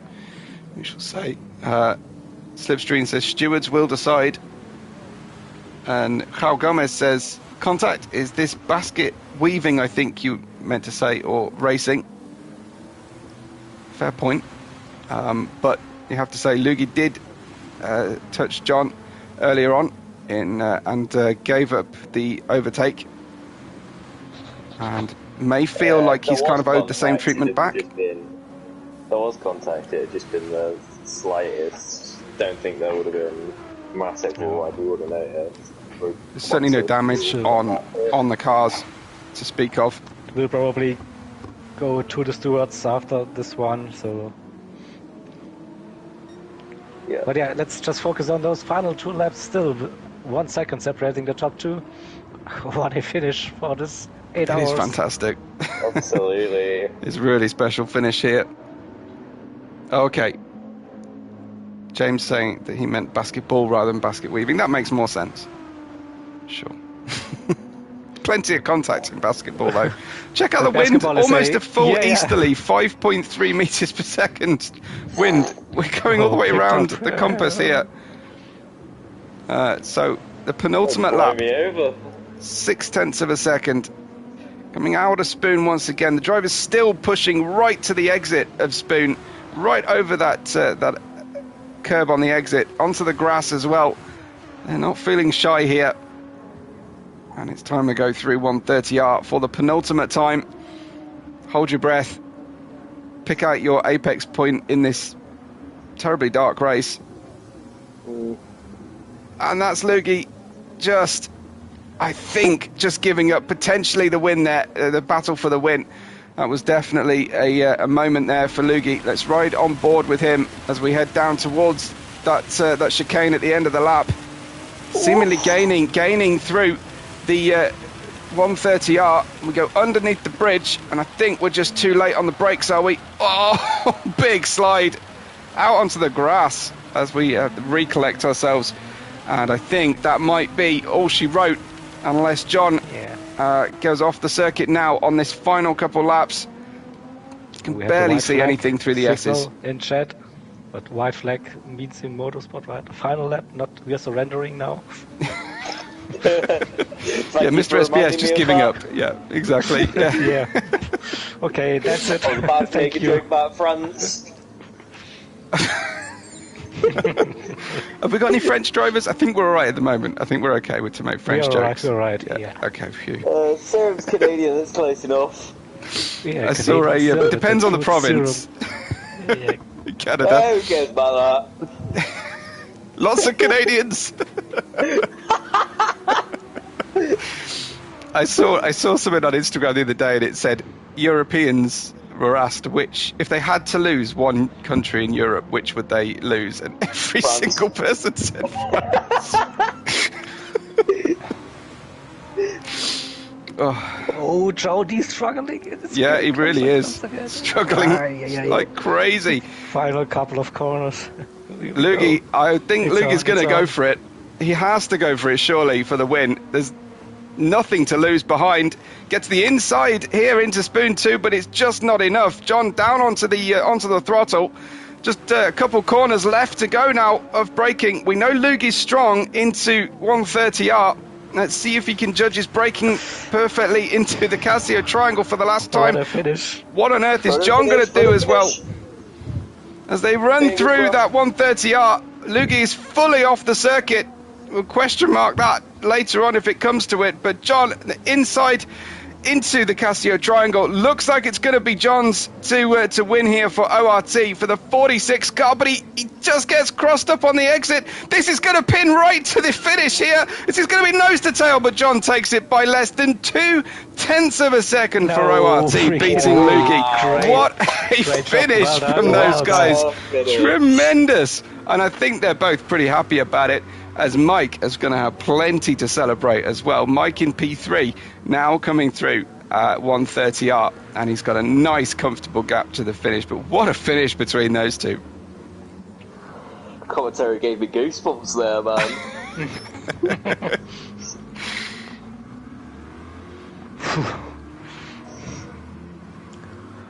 Fantastic. Mike just rounds the final corner and will cross the line. Gov is pretty happy to sign this one off as well. Payme has finished 5th. That means Truth Serum could stop on track and finish 4th. And he's done just that.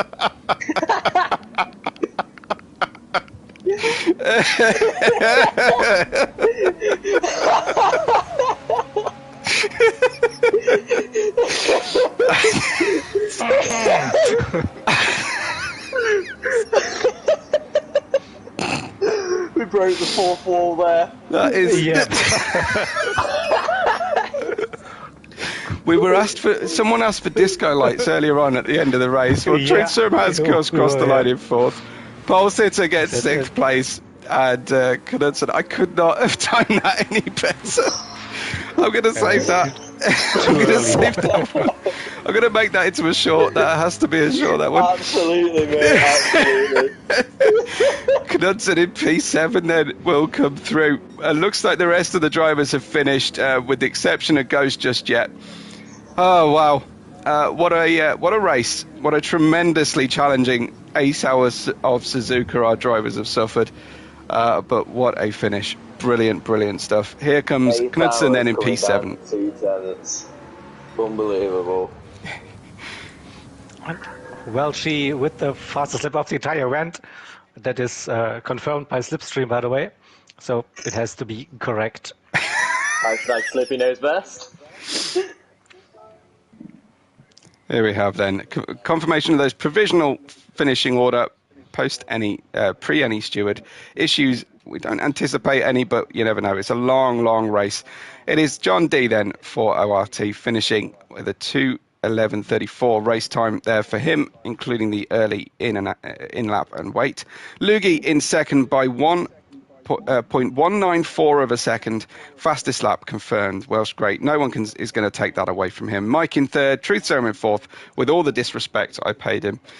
Then we've got Paymate, Pole Sitter and Knudsen with Welsh great finishing in 8th place. Points for Identity and Johnny Waffle. Ishmael will be very upset to not pick up points after a long, long race. Bomber Negra in 12th. Gov rounded out in 13th and Ghost brought the car home to a finish 10 laps down. But a great performance from all our drivers. Well, yeah, I'll leave it to you, Jaeger, to summarise those 8 hours. Probably nothing more to add. A great competition as usual. 8 hours of fantastic racing. We had crazy weather in the forecast, and it delivered. We saw some drama. The closest finish in IRO history in the GT Endurance Championship so far. What a race! And also, it was dark a little bit towards the end. Not gonna lie. What? But What? Never knew that. That's news. Yeah. that's news.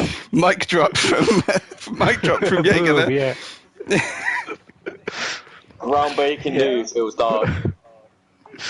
It Has was. been But yeah, confirmed by Jaeger. definitely now it's official, yeah. So again, thank you to everyone at IRO in the background, the admin staff. They're enabling everyone to get those events running. You know who you are. Also have to thank you, Webbo and Grantis, for that crazy final stint of comps. Here, also big shout out We brought the to crazy. GT45 Gaming. Yeah, I turned up covered eventually. Stint too. So yeah, big shout out. Again, Decisions sorry will for all be the chaos announced. that I caused. Decisions will be announced in the Discord later on, so you know that drill. And yeah, feel free to like and subscribe if you haven't. And so I think that's it for this one. The host has ended the game, so that's my signal also to get Go to dark. the ending soon Yeah. screen. Everyone, thank you.